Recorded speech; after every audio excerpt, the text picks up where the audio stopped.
One moment, existence ceased abruptly. Everything disintegrated. Structures turned to powder. Individuals started dying one after the other. A plague engulfed the planet. Initially, disbelief overtook all. The financial markets collapsed. Worldwide fear ignited rapidly. Reports circulated everywhere. This was humanity's demise. Conflicts ignited. Countries betrayed each other. Economies fell apart. Hunger devastated the masses. In the midst of deprivation, turmoil escalated. Even a single packet of ramen cost millions of won. Crowds flooded the avenues. They begged. They rioted. It was an apocalypse of incomprehensible proportions. Yet humanity wasn't responsible. Abruptly, mythical beasts invaded Earth. And that marked the end of humanity. Like a fable, as soon as these beasts emerged, people began acquiring extraordinary talents. They transformed into superhumans. Digital alerts started materializing, providing resources to confront these entities. At first glance, it mirrored a recognizable scenario. But here was the deviation. Despite newfound skills, the creatures were pure nightmare fuel. The soul-labeled superhuman abilities were nearly ineffectual. The beasts annihilated humans as if they were insignificant. In under 72 hours, the planet was nearly eradicated. 3 days after the beginning of the apocalypse, the scene shifts to the introduction of a building amidst destruction, surrounded by rubble but intact. The building stands out, a solitary structure amid the wasteland, bearing witness to the chaos that has unfolded. Inside this building there is a man, the protagonist, who is eating some snacks. He reflects while eating that the world has not completely ended, and that is the reason he is still living normally. The taste of the snacks is a small comfort, a semblance of the mundane in a world turned upside down. However, he also reflects that, despite being alive, he is alone in his apartment, without the company of any other survivor, locked in an environment of 100 square meters. The silence of the apartment is deafening, reminding him constantly of his isolation. His mother, father, grandfather, and grandmother are all outside, somewhere in the vast expanse of the destroyed world. He also thinks about the high cost of acquiring the building he is in, stating that it cost 200 million wons, arising from the bank account, and another family belongings totaling 200 million wons. The memories of the sacrifices made to secure this refuge weigh heavily on his mind. The reason he is in this apartment now and alone is explained as being the need for someone to live in the apartment for 2 years to benefit from the purchase taxes. This seemingly trivial bureaucratic requirement now feels like a cruel twist of fate. This is the reason he is living there and ended up being suddenly locked inside due to the apocalypse. While lamenting, he also realizes, to his greater sadness, that his internet connection is very weak. The weak connection is a frustrating barrier, cutting him off from what little interaction he could have had with the outside world. He takes a deep breath, trying to relax, but a strange noise catches his attention. The sudden sound is jarring, pulling him out of his thoughts and back into the harsh reality of his situation. When he looks, he sees a creature flying towards the building and making noises. The sight of the creature fills him with a mix of fear and curiosity. Then, as soon as it gets close to his apartment, the creature violently crashes into the window with enough force to knock down the protagonist even without hitting him. The impact shakes the building and he feels the vibrations through the floor. The creature soon attempts another strike against the structure, and the protagonist protects himself. He braces for impact, his heart pounding in his chest. While he tries to defend himself against a possible monster invasion, the system informs him that it has denied the entry of the creature trying to penetrate the demarcated area. The cold, mechanical sound of the system is a stark contrast to the chaos outside.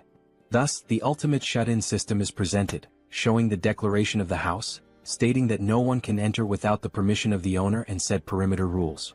The protagonist, then relieved, remembers that this condition is not new to him. As he gets up, he recalls that this is the reason he is alive and safe. The ability protects him from any creature invasion. The sense of security, however, is fleeting. However, he also remembers, while trying to unlock the door, that not only is the entry blocked but also the exit of anyone within the perimeter of the apartment. The realization hits him like a ton of bricks. Enraged, he tries to open it with brute force, kicking the door.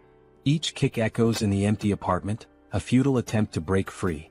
On this third day, where the world succumbs to destruction, he is grateful for the ability protecting him but also laments being completely trapped inside the apartment.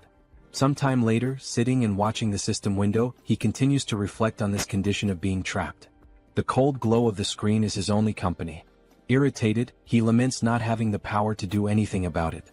The feeling of helplessness is overwhelming.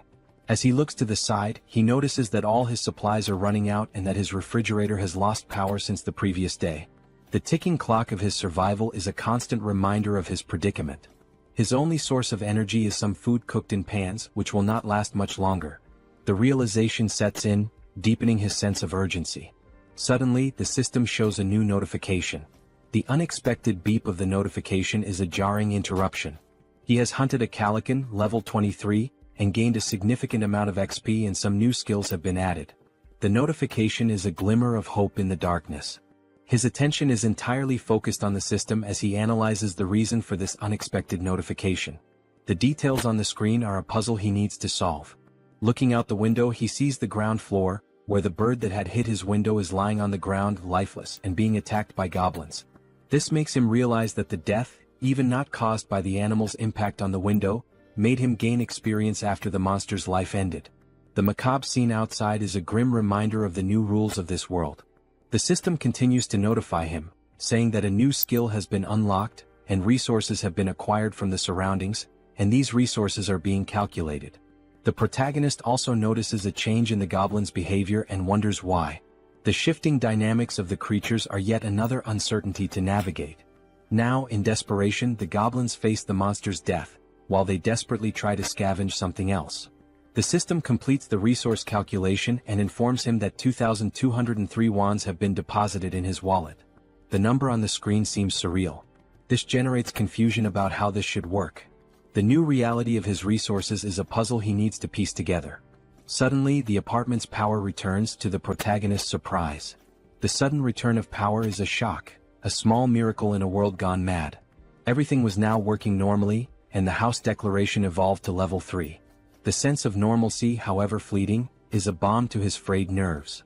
With the XP gain, the dignity preservation ability was also unlocked, and this is the reason why all the basic resources of the house have been restored. The acquired money is now in his wallet, and the protagonist reflects on the return of the house functions with joy. Running to the refrigerator, opening it with great happiness, and also going directly to the sink to check the water supply, finally going to the electric stove to test its functionality, the protagonist kneels and cries with much joy, saying that everything is normal, just as it was before the beginning of the end of the world. The sense of relief washes over him, a precious moment of victory in the midst of chaos. However, when he picks up his cell phone and tests his internet connection, he notices that the phone is not working. The broken connection is a bitter reminder of his isolation. In frustration, analyzing the place, he notices a flash drive lying on the floor. The small object is a spark of curiosity in his otherwise dreary existence. Quickly, he goes to the computer and analyzes its content. There were photos of his mother holding him as a baby, taking him to school, and also photos of the united family. The images are a bittersweet trip down memory lane. In parks, at birthdays, making him reflective and planting in his head the idea of having to bring his family back no matter the cost. The determination hardens in his heart. Determined, he gets up and goes to the window when he is surprised by another notification. The persistent system, always ready with another twist in his journey.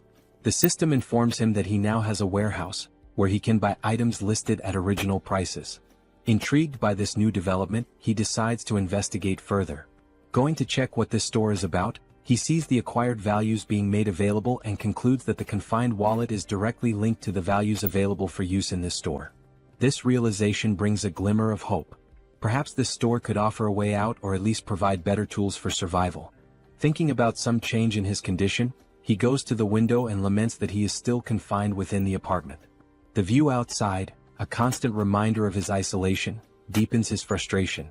Nothing has changed regarding the permission to leave the perimeter, even though his skills and levels have increased. The invisible barrier remains as imposing as ever, a prison wall he cannot breach. However, one thing is certain, increasing levels can unlock skills that may help him get out of this condition. This thought fuels his determination. For that, he needs to hunt monsters. But then the question arises, how will he hunt these monsters? The memory of his past struggles makes him doubt. It will be very difficult for something like before to happen again, where simply a monster hitting the window, falling, and dying would allow him to gain experience and the rewards related to the monster's death.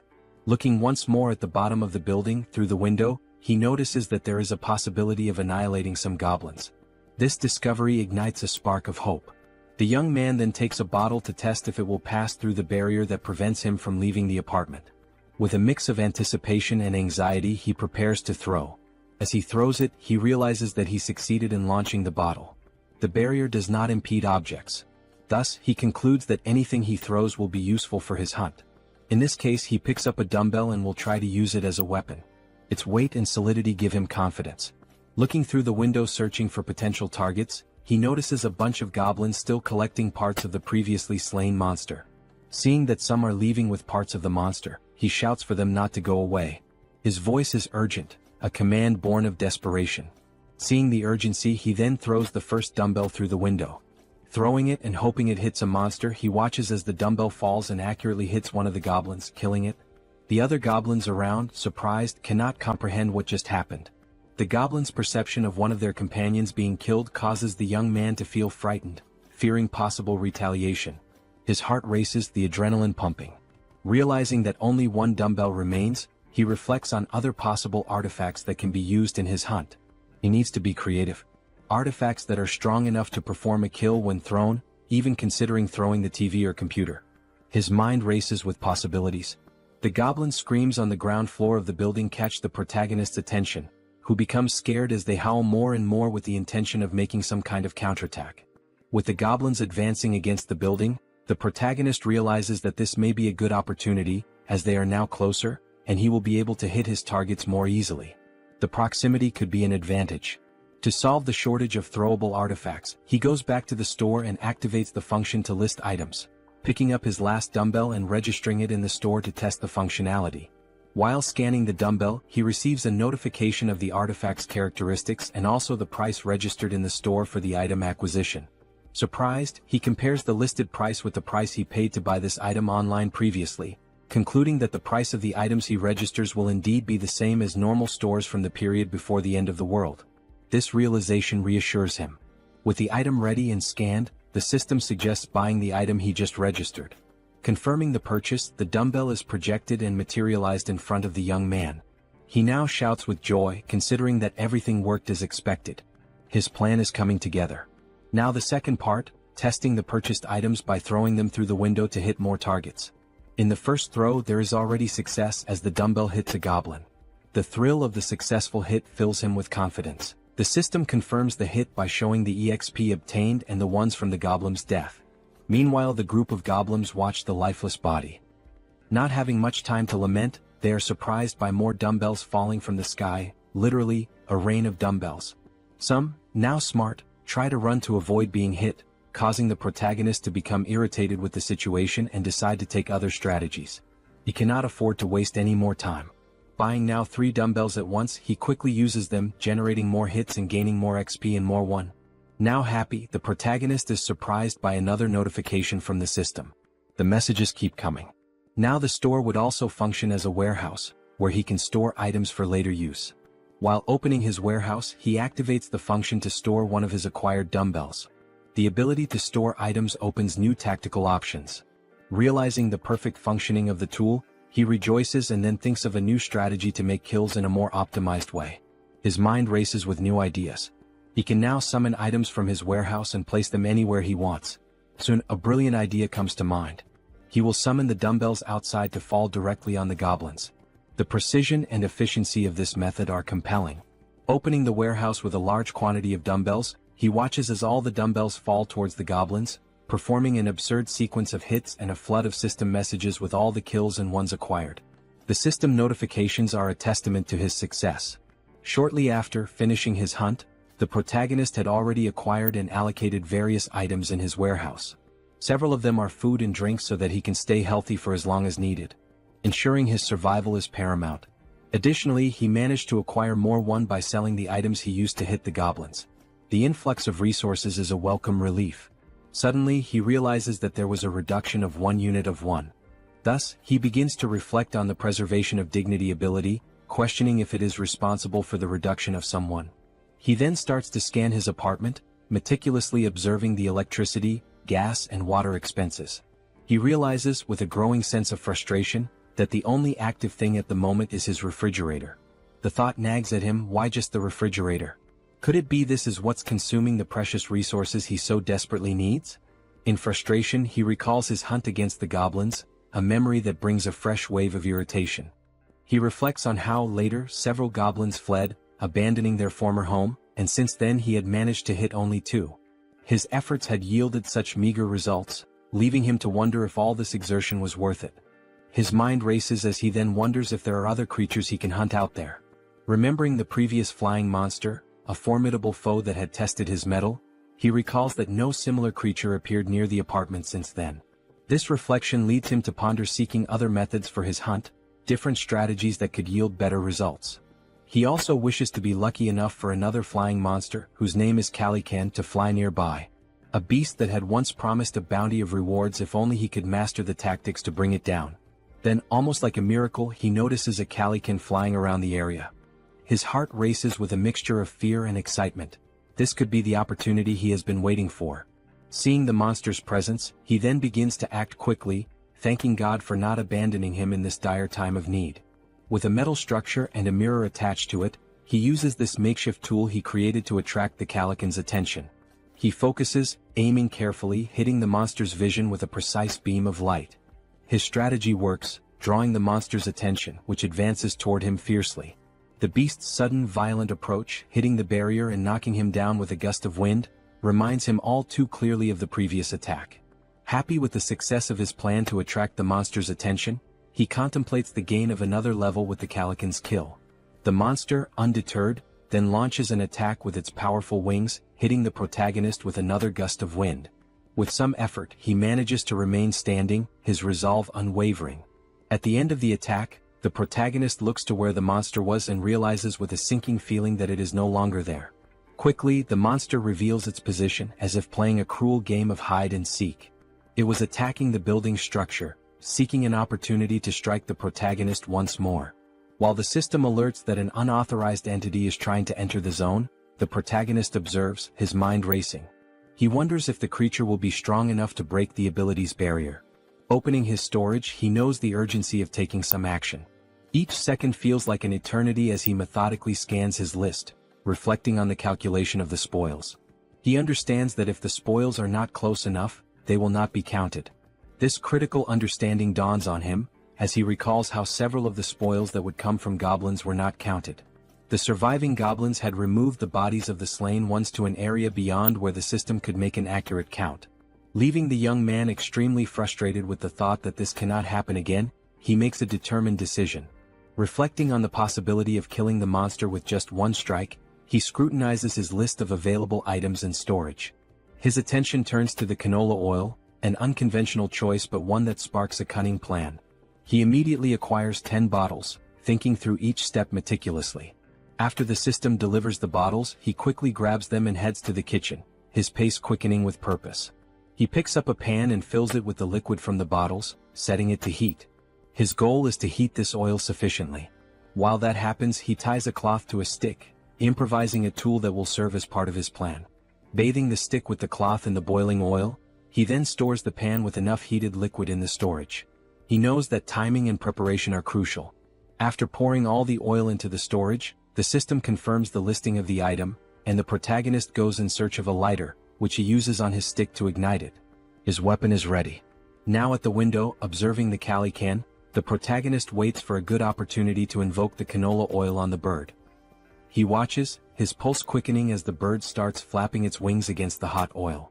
Once it begins to descend, the protagonist sets the monster on fire. The flames engulf the creature almost immediately, a sight that fills the protagonist with a sense of grim satisfaction. The protagonist is pleased with the success of his plan while observing the Calican in its final moments. As the flames do their work and the Calican is indeed dead, the system returns the results to the protagonist. It indicates a level increase in abilities and also the unlocking of a new skill while calculating the spoils. With the calculation complete, an additional 9,347,487 won is directed to the confined person's wallet. He, surprised by the large amount of won, did not expect to receive 10 million in a single kill. This unexpected fortune catches him off guard. Now turning his attention to the gain of the new skill called territory expansion, the protagonist suffers changes in his body, making him wonder what is happening. Now, with black eyes and everything around him being seen differently, almost like an X-ray, he tries to adapt to the change. He notices that his eyes scan the entire building structure, revealing the hidden intricacies and finally leading him to 4 survivors in a room in the building. Clearly a surprise to him, as he did not imagine that there would be surviving neighbors so close. This revelation opens new possibilities and uncertainties, his mind racing with potential outcomes. Attempting to understand the situation, the young man, still with his eyes blackened, is overwhelmed by feelings of despair, confusion, and doubt.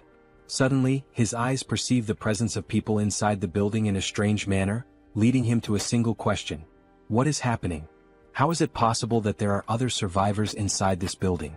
And how does this ability work? As the effects of the ability fade, and while recovering from the changes it caused, the system emits several notifications. These inform that these individuals meet the requirements to become citizens and present a proposal for their acceptance within his jurisdiction. The individuals introduced are Choi Hyung-jun, referred to as Chubby, a 30-year-old husband, Park Hae-won, his wife, also 30, and their daughters Choi Na-yeon and Choi Seo-yeon, aged 3 and 6. Turning to the system, confused, the protagonist questions what would happen if they were not accepted as citizens. He quickly discovers the answer to the doubt. Those who are not accepted as citizens will be expelled from the residential zone. This would inevitably result in their certain death, as they would have no chance against the monstrous threats outside. With this realization, the young man makes the most obvious decision for someone with a good heart. He accepts these individuals as citizens of his zone. The system then confirms the addition of each inhabitant one by one, and the protagonist speculates about the possibility of unlocking new abilities related to managing these people. Consulting the system, more details are gathered, not only regarding these speculations but also about the ability that allowed the detection of the presence of these other beings. The ability is called Ultimate Eyes, and at level 1, it ensures that nothing within his home escapes detection. Learning about this ability, he explores skills related to citizens and finds an option within the system for citizen management. There, a list of all their names is displayed, alongside their current levels and trust scores. Below the list, a population counter shows 4 out of 600. The number is surprising. 600 people is a lot. Diving into the details about Chubby, information is found about awakened skills. Currently none, XP distribution at 0%, and money distribution also at 0%, with options to assign a mission to Chubby or remove him from the citizen list. Data such as XP and money distribution rates raise questions about the possibility of sharing gains with the host of the house, sparking curiosity about how much control there might be over these rates. Could this also be a way to grow stronger? Returning to the system, under the option to assign a mission to Chubby, the system presents a form requesting details such as description, time limit, mission rewards, and penalties for failure. This detail is surprising, especially the need to specify all these elements. In this case, the mission is described as Goblin Hunt, giving Chubby 168 hours to complete it. The reward is a small amount of XP with no penalties for failure. When confirming the mission, considerations are made to alter the form's details, balancing penalties for failure with the mission's complexity and its rewards, even contemplating imposing elimination as a failure penalty. However, back at the confirmation screen, the assignment is cancelled, deemed too dangerous and unfair to arbitrarily decide the lives of citizens. Reflective, the protagonist wonders what should be done with this ability. Then, an idea arises: use Ultimate Eyes again to check what is happening in the room where the citizens are. Observing everything, the family, sitting around a table, seemingly desolate, begins a dialogue with the wife questioning what they can do now. The reasoning behind her question soon becomes clear. Chubby intends to leave the safe zone to search for basic supplies such as water. Though he wishes to stay with his family and daughters, he knows the necessity of obtaining essentials for their survival. The wife shouts that he cannot do this, emphasizing the extreme danger involved. Chubby understands but, given their circumstances, fears they have no other choice. He wonders aloud if there might be any place with at least water. He answers that even if there isn't, it is necessary to try the nearby convenience stores, mentioning one particularly large store that will surely have something usable. Before much reflection, one of the daughters exclaims, "I'm thirsty." The mother, realizing this is not a good time to voice concerns, tries to hush the child, knowing such a statement would act as a trigger for Chubby's decision. Confident, Chubby takes his wife's hand, asking if she trusts him and assuring her he will definitely return safely with something for their family. Saddened, the wife finds no further arguments to stop him. Back in his room, the protagonist ends the ability and reflects on the family's situation. The decision is then made to open the store and check the list of items. It appears that the maximum item storage capacity is limited, and it is wished that this could be expanded. While navigating the skill window, information is noticed showing storage at level 1, dignity preservation also at level 1, and the store at level 1 as well. Observing the levels of each item, there is a sense of relief. If there are levels, there must be a way to increase them and, consequently, enhance the capacities of these abilities. With points available for immediate upgrades, the store's level is raised to 2, increasing its capacity by 20 items. Additionally, the system applies a 10% discount to the total price of all used items.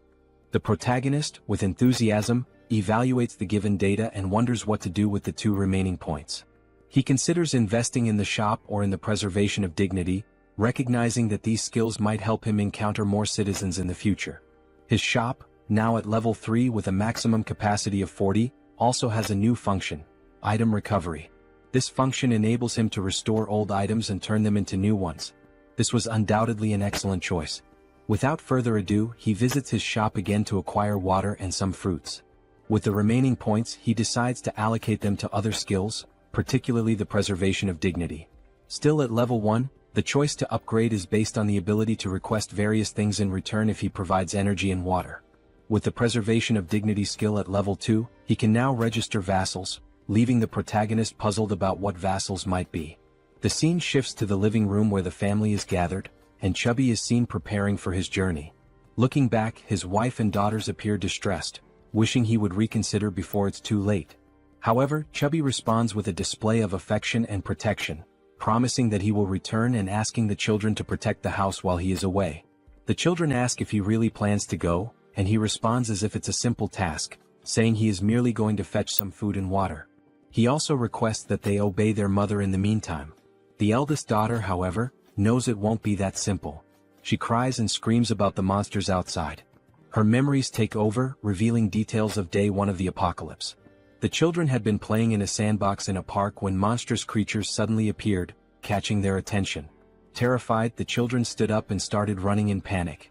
While running, their father grabbed the youngest in one arm, desperate to survive, while their mother carried the other child so they could all reach safety faster, pursued by goblins. Now determined, the father swallowed his apprehensions, resolute in his decision. The mother tried to comfort the children to stop them from crying, making the father's decision even harder. He reflected on the possibility that this might be the last time he would see his daughters, trying to remain strong in front of his family. Suddenly, the doorbell rang, startling everyone and preparing them for a potential confrontation with monsters. Gathering his courage, the father cautiously checked the situation while hearing someone on the other side of the door asking to be let in. The voice from the other side caused surprise and doubt. Could it really be a person? Chubby wondered, but he didn't rule out the possibility of a cunning monster. As the voice continued from the other side, he prepared for a potential confrontation, noticing a sudden silence. Pondering whether the monster had left, he was startled when the door suddenly opened. Quickly, he turned to his family, holding them in hopes of protecting them from a possible threat. Everyone screamed, and the father begged for mercy for his wife and daughters. Amid the cries, a calm voice asked for permission, completely breaking the tension and prompting everyone to finally look at the one who had knocked. It was the protagonist, holding a bag of items, creating a pleasantly surprising moment for everyone. The question, "Who are you?" arose naturally. Then the protagonist's real name, Kim Jae-hyun, was revealed, although he would henceforth be known as June. After introducing himself, he explained that he lived nearby. Handing over the bag of items, he informed them it contained water and fruits, requesting a small conversation once everyone was settled. Both happy and apprehensive, the father looked at his family, seeing the worry in their eyes, and declared that there was no reason to refuse, given June's sincere demeanor. He then invited June into the house. Once everyone was seated, the children stared at the visitor with a mix of curiosity and suspicion. June wondered if the children were shocked by his arrival but quickly turned his attention to the dark curtains covering the windows. He considered this an intelligent choice, as it significantly reduced the risk of monster attacks. However, the darkness necessitated light. To address this, June activated his skill, restoring power to the room where they were conversing. While organizing items in his bag, the family, still in shock, was astonished by the return of power to their apartment. June then decided to interact with the family by offering water to everyone, starting with the children. Chubby expressed gratitude and distributed the water bottles to his daughters, who eagerly quenched their thirst. Shaun, the youngest, drank her bottle so quickly that she choked, briefly worrying her mother. June observed and promptly offered the little one a tangerine, which she accepted with slight hesitation. The mother stepped in, requesting that Shaun hand over the tangerine so she could peel it. Taking a piece of the fruit, the mother returned it to her daughter, who quickly devoured it, expressing immense joy as she savored it. The mother asked if it was good, and Shaun enthusiastically confirmed. The elder sister then asked the mother for a piece as well, which she also enjoyed, showing similar delight. For June, the system notified him that the citizens' trust levels had increased. It reported that Shaun's trust score had reached 50 points and her loyalty level had exceeded 30 points, meeting the requirements for her to become a vassal. Now at level 2, Shaun, with 57 trust points, no skills and no XP or money allocated, had new options available for missions to be assigned by June. He then reflects that this little girl has met the requirements. However, she is still too young to receive missions. Another thought that crosses June's mind is that the number of registrable vassals is highly limited compared to the number of citizens. Therefore, he needs to be very cautious in selecting vassals to avoid filling these slots carelessly. Looking at Chubby, whose trust level is at 31, June realizes that this score must be raised further. While contemplating, he is interrupted by Chubby, who asks if there is a way to repay June for his actions toward the family. June invites Chubby to talk in the hallway. Surprised, Chubby agrees and both move outside the room. Once outside, June asks Chubby if he received the invitation to become a citizen.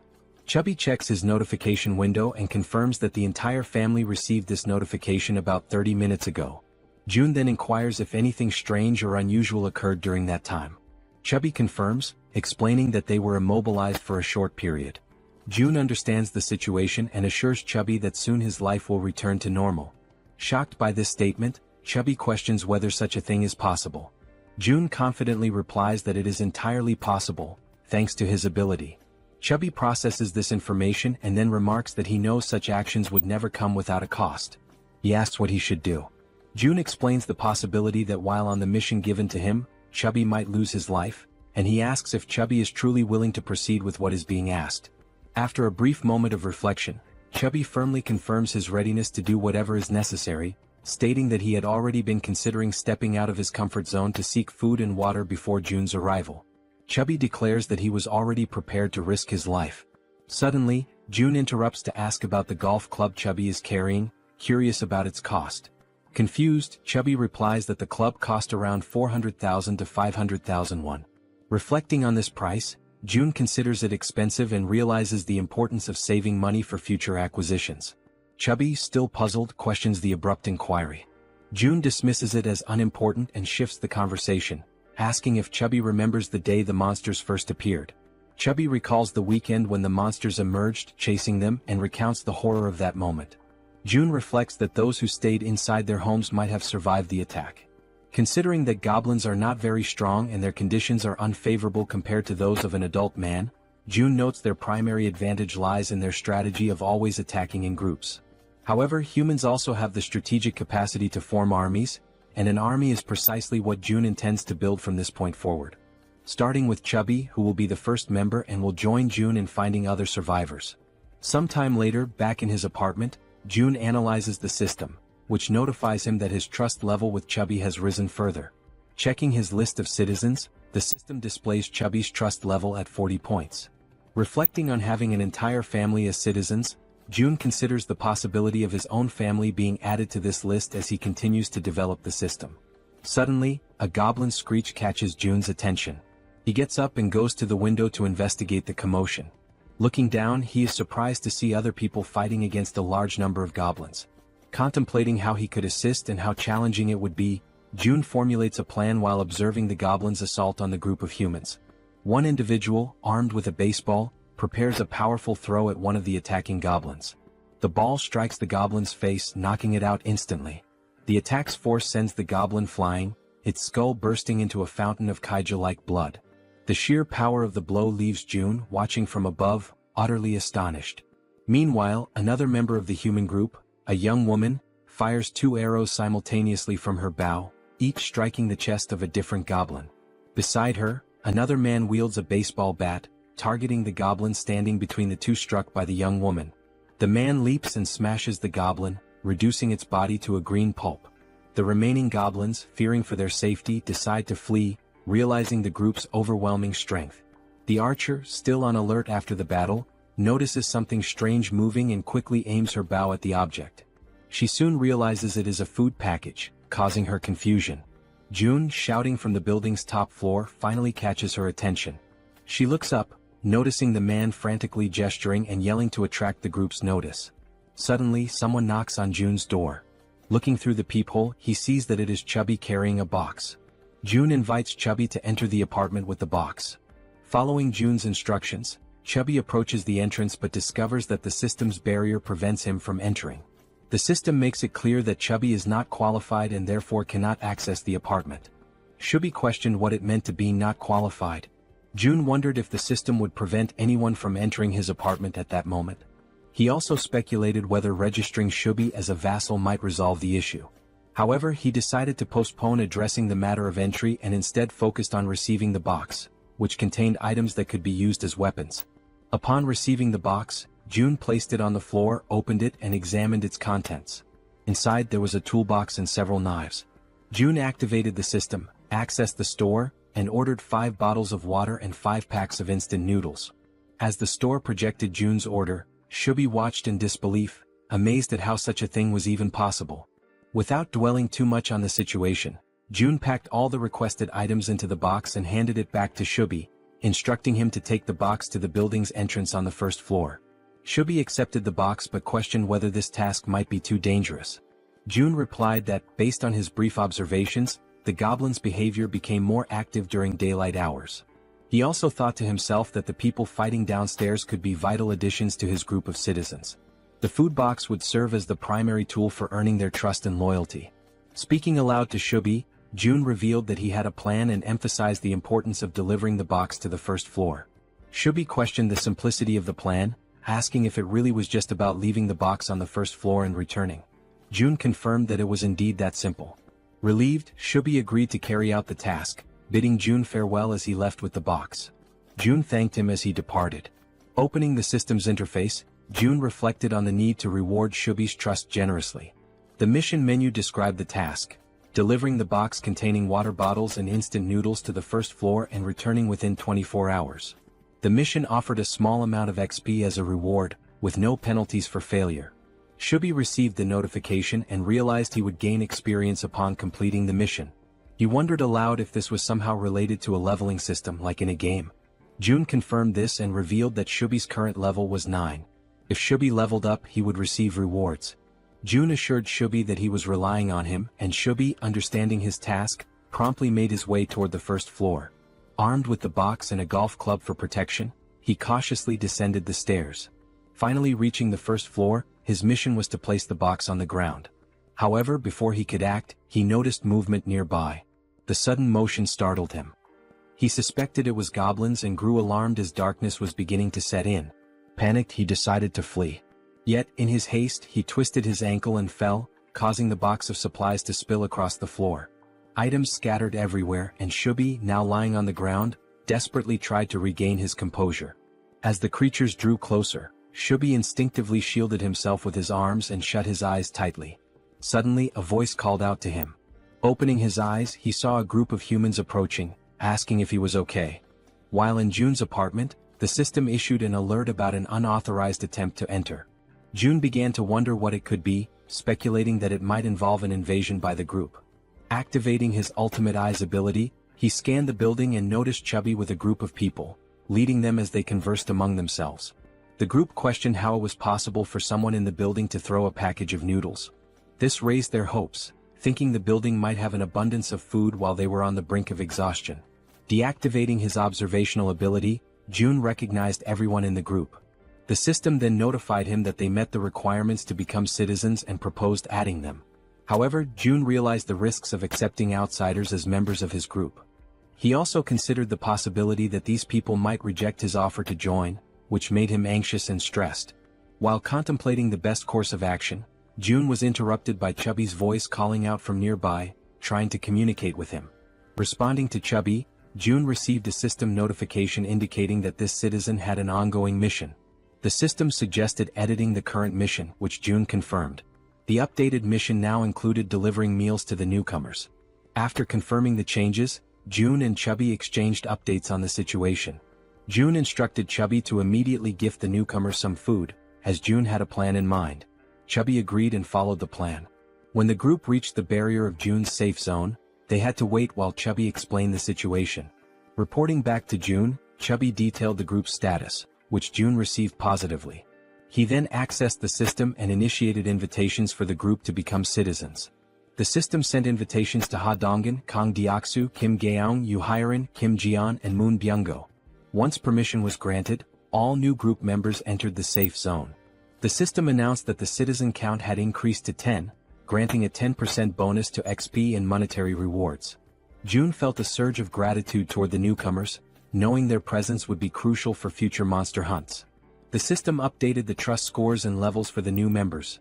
Dong with 19 trust and level 23, Kang with 28 trust and level 13, Young with 17 trust and level 17, Yu with 30 trust and level 10, Kim with 15 trust and level 15, and Moon with 11 trust and level 10. June noticed Dong's higher level and speculated that he might be stronger than Calican, a foe June had recently defeated. Examining Dong's stats further, the system highlighted a skill called Baseball Throw, ranked at D. This ability consumes stamina to triple the power of thrown objects like baseballs. June concluded that Dong was a metahuman capable of turning baseballs into lethal weapons. He recognized Dong's potential as an indispensable ally for monster hunting. To strengthen their bond, June planned to gradually build Dong's trust. June instructed the system to set the group's XP sharing to 70%, which the system confirmed. He then began assigning hunting missions to help the newcomers gain XP and resources. June likened his strategy to an auto-hunting system in games. Beyond logistics, June acknowledged the importance of establishing personal relationships with the group. He believed a good rapport was essential to eventually locating and reuniting with his family. Unexpectedly, the system notified him that the trust scores of Dong, Young, and Yu had increased, leaving June surprised and curious about the cause. The scene shifted to Chubby's apartment, where he invited the group inside. The archer, Gaeong, expressed her gratitude. Chubby's wife, confused by the situation, questioned what was happening. Chubby reassured her to stay calm and promised to explain soon. He also requested that she prepare food for everyone. Initially startled, Chubby's wife pointed out that there was no food ready and that everything would need to be made from scratch. Chubby urged her to proceed, explaining it was part of June's plan. After some hesitation, she agreed and began cooking. Han, previously referred to as Dong, expressed his gratitude and shifted his focus to Chubby. Asking about June, Chubby admitted he didn't know much about June, except that he was their neighbor. Surprised, Han listened as Chubby described June as someone mysterious yet immensely resourceful, providing them with everything they needed. Han concluded that June must be a metahuman, possessing the extraordinary ability to solve everyone's problems with essentials like food and water. Determined to make a good impression on June, Han believed that June's abilities were almost miraculous. Chubby informed the group that they could take a shower while waiting for the food. The female members were stunned by the idea of taking a shower amidst the chaos. Han observed that, given the building's functional resources, such luxuries were indeed possible. Chubby elaborated, mentioning the availability of hot showers, leaving the women speechless. Chubby added that there were 2 showers available for simultaneous use. Another group member, who bore a resemblance to Toji, jokingly suggested challenging June to a fight. Han immediately dismissed the idea, calling it absurd and emphasizing the importance of impressing June instead. The group agreed on the need to prioritize securing food, recognizing this as a rare opportunity that couldn't be wasted. They turned their attention to Moon, who appeared lost in thought. Han gently touched Moon's shoulder, snapping him back to reality. When Han apologized for potentially upsetting him, Moon reassured him that nothing was wrong. Han began expressing regret over a past decision, but Moon interrupted, affirming that every choice had been consensual and there was no need for remorse. The group collectively strategized about obtaining supplies for Moon's grandmother. However, Moon internally lamented that it might already be too late for her. As Han discussed their plan further, the sound of the door opening startled everyone. Han readied a baseball in his hand, prepared for confrontation, but quickly realized it was June. June's presence radiated warmth and reassurance, instilling hope in the group. They felt certain that June was the key to lifting them out of their despair. A few minutes went by and they sat in silence around the table. The atmosphere was tense until Haiwan, a fatty's wife, feeling the strain, finally spoke. She apologized for how cramped the room was. Han, striving to be courteous, replied that it was fine. Since they had arrived unannounced, it didn't bother them. Just then, Fatty entered the room and announced that the food was ready. One by one, Fatty placed bowls of rice before them. They could hardly believe they were about to enjoy a real meal and began to wonder when they had last eaten something proper. Haiwan, feeling slightly awkward, hesitated before admitting she wasn't sure if the food she had prepared would match their tastes. What seemed like a simple meal to Haiwan left the group's archer stunned with admiration. As she stared at the dishes laid out before her, she couldn't contain her amazement. She told Haiwan that the food was incredible, confessing it had been a long time since she had eaten something so delicious. Haiwan, shyly brushing off the compliments, explained that it was all thanks to the ingredients Seo Jun had provided. She admitted that, without Seo Jun's help, she would have only been able to serve rice and tangerines. Meanwhile, Seo Jun noticed that Haiwan's trust level had reached 50.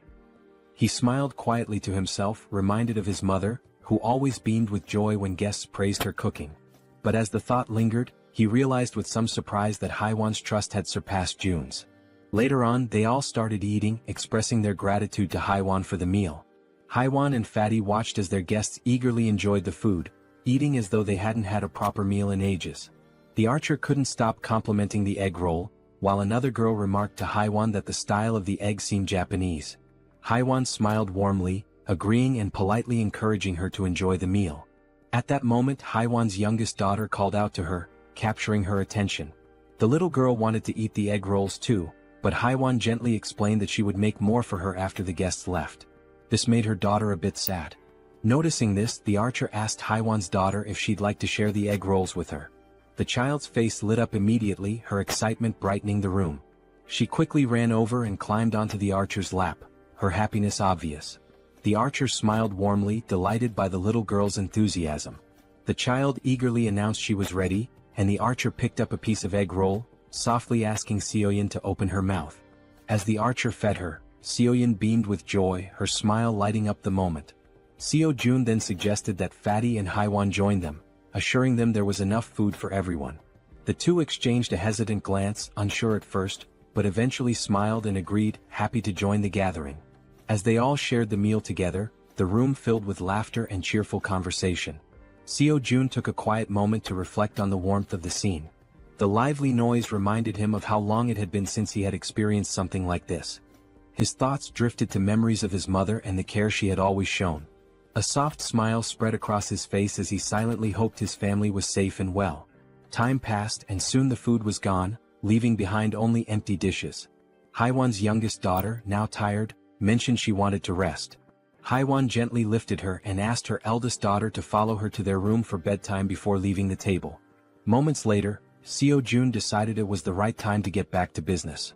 He turned to the guests and suggested they continue their earlier conversation, questioning why they couldn't reach the grandmother's house despite its close proximity. Han, his expression serious, explained that it was due to the goblins. Seo Jun raised an eyebrow, doubting whether it was truly goblins, recalling his own struggles when he had first encountered them. Han nodded, affirming it was true. He elaborated that the goblins had discovered an underground parking lot and had turned it into their base, hiding there. Seo Jun's curiosity deepened, and he asked if they had any idea how many goblins were down there. Han, with a somber look, answered that there were several thousand goblins in the underground area. Seo Jun paused, thinking carefully. He realized that his abilities only worked effectively from ground level to level 30, meaning they wouldn't be as useful in the underground parking lot beneath the building. Suddenly, it all made sense to him. This was how the goblins had infiltrated the area. Han continued, explaining that the underground parking lot was connected directly to the entrance of the apartment building they needed to reach. The goblins had turned it into their stronghold and rarely ventured outside. Seo Jun, remembering the nearby side roads, asked Han about them, recalling there were alternative paths they could have taken. Han nodded, admitting that their initial plan was to use the side roads to escape, but they had encountered something far worse than the goblins. Intrigued, Seo Jun pressed Han to explain what could possibly be more dangerous than an army of goblins. Han recounted seeing a massive shadow, describing it as resembling a bear. He explained that they had managed to escape the apartment building because the bear had been fighting the goblins, providing a brief window for their escape. Seo Jun, considering how to deal with such a large creature, asked Han for more details. Han confessed that he wasn't entirely sure it was a bear, as the darkness had obscured his view. Seo Jun stated decisively that eventually, they would have to face both the goblins and the shadowy figure. Han agreed but looked down, acknowledging that their group had limitations and wasn't equipped to handle both threats simultaneously. Seo Jun, curious about these limitations, asked for clarification. The archer spoke up, explaining that both she and Han relied on items like arrows and baseballs for combat, but they were running low and couldn't replenish their supplies easily. Despite the challenges, Han remained composed and suggested he could find a solution. He asked to inspect their current weapons, the arrow and baseball. Without hesitation, the archer handed over her equipment. The system then prompted Seo Jun, asking if he wanted to list the new items. Seo Jun agreed and the system began scanning them. Moments later, it displayed the cost to replicate the items.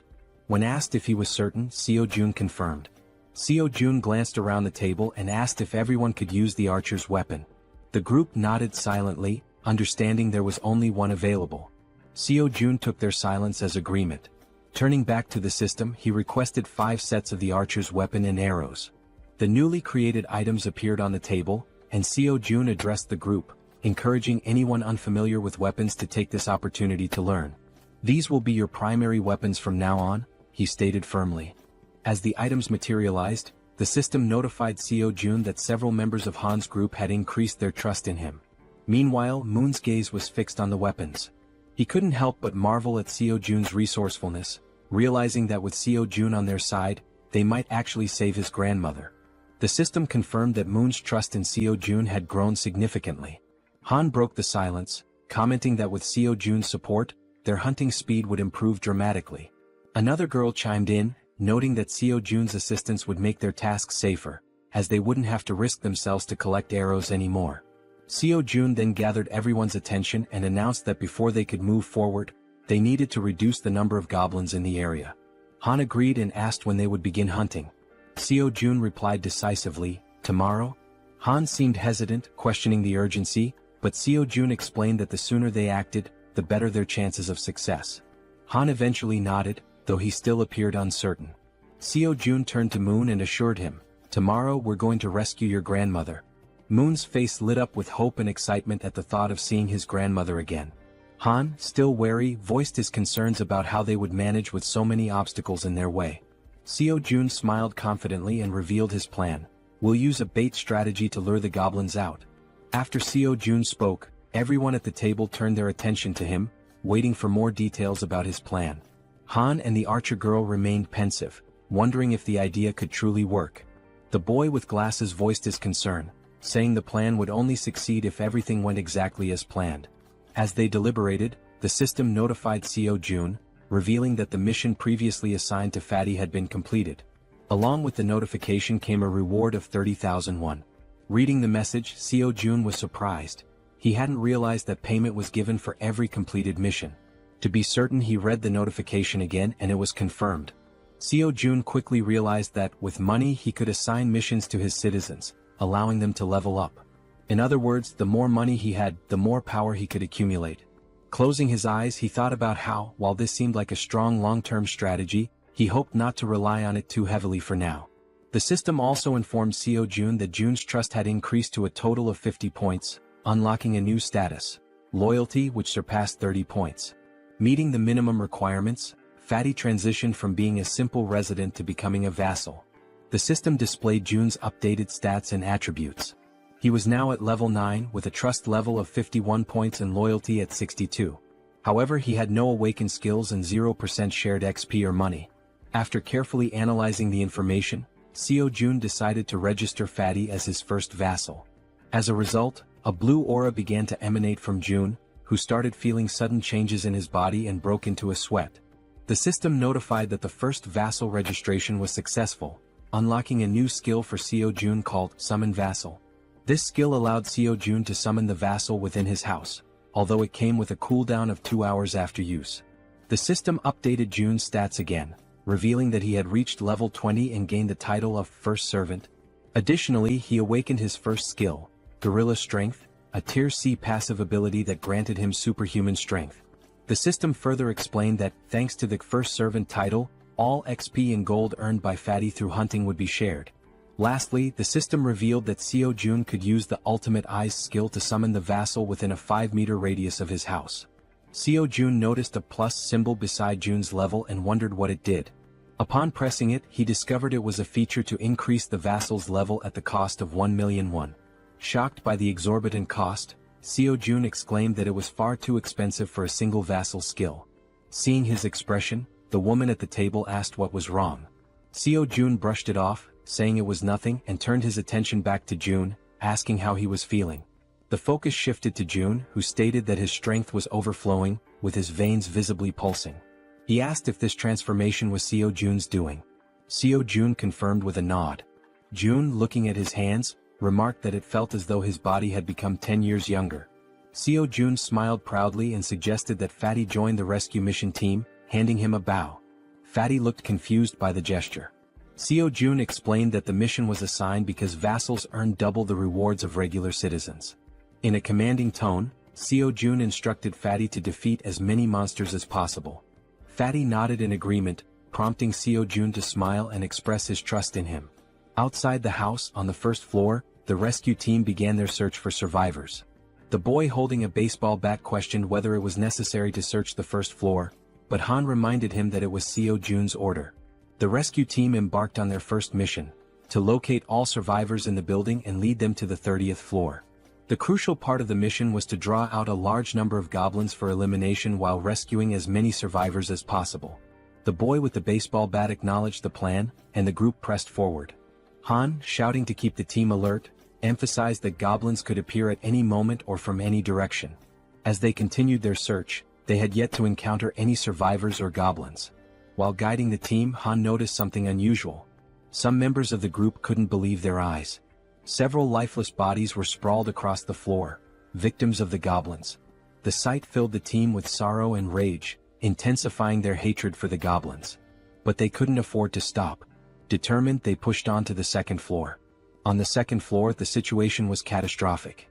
Lifeless bodies lay scattered across the ground, leaving the team horrified as they continued to the third floor. Upon reaching the third floor, everything appeared to be calm. The team leader knocked on the doors, calling out to see if anyone was inside. The rest of the team followed suit, hoping to find survivors. After several unsuccessful attempts, the team lowered their heads, burdened by a sense of sadness. However, the boy with the baseball bat refused to give up, encouraging the team to press on to the next floor. On the fourth floor, they resumed knocking on doors, announcing themselves as the rescue team.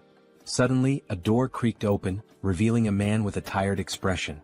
He asked if they were truly part of the rescue team, mentioning that he was extremely thirsty and begging for water. Han quickly pulled out a bottle and handed it to him.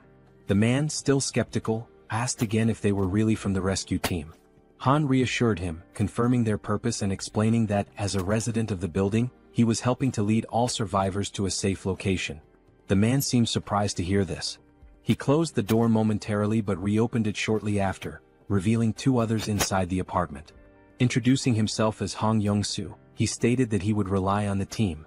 Han introduced himself as well, expressing his hope for good cooperation between them. Han then introduced the girls on the team and instructed them to escort Hong Young-soo and his group to the 30th floor before returning to continue the mission. Hong Young-soo hesitated, questioning the safety of the 30th floor and expressing his reluctance to leave. His son, however, admitted he had been hoping for a rescue and suggested there might even be a helicopter waiting for them. The girl clarified there wasn't a helicopter but assured them there was hot food and the chance to take a bath. Hearing this, Hong Jung-soo's daughter became excited, marveling at the idea of taking a bath even in the midst of the apocalypse. The girl chuckled and confirmed it would be a warm bath. The daughter eagerly turned to her father, urging him to stop hesitating and go with them. Reluctantly, the man gave in to his children's wishes. Shortly afterward, the system notified Seo Jun that the total number of citizens had increased to 40. Along with this, their XP and gold had increased to 90%. Sometime later, it is shown that the mission was a success, and they managed to rescue several people. The elderly and children were taken to Fatty's house, where everyone seemed happy. The younger members stayed in the hallways. Han confidently confirmed that there were now a total of 40 people, with no one missing from the search. Seo Jun thanked everyone for their excellent work. Seo Jun then activated his skill, Absolute Eye, causing his eyes to turn black as he carefully observed every movement his citizens were making. He saw them carrying chairs, working with cables on the stairs, hauling ropes, and even climbing the stairs with a very heavy object. After ending the skill, his eyes returned to normal, and smiling he told Han it was time to begin phase 2 of the goblin hunting operation. Now in the hallway, Han, alongside the other members, called for focus and explained the plan and how it would work. Everyone listened patiently as Han detailed how they would lure out all the goblins hiding in the basement. Initially they would start on the first underground floor, B1. The group would divide into 2 teams with the goal of attracting and clearing out the goblins on B1. Afterward they would proceed to B2 to eliminate all the goblins there as well. A boy with glasses raised his hand and voiced a question. He asked what they would do if more goblins appeared than anticipated. He also mentioned that if the goblins counterattacked, the bodies on the floor might obstruct their escape. The archer and Han, confident, assured him they could handle all the goblins on their own since they now had plenty of arrows, unlike before. The boy with glasses nodded in agreement and said he trusted them. Suddenly they heard a strange noise. Turning toward the source of the sound, they noticed a small group of 3 goblins ready to attack. Without giving the goblins a chance to make the first move, the archer drew her bow and with 2 quick shots hit the heads of 2 goblins, leaving only one alive. Without hesitation, the man with the bat charged forward and with a single blow, smashed the remaining goblin's head. The 3 goblins now lay lifeless on the ground. The boy with glasses questioned the man with the bat, asking why he was using the bat when he had previously said he would need a bow to defeat goblins.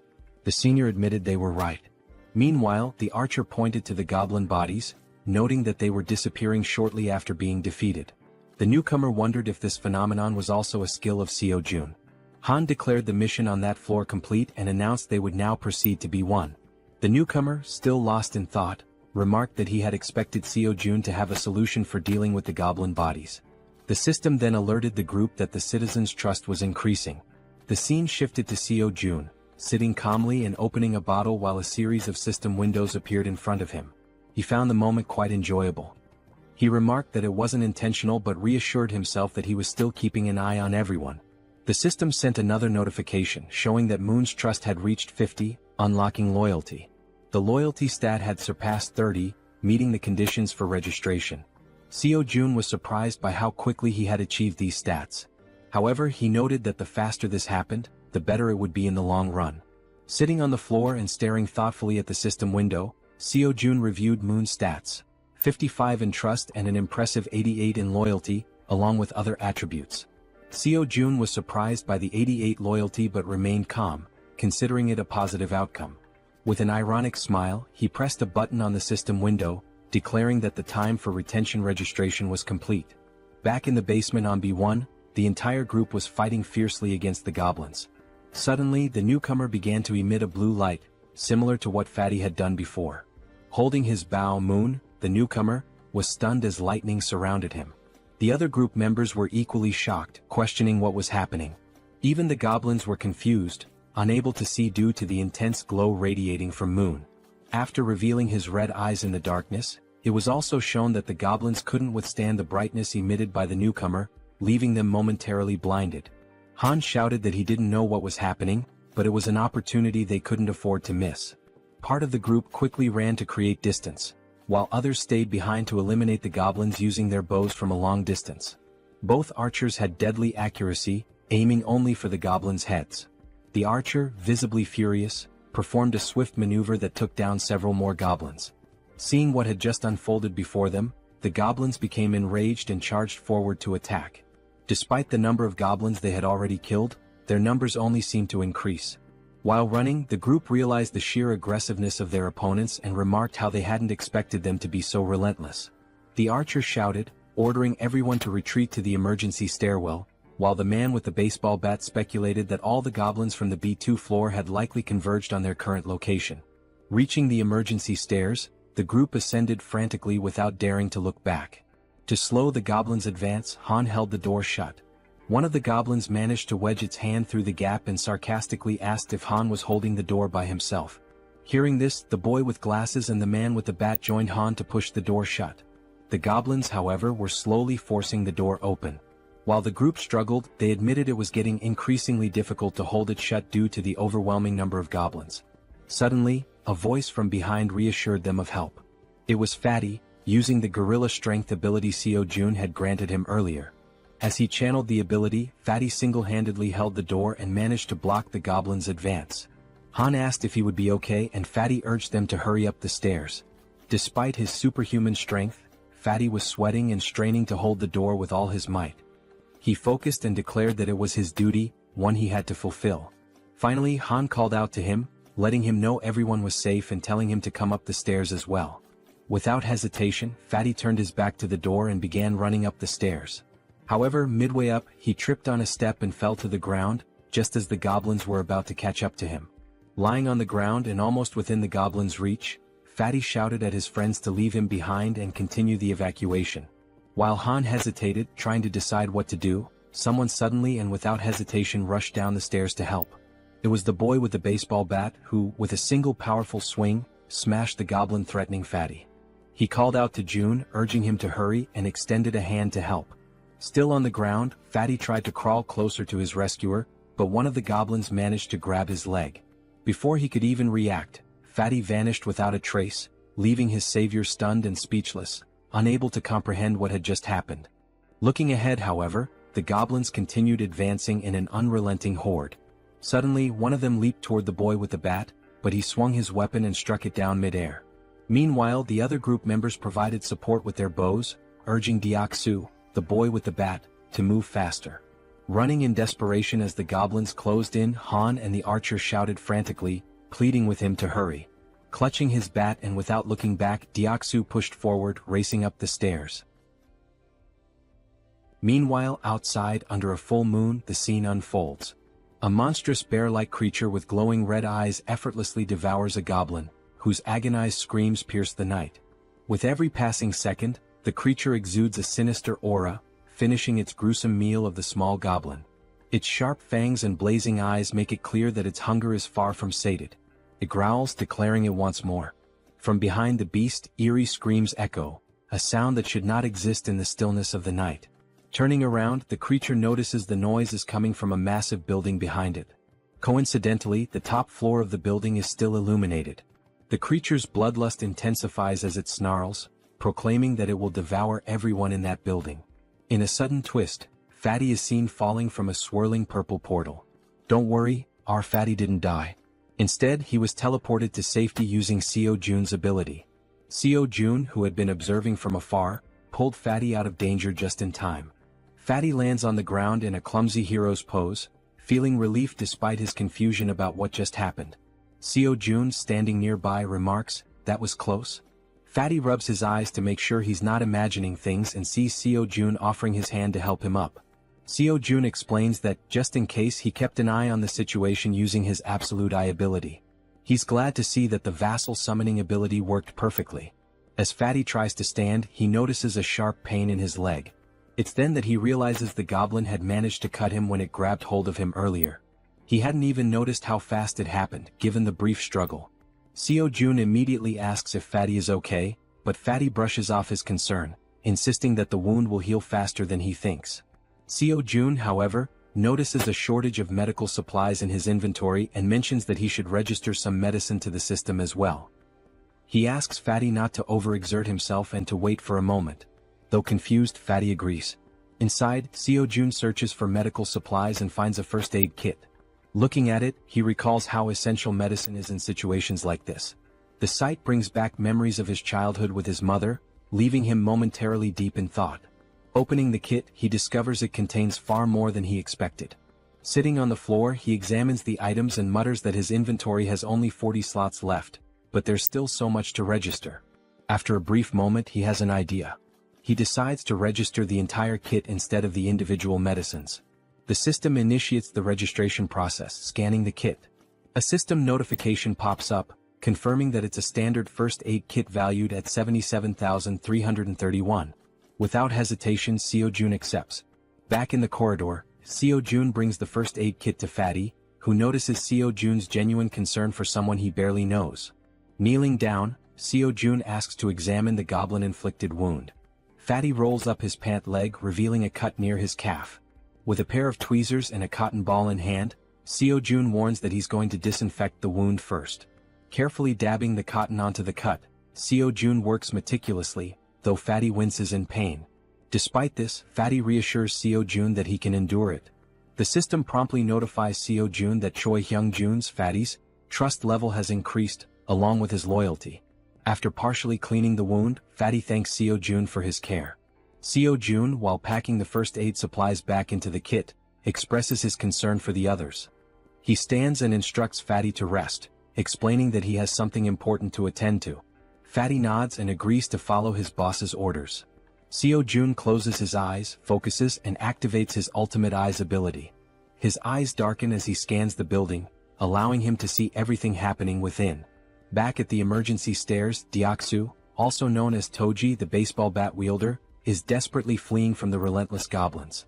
The archer, with her impeccable aim, provides support, taking out goblins with perfect headshots that would make anyone envious. Han and the guy with glasses try to help Deoksu create distance from the goblins but shout in frustration that they can only handle one goblin at a time, urging Deoksu to run faster. Toji sprints as fast as he can, but the goblins remain undeterred, chasing him with tireless persistence. From behind an improvised barricade, the support team fires arrows that was dangerously close to Deoksu, but every shot lands perfectly on the pursuing goblins. Deoksu finally reaches the end of the staircase and, with a leap, crosses the barricade. However, in a moment of carelessness, two goblins manage to jump and lunge at his back, catching him off guard. Instinctively, the rookie Moon charges forward with a shout, determined to protect his comrade. With a single powerful blow from his bow at close range, he takes down the two goblins that had pounced. Moon stands with a serious expression, his eyes glowing blue and filled with determination. Without hesitation, he leaps back into the stairwell, plunging straight into the swarm of goblins. Han is left speechless. Delivering rapid, precise strikes, Moon significantly thins the goblin horde as Han and Toji watch in awe. The rest of the group, witnessing the scene, asks in disbelief if Byung-go Moon had always been this skilled in combat, remarking that his actions are utterly insane. From afar, Seo Jun observes everything and comments that the rookie is doing exceptionally well. The system screen appears, displaying Moon's status. For reference, his full name is Moon Byung-go, and he holds the title of second vassal.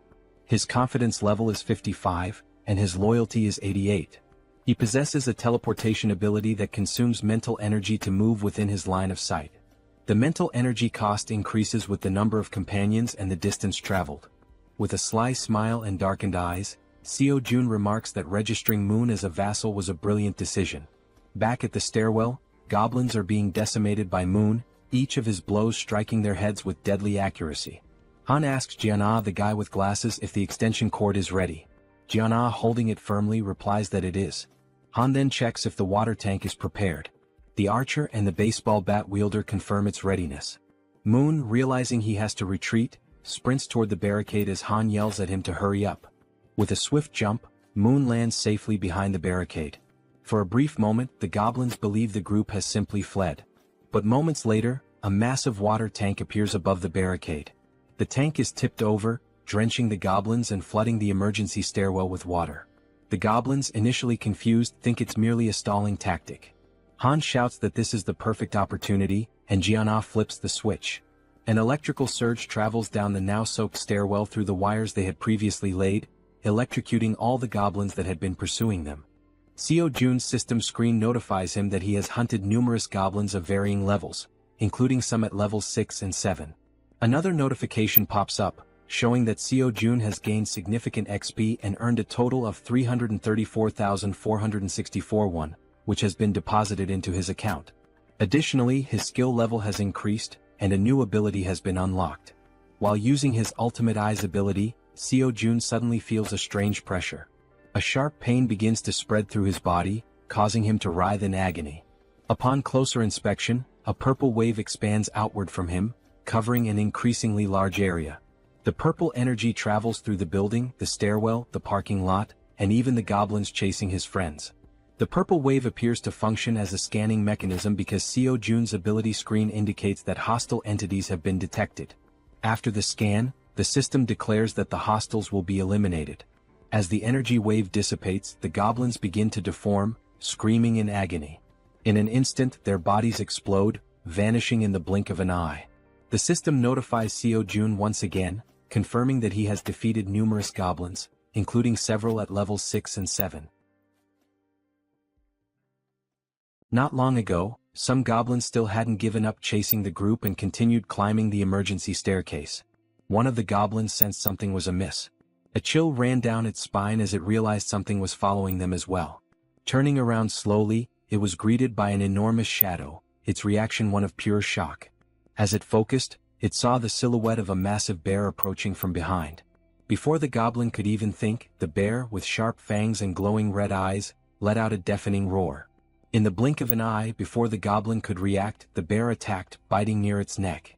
The goblin screamed in pain, drawing the attention of all the other goblins, who stopped and turned to see what was happening to their comrade. By then, the bear had already eliminated the first goblin and had begun attacking the others with its enormous claws. The first goblin was struck down, followed by another and then two more.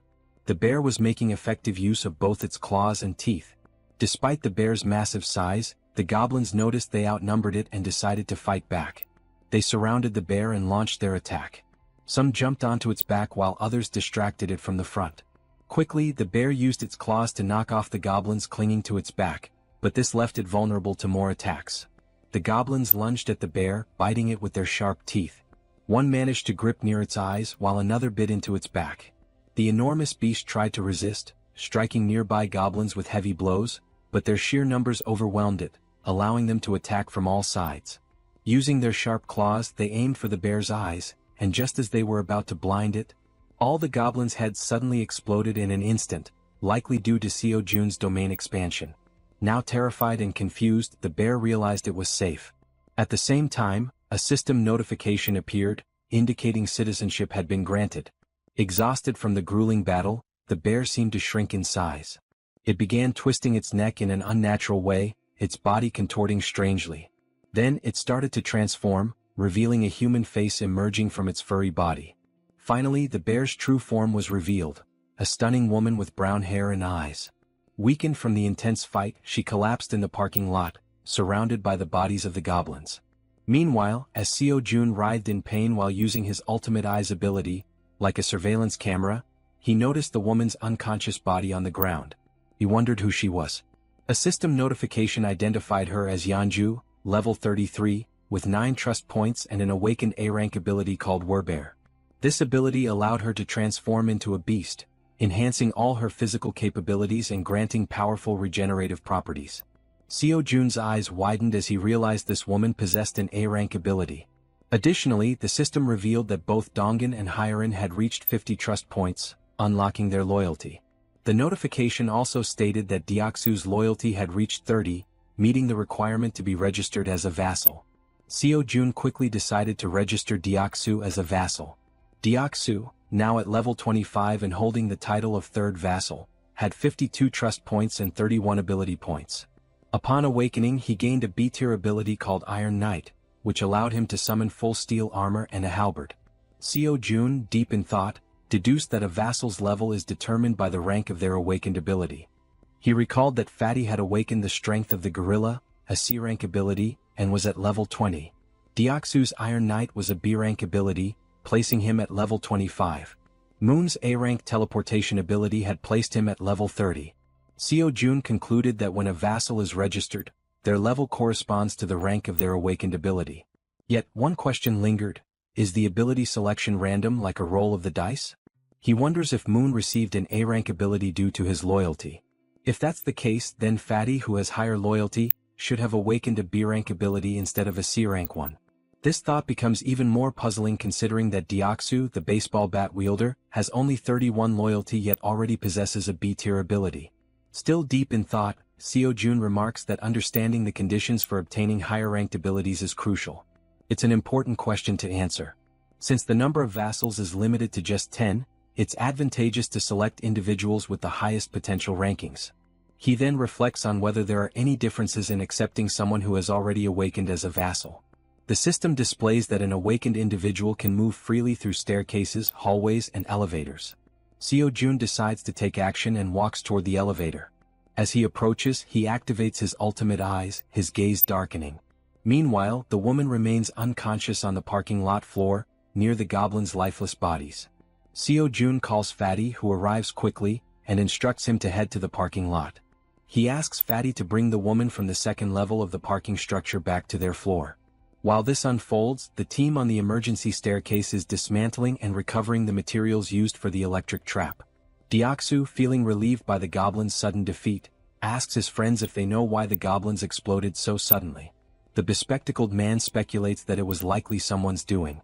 Han, sweating nervously, realizes that such a powerful skill could only belong to one person. The way the goblins were dealt with so effortlessly leaves no doubt in his mind. It must have been Seo Jun.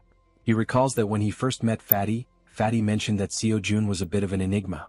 Han also remembers Fatty talking about hot baths, which amazed the girls, and how the ingredients for their meals had also been thanks to Seo Jun's ability. Reflecting on all this, Han grows more unsettled by Seo Jun's overwhelming power, convinced that the mysterious skill must be his. As Han coils the wires around his arm, he glances at Moon and recalls how he used to be an introvert, someone who changed drastically after meeting Seo Jun. Realizing the terrifying scope of Seo Jun's abilities, Han thinks to himself that being saved by Seo Jun means being chosen by him. Back in the parking lot, as the elevator reaches the ground floor, Fatty dashes toward the unconscious woman. He quickly picks her up and heads to the 30th floor as instructed. All of this is observed by Seo Jun through the surveillance-like view of his ultimate eyes, while Han silently contemplates how being saved in this world seems to hinge on being favored by Seo Jun. A flashback is revealed, showing a small toy car. A child was playing with it in a park while being watched. The boy was filled with joy, calling out to his mother to watch what he could do. The woman from the parking lot, Yanju, was his mother. She smiled at him genuinely, encouraging him. As the child stood up and waved to his mother, something appeared behind him. The genuine smile on the mother's face turned into an expression of horror. She froze, overcome with terror. A group of 3 vile goblins surrounded the poor boy, who was innocently waving at his mother. She tried to act, summoning all her strength, but she wasn't fast enough. The goblins attacked the boy, leaving her helpless to stop them. All she could do was weep as the sight of her son's final moments was burned into her memory. All that remained was the toy car the boy had been playing with. Trapped in a nightmare, Yanju suddenly woke up, startled by the painful memories. She looked to her side and saw Seo Jun, who called her by name. He watched her lying down and she sat up on the bed, her head throbbing. Seo Jun extended his hand and introduced himself, saying it was a pleasure to meet her. Ignoring his introduction, she asked him if he was the one who did it. Surprised, Seo Jun hesitated, unsure what she was referring to. Quickly she clarified, saying he knew exactly what she meant, the thing that made the goblins' heads explode. Seo Jun froze in a moment of hesitation, and his hand began to tremble. Gripping his hand to steady himself, he admitted that, yes, he was the one who had done it. Yanju started thinking, realizing how immensely powerful he must be. Someone with such a neutral expression could wipe out an entire horde of goblins in an instant. Fearful but hopeful, she thought that if he could do something so incredible, then maybe. She began trembling, her thoughts racing. Finally, she begged him, pleading for him to save her child. Through her tears, she cried out, asking him for just one day to bring her son back. As she finished her plea, Seo Jun looked at her, seeing her face soaked with tears, an expression of unbearable pain. It was the face of someone who had their child ripped away. Still crying, she said she missed her beloved son terribly. Seo Jun clenched his teeth, anger boiling within him as he realized she had lost her son to those wretched goblins. Yanju sobbed so hard, trembling and unable to speak coherently through her hiccups. Seo Jun stood there, frozen, wondering if there was truly nothing he could do. He decided to try issuing a mission through the system. Hunt down 1,000 goblins with no time limit and no penalty for failure. The reward would be the resurrection of her child. Lost in thought, he wondered if such a thing was even possible. The idea filled him with apprehension. But then the system notified him that the mission couldn't be issued. Frustration surged through him as he realized resurrection was beyond his current capabilities, even with his powers. The system explained further, stating that a resurrection required a tremendous amount of power and resources. Then another notification appeared. There weren't enough funds to cover the resurrection mission's reward. It suggested trying again after increasing his funds. Seo Jun was stunned, his jaw dropping in disbelief as he read the message. Resurrecting someone might actually be possible if he had enough money. Overwhelmed with excitement, Seo Jun shouted at the system, demanding confirmation. Could he truly bring someone back to life if he had the funds? Returning to the room, he saw Yanju still crying. He realized he had no idea how much it might cost to resurrect someone, nor could he even begin to guess. But knowing the possibility existed, he decided to act. He called out to Yeonju, who quickly looked up, wiping her tear-filled eyes. With a serious expression, Seo-jun told her that he thought he might be able to help her. He explained that there might be a way to bring her son back. Upon hearing this, Yeonju feels a sense of relief. Though not a certainty, the idea that there might still be hope offers her comfort. Still crying, she grips the bedsheet tightly and asks if what he said is truly real or just a cruel joke. Seo-jun reassures her that he would never joke about something so serious. However, he explains that while it is possible, it cannot happen just yet, and she nods in understanding. He adds that he doesn't know exactly how long it will take, but there is definitely a way. Yeonju turns to him, saying she'll do whatever it takes, and asks what she should do to make it possible. Seo-jun considers the situation. With Han's group, which now includes Moon, Toji, and Fatty with their awakened abilities, they already have a strong team. Adding Yeonju, a level 33 fighter, would make them capable of handling most monsters. He thinks the best course of action is to transform all 7 of his minions. Changing his expression to a smile, he asks Yeonju to get up, saying he'll introduce her to some people. Shortly after, Han introduces himself, and Yeonju politely returns the greeting. She then asks if he's the one who was throwing baseballs to hunt goblins, which startles Han that she knows about that. Yeonju also turns to the archer, saying she recognizes her too since she was shooting arrows at the goblins, leaving the archer equally surprised. Nervous, the archer asks how Yeonju knows her. Yeonju, growling and mimicking claws with her hands and sharp teeth, asks if they really don't recognize her, saying they've met before. Toji, the archer, and Han look confused about her growling while cute bears appear in the background. Deciding to clarify, Yeonju begins transforming.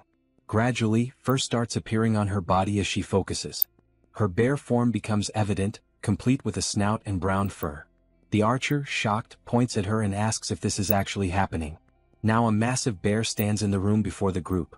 Still pointing, the archer exclaims that it's the beast they saw in the alley earlier. Yeonju, laughing awkwardly, corrects her, saying it's actually a bear, not a beast, leaving the archer dumbfounded. The bear woman explains that she had helped them deal with the goblins a few times before, though they hadn't realized it until now. Looking at the giant bear in front of him, Han remarks that their meeting wasn't a coincidence after all. The bear woman confirms this, saying that anyone who opposes the goblins is a friend of hers. At that moment, Seo-jun arrives and interrupts their conversation, stating that it's good they're already acquainted. With a serious expression, he says he has something important to announce. Seo-jun explains that after thinking it through, they'll execute the plan to rescue Moon's grandmother tomorrow. The group listens intently as he informs them that the number of goblins has drastically decreased, making this the perfect opportunity for the mission. He adds that Fatty will sit out this mission due to his injuries and mentions that he borrowed Fatty's room, as Fatty lost his bed to the bear woman. Seo-jun then announces that Yeonju, the bear woman, will join them on the mission. She nervously thanks him for the opportunity and says it's a pleasure to meet everyone. Concluding the meeting, Seo-jun tells them to prepare for tomorrow morning. The group, filled with determination, agrees to the mission without question. Afterward, Seo-jun calls Toji and Moon aside for a private conversation in the hallway, leaving them feeling uneasy. He reassures them not to worry, saying it'll only take a moment. Under the full moon in the hallway, Seo-jun asks if they know why he called them there. Both Toji and Moon look startled, unsure of what he's referring to, though deep down they might have an idea. The two were caught off guard by the sudden question and visibly startled. Toji hesitated and admitted he wasn't sure, while Moon spoke up, asking if it had something to do with the powers they had recently acquired. Jun smirked sarcastically and replied, "Yes, it's about your powers." He went on to explain that both of them had awakened abilities this time, leaving them shocked at how perceptive their leader was. Seo-jun explained further, revealing that Moon's newly obtained ability was teleportation. This excited Moon, who was eager to learn how to use it. As for Toji, his ability was named Knight of Steel, which left him curious about what it could do. Jun's expression shifted to one of seriousness as he considered the situation. He realized he needed to understand how both their abilities worked before they embarked on the mission the next day. Deep in thought, he opened the system screen to analyze their progress. He issued a mission to both of them: demonstrate their newly awakened abilities within 1 hour. The reward for success was increased strength, while the penalty for failure was having to sleep in the corridor. The system confirmed the mission parameters, and Jun found himself intrigued by these team-oriented challenges. As Jun mulled over the situation, Toji, unable to contain his enthusiasm, called out, asking if it was true that he had awakened a new ability. June confirmed with a nod. Toji's excitement was palpable. Snorting with exhilaration, he exclaimed how great it was, but then asked about the Knight of Steel ability, curious about its specific capabilities. June explained that it allowed Toji to summon a steel suit of armor and a halberd. Before Toji could ask further questions, since he was used to wielding a baseball bat, a blue light suddenly materialized beside him. The light was Moon's teleportation ability activating. In an instant, Moon vanished, leaving Toji stunned by how quickly he had picked up the skill. For a few seconds, June and Toji exchanged wide-eyed, speechless glances, both trying to process what had just happened. Moments later, Moon reappeared in the corridor, slightly wobbly as he landed. Looking down at his hands, Moon's face lit up with excitement as he marveled at the functionality of his power.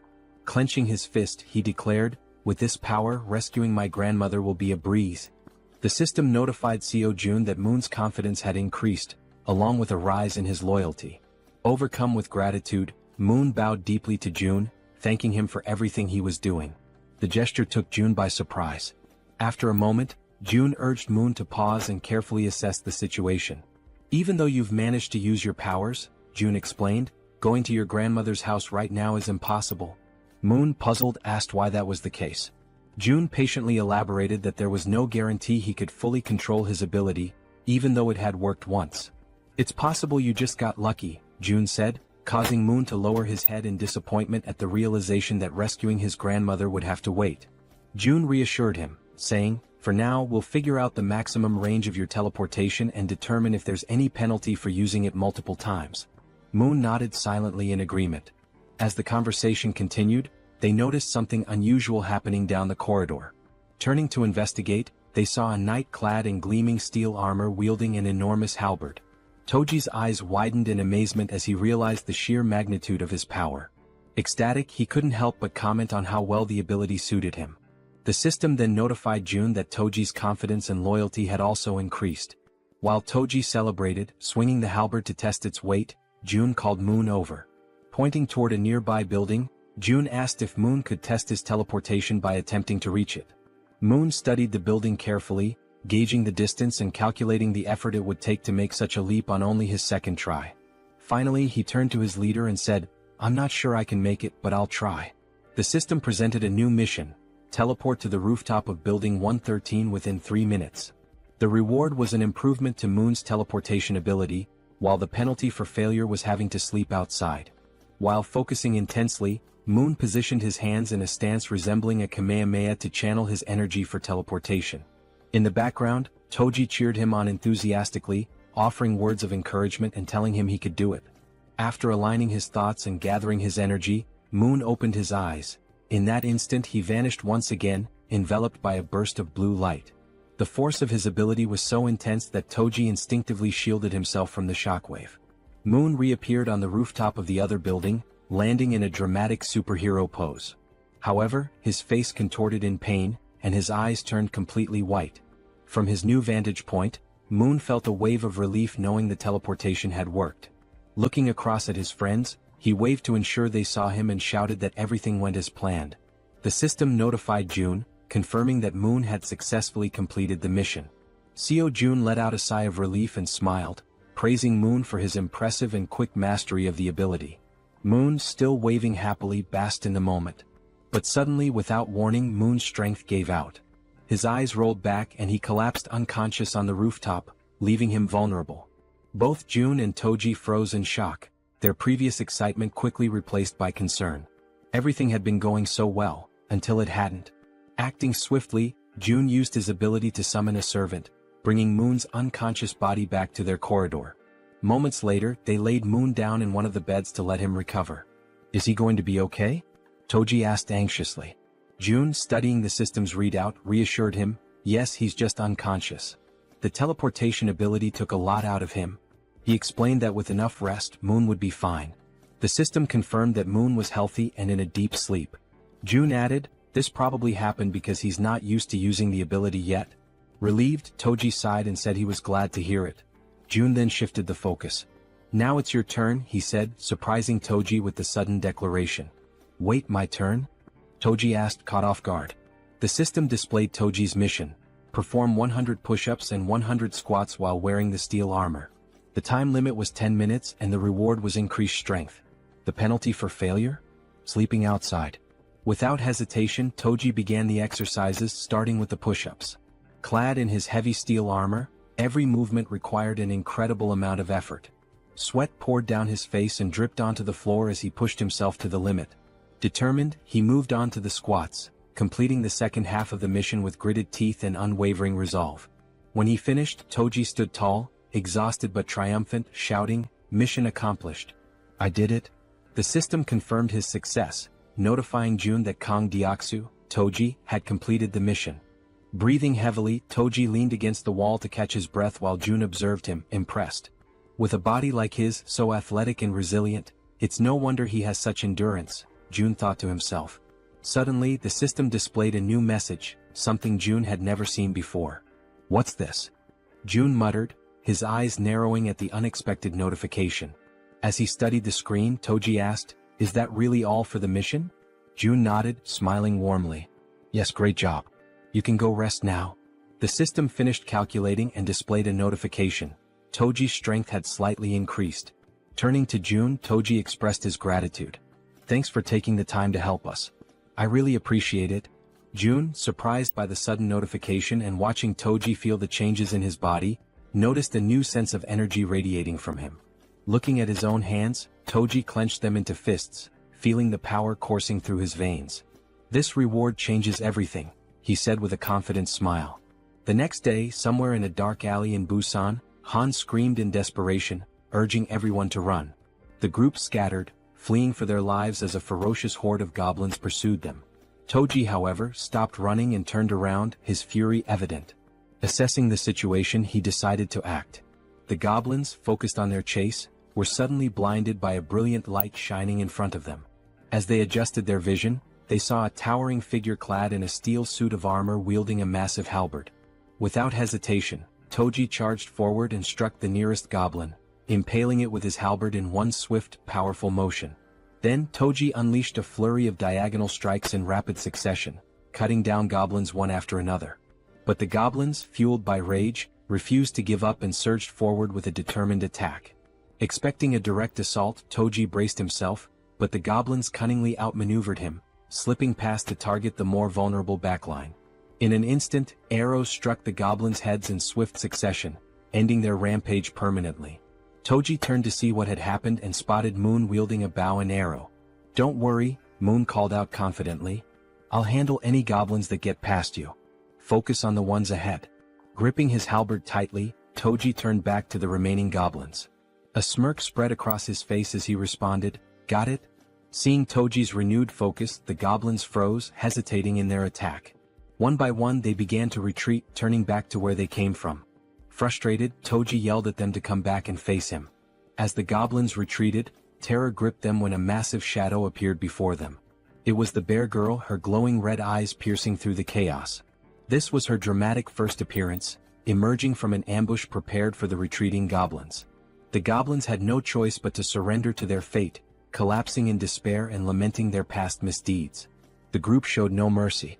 Moon's arrows flew with precision, Toji's halberd struck powerfully, and the bear girl slashed through the goblins with her razor-sharp claws. Together they defeated the goblins one by one. Seizing the opportunity, Han shouted to Moon, "Now's your chance. Go."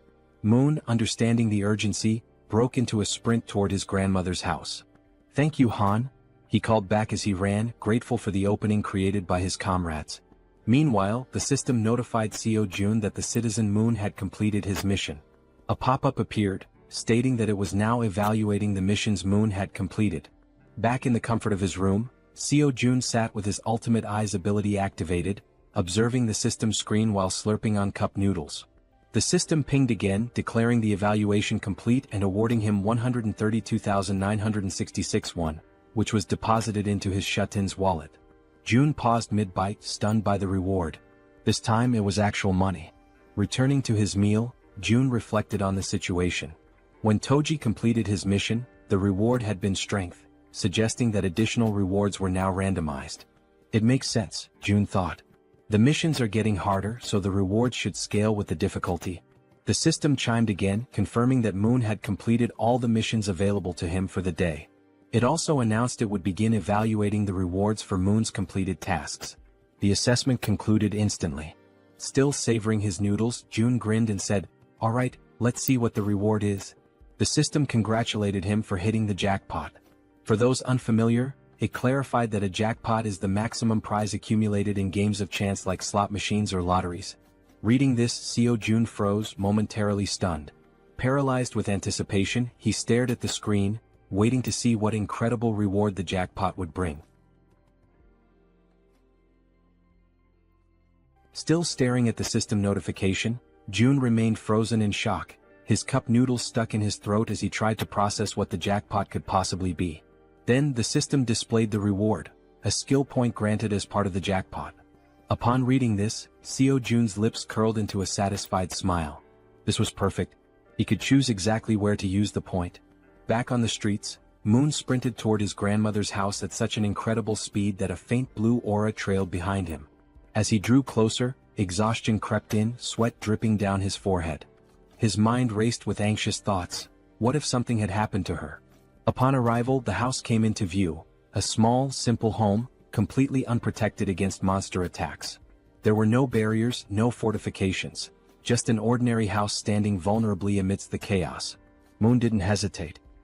He rushed to the door and pushed it open, but a deep fear clawed at his chest. Frantically, he dashed through the house, checking every room as he called out, "Grandma, where are you?" Then he reached the bedroom. His eyes widened in shock.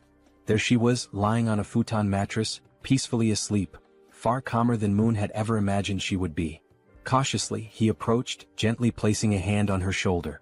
"Grandma," he whispered, shaking her lightly, hoping for any sign of response. Slowly, her eyelids fluttered open. Her voice was faint and drowsy as she murmured, "Who is there?" She reached out, her frail fingers brushing against his hand. "Moon, is that you?" And at that moment, ninjas cutting onions must have passed through the room, because Moon's vision blurred as he choked up, his chest tightening with overwhelming relief. Tears streamed down his face. His body trembled as he sobbed uncontrollably, overwhelmed by the sheer relief that she was still alive. Unable to hold back, he threw his arms around her in a warm, desperate embrace, whispering apologies between his sobs. "I'm sorry, Grandma. I'm so sorry it took me so long to come back for you." Despite his tears, the old woman smiled kindly and patted his back. "You're such a brave and kind boy, Moon. I knew you would come for me." At that exact moment, a system notification appeared in front of Seo Jun. Moon's loyalty had reached 100. Moon was now officially registered as a vassal. The number of available vassal slots had increased. Jun squinted at the system window in confusion. What's this? Apparently, reaching a certain level of trust unlocked an additional vassal slot. The system then displayed his current vassals. Choi Hyungjin aka Fatty, level 20, Moon level 30, and Kang Deoksu aka Toji level 25. Scratching his chin, Jun was taken aback. Wait, so I can level them up too? Curious, he decided to check how much it would cost to upgrade Moon's level. He tapped the plus symbol next to Moon's name. A new notification popped up. Insufficient funds to level up. Then another window appeared, showing the required amount. 100 million won is needed to upgrade vassal Moon to the next level. Jun's jaw nearly hit the floor. His hands clenched into fists. 100 million won? His face twisted in frustration as he rubbed his temples. That's insane. Just for one vassal? With a sigh, he ran a hand through his hair and lightly punched the table. "I'm sorry, Moon," he muttered under his breath. "I'll make it up to you by assigning you missions every single day." At that moment, a noise snapped Jun out of his thoughts, his senses going on high alert. The elevator was moving. His brow furrowed. Who the hell could that be? His comrades were still out in the streets, fighting goblins. Narrowing his eyes, he activated Ultimate Eyes. His pupils darkened as his vision extended, scanning the entire building. Two people stood outside one of the apartment doors. A man and a woman. The man carried a box on his shoulder, while the woman knocked on the door, asking if anyone was inside. Something felt off. Their expressions weren't exactly friendly, and their dark under-eye circles hinted at exhaustion or something more sinister. Jun immediately recognized the apartment. Inside was Fatty's wife. From the other side of the door, she hesitated. Hearing the knocking and voices, she called out cautiously, "Who is it?" Assuming it was urgent, she made a quick decision and opened the door.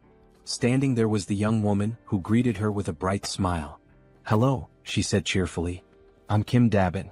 Then she gestured toward the man beside her. "And this is my younger brother, Kim Miho." She continues, mentioning that they live in unit number 1701. Intrigued, Fatty's wife asks what brings them there. The girl sighs, explaining that she only came because she desperately needed help, leaving Fatty's wife wondering what kind of help she could possibly need.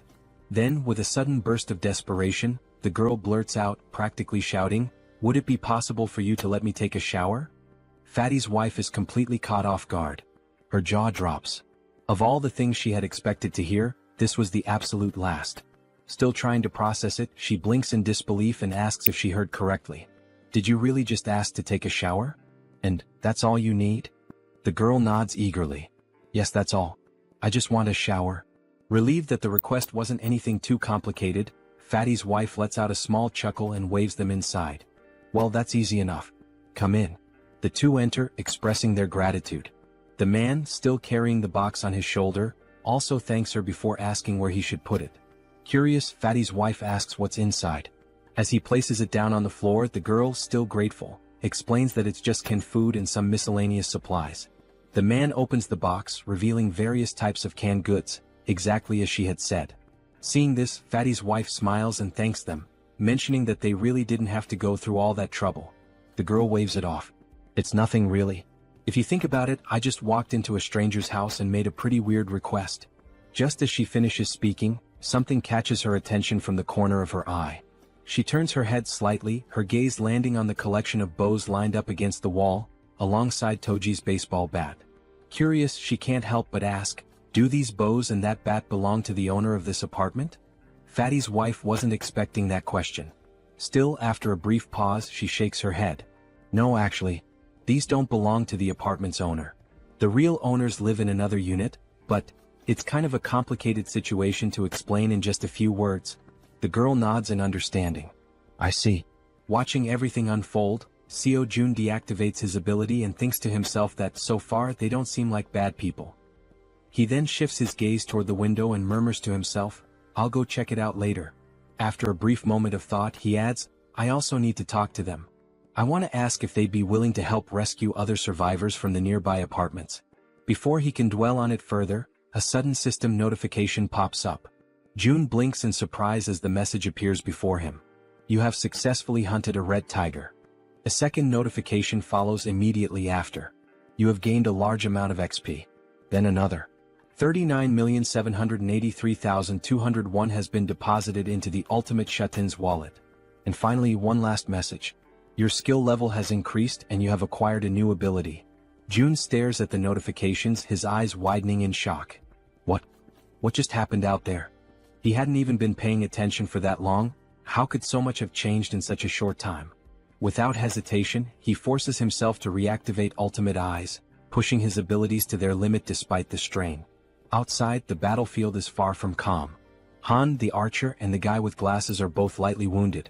In front of them, the corpse of a massive red tiger lies motionless on the ground, and next to it, the werbear is also severely injured, struggling to move. The rest of the group stands frozen, unsure of what to do next. June observes everything, but a strange feeling creeps up on him. His stomach twists, and his chest tightens as a wave of unease washes over him. What the hell just happened? Suddenly, a sharp pain shoots through his body. His muscles spasm, cold sweat dripping down his face as an overwhelming pressure grips his chest. He groans in agony, barely able to keep himself upright. Then the system sends another notification. "You have discovered individuals who are eligible to receive citizenship." Through the pain, June barely manages to process the message. There are still people who aren't citizens yet? His breathing is ragged, but he forces himself to speak. "System, grant them citizenship." A new notification appears instantly. A list of names flashes across the screen. Citizenship has been granted. And then, another alert. You have officially reached 50 citizens. An additional message follows. The amount of XP and money that citizens can earn has increased by 100%. But the surprises don't stop there. A final notification appears on the screen, revealing something unexpected. As the number of citizens has reached a specific threshold, all citizens have unlocked a new ability, Power of Trust. June stares at the words, mind racing. Power of trust. What does that even mean? Despite his lingering confusion, his thoughts drift back to the battlefield. He clenches his jaw. Did anyone get seriously hurt? Back on the streets, we see Moon, slightly injured and gasping for breath, making a tremendous effort as he carries his grandmother on his back. Everyone else is also wounded, running desperately while providing cover for Toji, who is carrying the injured werbear woman. Observing this, June quickly realizes that the situation outside is far worse than he had imagined. And of all people to be seriously hurt, it had to be the werbear. As the group races to escape, a horde of goblins suddenly appears right in front of the two carrying the wounded. The team members covering them from behind immediately let loose a volley of arrows, striking down goblins to clear a path. The archer, watching closely, is startled by the precision of the man with glasses. "How the hell did you pull that off with a single shot?" she asks, eyes wide. The man looks just as confused. "I honestly have no idea." As they continue running, the archer suddenly realizes something. "For some reason, my body feels lighter." Han, running beside her, nods in agreement. "Yeah. And I just noticed, I'm not even out of breath anymore." Meanwhile, back with June, the system finally provides an explanation. The ability Power of Trust is a passive skill that increases all stats by X%, where X equals the trust level of each citizen. June stares at the message in disbelief. This skill didn't even exist before. How the hell is it so strong? Then, another realization hits him. Every single member of his group has at least 50 trust points or more. This means that all their stats, including stamina, strength, reflexes, and more, have naturally increased by 50%. At that very moment, Moon's expression shifts as if something suddenly clicks in his mind. He has a hunch. This must be another one of June's new abilities. The system then notifies June of something else. Both of the girls have now surpassed 30 loyalty points. As a result, they are now eligible to be registered as vassals. Without hesitation, Kim immediately commands the system to register both of them. The moment it happens, the two women suddenly stop in their tracks, their bodies tingling as an overwhelming power surges through them. The system follows up with an update. Kim Gaeong, now at level 20, has acquired the piercing ability. Yu Hyerin, now at level 25, has awakened the skill Poisonous Mist. Now, brimming with their newfound power, the two turn back, ready to face the goblins chasing them. The archer steadies herself, drawing her bow. She fires an arrow straight at the goblins. Normally, her shots always land as headshots, every single time. But this time, something is different. The arrow doesn't just pierce through one goblin, it ricochets off and strikes several others, piercing through them effortlessly. Confused, the archer furrows her brows. What the hell? What just happened? The system promptly provides an answer. The ability's piercing is a tier C skill that uses mental strength to fire a penetrating arrow. June, standing with his arms crossed, watches as the information unfolds before him. Now that he knows what the ability is, he immediately issues a command to the system. Create a mission. A new quest pops up. The archer must use piercing to hunt 10 goblins within a 10-minute time limit. Reward: increased piercing proficiency. Penalty for failure: fatigue. As he processes this, June shifts his attention to the other ability. Unlike piercing, this one seems far trickier. Poisonous Mist is a deadly attack, and while it's classified as a B-rank skill, using it incorrectly could endanger the entire team. June exhales sharply, deciding to deal with it later. I'll figure it out when the time comes. Just then, the system sends another notification. The archer has successfully completed the mission. 10 goblins eliminated. A new message follows. The maximum number of missions available for today has been reached. Evaluating. June sighs, unimpressed. The rewards weren't that great this time. But now that the battle outside has settled, he decides it's time to check on the citizens living on the lower floors. Activating Ultimate Eyes, he scans the corridors. His gaze locks onto the silhouette of a man walking calmly through the halls, his hands tucked into his pockets. June watches as the man heads toward the bathroom, likely to collect water. Smart. June notes that this man has good survival instincts. He's gathering water before supplies run low. Shifting his focus elsewhere, June spots another pair, a man and a woman sitting together, preparing to eat. He observes them for a moment, realizing something important. They're already capable of gathering food and water on their own. Then, in another part of the building, something unexpected catches his eye. A woman. She's lying motionless on the floor inside a room. Without a second thought, June bolts toward her. The system immediately provides an update. Kim De-jung. Trust level, 18. Ability, healing, awakened. Jun's heart pounds in his chest. Healing? His eyes dart between the system message and the unconscious woman on the floor. He reads the ability description. She can heal wounds. A surge of urgency floods through him. She's the first healer they've found, and they desperately need her. Without hesitation, Jun sprints forward. He has to help her, no matter what. After sprinting through the hallways, Jun finally arrives in front of the door to the room where the woman had collapsed. His breathing is still heavy from the run, but he quickly composes himself and reaches for the doorknob. Slowly he tries to turn it, hoping to gain access without any trouble. However, to his surprise, the door is locked from the inside. A deep frown settles on his face as he realizes there is no way for him to open it from the outside. The sudden obstacle causes his shoulders to slump slightly, and he takes a step back, frustration creeping into his thoughts. But just as he starts to contemplate another course of action, something unexpected happens. His eyes widen momentarily as a new notification from the system appears before him. By sheer coincidence, or perhaps fate itself, he has just acquired a new skill. The system promptly displays its details. The ability is called Invisible Hand, and it is currently at level 1. According to the description, it allows him to summon and control an invisible hand at will. Reading the notification, a surge of newfound determination fills his chest.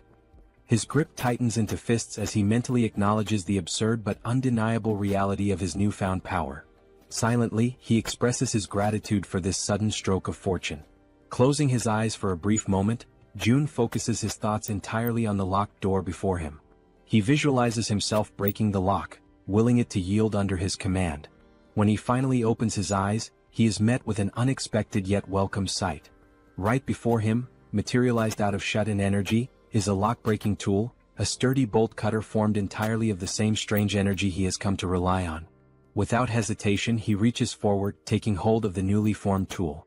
The cold sensation of the manifested object in his grip confirms its existence. Without wasting another second, he positions it against the lock and applies pressure. A sharp snap echoes through the quiet hallway as the lock gives way effortlessly. With a swift motion, he pushes the door open and rushes inside. The moment he steps into the dimly lit room, his gaze immediately lands on the unmoving woman lying on the floor. Now that he is seeing her up close, the eerie stillness of her body makes the entire scene feel unsettling. Jun quickly kneels beside her, concern evident in his expression. Reaching out, he gently nudges her shoulder, his voice calm yet firm as he speaks. He asks if she can hear him, if she is all right, urging her to wake up. There is no response. A deep sense of unease washes over him.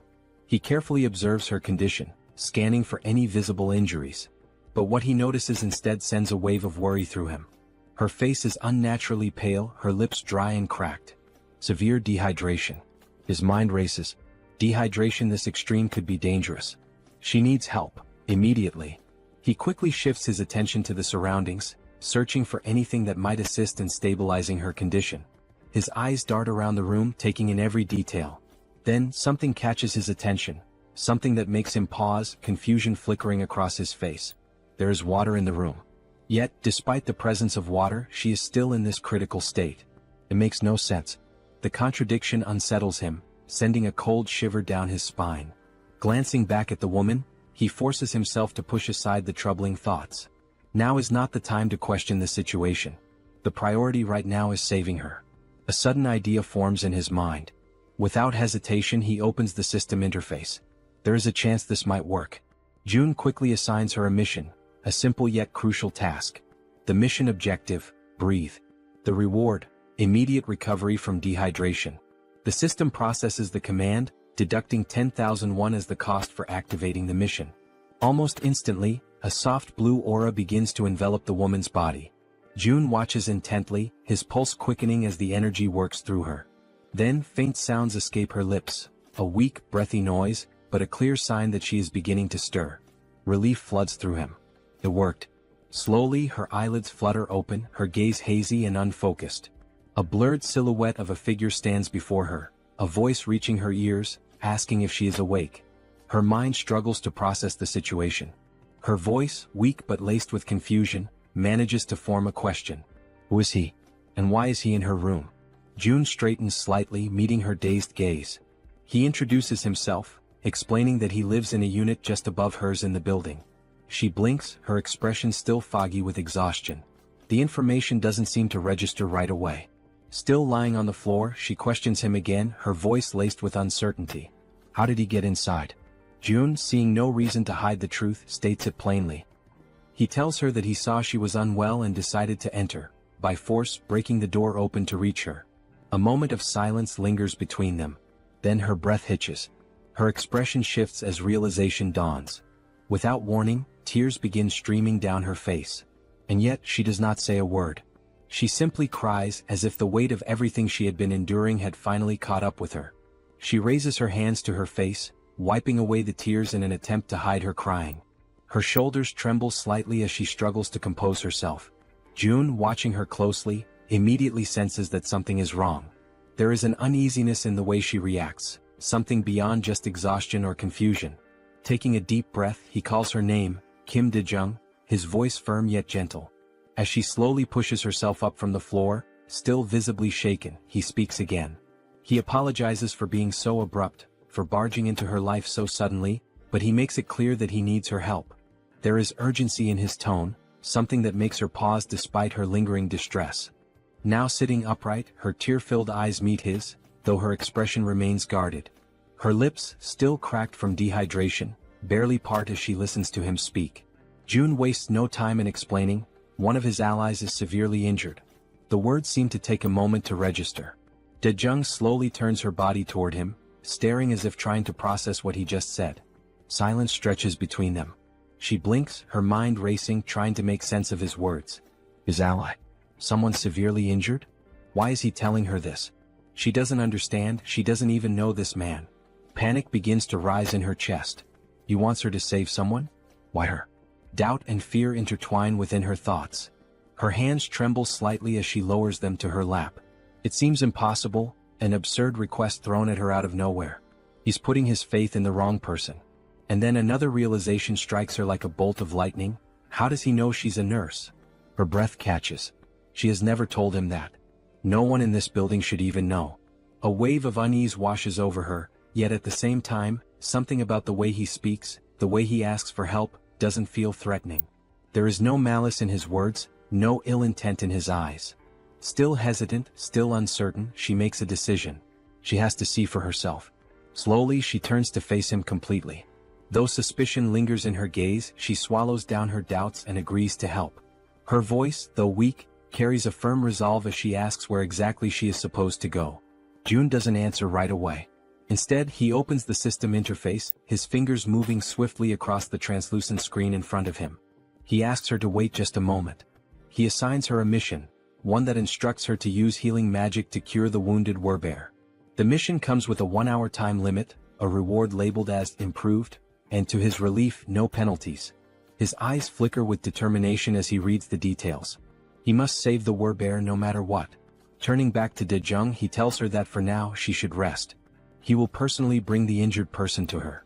He then instructs her to find something to help with her own dehydration. But Dejung, already overwhelmed, barely has time to process his words before something utterly impossible happens. From seemingly nowhere, oranges begin to materialize in midair. Her eyes widen in pure shock, her breath hitching as she watches several bright oranges fall from the void and land in front of her. For a long moment, she simply stares, her mouth slightly open, completely stunned. Then, snapping out of her daze, she frantically raises a shaking finger, pointing at the fruit on the floor. What is this? Her voice trembles as she demands an answer.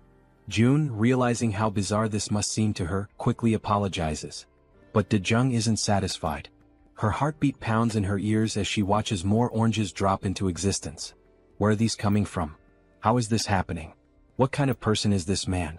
Before she can demand further explanations, June simply turns his back to her. A slight smirk plays on his lips as he tells her, he'll explain everything later, once things have calmed down. And with that he walks away.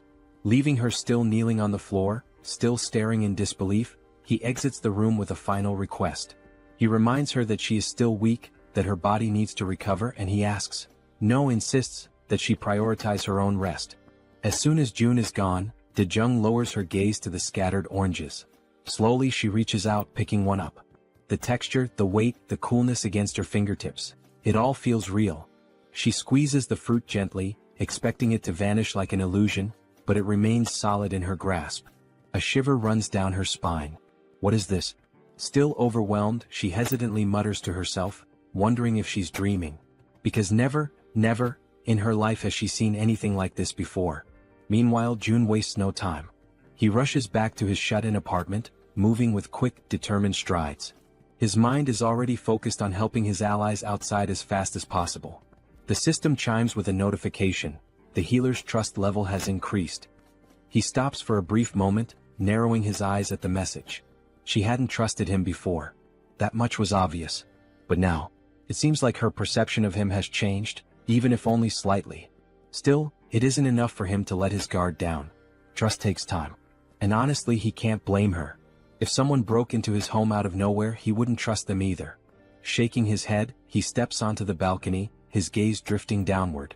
His thoughts remain heavy, but as he looks out toward the streets below, something makes his entire body freeze. His blood runs cold. A massive, ferocious red tiger is charging through the streets, its powerful limbs propelling it forward with terrifying speed. And it's chasing his allies. June's breath catches as he sees his companions below, running for their lives. Desperation is evident in the way they scramble to escape, but the monstrous beast closes in on them, its deadly fangs gleaming under the dim light. Then, as if things couldn't get any worse, its piercing eyes fixed on its targets, its muscular body moving in perfect synchrony as it hunts his team. A wave of panic washes over June. This isn't just a dangerous situation. This is a massacre waiting to happen.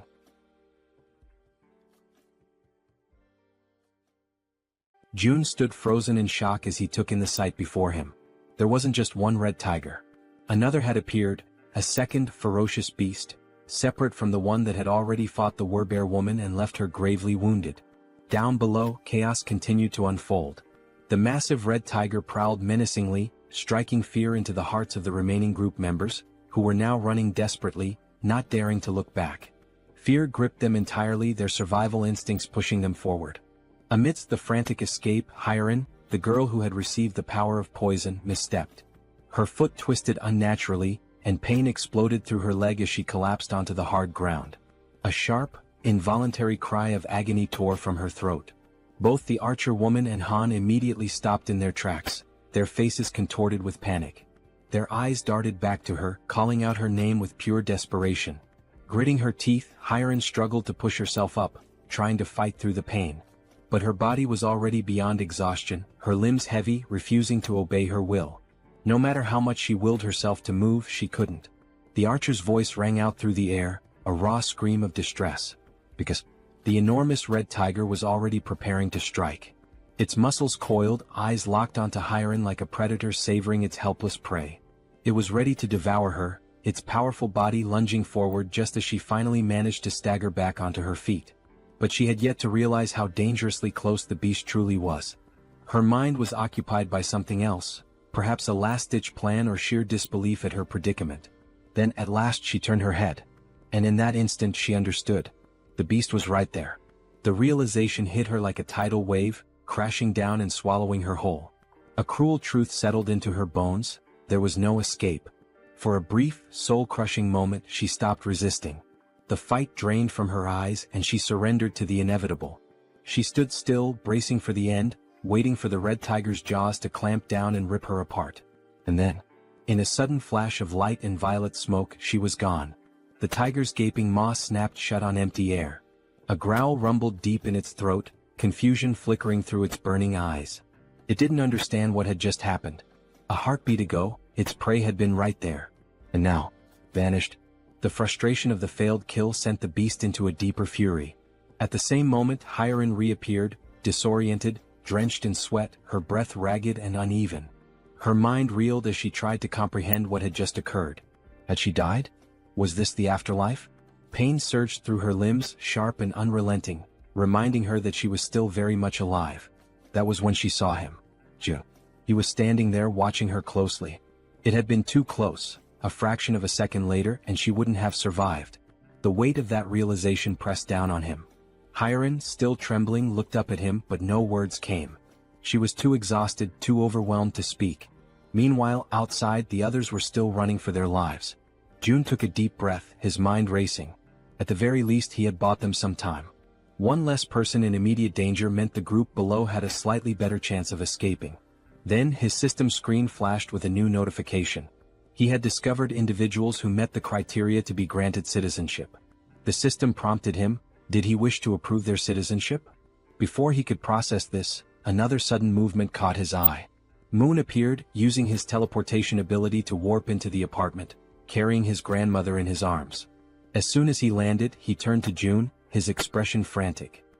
His breathing was unsteady, but his grip on the elderly woman remained firm as he pleaded for June to take care of her. June glanced at Moon, then at the frail woman in his arms. The concern in Moon's eyes was unmistakable, but June's mind was already occupied with something far more urgent. Raising a hand, he told Moon to wait. There was a bigger problem right now. Moon parted his lips, ready to argue, ready to demand an explanation. But then he looked at June's face, at the seriousness in his expression, and he understood.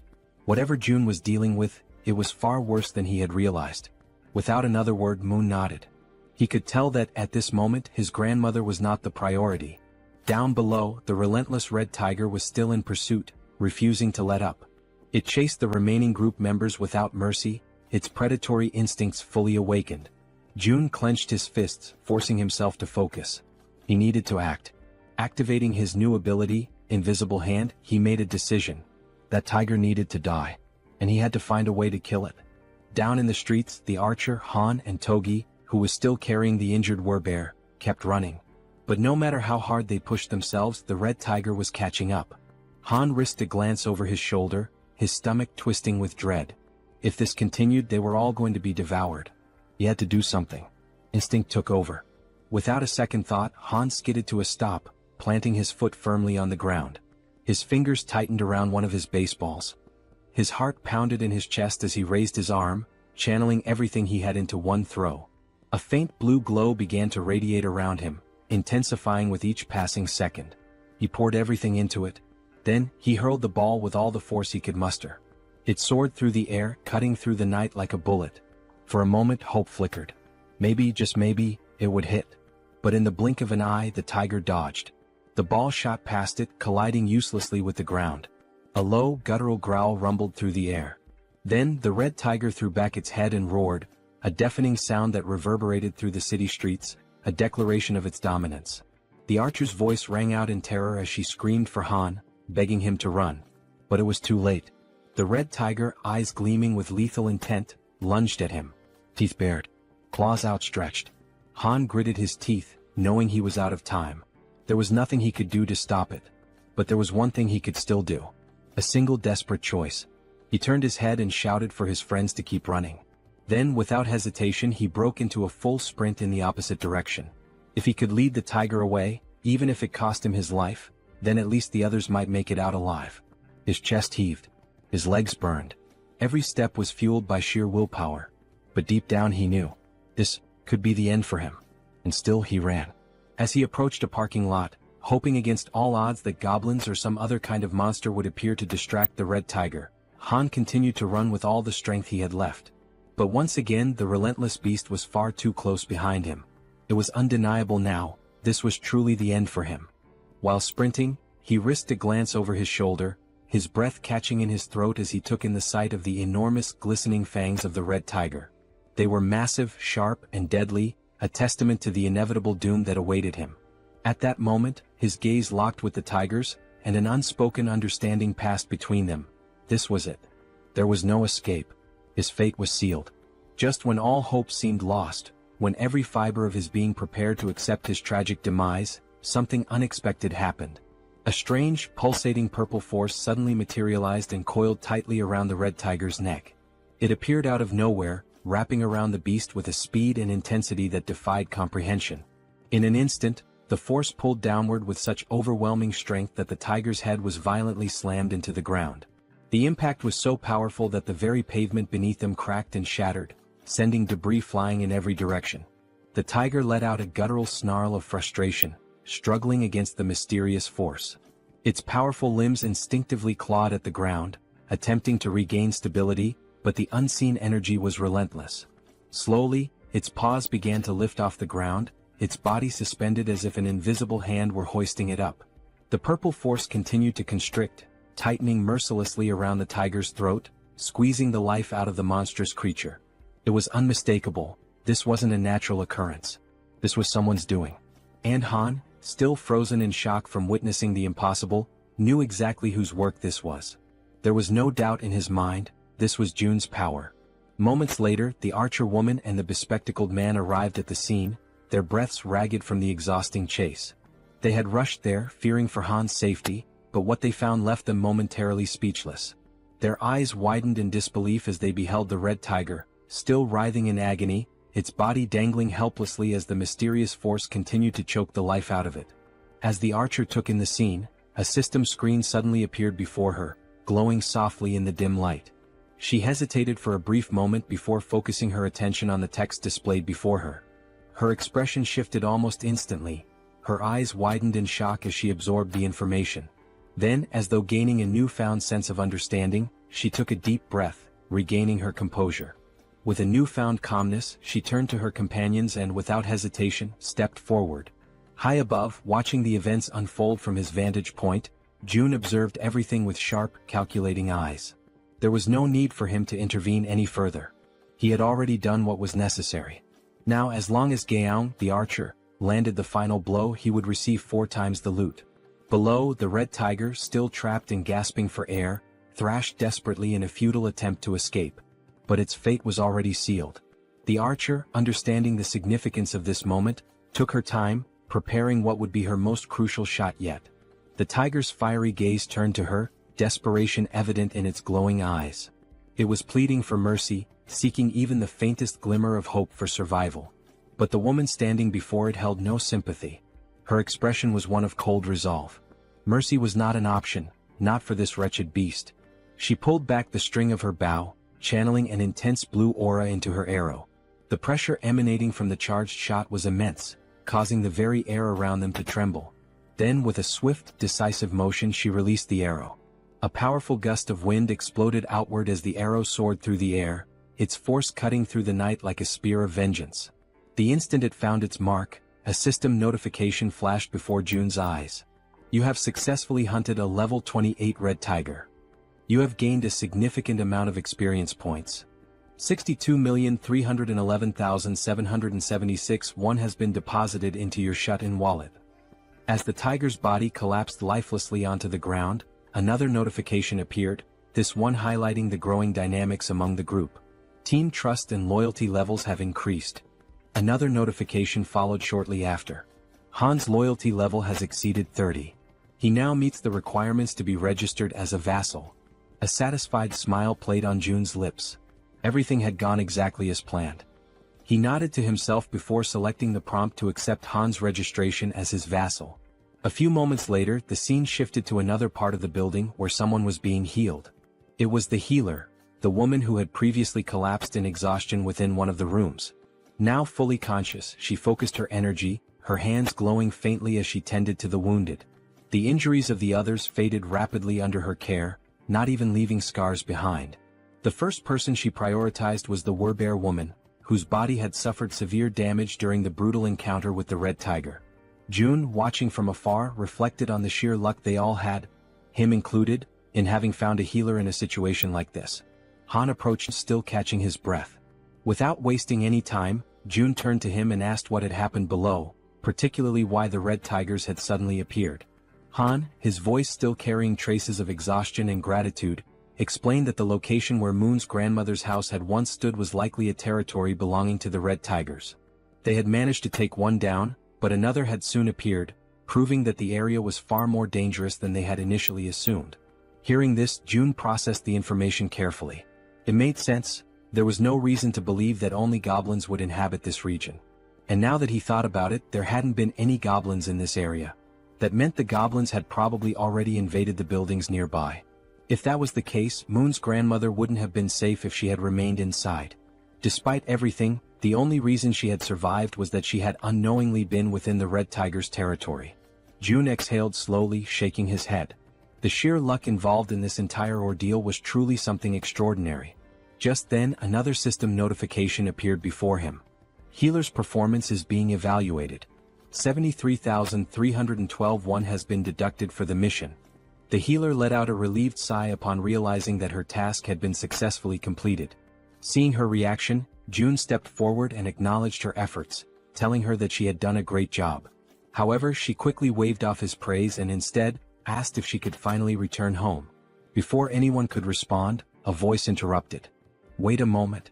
It was Fatty, who had finally reappeared after spending some time resting and recovering from the ordeal. Scratching the back of his head, he looked around awkwardly before addressing the group. I know this might not be the best time to bring this up, but are you guys seriously planning on gathering in my apartment all the time? June turned his attention to Fatty and, for the first time, truly took in the number of people currently occupying the space. The realization dawned on him, and at that moment, everyone around them wore equally amused and sheepish expressions. With a small chuckle, June reassured him. There was no need to worry, he had already made arrangements. Unit 2901 was currently unoccupied. Electricity, water, and every other necessity for daily life would be provided, and they were free to live there. Upon hearing this, the entire group erupted in joy. He also calls out to Dabin and informs her that Units 2101 and 2102 are currently unoccupied as well. June states that he will ensure that electricity is supplied to those units and requests that she notify the other survivors, letting them know they can use the bathrooms and showers in those apartments. Upon hearing this, Dabin and her brother exchange glances before nodding in agreement, assuring him that they will take care of it. June then adds that out of the 2 available units, Dabin and her brother are welcome to claim one for themselves. The unexpected offer leaves both of them stunned, their jaws practically dropping in disbelief. June, however, remains composed and instructs them to inform the other survivors that they may take the remaining unit. After settling that, June shifts the conversation to another matter, saying that he has a favor to ask. Dabin, still somewhat taken aback, encourages him to go ahead and say what he needs. Without hesitation, June states that he wants her to become the messenger between himself and the rest of the survivors. The moment those words leave his mouth, Dabin pauses, furrowing her brows in confusion. She repeats his request, asking if she heard him correctly. Did he really mean messenger? June, completely serious, confirms it. He then lays out the details of his plan, instructing her to inform everyone that whichever team manages to eliminate 100 goblins the fastest will be rewarded with an empty unit of their own. Furthermore, he emphasizes that in addition to securing a place to live, the winning team will also receive essential supplies, unlimited electricity, running water, gas, and food, ensuring their survival and comfort. But there's more. June goes on to clarify that if the team agrees to take in 10 additional survivors, those individuals will also be granted access to the same benefits. For a brief moment, the atmosphere in the room grows heavy with tension. The weight of June's words settles over them, and everyone seems to grasp the implications of what he is proposing. Then, as if anticipating concerns, June adds one final note. He instructs Dabin to make sure she informs them that the distribution of these benefits may take longer depending on which floor their new residence is located. As he watches their reactions, June contemplates his next move. From this point forward, he realizes every decision will be like moving pieces in a strategic game of chess. Only those who prove their worth will receive the resources they need. At that moment, a system notification appears before him. A new quest materializes, an official mission to hunt down goblins. The quest has a strict time limit of 168 hours, a modest reward of experience points, and a harsh penalty for failure, being barred from using any shared facilities. A final message flashes before his eyes. Will you grant this quest? Yes or no?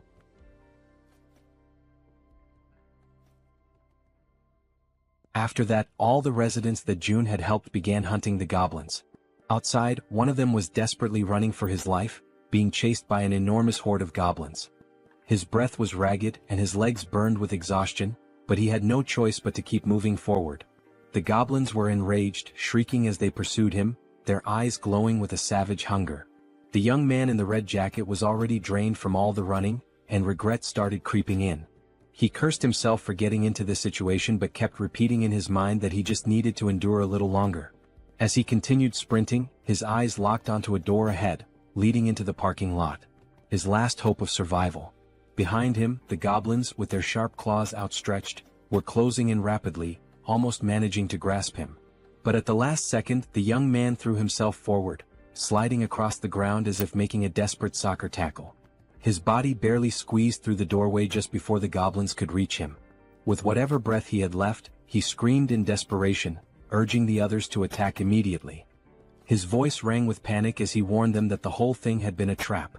3 other members of the group, armed with spears, stepped forward, assessing the situation with calm determination. They acknowledged the red-jacketed man's efforts, commending him for doing a great job in luring in even more goblins than they had initially expected. Without wasting a second, the spear-wielding men began their assault. Their weapons thrust forward in swift, practiced movements, piercing through the goblins before they could force their way through the door. Some of the goblins, already wounded, stumbled back, while others still fought desperately, pushing forward with wild fury. One by one, the goblins were cut down, their bodies being flung backward with every powerful strike. Realizing the overwhelming disadvantage, one of the goblins, seemingly higher in rank, let out a sharp, commanding screech, a call for retreat. Upon hearing it, several goblins turned tail and began fleeing without even looking back. Noticing their retreat, the spear-wielding men shouted for everyone to attack faster before they could escape. One of the men suddenly grinned, a glint of mischief in his eyes, as if he had just come up with something interesting. He turned to the others and asked if they wanted to see something cool. His teammates, unsure of what he was planning but intrigued nonetheless, nodded in agreement. The red-haired man took a deep breath, steadying himself, his focus entirely on his target. Holding his spear tightly, he aimed at the fleeing goblins and, with a force that almost seemed superhuman, hurled it forward. The sheer speed and strength behind the throw made it seem as if he possessed some hidden power. But in reality it was pure brute strength. The spear flew past the twin brothers, slicing through the air at an incredible speed, heading straight for the escaping goblins. One of the goblins, foolishly thinking it had made it to safety, was struck squarely in the back. Its body convulsed for a brief moment before falling lifelessly to the ground. The red-haired man turned back to the twins, a triumphant grin spreading across his face as he asked if they thought that was amazing. The twins, eyes wide in awe, immediately agreed, saying it was absolutely badass. Stretching his arms as if shaking off the tension, the red-haired man then casually asked how many goblins each of them had managed to kill. The twin on the left proudly declared that he had taken down 22. The twin on the right smirked and smugly announced that he had won, having slain 23. Hearing this, the red-haired man grinned even wider and stated that they had officially completed their mission of defeating 100 goblins. After all, between just the 3 of them they had already slain over 100. The twins exchanged glances, surprised at how quickly they had achieved their goal. They had initially thought it would take an eternity to eliminate that many goblins. Just then Min, the man in the red jacket, stormed up to them, clearly irritated. He wasted no time in complaining, reminding the red-haired man that he had said there would be only about 10 goblins. Yet Min had barely escaped with his life. The red-haired man immediately bristled, veins bulging on his forehead in frustration. He snapped back, demanding to know what Min was whining about this time. Min, still seething, shot back that there was no way anyone could have mistaken that many goblins for just 10, and he had nearly died because of it. Rolling his eyes, the red-haired man brushed off his complaints, saying that the results had turned out well. Thanks to their success, they were about to get a brand new place to live, so Min should quit complaining. Irritated, he then told Min to pay attention and called him bro, which suggested they might actually be siblings. Then, with the veins on his face bulging even more, he reminded Min that he had come up with this hunting strategy himself, so there was never any chance of failure. He also pointed out that it was his idea to use the spears, which had been crafted by the twins. All Min had to do was run, something he was already confident in doing. With an exasperated sigh, the red-haired man then offered Min a way out. If he was that dissatisfied, he could simply leave the team.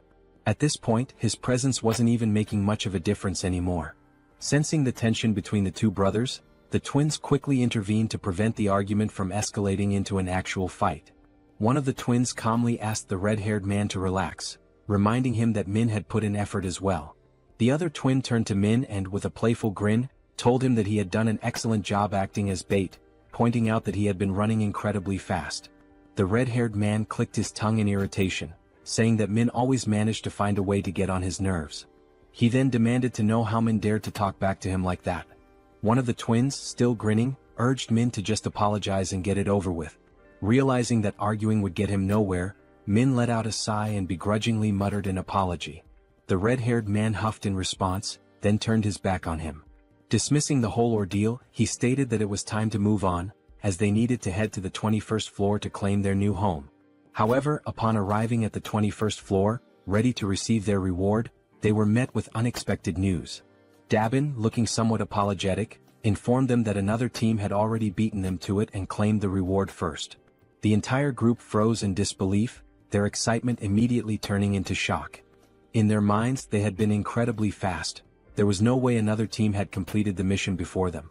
The red-haired man's face darkened, his irritation flaring up again.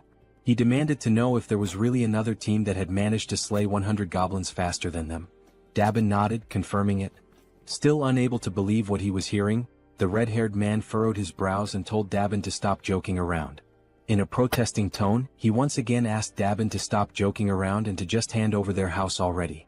Dabin, maintaining a serious expression, insisted that it was no joke, she was telling the truth. Then she revealed that the group who had finished the hunt even faster had just arrived. The group that had killed the goblins first. Seeing who they were made the red-haired man even more irritated. The group consisted of Dabin's brother and an elderly couple, both of whom were smiling cheerfully as if nothing had happened. Dabin turned to her brother and asked how things went with June. In response, her brother explained that they had made a deal. In exchange for giving up the new house, his own home and the elderly couple's home would now have electricity, food, and other necessities. On top of that, their daughters would no longer have to take part in missions. Upon hearing this, Dabin immediately pointed out that the elderly couple's daughters were minors, meaning they should have already been exempt from missions in the first place. The elderly couple continued smiling, unfazed, and corrected her by saying that their daughters were actually adults. Despite their youthful appearance, they were older than they seemed. The elderly woman then added that their daughters were probably quite skilled with bows and arrows, though her husband always worried too much about them. Dabin's brother also mentioned that part of the agreement included providing bows and arrows for their daughters. Dabin frowned, questioning the need for bows and arrows. Were they planning to continue hunting goblins? Her brother nodded, confirming that they were, but specified that June had only requested the goblins in the surrounding areas. Since the goblins were relentless and kept coming no matter how many were killed, it was necessary to keep them under control. Hearing all of this, the red-haired man grew even more irritated and told them to stop with all the useless chatter. Then, in a firm voice, he questioned whether they were giving themselves special privileges simply because they were the ones in charge. Wasn't that unfair? To some extent, Dabin's brother agreed. That's why, to balance things out, he explained that June had ordered the second and third groups to kill 100 goblins and head to the 30th floor to receive their rewards. Upon hearing that, a genuine smile appeared on Dabin's face. She reassured them that everything had worked out and instructed them to head up to the 30th floor. Dabin then added that Seo Jun would be waiting for them there, while the red-haired man, still visibly irritated, remained bitter about not being the first group. As they ascended in the elevator, the red-haired man suddenly asked if the guy's name was really June, since he looked younger than all of them. Then, laughing with clear sarcasm, he commented on how ridiculous it had been to hear Dabin speak so respectfully about this June. One of the twins joined in on the sarcasm, joking that maybe Dabin saw June as some kind of god or something. The other twin laughed as well and scoffed, saying, "God my ass. At most, he's just the leader of some cult." Then, as if pondering the idea, he questioned whether this Seo Jun guy was even sane in the first place. Min, who had been listening to all of this quietly, murmured under his breath that all of them were being protected thanks to Jun's abilities. Therefore, he suggested that maybe they didn't have the right to speak about him like that. The moment those words left his mouth, the atmosphere inside the elevator changed. Everyone else became visibly irritated. The red-haired man, looking more annoyed than ever, questioned if all of them were just trying to get on Jun's good side. That single remark filled the elevator with a tense silence. Everyone was now staring at Min. As expected, the red-haired man, frustrated beyond belief, cursed at Min under his breath. Then, glancing over his shoulder with a menacing expression, he warned Min that they would have a little talk later. At that moment, the twins noticed something strange. June was approaching, walking at a calm and leisurely pace, one hand tucked casually into his pocket. As he neared them, he gave them a small, relaxed smile and simply said, "Hello." That simple greeting, combined with the way June carried himself, sent a wave of shock through all four members of the group. Feeling a sudden nervousness creeping over him, the red-haired man extended his hand hesitantly, introducing himself as Baek Sunjiob. June shook his hand in a firm yet casual manner, acknowledging him before commenting that he had observed how Sunjiob and his team had hunted. He noted that they had made excellent use of the barrier and that their strategy had been quite effective. Hearing that sent another chill down Sunjiab's spine. His voice slightly unsteady, he asked how June could possibly know that. June completely ignored the question. Instead, he simply smiled and stated that from now on, he would be providing electricity, water and gas to units 1301 and 1502. Sunjiab, still trying to make sense of what was happening, managed to thank him but couldn't hold back another question. How was any of this possible? Once again, Sunjiab asked how June was doing all of this, how exactly he was making it happen. And yet, for the second time, June ignored him. Instead, he casually reminded them that since they had successfully hunted 100 goblins, they were now qualified for these benefits. Then, as if the entire situation wasn't unsettling enough, June's expression shifted into a disturbingly eerie smile. With a tone that sent chills down their spines, he added, "By the way, I'm not some cult leader." His eyes glinted with amusement as he continued, "And I certainly don't have any intention of becoming a god." The weight of those words left the entire group frozen in place, completely paralyzed with fear and unable to react. Then, with that same eerie and slightly devilish smile, June raised his hand near his mouth, as if about to share a secret. "There's just one more thing." His voice carried an unsettling undertone as he announced that he had a request to make of them.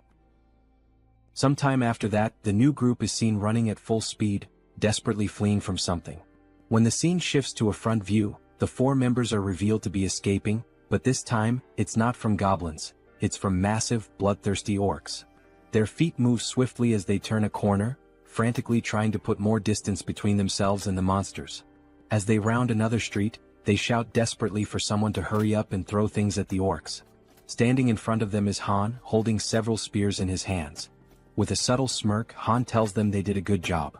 As the orcs remain distracted by the fleeing group, Han channels his energy into one of his spears, causing a blue aura to radiate from its blade. A system notification appears, displaying Han's stats. Level 33, holding the title of the 6th Knight, with 70 points in trust and 78 in loyalty. His awakened ability is throwing. Han's throws were already powerful, but now, by consuming mental energy, he can amplify his attack power up to 5 times. As he focuses on his throw, energy visibly gathers along the blade of his spear.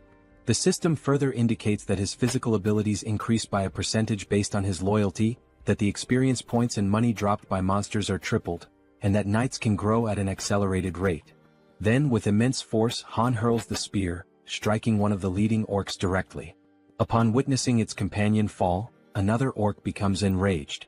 Gripping a massive machete, it lunges forward, ready to strike Han with a devastating blow. Despite facing such a formidable enemy, Han remains completely calm. That's because, from the back line, a well-aimed arrow infused with energy is already soaring toward the orc.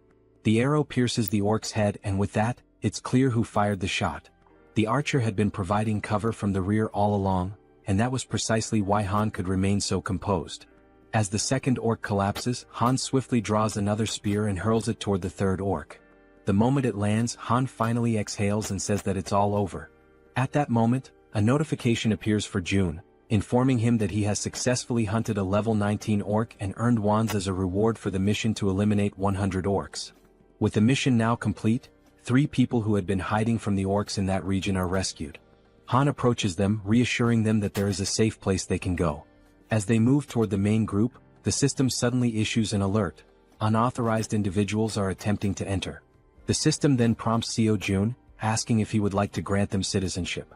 Having just deactivated his Ultimate Eyes ability, Jun notices that this time, there are 3 new individuals. When he looks at the system's interface, he realizes that by accepting them, the total number of citizens under his care has now reached 200. A new system notification appears, confirming that citizenship has been granted to the 3 newcomers, bringing the total to 200. The system further reveals that as the number of citizens reaches certain thresholds, new abilities are unlocked. This time, the ability Tax Collection has been activated. This newly unlocked ability allows him to collect 10% of all the money his citizens possess. However, it comes with a cooldown period of 30 days. Realizing this, Jun understands that the tax collection ability essentially returns a portion of the citizens' money to him. As he contemplates it, he notes that these kinds of actions are not something he can freely reverse whenever he wants. Biting his finger anxiously, he acknowledges that he will have to wait for a long time before he can actually benefit from it. But time is a luxury he does not have. he is running out of time to save his parents and must send Han's team to where they are as soon as possible. Scrolling through the system, June considers redistributing only 30% of the collected funds, seeing it as an investment. Upon executing this command, the system notifies him that the abilities level has increased, reaching level 10 and granting him 3 additional skill points. At that moment, June feels a sharp tightness in his chest, accompanied by an intense pain. A deep purple domain expansion begins spreading beyond the building. Another system notification appears, displaying a congratulatory message. It states that with this expansion, an official declaration has been made across every corner of the apartment complex. Additionally, a fund of 1 billion wons has been deposited into his wallet. Furthermore, the construction function has been activated. Still clutching his chest from the lingering pain, June looks at the system screen, reading the new notification. His mind immediately starts racing, questioning what exactly this construction function entails. The system then displays a list of available facilities that can be built, along with their respective costs. It also shows the value of the fund and an annual production revenue of 30 million wons. The available construction options include a solar power generator, a store, and a training facility. As he reads through the details, June is visibly shocked. The annual revenue is only 30 million wons, yet installing a solar generator alone costs 130 million wons. That means he would need to maintain the solar power system for nearly 5 years just to break even. Following this realization, the system asks if he would like to proceed with installing the solar generator. For now, June declines, stating that his current priority lies elsewhere. The money needs to be allocated toward more immediate necessities, such as increasing the levels of his vassals. At that moment, June notices something different, something unusual. The system displays the total amount in the fund, exactly 1 billion wons, the same amount he had received upon leveling up. After investigating further, the system clarifies that this amount is exclusively available for construction purposes. Trying to process what he was reading, it takes June a moment for everything to click. But when it finally does, he smiles, realizing just how significant this is. This money is entirely separate from the funds in his personal wallet. Seeing this as an extremely positive thing, June quickly understands that there's no reason to hold back from using it all. Without hesitation, he accepts the installation of the solar power system. The system then informs him that the process will take 24 hours to complete and updates his remaining balance, which now stands at 867 million wons. Looking at the cost, June realizes that it was surprisingly cheap. This leads him to ask whether the system is capable of installing an additional solar generator. The system responds that only one solar generator can be installed per apartment building. With that in mind, June shifts his attention to the store option. As he selects it, he is met with an unexpected but pleasant surprise. The feature is far more impressive than he had initially thought. This store is directly linked to the one he already owns, allowing him to sell registered items to his citizens. However, what truly makes this ability unique is that it is not a physical store. Instead, the system produces items in real time, and as long as there are funds available, the system itself will handle the transactions. Up until recently, managing and distributing supplies had been a tedious and time-consuming task, with Dabin having to handle most of the distribution. But now, with a system-operated store in place, the citizens will be able to purchase what they need on their own. As he reflects on this, June realizes that he can personally set the prices, increasing overall liquidation rates even further. Without hesitation, he issues the command to install the store immediately. The system prompts him to select the location for the store's installation. He carefully considers the available locations before deciding to place it on the 101st floor. The system then displays the remaining construction time, 48 hours until completion. Finally, the third option, the training facility. The system notifies him that this training facility will allow citizens to improve their strength and endurance through basic training exercises, with a 200% efficiency boost. Additionally, for those below level 15, an extra 300% efficiency bonus will apply. Reading this, June feels a surge of excitement. He already knew that leveling up through training was possible, but with these additional boosts, progress would be significantly faster, making it even easier to reap mission rewards. The system also prompts him to choose a location for the training facility. June decides to install it across the entire second floor, converting the entire level into a dedicated training center. The system then updates, displaying a 72-hour countdown for its completion. Lastly, there are also the 3 skill points he had acquired. However, something new has also been unlocked, the itemization feature. This allows registered products to be purchased in different sizes and quantities. Intrigued, June taps on the system interface to learn more details. Until now, package deals were available, but individual purchases had only just become possible. Looking through the list, he sees various liquid-based items and notes that while not everything is there yet, the range of available options has expanded significantly. There are now different types of food and additional product variations. Now, with a slightly mischievous smile and a new plan forming in his mind, June realizes just how useful this could be. Meanwhile, back on the battlefield, Toji is clad in his knight armor, engaged in combat against an orc wielding a large knife. The orc lands a strike, but Toji's armor absorbs the impact, leaving him completely unharmed. Spotting an opening, Toji seizes the moment and delivers a decisive blow, eliminating the orc with a single strike. After defeating his opponent, Toki sighs in relief, muttering that it was a close call and that this battle is far more exhausting than expected. From behind him, Han calls out to Toji and poses a question. What would happen if he threw the halberd he was holding? Looking down at the weapon in his grip, Toji admits that he has never actually considered that possibility before. Han then asks him to hand over the halberd for a moment, wanting to try something. As soon as Han takes hold of it, a familiar blue aura begins to radiate from his hands. Focusing intensely, he prepares himself before hurling the weapon with all his might. The halberd soars through the air at an incredible speed, vanishing into the distance with overwhelming force. Toji, wide-eyed in shock, watches in disbelief before finally speaking. He had assumed Han was joking when he mentioned throwing the halberd. Now, however, the weapon was far beyond their reach. Crossing his arms, Han simply responds that he has already thrown it. Now he suggests that Toji deactivate the weapon's summoning and call it back again. Only then does Toji finally understand what Han had been thinking when he proposed the idea. Focusing, Toji channels his energy and cancels the summoning of the halberd before reactivating it. Instantly, another halberd materializes in his hands. Toji stares at the weapon in awe, his surprise quickly turning into exhilaration. Overcome with excitement, he turns to Han, calling him a genius. Han, however, remains modest and tells him not to exaggerate. Just then, the female archer arrives, looking somewhat tense. She informs them that they need to leave as her supply of arrows is running low. However, just as she finishes speaking, something completely unexpected catches her attention. Glancing down at the ground, the archer spots something unusual. Confused, she asks what it is, because right before their eyes, a fresh quiver filled with new arrows is materializing out of nowhere. It was as if the June himself was telling them that they were meant to continue the mission. Retreat was not an option. The system displays a new ability called Omni-Focus, which allows the user to activate another ability while observing an area using the Ultimate Eyes ability. After collecting the new arrows, the archer continues hunting creatures alongside the group. The system keeps notifying them of the orc kills, showing that the last one was level 19 and the amount of one deposited into the shut-in wallet. Additionally, the system indicates that some citizens have completed the mission assigned to them, resulting in more ones being spent. Furthermore, some citizens are leveling up. With his arms crossed, June looks at the system and realizes that he has always been right. It is indeed possible to increase attributes through mission rewards as well. A glimmer of hope begins to appear in his thoughts.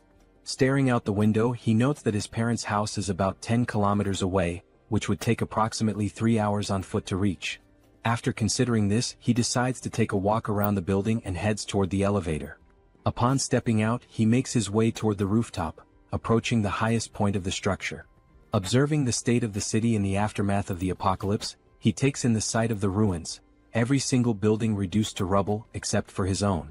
The devastation is overwhelming, and he mutters that this is truly horrifying. Thoughts race through June's mind and he quickly comes to a realization. He needs to act fast as soon as possible. Opening the system window, he decides to start with Han's group.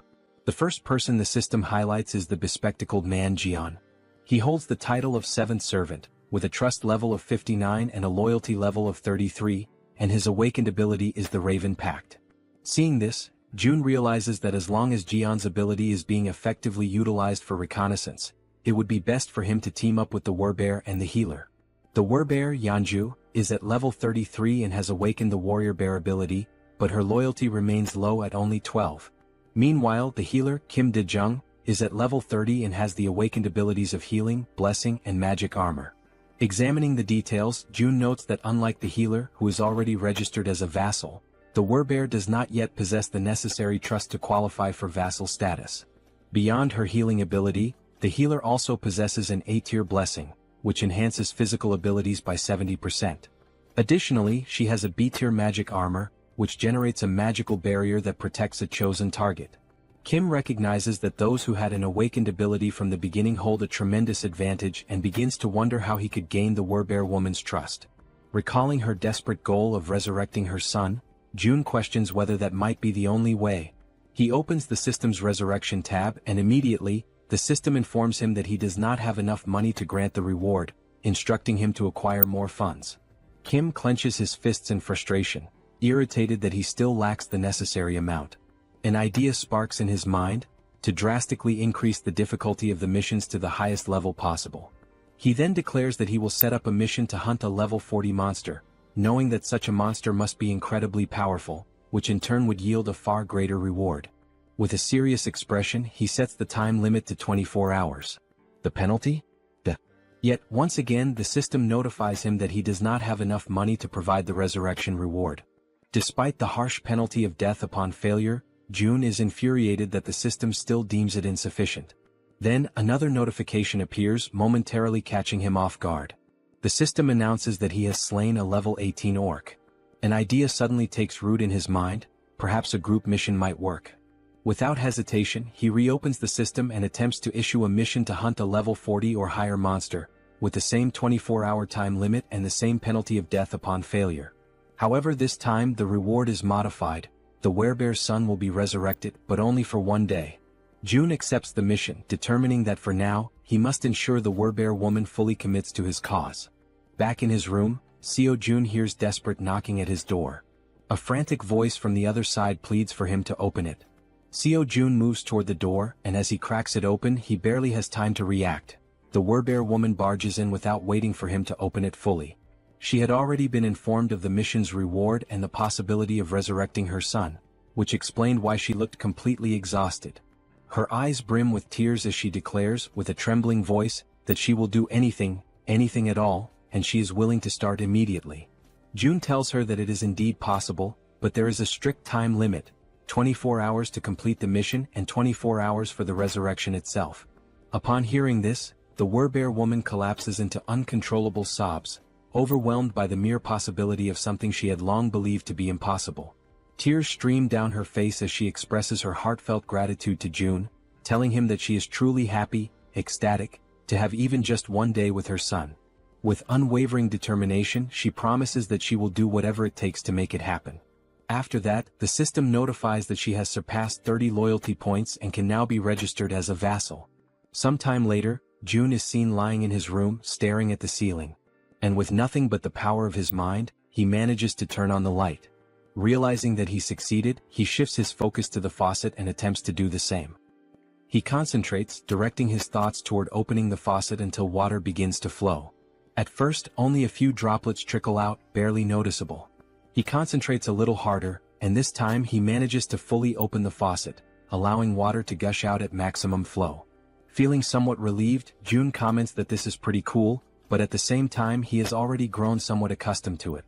Now he feels as if he has become a mage, like something straight out of Harry Potter, wielding a wand and controlling electricity, water and gas with precise mastery. The system then displays an update, indicating that the store's earnings are being calculated. A total of 320,981 wons has been deposited into the shut-in wallet. Glancing at the system, June does some quick calculations and realizes that a profit of 320,000 won suggests that today's total sales have exceeded 1.5 million won. He activates the Ultimate Eye's ability to check on the people within the building, observing what they are doing on the different floors. On another floor, a man asks how much they need to save.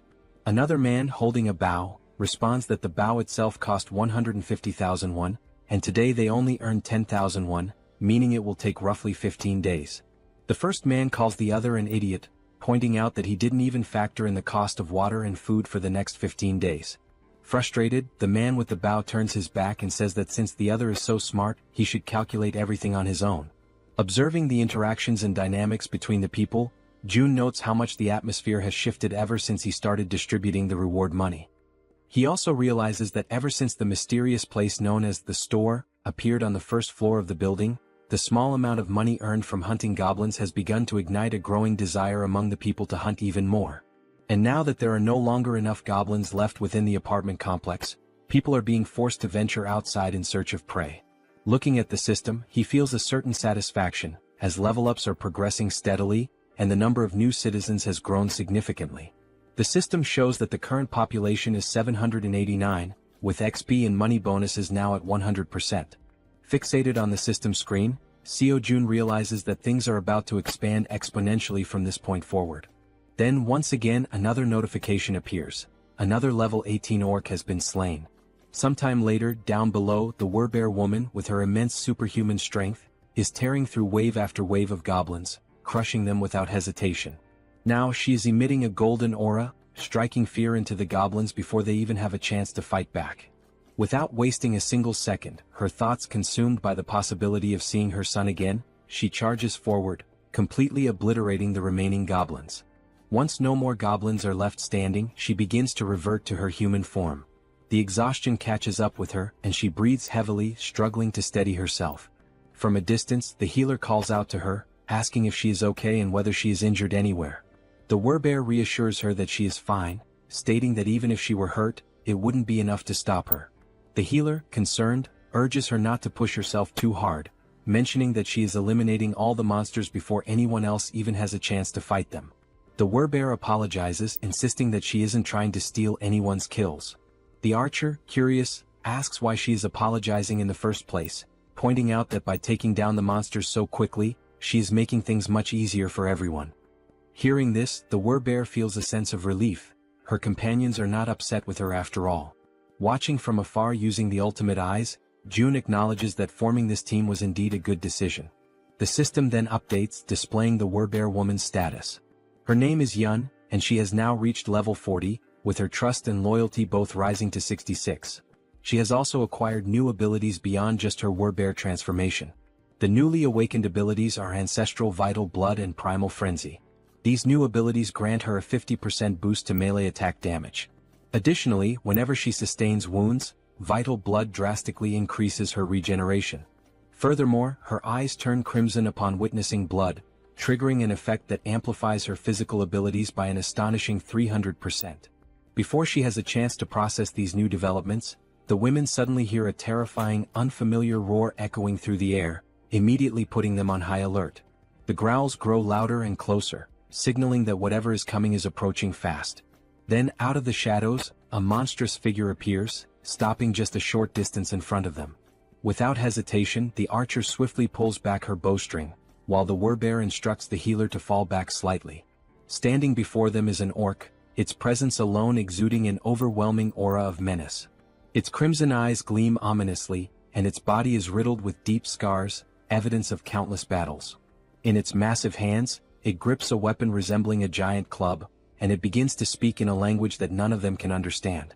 Faced with the imminent threat before her, the werbear woman does not hesitate for a single second and immediately begins her transformation. In an instant, she completes the shift into her full beastly form, her massive figure standing in a battle stance directly in front of the orc. Now, enveloped by her golden aura, she lunges forward to attack the enemy, while in the background both the archer and the healer call out, urging her to be careful.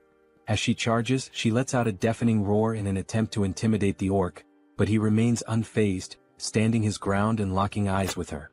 With his club firmly in hand, the orc also assumes a battle-ready posture, prepared to engage the werbear head-on. At that very moment, the werbear woman unleashes her first strike. However, the orc reacts swiftly, managing to block the attack with his weapon. Without hesitation, she delivers another blow, but the orc remains solely on the defensive, skillfully withstanding the onslaught of her relentless attacks. Noticing an opening, she quickly shifts her angle, launching a strike from a different direction in an effort to land a clean hit on her opponent. Meanwhile, as the fierce exchange of attacks continues, the archer readies her bow. With unwavering determination in her eyes, she focuses intensely on her target, and a brilliant blue aura begins to radiate from the arrow. Observing the battle closely, she notices a brief moment when the orc becomes slightly distracted while fending off the werbear's strikes. Seizing the opportunity, she releases her powerful shot with impeccable precision. Catching sight of the incoming arrow, the werbear woman swiftly retreats a few steps to avoid being hit. The orc, displaying impressive reflexes, swiftly swings his club to deflect the projectile, narrowly avoiding the attack. However, this movement momentarily exposes a weakness, and without wasting a second, the werbear, fueled by raw fury, surges forward with overwhelming force. With the full weight of her massive body behind her charge, she manages to slam into the orc, sending him crashing to the ground. Not allowing him even a moment to recover, she bares her enormous, razor-sharp fangs. The orc's eyes widen in terror as he realizes that this could very well be his end. And with a single devastating bite, she finishes him off, bringing an abrupt end to his life. At that precise moment, the system notifies June that he has successfully hunted a level 28 orc captain, and as a result, a larger sum of wands has been deposited into the shut-in wallet. Additionally, a certain condition has been fulfilled, one that allows for the construction of a new forward outpost. This forward outpost resembles a defense tower, and according to the system, it serves as a safe zone located outside of the main home. When activated, it temporarily exerts the same protective influence as the house itself. There are two conditions for its activation. The first is that it will only be operational if a citizen holding the rank of knight or higher resides there. The second condition states that if an unauthorized individual remains inside for more than a day, the outpost will automatically be destroyed. Reading this information, June is caught off guard, surprised by the realization that he now has the ability to construct something entirely new. A grin spreads across his face as he remarks that, despite the staggering cost of 1.3 billion wands, his bank account has more than enough funds now that all the orcs have been dealt with. He decides that this forward outpost is well worth the investment. The system also displays additional details, revealing that the construction process will take 7 full days and will require 3 citizens of knight rank or higher to be stationed there. With that in mind, June realizes that his only option is to wait for those 7 days while the 3 necessary members return to occupy the outpost. As various thoughts race through his mind, the one that troubles him most is the sheer amount of time that will be lost, an entire week spent waiting. Deep in thought, he acknowledges that he cannot afford to waste too much time. Furthermore, most of the monsters near the outpost site have already been eliminated thanks to the efforts of his citizens. Understanding this, Seo Jun decisively presses the button on the system to initiate the construction of the outpost. Even though it will take 7 days, he realizes that it is not a bad option at all. If he can build this within the main house's territory, it will at least provide him with some peace of mind. As these thoughts occupy his mind, he finds himself recalling memories from his childhood, moments of pure happiness spent with his family. And now, by strengthening his domain, he believes he will be able to protect his family more effectively. Staring out the window at the ruined city beyond, he feels a deep sense of unease, knowing that bringing his grandparents here will not be an easy task. Closing his eyes, he silently wishes for his family's safety. When he opens them again, his resolve strengthens. Since things have reached this point, he decides that tomorrow he will send Han's group to begin the rescue mission. The following day arrives and once again they find themselves back at the train station. A bespectacled man watches the events unfolding before him in absolute disbelief. At the front lines, the werbear woman is tearing through enemies, completely unstoppable, while he observes in utter shock from the sidelines.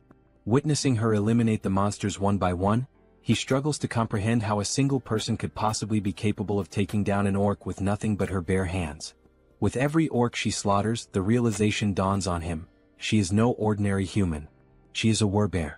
Even though he is still overwhelmed by everything happening before his eyes, he acknowledges that it all makes sense. After all, she was already incredibly powerful even before receiving June's blessing. As she continues her relentless rampage, crushing orcs with ease, one thought refuses to leave the bespectacled man's mind. How the hell did June manage to win her over? After all, not too long ago this werbear woman was utterly obsessed with hunting goblins.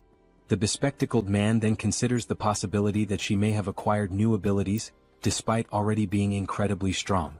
At that moment, the system displays a notification indicating that there is a mission with a strict time limit of 1 hour. They must complete the mission and return home within this time frame, though there is no penalty in case of failure. Back at the station, the bespectacled man takes position at the front to scout the area, carefully scanning his surroundings. Not far from him, he spots the rest of the group who had accompanied him on this mission. Han calls out to him, suggesting that it would be best to head back home. The bespectacled man turns around, briefly considering the suggestion, and ultimately nods in agreement. As he waits, his raven, an extension of his newly acquired ability, returns from its reconnaissance flight. The bird lands gracefully on his arm, having completed its task, and the bespectacled man gazes at it with pride. Gently stroking the raven's sleek feathers, he decides to name it Black and expresses his gratitude for its good work. Han steps closer, placing a firm hand on his shoulder before asking if he can now take the lead in patrolling ahead, given his new ability. The bespectacled man turns to Black, instructing it to be cautious before sending it forward on a new scouting mission. The raven, its dark eyes filled with an eerie intelligence, silently observes its surroundings before taking flight once more. With a powerful beat of its wings, Black soars high above the station, climbing as high as possible among the towering buildings to gain a broad vantage point of the area. It moves in calculated circles, carefully surveying the entire perimeter.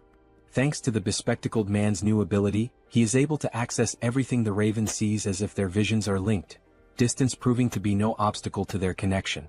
Once he fully processes the information relayed by Black, the bespectacled man turns to Han and reports that the area outside appears to be clear, confirming that it is safe to proceed.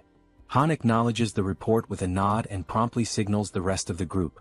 Upon receiving the order, everyone quickly moves into formation, positioning the strongest members at the outer edges while the healer remains securely in the center. As they march forward, the bespectacled man suddenly senses an unusual presence near his back. His instincts kick in and without hesitation he whirls around to check for any threats. A faint rustling sound reaches his ears and after a brief moment he identifies the source, a small rat scurrying along the path. Since he is positioned at the back line, the bespectacled man swiftly climbs onto the platform, stepping away from the train tracks to avoid obstructing the others. His companions continue moving ahead, yet an uneasy feeling lingers.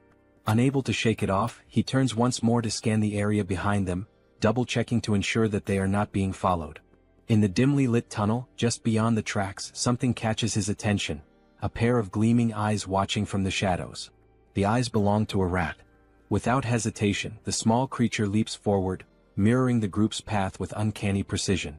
Relentlessly, despite its diminutive size, the rat pursues them, its glowing eyes locked onto their trail. Carefully and persistently, it follows their every move, all the way to the station's exit.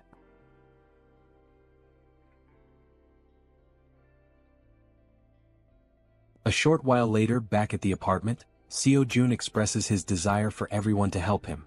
Lowering his head slightly, he humbly asks for a favor and begins to explain the situation regarding his family. The other members of the group exchange glances, silently processing his words without uttering a single response. Jun continues, acknowledging that the chances of his family being alive are slim, given the current state of the world. Han then asks if his relatives are also within the apartment complex, to which Jun replies that it is difficult to say for certain. At that moment, Moon steps forward and without hesitation, exclaims that they will help rescue Jun's family. The sudden outburst catches everyone's attention, and all eyes turn to Moon as he fervently insists that they should be allowed to assist with this. Han, with a faint but genuine smile, nods in agreement, stating that all of them have only managed to survive up until now thanks to Jun's efforts.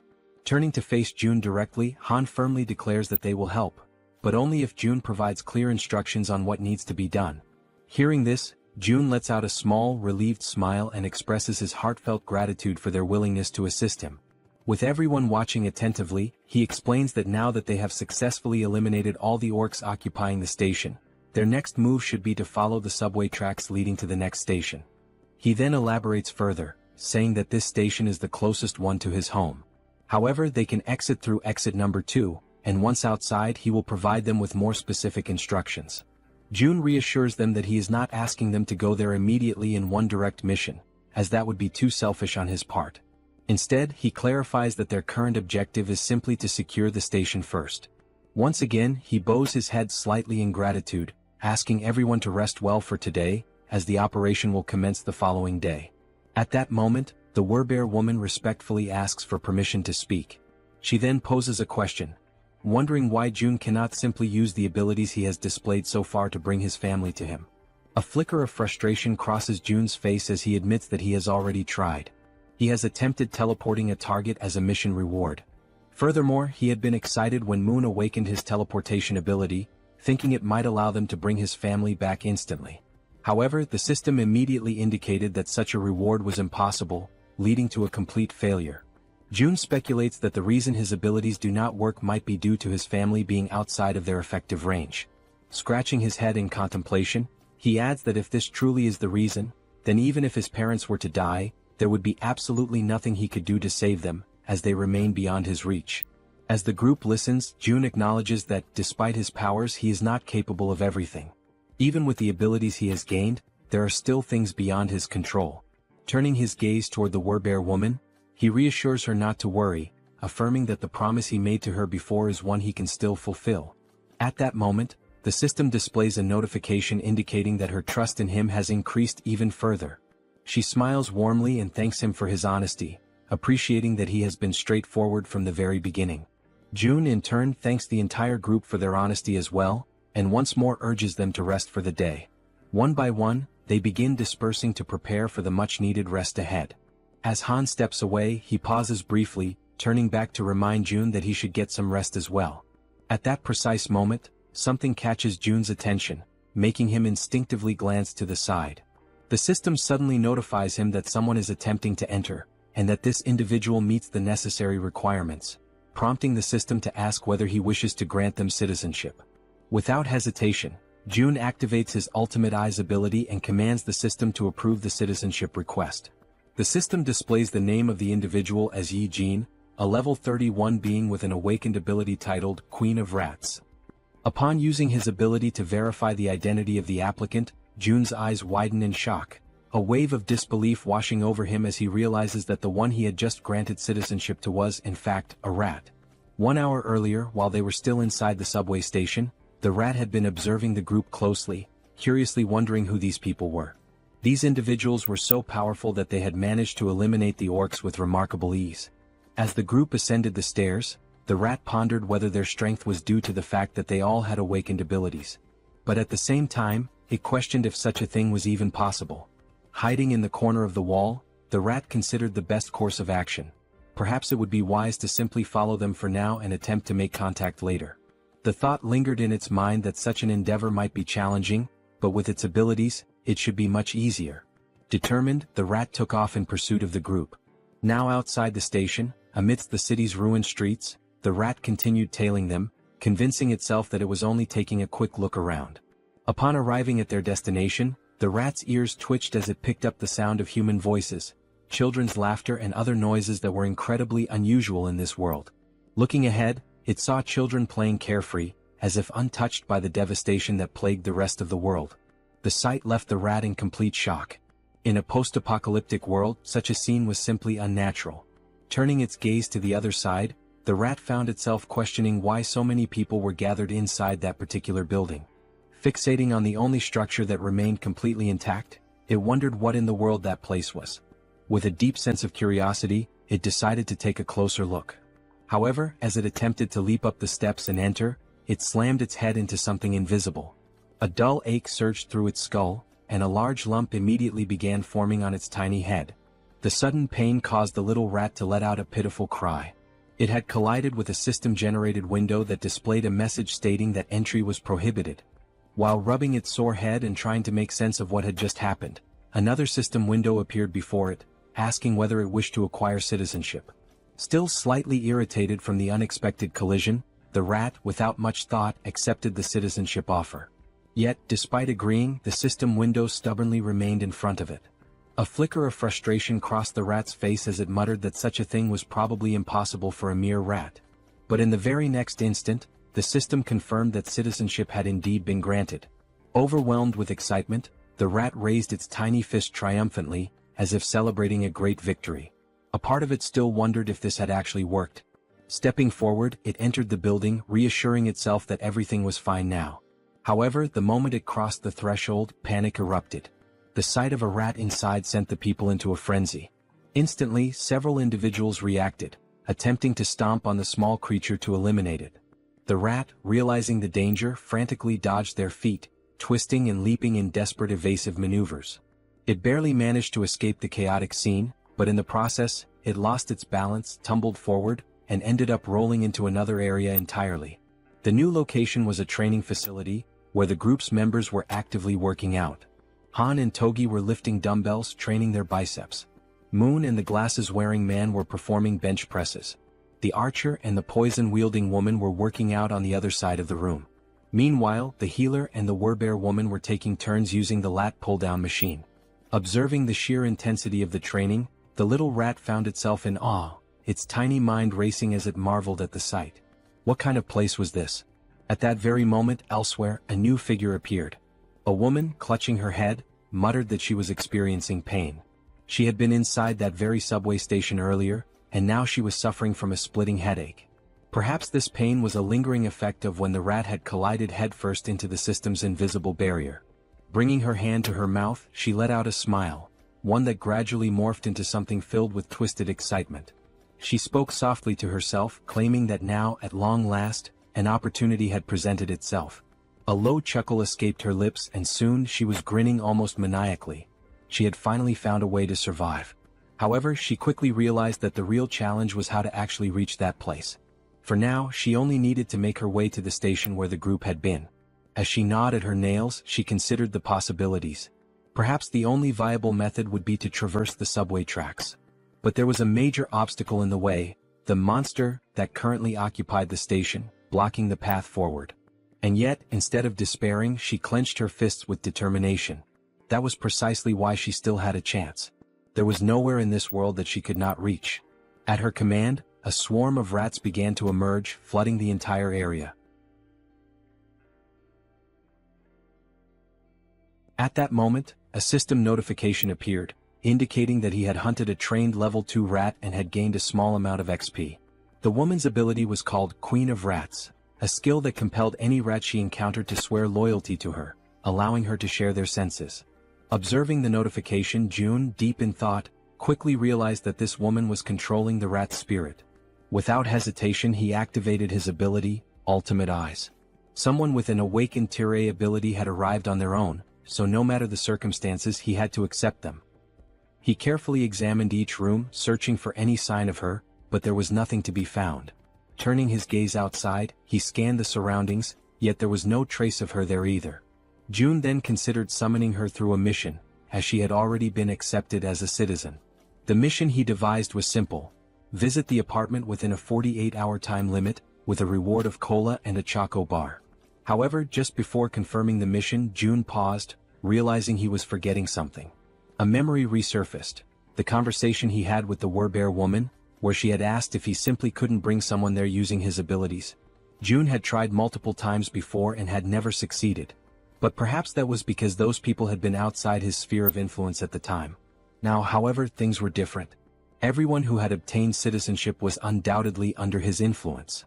No matter how far away they were, the system still registered the bodies of the monsters they hunted, calculating them accordingly.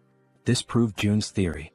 With this realization, he ordered the system to modify the mission. The new objective remained the same: visit the apartment. However, the time limit was now only 10 seconds, and the penalty for failure was immediate summoning to the location. After confirming the changes, June felt a hint of surprise that the system had allowed it to proceed without imposing any restrictions or additional penalties. Deep in thought, he considered that this was a worthwhile attempt. If he could successfully summon a citizen from the outside just once, then he could safely bring his own family there in the future. Once the forward base was activated, he would temporarily gain the same authority as his original territory. Only then would Han's group be dispatched.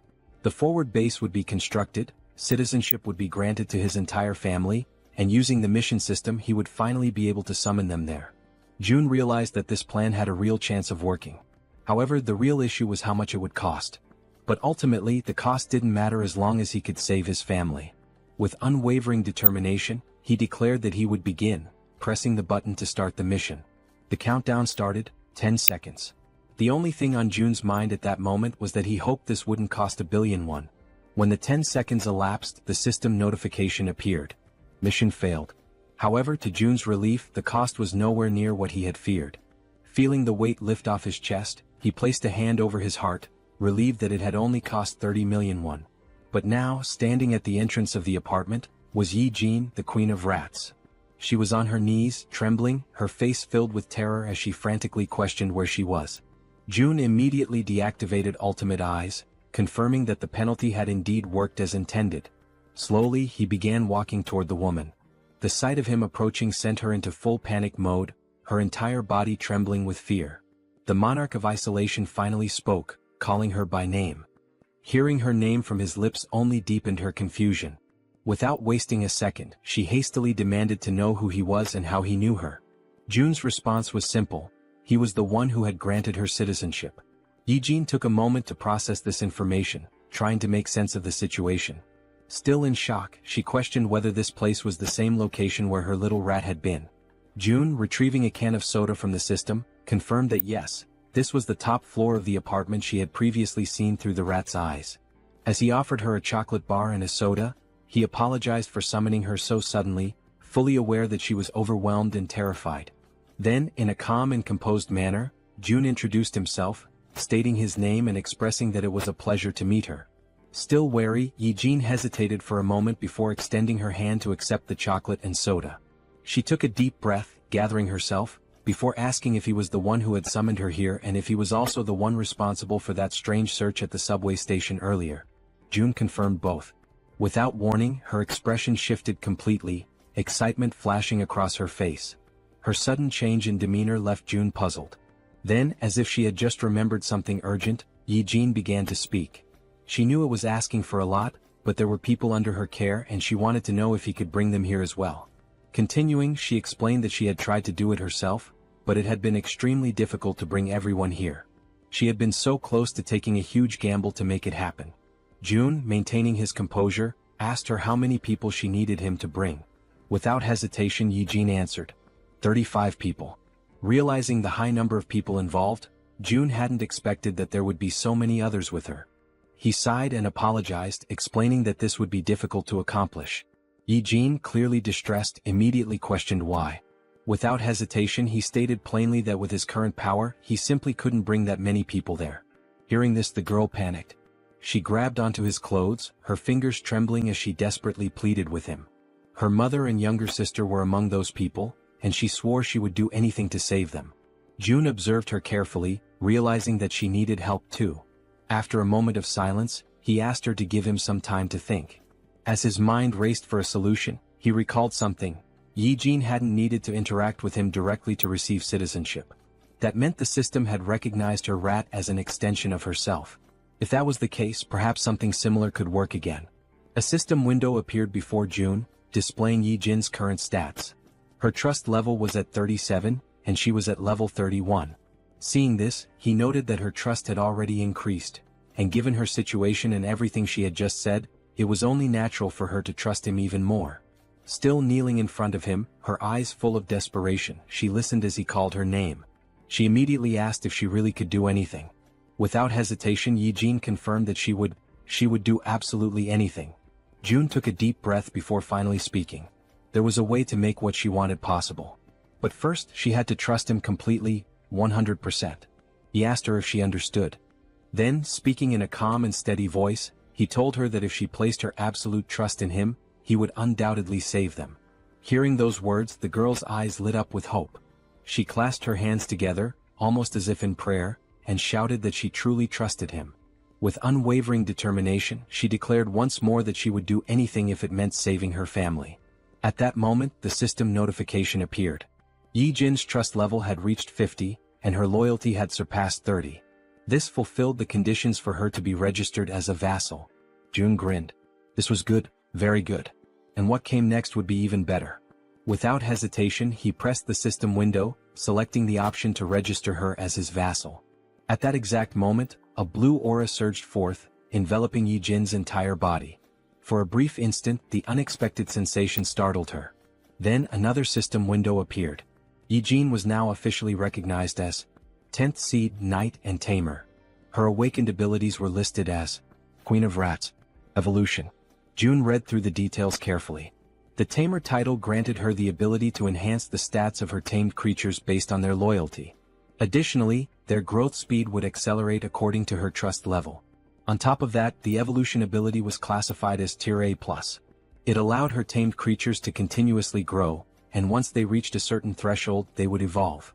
As he watched the glowing energy flow through her body, Jun asked her a critical question. Were there tamed rats near where her family was located? Yi Jin, still feeling the power coursing through her, nodded quickly. June immediately issued an order. She was to send those rats to where her family was right now.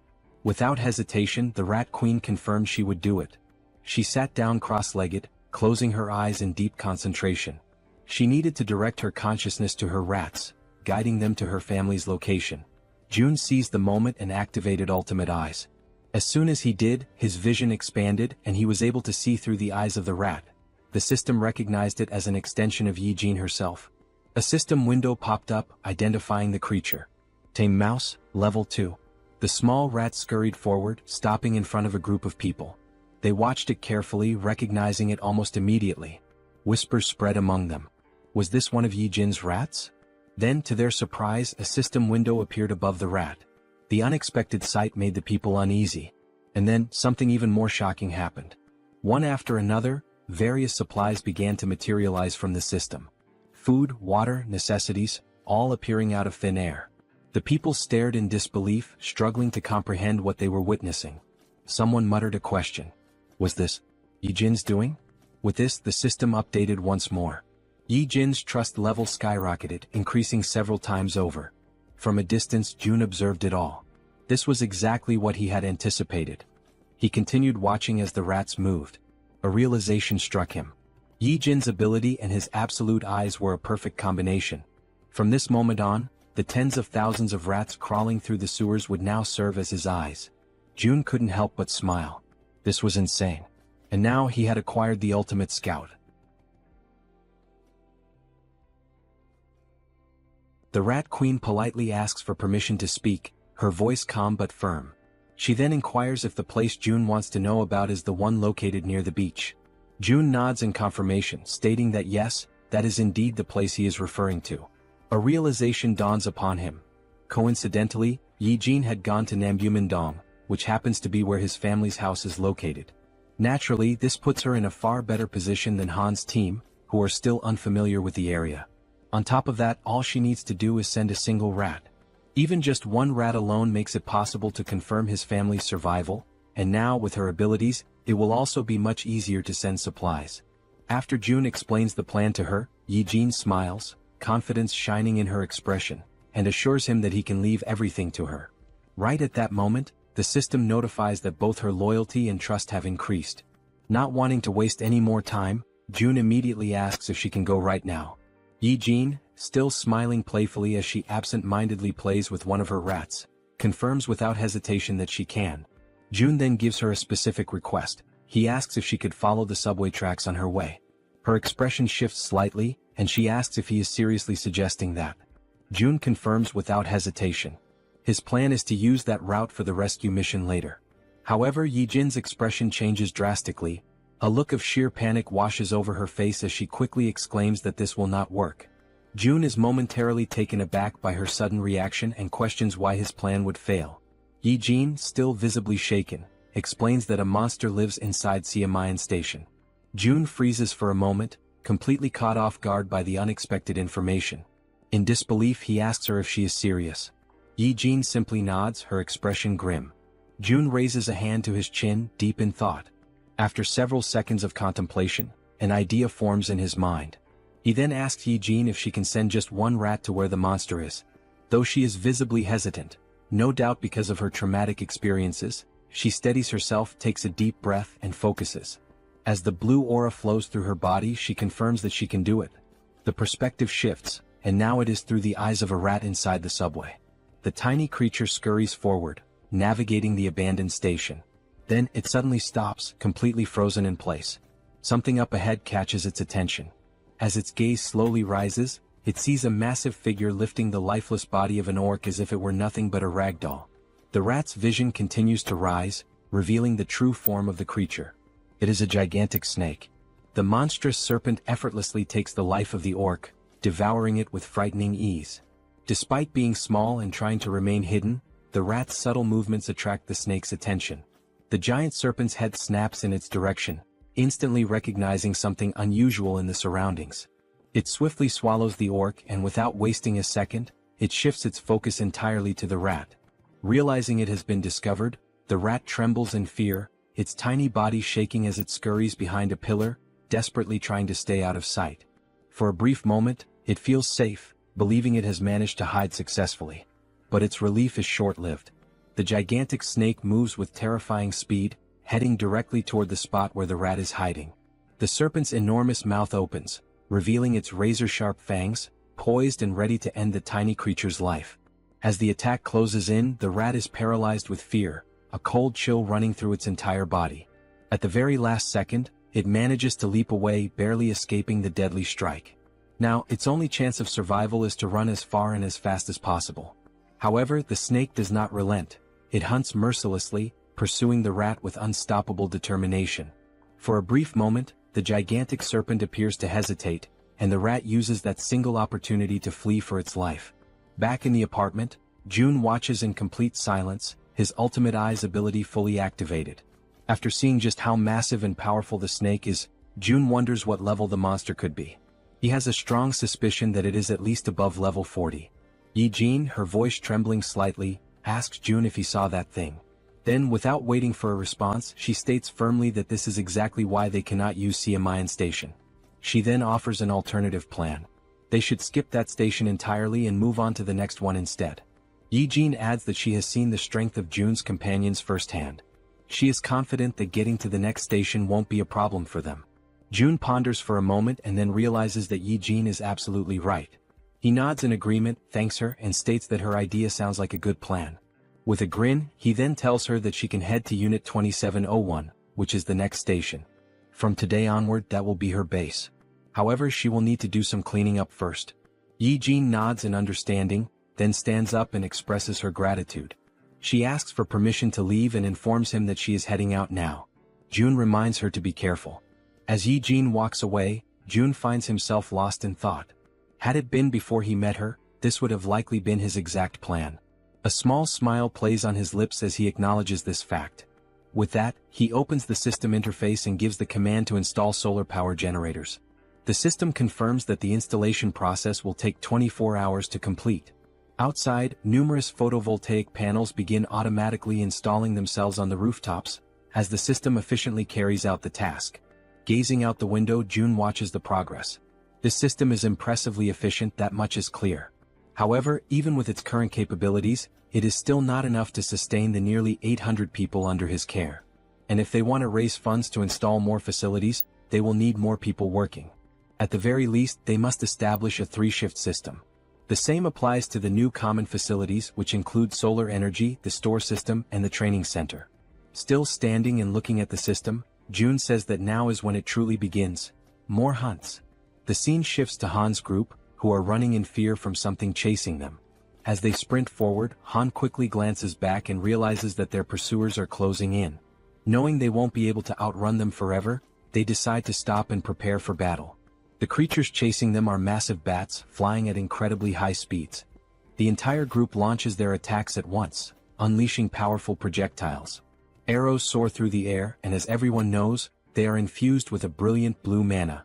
They pierce the bats in multiple places, causing the creatures to screech in agony. After a relentless barrage of attacks, they finally defeat all the bats that had been pursuing them. Once the battlefield falls silent, and none of the bats show any signs of movement, the archer turns to the group and asks if anyone is injured. The group reassures her that they are all unharmed. The poison-wielding woman then shifts the topic, asking the archer about the giant serpent that June mentioned residing in Siamayan Station. She questions whether they truly believe they can take it down on their own. The archer responds confidently, saying that everything should be fine since, if things go south, June can summon them back to the apartment at any moment. The poison-wielding woman nods in agreement, realizing that she is worrying too much. Listening to their conversation, Han grins and reassures her, saying that she doesn't need to overthink things since June is monitoring everything from afar. He then issues the order to move forward. After walking for some time, they finally arrive at the station where the giant serpent is lurking. The first sight before them fills them with horror and an overwhelming sense of dread. Scattered across the ground are the lifeless bodies of goblins and orcs, torn apart in a gruesome display. Among the carnage, a train car has been derailed, lying on its side off the tracks. The grotesque sight is enough to make the poison-wielding girl gag, barely able to hold back her nausea. Han orders the rest of the group to proceed while she takes a moment to recover. As they advance slowly, exercising extreme caution, Han suddenly senses something off, an eerie, unsettling feeling, accompanied by the distinct sound of a snake hissing. His instincts scream at him, and he immediately shouts for everyone to stop and be on high alert. The group tenses up, readying themselves for whatever might come next. Being at the front, Han is the first to see it, and his body freezes in terror. Emerging before them is the giant serpent. Its scales shimmer with a deep purple hue, and its golden eyes gleam with an insatiable thirst for blood. Faced with such an overwhelming presence, the entire group trembles in fear, unable to utter a single word as adrenaline surges through their veins. Toji is the first to break the silence, shouting in desperation, asking how they are supposed to fight a monster like this. At that moment, each of them frantically tries to think of a way to survive. Despite his own fear, Han instinctively pulls the archer into his arms as she, too, is frozen in place. With a firm voice, he yells for everyone to drop to the ground immediately. Without hesitation, the group obeys, crouching low as a series of devastatingly fast strikes slice through the air above them. The attacks are so rapid that they can only hear the sharp sound of the wind being cut, followed by the impact of the strikes smashing into the metro walls. At that moment, a system notification appears, revealing a new party quest. The objective: eliminate the giant serpent. Time limit: 10 minutes. The reward: a massive amount of XP. There is no penalty for failure, but everyone knows the truth. Failing this battle will cost them their lives.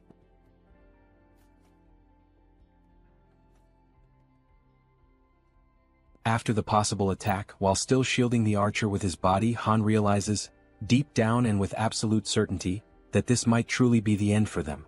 As the others begin to recover from the shock, confusion sets in, and they start questioning what exactly just happened. They wonder if that impact could have been an earthquake and whether it really came from the serpent itself. At that precise moment, a system notification appears before Han's eyes, causing them to widen in shock and disbelief. A party quest has been granted. The objective is to finish off the giant serpent. Staring at the notification, Han questions aloud why the system used the term finish off the snake, rather than simply instructing them to fight or defeat it. But when he turns his attention back to the creature, he notices something has changed. Observing from a distance, with the archer still kneeling by his side, Han wonders aloud what in the world is happening and why the serpent is behaving so strangely. The serpent's scales are soaked in blood, and parts of its flesh seem to be melting, as if it is dissolving from the inside. Han glances over at the werewolf woman, and they exchange a meaningful nod, silently agreeing to take initiative. Frowning, Han admits he has no idea what's going on.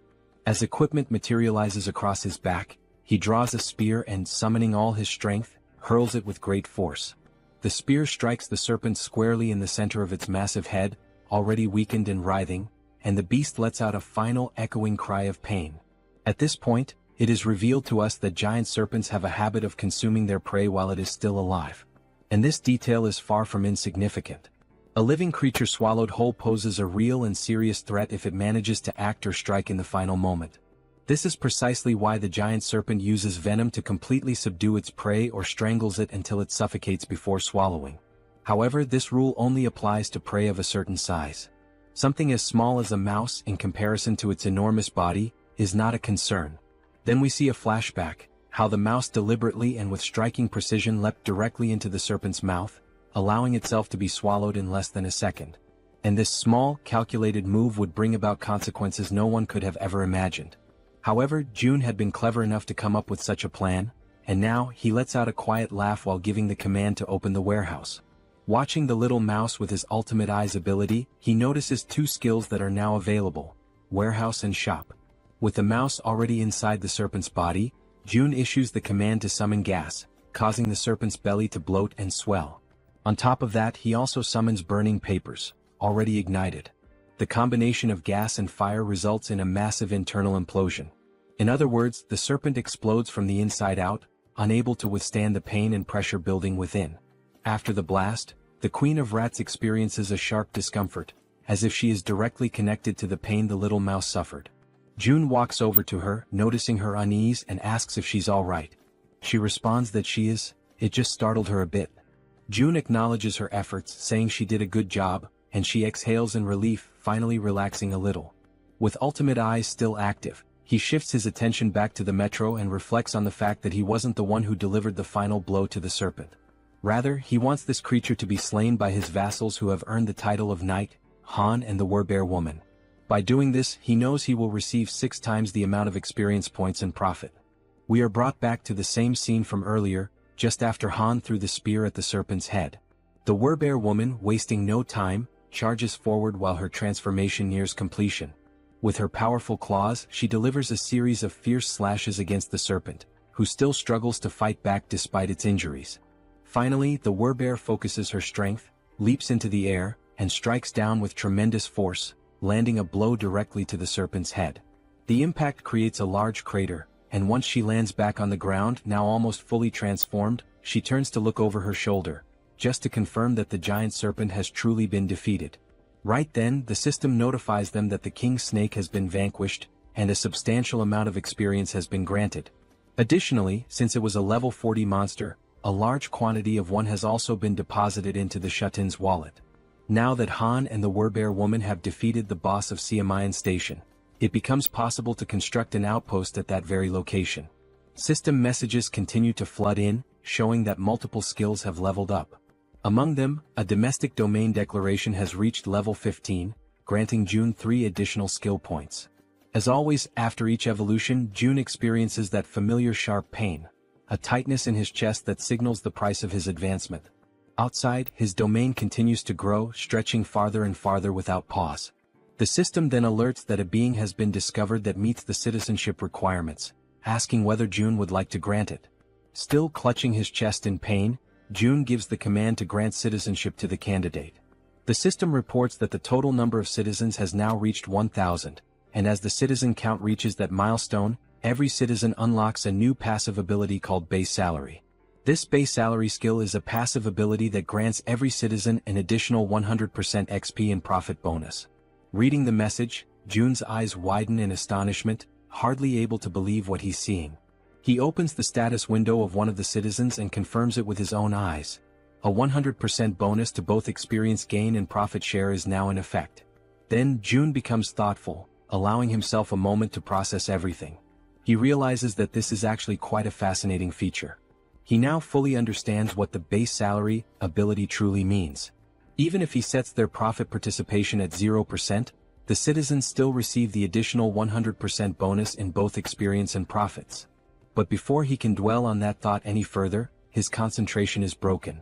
The Queen of Rats calls out to him, gently pulling him out of his reflections. He turns around and asks what she needs. She apologizes for asking this at such a moment but proceeds to make a request. She wants to know if it would be possible for him to bring her group to that place as well. June takes a moment to consider her words, going quiet for a few seconds as he thinks. Then a soft smile forms on his face and he answers that of course he will make that happen. The Queen of Rats lights up with excitement the moment she hears his response. She lifts her hands near her mouth in a gesture of pure emotion, nearly blushing, while her eyes shine with a joy she cannot hide. June then asks her whether she is able to control another rat again at this point. Now full of energy and determination, she confidently answers that yes, she can absolutely do it without any problems. June says that he will inform the group to follow the rat while she guides them from here. Back at the metro station, the giant serpent's lifeless body still lies across the ground, unmoving. From within that very scene, a tiny mouse emerges, now acting as the guide for the group, leading them toward their new destination. The mouse scurries ahead, while the rest of the group follows closely, walking past the corpse of the giant snake and making sure not to stray too far behind their small guide. Han is once again left in shock by the sight unfolding before him. The werbear woman urges him to compose himself and asks whether it was his group that defeated all of the orcs lying lifeless across the floor. He immediately denies it and turns the question back to her. But she also says that she didn't do it either. When she arrived, the orcs were already in that state. That leads them to conclude that this must be an orc territory, and whoever defeated them must be far more powerful than they are. As they keep walking, all the group can see are orc corpses and splashes of blood staining the ground, while they continue following the mouse that is showing them the way. Han points out that now that the giant serpent has been dealt with, the major threat is gone. However, he warns that they must not lower their guard just yet. The archer agrees with his assessment, noting that there could still be hidden groups of monsters lurking in the shadows nearby. At that moment, the little mouse turns back to the group, squeaks, and gestures with its tiny paws as if to say, "Come on, hurry up." Seeing this action, Toji comments that this mouse is actually pretty clever, and Moon asks whether the mouse is part of June's skill set. The group presses on, continuing forward while June watches from a distance. Observing everything from afar, he judges that for now there don't appear to be any major threats in the vicinity. He shifts his gaze slightly toward a system notification, which informs him that he currently has 3 available skill points. Looking at the system message with a bit of anticipation, June begins to wonder where he should invest those points. He reasons that since his territory has recently expanded, the highest priority should be the Ultimate Eyes skill, especially because it synergizes with the Queen of Rats abilities. So he gives the command to upgrade Ultimate Eyes. Once again, as always, he feels the painful consequences of evolving his skill. But this time, unlike the usual sharp sensation in his chest, he experiences something far worse, an unbearable and splitting headache. And unlike the previous version of this skill, the new level now allows him to see the level of monsters displayed above their heads. In addition to level, he can now see other data as well, such as height, behavior, intelligence, and even specific attributes or traits that make each monster stand out. Realizing how much easier this will make things moving forward, he affirms to himself that he definitely needed this ability. Because first, he needs to identify monsters of the correct level in order to assign suitable quests to people. This way he can reduce the cost of resurrection. Already aware of how useful this tool will be, he decides to use his remaining points. The next skill he chooses is dignity maintenance because now that he is meeting and managing more people, trust and loyalty are becoming increasingly important. He gives the command to level up that skill as well. However, just at that moment, right in the middle of his planning, something interrupts Seo Jun, throwing him completely off balance and into a state of panic. A deafening sound crashes through the area, abruptly ending his moment of reflection. That's when he realizes that the noises he just heard were similar to gunshots, sharp, loud, and unmistakably threatening. Since June had his Ultimate Eye skill activated at that moment, he was able to quickly realize that the gunshots had not originated from the apartment complex, but rather from the metro station. He immediately redirects his gaze back toward the metro and sees several goblins wielding revolvers in their hands. The goblins wear malicious, twisted smiles, clearly aware of the immense power they now hold with such weapons. Watching the scene unfold before him, the only question running through June's mind is why on earth goblins have firearms, and more importantly, how they managed to get their hands on them. Because it wasn't just one goblin with a gun, there were several of them, causing chaos and panic as they wildly fired their revolvers, spreading terror through the metro. Han and his group had already faced countless formidable enemies in the past, but never had they encountered a threat that escalated in danger so quickly and so unexpectedly. The suddenness of it put the entire group on high alert. Realizing the goblins were opening fire, Han immediately shouts out, commanding the group to run for cover and hide behind whatever protection they can find. The gunfire continued echoing throughout the metro station as the entire group managed to temporarily hide. From their cover, Han and the archer peek out cautiously, watching the scene unfold. Clearly frightened, the archer asks how the hell those damned goblins got their hands on firearms. Han responds grimly, saying the only thing he knows for certain is that it's not possible to fight them head-on under these conditions. But then Han allows a small smile to appear on his face, because he suddenly remembers, Moon is on their team.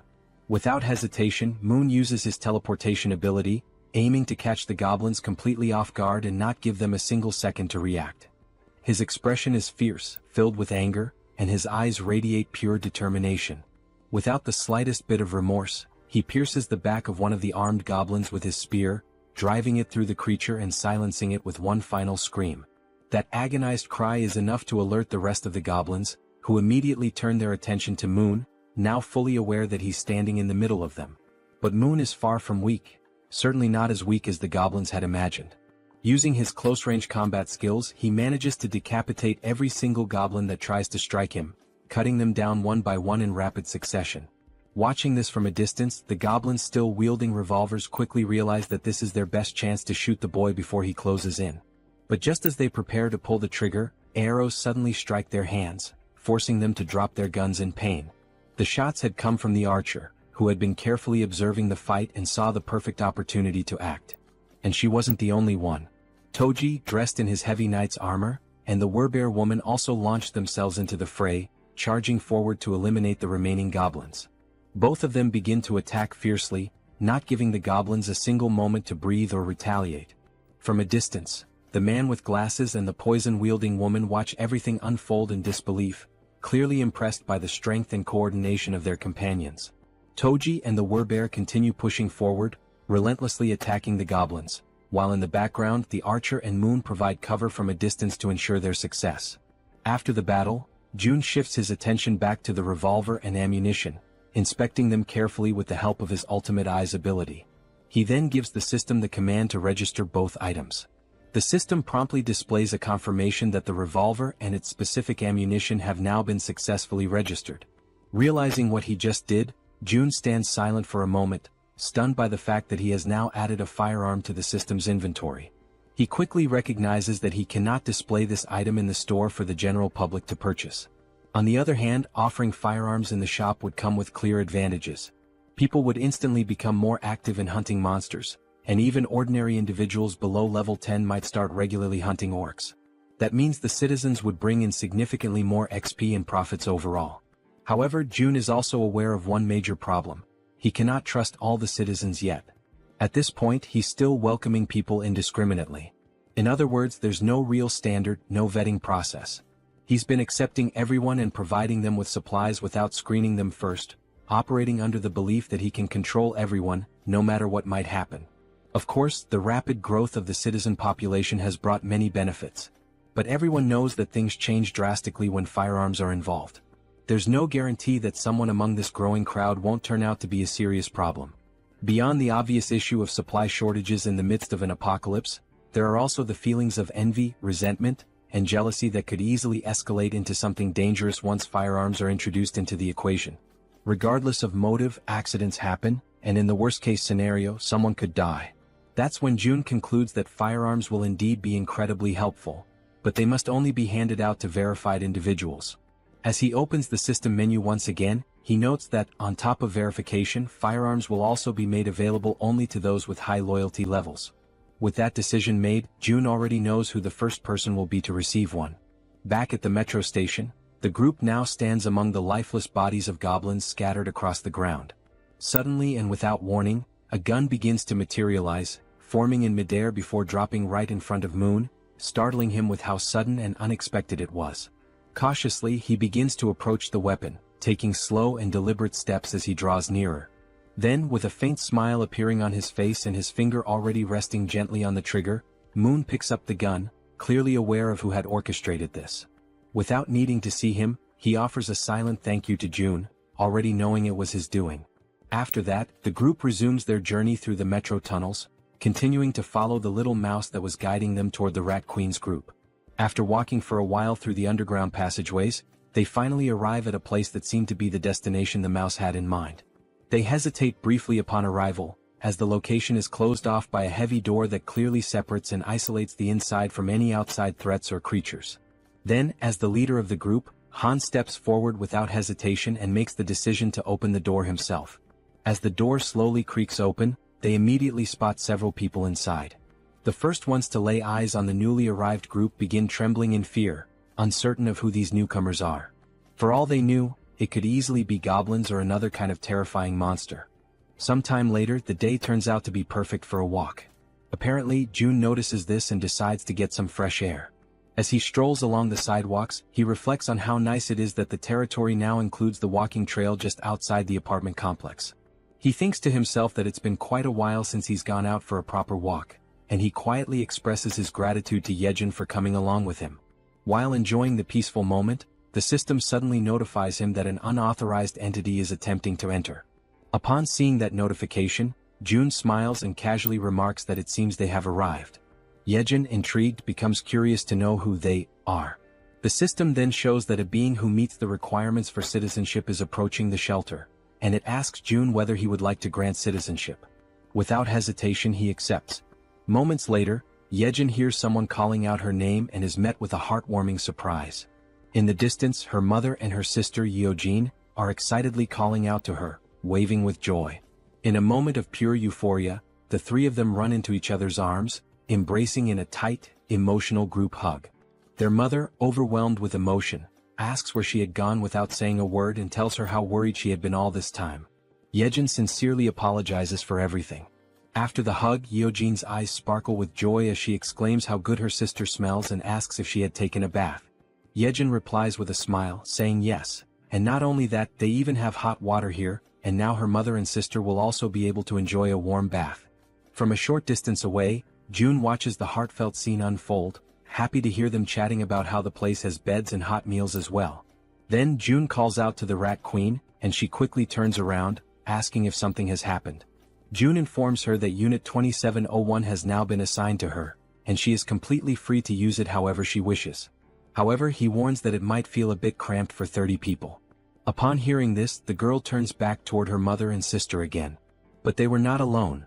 All 30 individuals who had been trapped in the metro were rescued and brought safely to the shelter. Yejin lowers her head for a moment, visibly deep in thought as she tries to come up with a solution to accommodate everyone. Interrupting her train of thought, June steps in and says that he'll provide 3 extra rooms for her, because she is more than worth it and truly deserves it. Hearing this makes her feel a little flustered, and she offers a heartfelt thank you. June adds that she can also use units 2402, 2301, and 1902, all within the same building. Hearing that causes her eyes to fill with tears, and in the background her mother and sister smile with happiness and relief. Yejin expresses her gratitude and says she will always do her best. After this emotional moment, the system displays a notification showing that the loyalty and trust levels of many citizens have significantly increased in an instant. Seeing this on the interface, June feels a small spark of excitement, pleased with the outcome. However, something soon catches his attention. He remembers a system feature that was unlocked when he leveled up, but he had never taken the time to check it. The feature is called Guardian Beast Management, and it has a usage limit of 10 times. Just from the name alone, June gets a vague idea of what this skill might involve. But when he finally checks the cost of activating it, he is completely stunned. The cost is 1 billion, and the number leaves his jaw hanging in disbelief. Still trying to process this, someone suddenly calls his name and asks if he has a moment to talk in private. They head toward a nearby room and June opens the door, motioning for the person to come in. The person in question is none other than Yu Hyerin, the girl known for using poisons, and she appears hesitant, clearly uncomfortable about what she's about to say. June gently asks her what she would like to talk about. With an anxious expression and a hint of fear in her voice, she says that there's something she needs to confess to him. Noticing her fear, June smiles softly and tells her to take a deep breath and feel free to speak comfortably, assuring her there's no pressure. Seeing his kind and calm reaction, Hyerin gathers the courage to finally speak her mind. She bows slightly and thanks him before saying with visible difficulty that she's truly sorry, but she wants to leave the team. Hearing that shocks June to the core.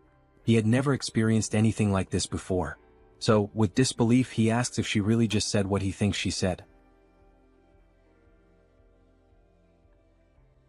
With an expression filled with guilt, the poison girl once again says she is very sorry, but insists that she needs to leave the party. June hears her words, but remains silent for a moment, as it was all so sudden that he is still struggling to fully process the situation. The girl then begins to explain herself, saying that her ability is one of the reasons she feels so useless within the team. She confesses that she often thinks that her presence doesn't make any real difference. Whether she is there or not, things would likely remain the same. June gently tells her to stay calm and to speak freely, reassuring her that she can always be honest with him about anything. The girl then clenches her teeth tightly, as if she is bracing herself with fear and hesitation. Gathering her courage, she finally admits that she is afraid. The way she says it, the trembling in her voice, leaves June momentarily speechless. She goes on, repeating that she really is scared, truly terrified. The goblins were terrifying, the orcs were just as frightening, and the giant snake they faced had been utterly horrifying. She even recalls the terrifying moment when they were being chased by that red tiger. There were so many instances when she could have lost her life, that just thinking about it brings tears to her eyes and she starts to cry. Once again she apologizes to June, saying she knows he saved her many times, while she could only watch helplessly, remaining silent. Wiping the tears from her face with trembling hands, she continues, saying that she is nothing but a useless person, someone who has failed to live up to June's expectations. June, quietly listening, reflects that deep down, he had already started to notice this before. He remembers the time when they went to rescue Moon's grandmother. She had been clearly afraid then. He also recalls how fearful she was when they were hunting orcs, and especially during the confrontation with the giant snake. And he remembers vividly that during the chase involving the red tiger, she had nearly lost her life. June knows that, in truth, she hadn't had much impact on the group's overall efforts. But even so, he also understands that none of this is something she should be blamed for. After all, her ability, Poison Mist, is extremely risky to use. If handled incorrectly, it could harm her own teammates, making it difficult for her to use it effectively in battle. And despite not being able to use her ability to its full potential, she had still risked her life countless times alongside everyone else. When results turn out poorly, of course, disappointment can arise, but it doesn't diminish her bravery. Watching Hyeren crying and sobbing in front of him, June decides to speak up, telling her that this is actually perfect, because he has something he needs help with. Hearing that, the girl wipes her tears and looks at him, asking what he means. June then asks her if she knows Dabin, who is currently living on the 21st floor of the shared facility. He explains that Dabin has been struggling to handle everything alone, burdened with an overwhelming amount of responsibilities. June further mentions that he plans to create and manage shared facilities on every floor, not just the 21st, and that he's looking for someone trustworthy to help manage them. Stepping closer, he asks if he can entrust this task to her, assuring her that she would be a huge help if she agrees to accept it. When he notices that no immediate answer comes from her, he simply scratches his cheek awkwardly. He then continues, saying that if someone is willing to move and help even in small ways, he could never see them as useless. Seeing that Hyeren is still looking downcast, June reflects internally on how powerful her ability actually is. And because it is a control-type poison ability, June feels certain that someday her true value will shine brightly.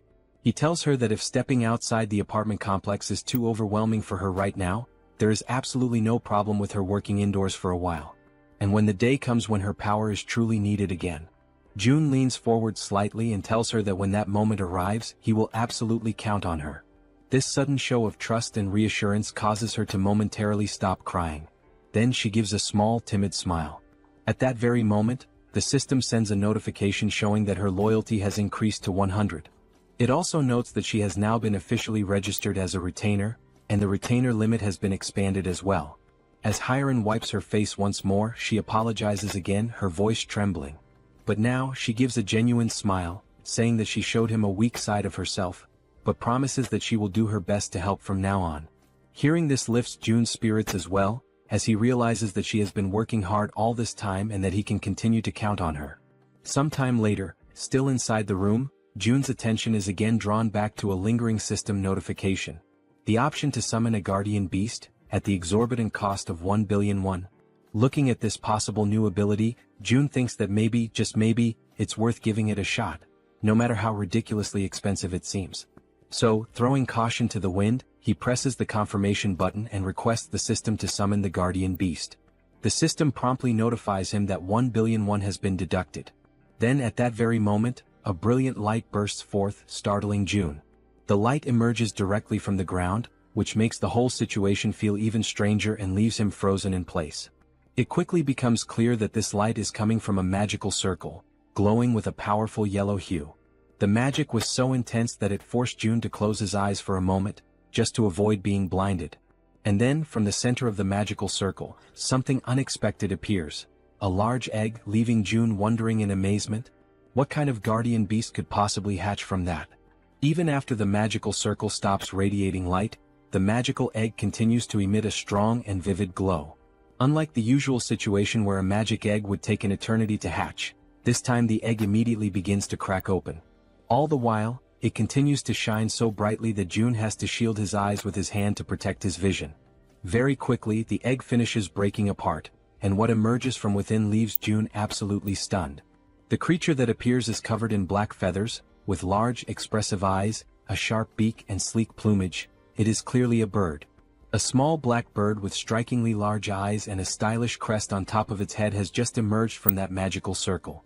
Without hesitation, June activates his ultimate eyes ability to inspect the status and details of his new guardian beast. The system immediately displays information. The creature's name is Samjoko and it is a level 1 crow. The system further explains that this crow is a divine beast with 3 legs, born with the power of the sun itself.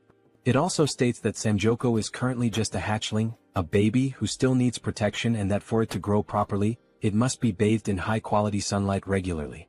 June waves cheerfully at his new pet and, smiling warmly, says a genuine, heartfelt, "Hello." The little creature's large, shiny eyes begin to sparkle with excitement, and it starts making small chirping sounds as if trying to communicate back with June. June then places his hand thoughtfully under his chin, pondering for a moment how he should name his new companion. Looking at the adorable black-feathered creature in front of him, June comments that it is truly a jet black crow, and then suggests that perhaps its name could be Cammy. Upon hearing the name, the crow's eyes light up even brighter, practically gleaming with happiness. The tiny bird immediately celebrates, chirping excitedly as if shouting out its new name in pure joy. June leans closer and asks the bird if it really likes the name. The three-legged crow, Cammy, responds with even more enthusiastic chirping sounds, almost as if it were trying to say yes, which makes June feel a wave of relief and happiness. However, after some time passes, June notices that Cammy just won't stop chirping incessantly. He starts to assume that the little creature must be hungry. A little while later, June offers some snacks to Cammy, and the bird seems to enjoy them very much, happily munching away. After devouring the entire packet of snacks, Cammy lets out a loud burp, indicating that he has completely filled his belly. And just like that, after the meal, as everyone knows well, drowsiness quickly overcomes the little mascot. Watching the scene, June realizes how easily Cammy can fall asleep after eating, and he muses to himself that someday this tiny being will surely grow into a true guardian beast. Crouching down beside him, June says aloud that he wishes he could also fall asleep as easily as Cammy does after eating. Just then, something suddenly appears in front of June, a system notification. It shows that Cammy's level has increased, and that the efficiency of the solar generator has also increased by 100%. Another screen pops up explaining that the solar generator is a facility that produces electricity using solar energy, generating between 80,000 to 100,000 won per day, and that any excess energy is credited back to the shut-in wallet. Reading this, June has a sudden spark of inspiration, and if things go the way he thinks. He recalls that the 10 new buildings he recently acquired still do not have any solar generators installed. He had already used most of the financing for other projects, and at the time he thought it would be a waste to invest 130 million won for just a 30 million won annual return. But now he chuckles quietly to himself, realizing that with this new change the situation is completely different. As more time passes, the system continues to notify him that Cammy's level keeps increasing, and along with it, the efficiency of the solar generator continues to rise. Reading the latest notification, June realizes that the generator's efficiency has tripled almost instantly, going from a 30 million won annual return to 90 million won per year. With a broad smile spreading across his face, June understands that there is no reason to hesitate any longer. Without wasting a second, he gives the command to the system to install solar generators in all 10 of the new buildings. The system promptly displays that the installation will be completed within 24 hours. Sometime later in room 3001, someone rings the doorbell of that room. It is June. From inside, the occupant asks who it is, and June calmly replies that it's him. The door swings open quickly and Fatty appears, asking if something is wrong. June replies with a serious expression that he needs to ask a favor. Still looking surprised, Fatty asks what kind of favor June could possibly need. With a stern, resolute face, June explains that he needs Fatty to safeguard his money. They exchange a few words that the narration doesn't reveal to us, and shortly after that, Fatty is left standing there, completely in shock by what he has just heard. Before all of that, the conclusion that June came to while thinking carefully about the tax collection ability was as follows. If he entrusts a sum of money to a trustworthy citizen and simply lets it sit idle, it will generate profit for him over time. There is an initial 10% tax fee when he donates the money for the first time, but after that, the money starts to produce a 10% profit every month. So, June began to consider carefully whom he could trust enough to handle that money. He went through the status screens of various citizens and then stopped when he reached Choi, also known as Fatty, and noticed the 89 points in trust and 98 points in loyalty. It became absolutely clear to June that it had to be Fatty. His level of trust and loyalty were on an entirely different scale, significantly higher than that of any other citizen. Immediately, the system notified June that he had successfully donated 1 billion won to Fatty, with a 10% fee deducted from the total amount. Right after the donation, the system also showed that Fatty's loyalty and trust had increased even further. Still visibly nervous but wanting to confirm, Fatty asked if he really was only supposed to hold on to the money, or if he could maybe use just a little bit of it. That had actually been June's original plan all along, but he had not expected Fatty's loyalty to reach 100, so in the end he replied that yes, Fatty has permission to use a small portion of the money. Still in shock over what he had just heard, Fatty bowed deeply in gratitude, offering a sincere thank you. June in turn told him to stop bowing and said that he trusted him completely. With that matter taken care of, it was now time to move on to the next thing he needed to handle. June went to talk with Dabin, and she asked if she was allowed to choose whoever she wanted. He replied that yes, it was fine, she could choose freely. Then he introduced her to Hiren, the so-called poison girl, and said she could include her in the team. He added that now that Dabin would be the team leader, he would be paying her double the regular weekly salary. At that moment, Dabin's loyalty increased a bit more. Excited by the sudden raise, Dabin pulled Hiren close to her and gratefully said she would do her best. Overflowing with energy, she then dashed off with the poison girl, calling out to her and saying they were about to go on their first delivery. Hiren, trying to keep up, asked Dabin to slow down a little. Watching the whole scene unfold, June felt glad, knowing that the two of them would likely get along very well. And then he realized it was time for a difficult conversation. Over at apartment 2109, June arrived and told everyone that he knew they had all worked hard today, and he asked how they were feeling. Everyone came out to greet June, and Han spoke up to say that they were all doing completely fine, then asked what had brought June to visit them. June explained that, thanks to the monster at Siamayan Station, the surrounding area was now considered a monster-free zone, especially the subway tracks. Everyone listened as June said that from Siamayan to the next station, there were almost no monsters, and that this was their opportunity, before another monster appears and claims the area. He told them they would have to act first. There was one thing June realized, especially after witnessing Hiren begging with tears in her eyes. Looking at these people now, he saw that they were risking their lives to fulfill the tasks he gave them. And thanks to Yejin, the queen of rats, they had been able to identify the giant snake at the station ahead of time. If they hadn't, the situation would have been unimaginably dangerous. In a world where death at any moment is a constant possibility, June understood that wanting to keep his family safe, wanting to protect them, could be seen as selfish. But even so, he gave the order. Han's group would go to Jigalki Station tomorrow, because he could not give up. The next morning, Cammy was stretching after waking up, and June was having his breakfast. The system displayed that the efficiency of the solar generator had increased, and that Cammy's level had also gone up. As he ate, June felt excited to see that Cammy had already reached level 5. The system then displayed that Cammy was now releasing part of the sun's power, inheriting a portion of the divine beast's abilities, and that June had awakened basic elemental fire magic.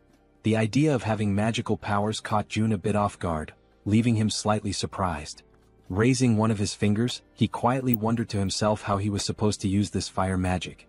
Then, a small flame suddenly appears at the tip of his finger, and he immediately realizes that it actually works.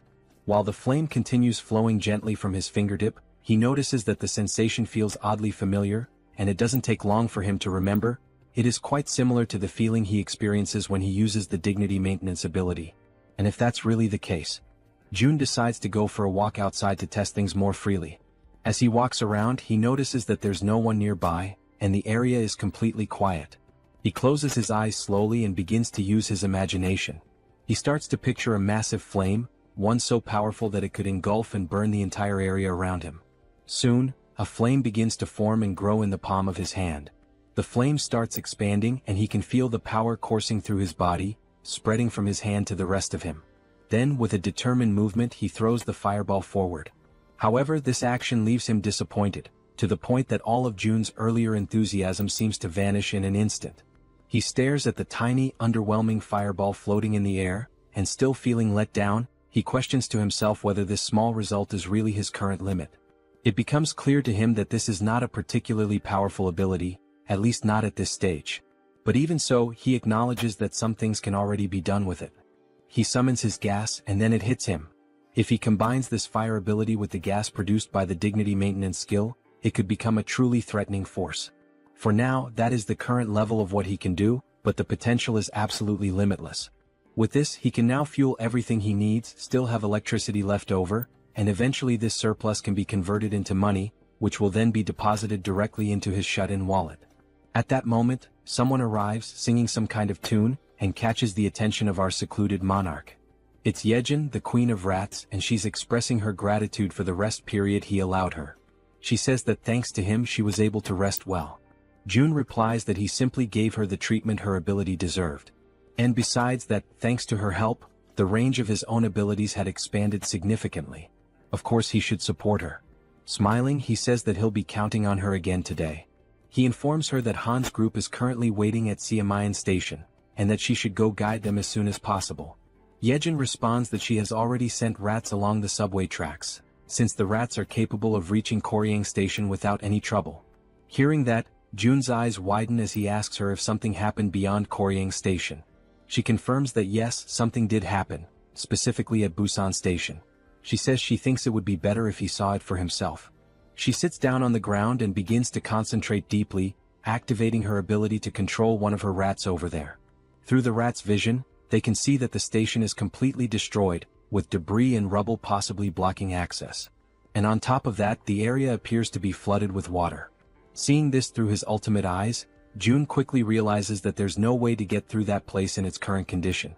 Yejin comments that now that he has seen how the tracks are, that's precisely why she sent rats ahead. But then, she saw something far more alarming, a scene of chaos and total destruction. Using his own abilities, Jun sees the same thing. Not a single building remains standing over there. Everything is destroyed. He asks himself, stunned, what on earth happened in that place. One of the rats moves closer to a hole in the ground, which turns out to be some kind of crater. Jun wonders what that thing could possibly be. Then the rat adjusts its position, and only at that moment does it become clear.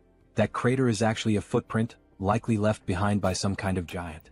Only then does Jun understand that the problem in that area is far more serious than he had imagined.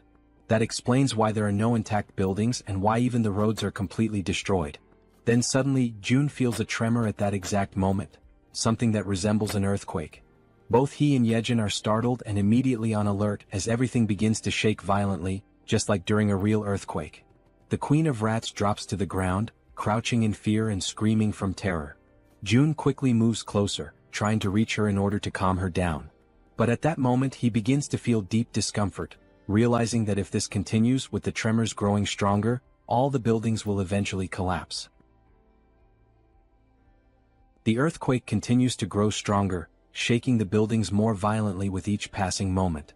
Still visibly shaken, Jun turns to Yejin and asks if she is alright. Yejin reassures him that she is, but then with a worried expression, she asks what is really happening. Jun starts to explain that it is a tremor, but before he can finish, he is interrupted by a loud, booming voice shouting his name. Both Jun and Yejin, still caught in a state of panic, hear that they need to go check what is going on. After a moment, Yejin glances at her companion, and he gestures for her to follow him outside. Meanwhile, Fatty, visibly shaken and fearful, mutters in disbelief, questioning what all this chaos could be about. He adds that Jun needs to head to his house first. Without a second thought, both of them dash towards Fatty's house, despite the obvious danger all around. As they run, Fatty explains that from his place in Siamayan, they can get a clear view of the station area and assess the situation better. As they move swiftly through the quaking streets, Jun can't help but recall the loud crash from earlier, wondering why Fatty is dragging him to his place with such urgency. After some time they finally reach the destination. Upon opening the door, Jun is met with the sight of Fatty and his wife, both overwhelmed with fear and anxiety. Fatty quickly points towards the balcony, urging Jun to take a look. As Jun steps out onto the balcony and takes in the view, he becomes utterly shocked and paralyzed, his mind racing as he wonders why it always has to be some kind of madness. Outside, a gigantic, fearsome cyclops looms over the city, with sharp fangs and imposing horns, mercilessly destroying everything in its path. As the monstrous creature continues to demolish buildings with sheer brute force, Jun, still in a state of disbelief, summons everyone back to regroup. The group, now gathered, looks at one another in confusion, uncertain about the reason behind Jun's sudden call.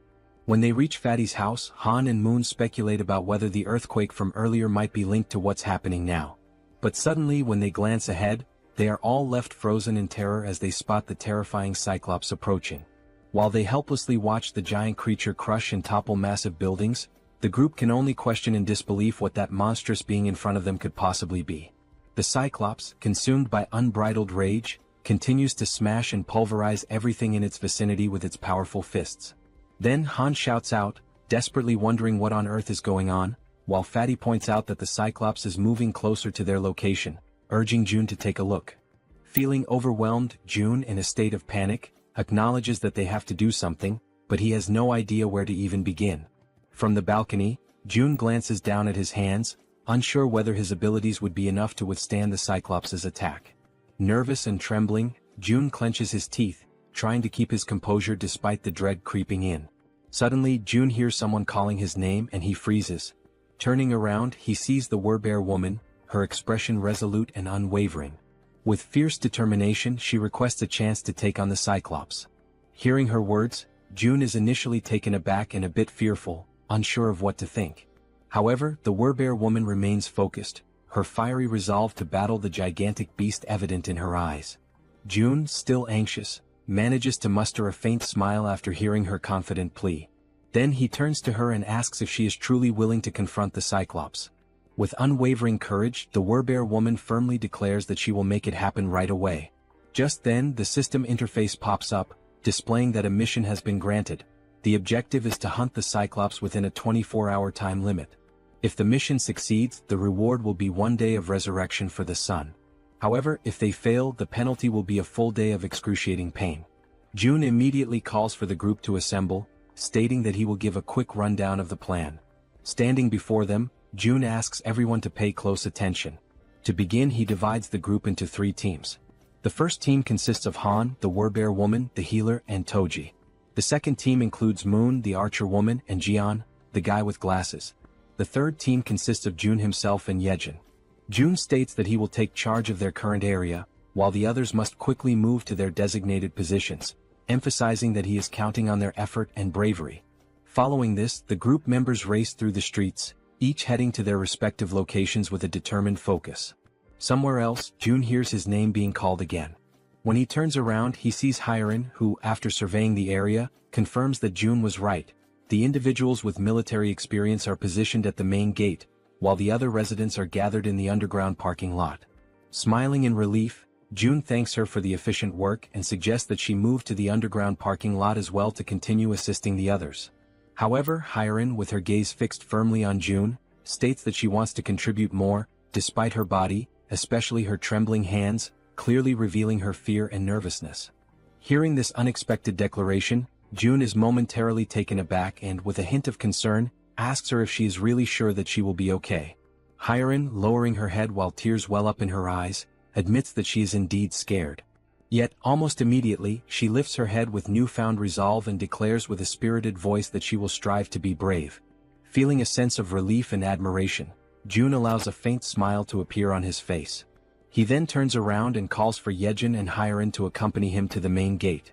Upon arriving at the designated location, June promptly begins a quick survey to assess how many residents have previously completed military service. After gathering the necessary information, he discovers that, out of more than 1,200 residents, only 101 people have that experience, which he concludes is ridiculously low given the circumstances. Suddenly, one of the residents, a man wearing a red jacket, raises his hand and hesitantly asks what they are supposed to do. Before addressing the question, June inquires about the twins and the red-haired man, wanting to know their whereabouts. As soon as he hears this question, the man in the red jacket scratches his head nervously, his entire demeanor shifting as unease visibly takes over his body. In that instant, June, with a sharp intuition, realizes something that catches him completely off guard. They ran away. He quickly notices that not only did the twins and the red-haired man escape, but they were also accompanied by hundreds of other people who fled to the underground parking lot. Anger immediately surges through June's veins, and he clenches his teeth, feeling utterly furious at their cowardice. Without hesitation, he calls them cowards, his voice filled with a mix of disappointment and frustration. With every pair of eyes now focused intently on him, June raises his voice to address everyone present. He declares that those who have chosen to stay behind and fight did not risk their lives out of foolishness. They made this choice because they know that if they do not stand their ground and fight, everyone will die. He emphasizes that each one of them is not only protecting themselves but, more importantly, defending their precious families. June continues, recalling something he once heard: courage is not the absence of fear, but the decision to act despite it. It is a choice, a conscious decision to face danger despite being afraid. He then concludes by stating that in a world overtaken by fear, survival depends on the brave. And these people standing here today are precisely those brave individuals. Finally, he thanks everyone for their presence and willingness to stand their ground. After finishing his speech, June opens the system window and proceeds to purchase 101 weapons and ammunition. As soon as the transaction is completed, the weapons and ammo begin to materialize right in front of everyone, leaving the crowd stunned and wide-eyed with disbelief. At that moment, The system promptly notifies that XP and participation in the liquefaction process have increased by 100%, indicating that their efforts and willingness to fight have been recognized. June instructs the residents to pick up the weapons and ammunition that have appeared before them. One by one, they cautiously reach out and take the weapons, their expressions reflecting a mix of shock and awe as they hold the newly acquired firearms in their hands. Then, with a firm and resolute tone, June assures them that those who have chosen to face their fears will be duly rewarded. Turning around sharply, he activates his absolute eyes ability, his gaze now burning with unwavering determination.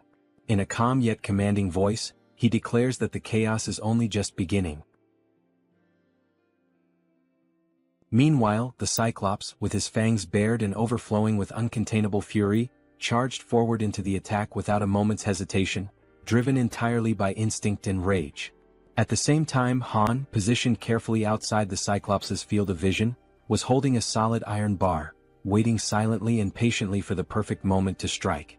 With a fierce and determined expression etched across his face, Han gripped the iron bar tightly and raised it with both hands, initiating his carefully calculated attack. In one swift and precise motion, he hurled the iron bar directly toward the Cyclops with all the strength he could muster. The projectile hit its mark, violently piercing through the creature's leg and immediately causing blood to gush out in a gruesome display.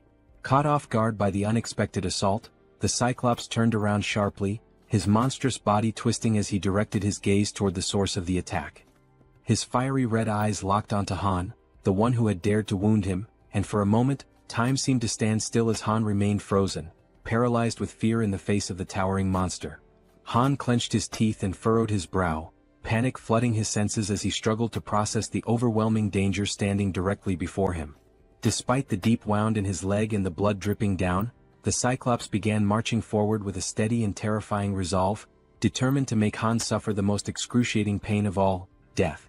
But at that very instant, unexpectedly, the Werbear woman came rushing in, already fully transformed into her fierce beast form. She was driven by her mission, resolute in her goal to stop the Cyclops at any cost and earn the reward that awaited her. With her razor-sharp claws extended, she lunged at the Cyclops and slashed through his thick flesh, unleashing a brutal impact that sent her hurtling backward, crashing to the ground with crushing force. However, the attack wasn't nearly enough to bring the Cyclops down. He remained upright, completely consumed by rage, his fury only intensifying with every passing second. With a cruel and merciless grin spreading across his monstrous face, the Cyclops lifted the same leg Han had wounded. Summoning all his wrath, he delivered a savage and hate-filled kick straight at the Werbear woman. She was sent flying through the air with terrifying force, soaring from an unimaginable height, the wind violently whipping around her as she fell. Her cries of resistance sliced through the air until, finally, her body crashed with tremendous violence against the ground, as though the very heavens themselves had rejected her. The Cyclops' brutal attack left the Werbear woman lying motionless on the floor, her body shattered and completely drained of strength, now utterly defenseless. Even from a distance, the Cyclops kept his piercing eyes fixed on her broken figure. Determined to annihilate everything and everyone that dared to stand in his way, he began preparing for the final blow. He swiftly raised his arm, ready to strike and end her once and for all, but then a loud shout echoed through the air, grabbing his attention and halting his motion. The shout, amplified by a white megaphone, rang out clearly, calling him an idiot and stopping him mid-attack. It was Toji who held the megaphone, and he continued to shout, insulting the Cyclops by calling him a lard-faced monster, pushing the creature's rage to new heights. In response, the Cyclops turned his massive head. His burning eyes widened, filled with both confusion and fury, as he tried to comprehend what was going on around him. But suddenly his attention was drawn downward, to his own leg. The cold metal of the iron bar was still embedded deep in his flesh, and his blood continued to pour from the wound, soaking the ground around him. At the same time, Toji, overwhelmed by terror, lowered the megaphone and ceased his insults, fear gripping him tightly as he whispered to himself, trying to understand what kind of monster he was truly looking at. The Cyclops narrowed his dark eyes and locked them onto Toji. His gaze moved slowly, methodically, studying every inch of the weapons Toji carried, carefully evaluating their offensive capabilities. He looked like a wounded beast, still bleeding, still in pain, but mentally calculating the perfect moment to strike back with devastating precision. Suddenly, Toji found himself standing still, completely frozen, and tried to plead for a moment of time, but it was already too late. Without a second of hesitation, the Cyclops lunged toward him, driven by a single overwhelming purpose: to obliterate everything in his path. Toji screamed in desperation, his voice trembling uncontrollably. His eyes, wide with fear, gleamed with pure terror, and his entire body shuddered under the crushing pressure of the moment. Without thinking twice, he turned and sprinted with all the speed and desperation his legs could muster, running as though his life depended on it, because it did. Elsewhere, Jun was watching the entire scene unfold using his ultimate eyes ability. Observing Toji's desperate situation, he stated that Toji was approaching, and that the Cyclops was coming with him. Immediately, he turned to the group around him and instructed them to prepare without delay. Once more, Jun activated ultimate eyes, clenched his teeth tightly, and warned that the moment was near. Toji was almost at their location, and behind him was the largest creature any of them had ever seen. Toji was completely frantic, running out of control and screaming at the top of his lungs that he was arriving. After a few tense seconds, he stumbled past the edge of the barrier, where everyone was already waiting for him, alert and filled with tension. Outside the protective barrier, the Cyclops loomed, his eyes watching everything. And then, without warning, Black, the crow belonging to the man with glasses, appeared in the sky and began flying straight toward the Cyclops. The bird flapped erratically in the Cyclops' line of sight, pecking and disrupting his vision non-stop, refusing to let up for even a moment. Eventually, overwhelmed and disoriented, the Cyclops shut his eyes tightly in frustration. Without wasting a second, the archer woman was already in position, her body firm, unwavering, and fully prepared for the perfect moment to strike. Then, with unwavering focus, she aimed her bow with precise calculation, her eyes locked on the monstrous figure ahead, while Black, the intelligent crow, gracefully landed on the arm of his master, perching with familiarity and calm. Without a single trace of hesitation, the exact moment had finally arrived. The archer woman pulled back the bowstring with strength and confidence and released her arrow in one swift and fluid motion. The arrow shot forth with incredible speed and force. The Cyclops, in a desperate attempt to defend himself, raised his massive hand to shield his face, but it was in vain. The arrow not only pierced straight through his outstretched hand but also struck directly and with perfect accuracy into the very center of his head. Immediately after, Moon appeared, soaring high above the Cyclops with steady flight. Without wasting any time, he reached into his clothes and retrieved 4 rats, each one alive and squirming. Then, with firm resolve and no hesitation, he hurled all 4 rats directly toward the Cyclops' mouth, which was wide open as the creature roared in agony from the arrow embedded in his face. With all the power in his lungs, Moon screamed out Jun's name, his voice ringing through the battlefield, demanding immediate action. Up until that moment, everything had been unfolding exactly as planned. Now, with his ability already activated, Jun initiated the release of the gas that had been hidden inside the Cyclops' body. At that exact instant, the creature's eyes flew open, and despite the intense pain radiating from the arrow lodged within them, he seemed to forcefully ignore it. The Cyclops slowly lowered his massive head and looked down at his abdomen with a focused and steady gaze, as if noticing something unfamiliar. He took in a long breath, bracing himself for whatever was about to come next. Soon after, Jun raised his arm firmly and pointed it straight at the Cyclops. His face remained calm, composed, entirely devoid of fear. In his mind, there was an unshakable conviction. When the opportunity to end that terrible battle finally came, there would be no room for doubt, only the resolve to bring everything to a close decisively and completely. He activated a magical attribute, conjuring flames that danced around his hand and crackled with energy. After a tense heartbeat of silence, a massive explosion erupted from within the Cyclops' body, sending thick, dark smoke billowing into the sky and spreading outward like a storm cloud. Within the suffocating haze, the Cyclops appeared to be unconscious, his body stunned and overwhelmed by the force of the explosion. His gigantic form remained completely still, unmoving, while the entire atmosphere became heavy with tension and anticipation. The townspeople stood frozen, stunned, their mouths hanging open in disbelief, until one among them noticed that the towering giant was beginning to lean more and more over the barrier. Meanwhile, Jun stood his ground and insisted, with a strong and commanding voice, that everyone remain in position. He encouraged them to hold on to hope, even as the danger loomed right before them. Quickly analyzing the situation, he realized that almost everything was proceeding according to the plan. The next phase, however, would depend entirely on the citizens. They would need to concentrate all their strength and aim their firearms with absolute precision at the Cyclops' head, which was now visibly drooping and hanging heavy over the barrier. With one hand thoughtfully resting on his chin, June continued reviewing the details of his strategy in his mind. Deep down he wished that, if possible, the final blow could be delivered by one of his loyal subordinates. His train of thought, however, was abruptly interrupted when Fatty approached, visibly nervous and trembling all over. Unable to speak a single word, Fatty simply pointed frantically behind June, urging him with urgency to look. Trying to calm him down, June replied that the Cyclops was going to fall onto the barrier no matter what. But when June turned fully around and saw for himself, his entire expression changed in an instant. To his shock and horror, the explosion had not been powerful enough to bring the Cyclops down.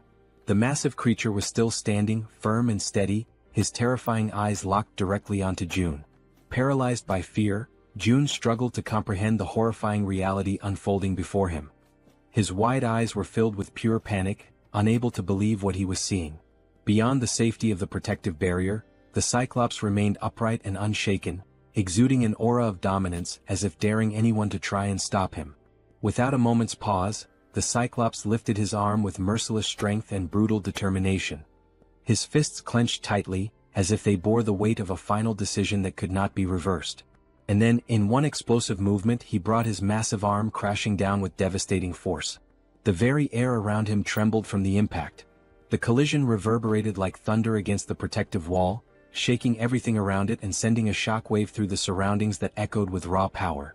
After the violent impact against the shield, the system immediately issued an alert, indicating that an unauthorized entity was attempting to enter the protected zone. For a brief and tense moment, June and all the people around him were overwhelmed with fear and uncertainty. However, as the seconds passed and they realized they were still alive, June understood that he had, in fact, managed to block the devastating attack from the towering Cyclops. At that very moment, Fatty cried out, urging everyone to begin opening fire. Though still visibly shaken, the group quickly prepared themselves, raising their weapons and firing at the colossal enemy looming before them. Most of the gunfire struck the Cyclops directly in the eye, causing him to howl in unbearable pain. Meanwhile, June began to sense that although he had successfully blocked this latest attack, they would not be able to withstand repeated blows of the same magnitude. He knew all too well that even a single unblocked strike could prove to be fatal. Realizing this, he also decided it was time to act. He activated his invisible hand ability, combining it with gigantification attributes, understanding that he, too, had to intervene using one of the powerful skills he had unlocked by spending ability points. In an attempt to counterattack, the Cyclops raised one of his enormous fists once again, clearly preparing to deliver another crushing blow. The citizens, noticing the movement and realizing that yet another attack was coming, were filled with fear once more. The monstrous creature gathered all his brute strength and threw another punch. But once again the devastating strike was stopped by the protective barrier. Only this time the blow came with even more force, and it wasn't just a single hit. The system responded promptly, issuing another notification that an unauthorized entity was attempting to breach the barrier. Upon seeing that the Cyclops had failed yet again, the people cheered and felt a surge of relief. They had successfully resisted once more and now decided to continue opening fire on the giant creature. June observed the situation carefully and realized that, although they had not yet brought the Cyclops down, they were inflicting damage. The rats with bombs and the citizens' repeated attacks were slowly but steadily accumulating injuries on the monster's body. He concluded that if they continued this strategy they could eventually take the Cyclops down, but they still needed something capable of delivering a critical strike. Then, a spear was launched with that very intention. It pierced the Cyclops' massive body, driving deep into his flesh, causing him to let out a furious and agonizing roar of pain. It had been Han who hurled the spear, and June felt a wave of excitement and hope. He had been expecting this moment. Alongside Han stood the Werbear woman and the healer, though she already appeared to be exhausted and worn from exertion. Enraged and roaring with fury, the Cyclops turned his full attention to Han's group. June, trusting in Han's abilities, declared to himself that he was now counting on him. Without wasting time, he opened the system interface and gave the command for it to summon multiple spears. The weapons materialized instantly beside Han, whose eyes now reflected a deep and unshakable conviction. Without hesitation, he began launching the spears toward the giant enemy. The spears flew through the air, striking the Cyclops from various angles. The giant did what he could to defend himself, raising his arms and trying to block the incoming projectiles. But the assault didn't stop. More and more attacks rained down upon him. In addition to the spears coming from the front, others began descending from above, and he was unable to defend from all sides at once. These overhead strikes came from the archer woman, who had resumed her attacks, assisting Han by shooting from a higher vantage point. The assault continued in coordination, Han attacking from the front and the archer woman supporting from above. At that exact moment, the system sent a notification to June stating that Cammy's level had increased. For a brief second, June thought this might not be the best time for the system to be bringing up status updates. Yet the system continued, revealing that Cammy had partially unlocked the power of the sun, inheriting a portion of the guardian beast's strength. Furthermore, Cammy's basic fire magic had evolved into intermediate level fire magic. The system also reported that Cammy had detected an intruder trying to enter the territory and was requesting energy release. Reading this, June paused, reflecting deeply on the energy release request. He was almost certain that the intruder being referenced was the Cyclops. Now he wondered what Cammy would be able to do with the energy.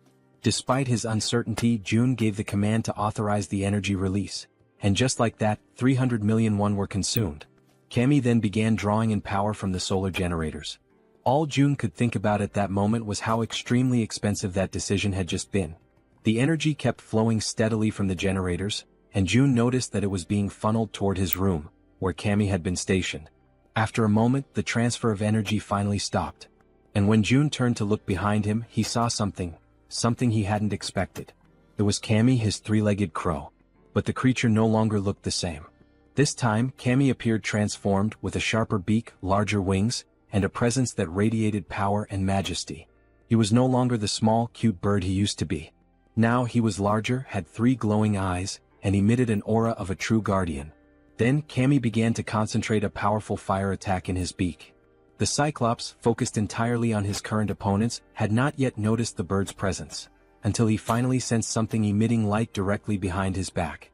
With no further delay, Cammy unleashed his fiery attack, and the sheer power of it left all the citizens, including June, completely stunned and amazed by the incredible magnitude and strength of the blast. The powerful blast unleashed by Cammy strikes the Cyclops directly in the back, and with immense force, it pierces through the creature's thick body. Immediately after the impact, the enormous Cyclops begins to collapse, crashing heavily onto the ground. He lets out a guttural scream of agony as blood starts pouring from his mouth, a sign of just how fatal the attack had been. While Han stands still, watching everything unfold without any visible reaction, someone else takes the initiative and moves forward without hesitation.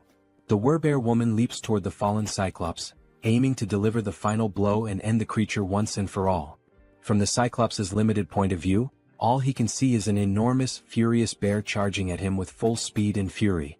In just a matter of seconds, the Werbear woman successfully finishes the Cyclops, ensuring that the threat is completely eliminated.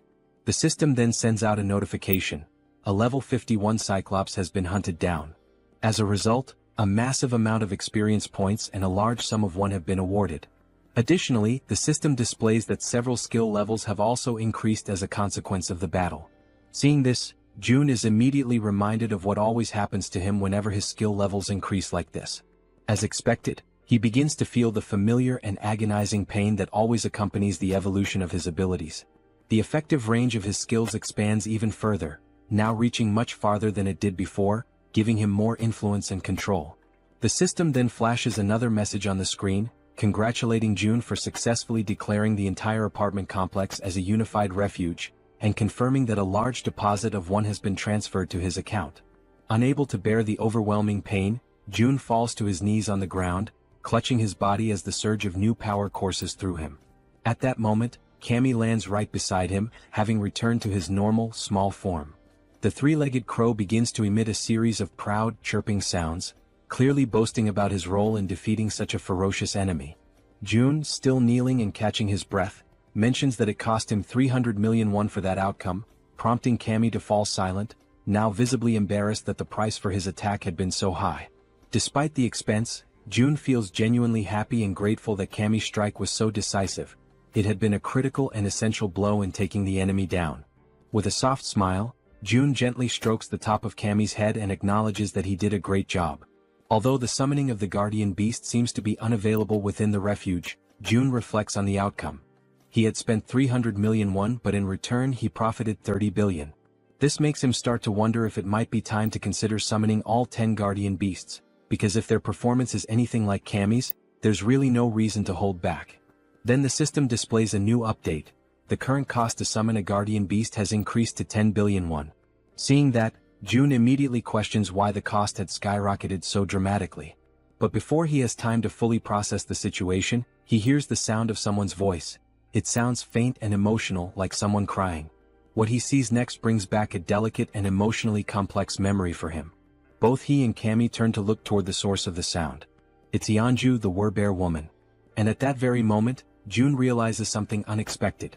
Just for a brief instant, the faint alert sound from the system window transforms into something else entirely, the very sound that Yeonju had long been wishing to hear. A little while before all of that unfolded, inside a certain abandoned building, someone was quietly using his special ability to fill a small bottle with water. The people around him were deeply grateful, genuinely thankful, to finally have clean water to drink. The man with the ability stood there, silently thinking to himself, troubled by the fact that they were now completely out of food. He had carefully formed a line, allowing the people to come forward and receive the precious water he was able to generate, but there was no denying it. Their food supply was nearly gone. And that, he understood clearly, was the absolute limit of what they could achieve with just these few resources they had managed to gather. The man felt a deep, growing sense of unease because at the end of the day, it seemed they would have no choice but to leave that place. A place that had seemed, until now, relatively safe. Then, at that very exact moment, he and everyone else inside the building felt the entire structure tremble. Like anyone would in that situation, he immediately asked those around him whether that had been an earthquake. Right then, another man came rushing in, shouting frantically and begging everyone to come see something that was happening up above. When the man mentioned the word monster, the one with the water ability was stunned, completely frozen for a second. Without wasting any more time, he began running, dashing up the staircase to reach the top floor and see what was going on with his own eyes. Once he arrived at the rooftop, what he saw left him breathless. The enormous Cyclops was still standing tall, radiating overwhelming fury and power. While the white-haired man trembled beside him, anxiously asking what they were supposed to do now, the one with purple hair, Jun Hyuk, was already thinking ahead, telling the other to go and hide everyone else in the basement to keep them safe. Jun Hyuk, overwhelmed and desperate, ran his hands through his hair in frustration, desperately trying to think of a plan. But the truth was undeniable. Facing off against the Cyclops was utterly impossible. He tried to offer a bit of comfort to the other man, explaining that there was nothing they could do against something like that. In the background, without them realizing, the powerful light of Cammy's upcoming attack had begun to form. The men could only speak in hushed, fearful tones, saying that all they could do now was pray that the monster wouldn't find its way to them. And in the background once again, the Cyclops was being obliterated. That moment caught them completely off guard. They had no idea what had just happened, what kind of power had been unleashed. But when Hyuk saw it, when his eyes truly grasped the scene in front of him, he knew right then and there that this power, it too came from an awakened but someone on a level far beyond his own. Hyuk then called out to the silver-haired man, addressing him as Hyun, and told him to gather the people.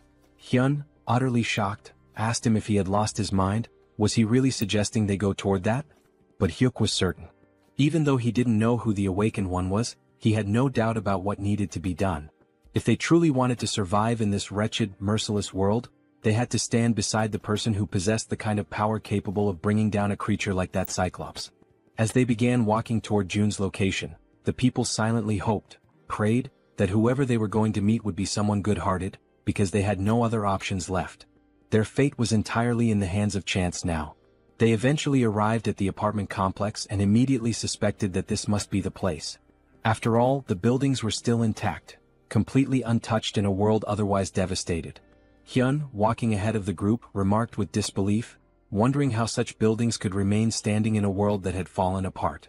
But then he suddenly smacked right into some kind of invisible barrier. Right after that, a message appeared in front of them from the system, declaring that entry was prohibited. Another message followed immediately, asking them whether they would like to obtain citizenship. They confirmed the prompt, and the system quickly responded, showing that they had been successfully granted citizenship. However, along with their new status came an initial quest. They were instructed to proceed to Jun's apartment on the 30th floor.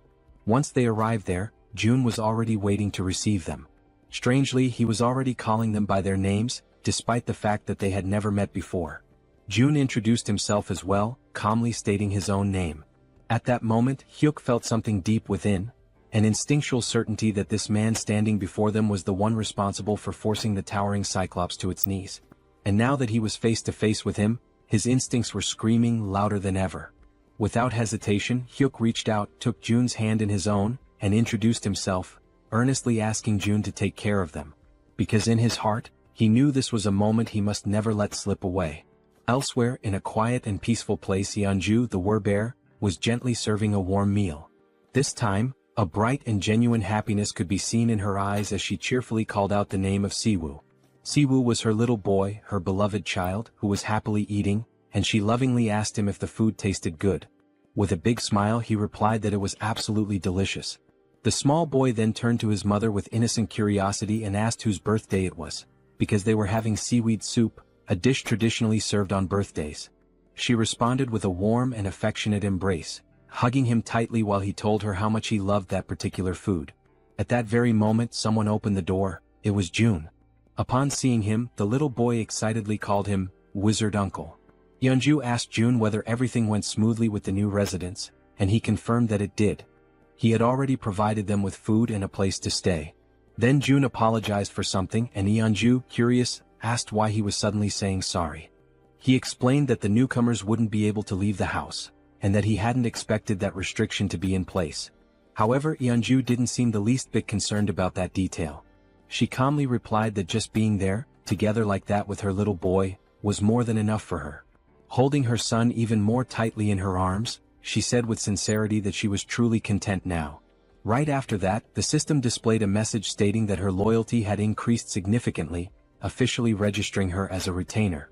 But even if the system had said nothing, Jun could already tell, through her expression, her voice and her gentle actions, that her heart was full.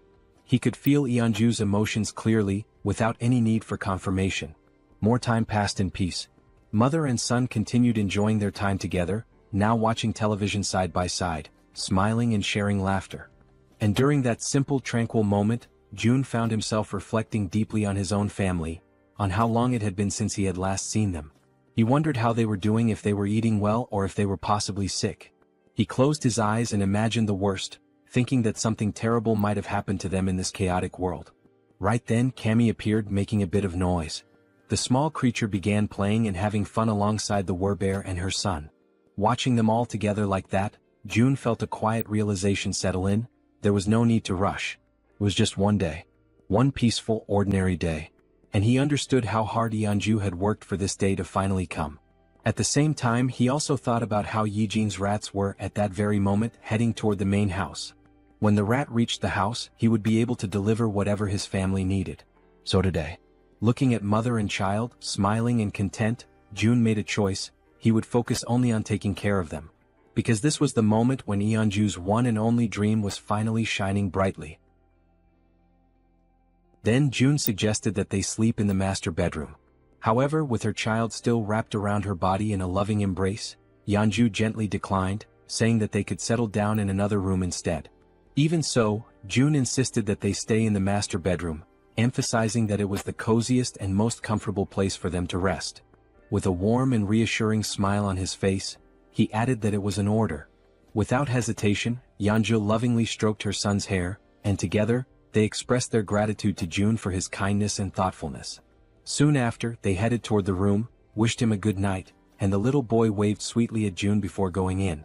Jun, watching them go with a deep sense of fulfillment in his heart, allowed a faint, content smile to appear on his face. The lights in the house slowly dimmed, and a gentle lullaby began to softly echo through the home, drifting from the bedroom as the child, still awake, listened in silence. Meanwhile, in the living room, Jun lay on the sofa, quietly listening to the sweet lullaby that continued for a long while, tenderly sung by Yeonju's voice. It had been a very long time since he had heard a melody like that. Yet somehow, just by hearing it, his body began to relax and his eyes gently closed, just like a child falling asleep in their mother's lap. A new day dawned quietly and peacefully. Jun began the morning enjoying a breakfast lovingly prepared by Yeonju and her little boy. Afterward, they all settled comfortably in the living room to watch the boy's favorite cartoons. The child could barely contain his excitement, laughing at every scene as if he were seeing it all for the very first time. Soon, Siwa began chasing after Cammy, who had been peacefully basking in the sunlight, until being abruptly interrupted, which clearly did not please the creature. Later, after exploring every new toy they had, Yeonju, her son, and June laid down on the floor together for a brief nap. Between colorful scribbles and laughter, they drew pictures, and every second of the day was filled with joy and cherished with genuine happiness. But time waits for no one. With Cammy perched on his shoulder, June quietly wept, consumed by the silent grief of having only been able to offer a single day of life to Yeonju's beloved son. Soon after, Yeonju knelt down on the floor, saying her final goodbyes while holding her son tightly, pouring all her love and strength into that embrace. Still too young to fully understand the intensity of that moment, the boy asked innocently if she was crying.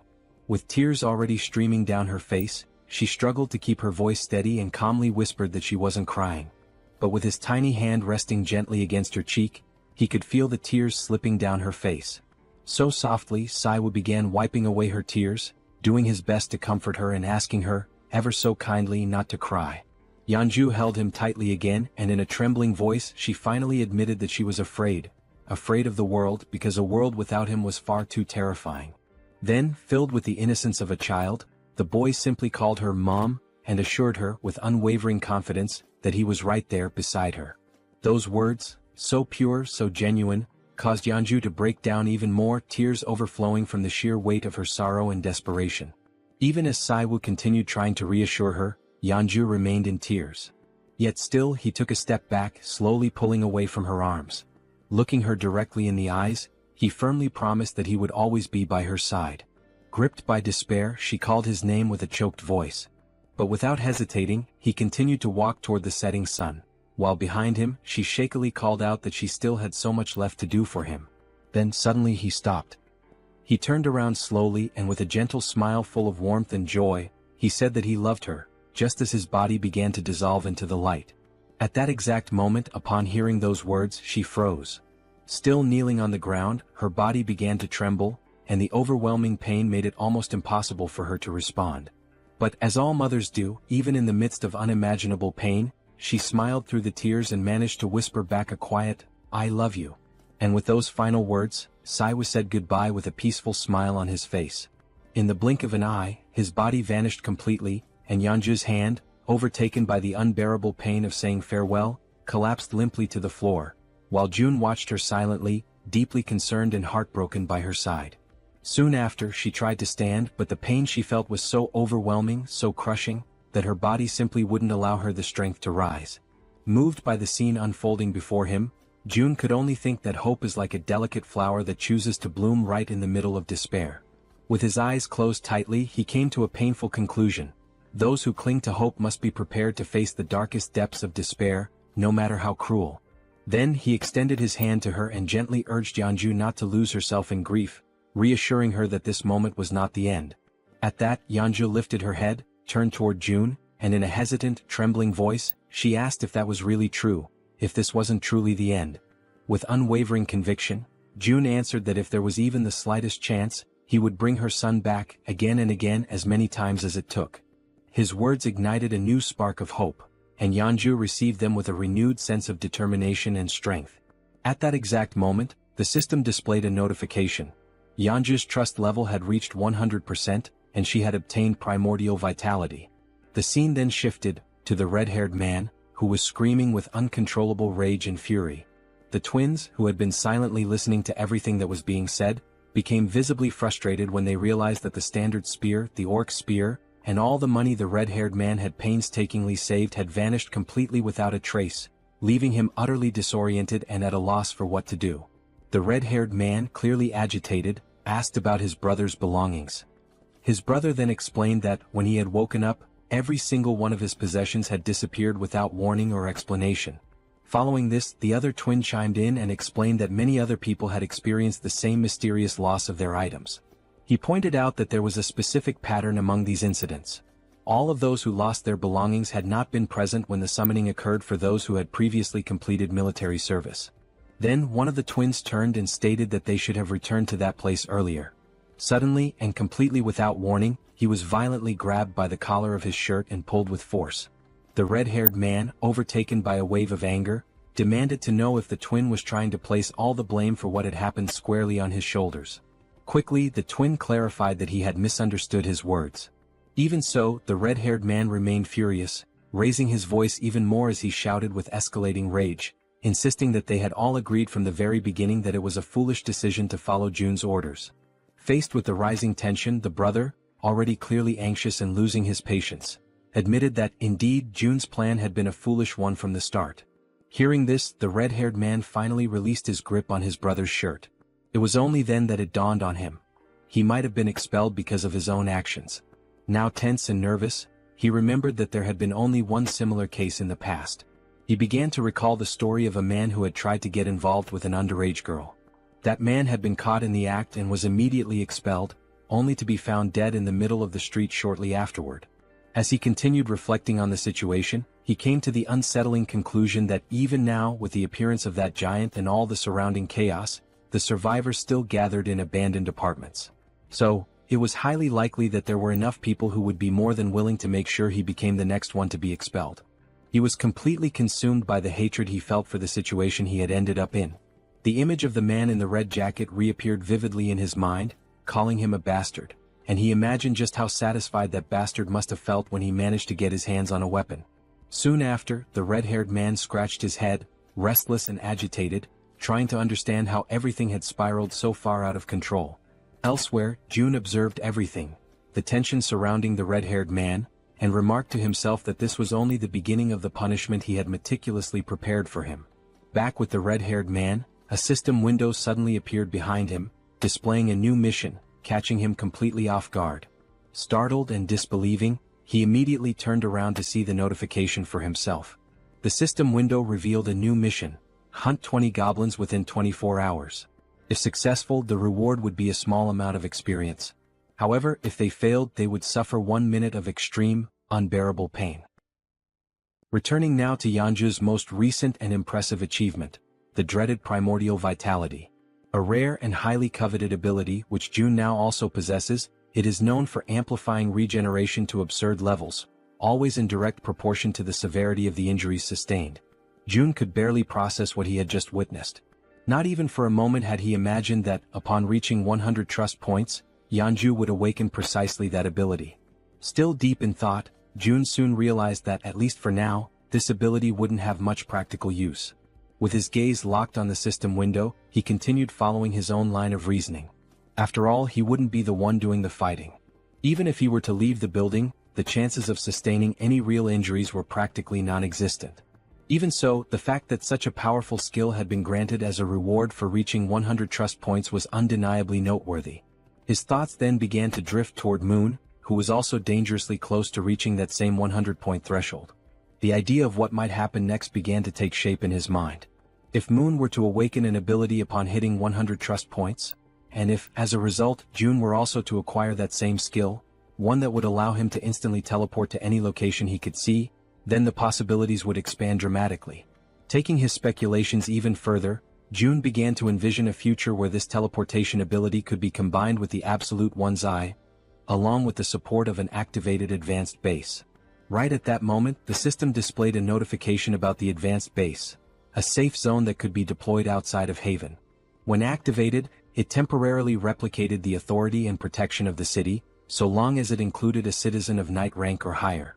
However, if enemies occupied it for more than a day, the base would be automatically destroyed. Returning to his thoughts, Jun concluded that as long as he had enough mental strength to support it, he would indeed be able to travel to the advanced base. With that clarity, Jun made a firm decision. From that moment onward, his main priority would be to strengthen his mental fortitude. For that reason, all his upcoming missions would be focused on boosting this specific attribute. At that very instant, someone called his name and explained that they needed his permission to leave now, as they were feeling more stable. It was Yanju, who stated that she would personally handle the return of Jun's family. Upon hearing this, Jun realized that the mission should have started the previous day, but he acknowledged that the delay had been entirely his fault. Yanju expressed her gratitude for his valuable time and his understanding. She then assured him that she would find a way to repay the kindness he had shown her. Without displaying any particular expression, Jun couldn't help but think that she had read his thoughts precisely. He made a light-hearted comment, asking if he really seemed like the impatient type, and confessed that although he was thankful, he also felt slightly embarrassed by her words. Yanju responded gently, saying that he definitely didn't seem like someone who lacked patience, and admitted that, had she been in his place, she probably would have acted the same way. With a soft smile, she confessed that, in the end, everyone values their own family the most, and that she fully understood how precious that single day was that June had offered her and her son. Once again she thanked him sincerely for what he had done. June smiled modestly and expressed his own appreciation for her understanding. He then asked her to head to Unit 2901, where a group of people was already waiting for her, assuring her that he would join them there shortly. Yeonju gave a respectful bow and, with a quiet yes, walked toward the designated location. Some time later, it was explained why June had not sent the group directly to Siamayan Station. Due to the Cyclops attack, a large portion of the tracks near the station had collapsed. Not only the tracks but the station itself had suffered massive damage and had been rendered almost entirely unusable. Faced with this situation, June declared that new routes would need to be opened. To that end, it had already been 24 hours since Yejin had begun sending her rats to search for a viable path. Apparently, it seemed she had finally managed to find a new route of access. June activated his absolute one's eye skill, seeking full control and awareness of the situation. At that very moment, something unexpected caught his attention.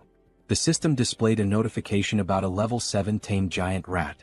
Immediately, a wave of nervousness surged through June's body as he grasped what this meant. Yejin had evolved.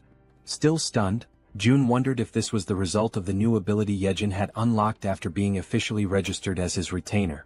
In addition to this, June noticed that something was following the rat, but no matter how hard he tried, he couldn't identify exactly what it was. Suddenly, his vision picked up something even more alarming: a swarm of zombies of varying levels, level 9, level 11 and level 13, emerging right behind. A jolt of dread ran through June's entire body as, through the lens of his powerful ability, he watched this disturbing scene begin to unfold before his eyes. Faced with that situation, the rat dashed forward at high speed, desperately trying to escape the relentless pursuit of the zombies that were chasing after it with unwavering determination. However, in a completely unexpected turn of events, the rat suddenly stopped in its tracks. It turned to face the incoming enemies and, without showing even the slightest hint of fear, growled aggressively at them, baring its teeth with a ferocity that contradicted its size. The zombies quickly surrounded the rat from every possible angle, closing off any potential route of escape. Yet, even in the face of overwhelming danger, the rat stood its ground, refusing to retreat even a single step. From a distance, June watched the scene unfold. Realizing that the rat would likely die a meaningless death if it stayed there, he considered triggering a gas explosion to take the zombies down with it. Nevertheless, even with the threat closing in, the rat remained unwavering, assuming an even more aggressive posture. In a sudden burst of explosive speed, it charged forward. Despite being completely surrounded, the rat managed to dodge every single attack from the zombies, weaving skillfully between them with surprising agility. Still observing from afar, June was thoroughly impressed by what he was witnessing. After evading the zombies, the rat leapt forward and continued its mission. Remarkably, it emerged from the encounter without a single scratch and resumed its rapid sprint toward the designated exit. With only a short distance remaining, the rat took one final leap and burst through the opening toward the outside. However, something was already waiting for it on the other side, silently, watchfully observing its approach. Its eyes locked on the rat and its sharp fangs exposed, the creature let out a low, menacing growl. It was fully prepared to pounce at any moment. Instantly, the rat froze in place, completely paralyzed by an overwhelming fear in the face of the predator's threatening presence. From afar, June was caught completely off guard, unable to hide the shock from his face as he witnessed the unexpected confrontation unfold before his eyes. In an instant, the level 23 land shark lunged forward with terrifying force. With its enormous mouth wide open, it bit down in a single, clean motion, swallowing the rat whole. The scene shifted to June, who stood in silent despair, deeply disturbed by what had just happened. He questioned what kind of creature that was, but more than anything his eyes widened as he recognized the location. Nampo Station, only a few kilometers away from his own home. This realization struck him hard, making it clear that creatures as deadly as that one were likely roaming near the very place where his loved ones lived, only deepening the anxiety clawing at his chest. Struggling to keep his composure, he quickly acknowledged that he had to hurry. Time was no longer a luxury he could afford to waste. The scene shifted again, this time to Dabin, who was crouched down, sorting through a few boxes. She was clearly exhausted but also visibly relieved to have finally finished her task. Suddenly, someone called out to her, the person in charge of that task. She turned her head and saw that it was June who had arrived, thanking her for the effort she had put in. Wearing a small smile, Dabin responded that she didn't consider it hard work at all, especially since she was being paid for it. She then asked what the new problem was this time. June, slightly uncomfortable, averted his eyes as he tried to collect his thoughts and figure out how best to explain the new situation to her. Immediately picking up on his hesitation, Dabin grew visibly concerned. Now sounding tense and increasingly anxious, she urged him to speak up and just say what was going on already. With a measured and careful tone, June explained that he wanted to request the assistance of Yuhiren for a specific task over the next couple of days and that he hoped Dabin could manage things in the meantime. Caught off guard by the sudden and unexpected request, Dabin forced a smile in an attempt to mask her nervousness. With her voice slightly unsteady, she asked if he expected her to take full responsibility for everything on her own. June then replied that he would be leaving it in her hands for just 2 days. She already knew that this meant a significant amount of work and responsibility. With a skeptical look, she asked if she would be paid extra for the overtime hours she would inevitably have to put in during those 2 days as the acting lead.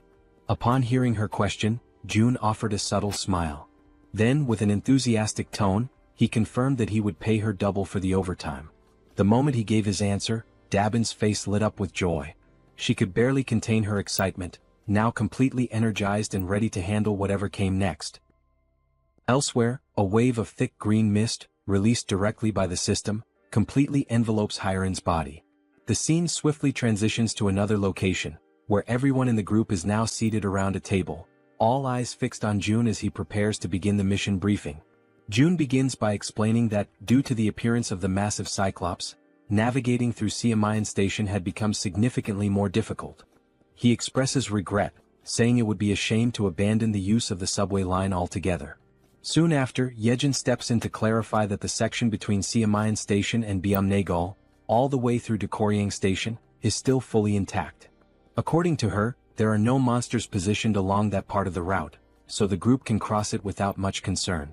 She then places a sheet of paper on the table, which outlines the first main objective of the mission, to secure the route to Byumnagal Station. The man with glasses, visibly uneasy, starts thinking that the best way to get through the current route would be by flying over it.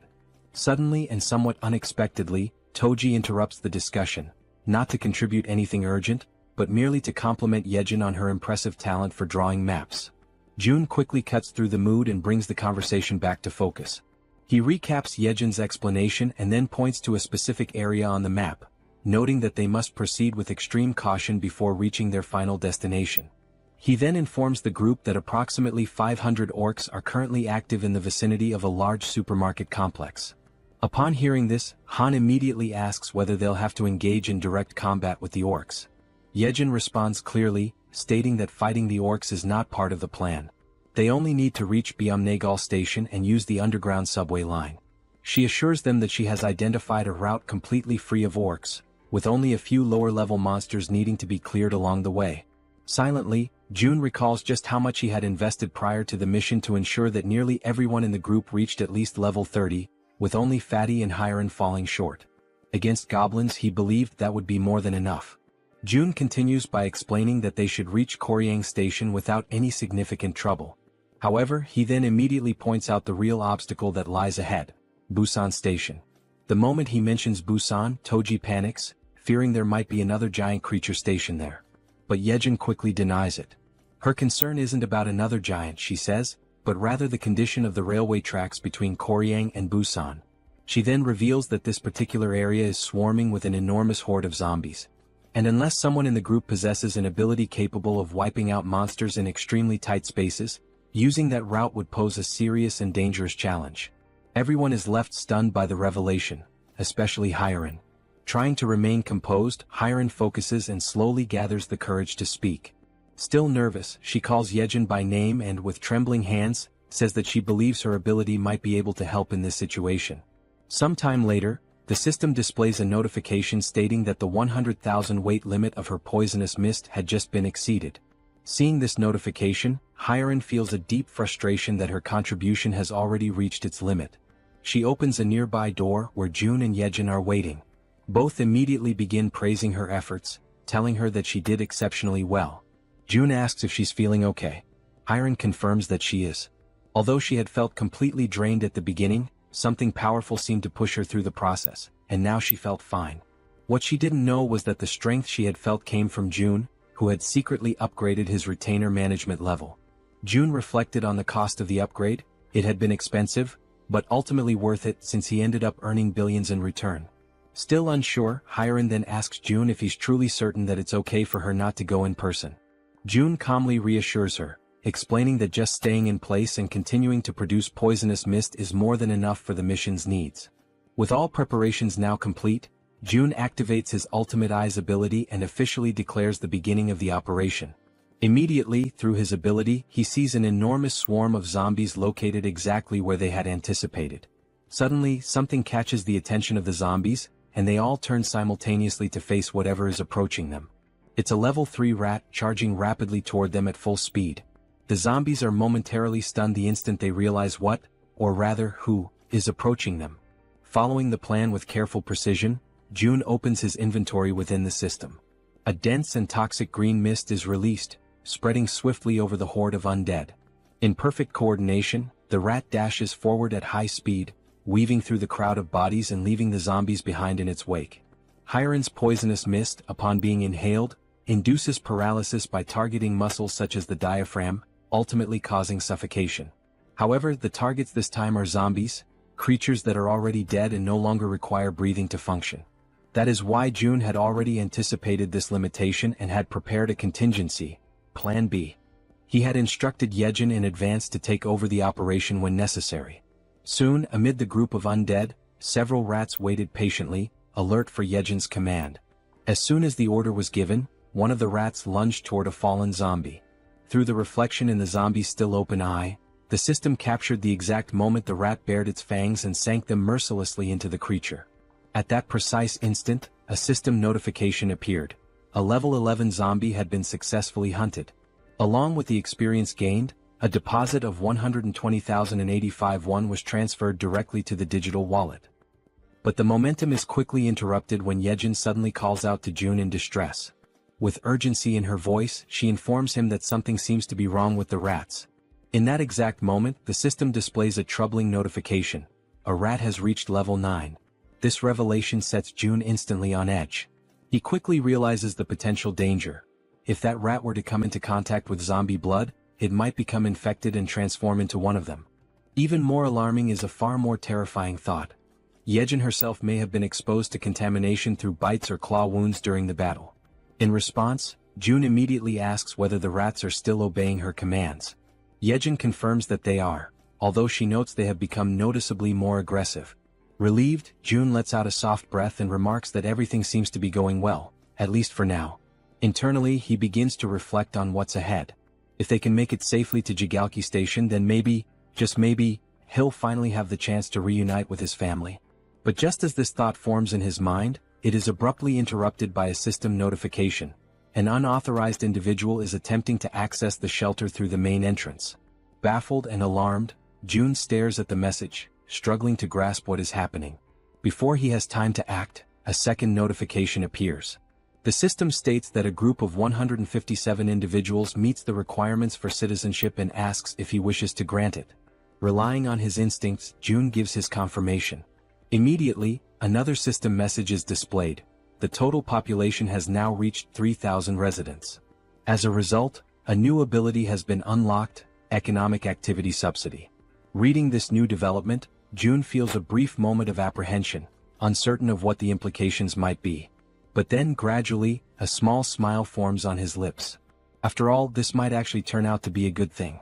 The system continues to display new information, this time announcing that salaries will now be paid to citizens, with the amount determined by the titles or positions they hold. The wages will be disbursed separately from the chief's wallet, depending solely on the person's assigned role within the community. Reading this update carefully, June realizes that this would be the perfect opportunity to assign official titles to Dabin and the entire team responsible for managing public facilities. After all, a weekly salary of 700,000 won neatly aligns with a daily wage of 100,000 won, making the accounting straightforward. Tapping the system's interface, he remarks that there is no longer any need to pay people manually, especially when doing so previously meant sacrificing reduced taxation benefits. At the pace things are advancing, it becomes clear to him that they need to expand the department responsible for public facilities management. After all, the funds distributed to citizens through the Economic Activity Support Fund are essentially free resources provided by the system. It's not a small sum either. Even the 100,000 won paid to each employee is considerable. Doing a quick calculation in his head, if 300 workers are on the payroll, that's already 30 million won per day. And if all positions, ranging from basic workers to general managers, are filled, the total amount paid daily could easily reach 50 million won. Thinking ahead, June envisions that as this money circulates, the total income he receives from his tax collection ability will continue to grow. On the other hand, the citizens will inevitably spend that money in his store, effectively funneling it right back to him. This leads him to the realization that assigning titles to as many citizens as possible is likely the most profitable long-term strategy. Yet, he still isn't entirely sure which titles would be most appropriate beyond facility management. Soon, another idea sparks in his mind. Positions related to maintenance, cleaning, and security would be practical starting points to invest in. So, before doing anything else, he goes ahead and appoints Dabin as the general manager. He recalls that she had already accepted Fatty and Hyran as members of the team, although he can't quite remember who the remaining members were. Just then, something catches June's attention. It's the system again, this time displaying a notification that Dabin has reached 100 loyalty points, officially registering her as a retainer. At that moment, June realizes something significant. Once a citizen reaches 100 loyalty, they automatically become a retainer. And now he begins to wonder, do all retainers awaken a new skill at that exact point? Driven by curiosity, June prepares to check and see what new skill Dabin may have acquired. But just as he's about to click on the system, he's interrupted by an unexpected sight. Hyran, completely relaxed, sound asleep on the sofa to the point of drooling. Watching the scene, Yejin appears slightly uncertain and asks if they should wake her up. June replies that they should let her rest. She's completed her duty and she must be completely worn out. Smiling faintly, he acknowledges to himself that although she tried to appear fine, she likely went through something difficult and pushed herself right up to the edge of collapse.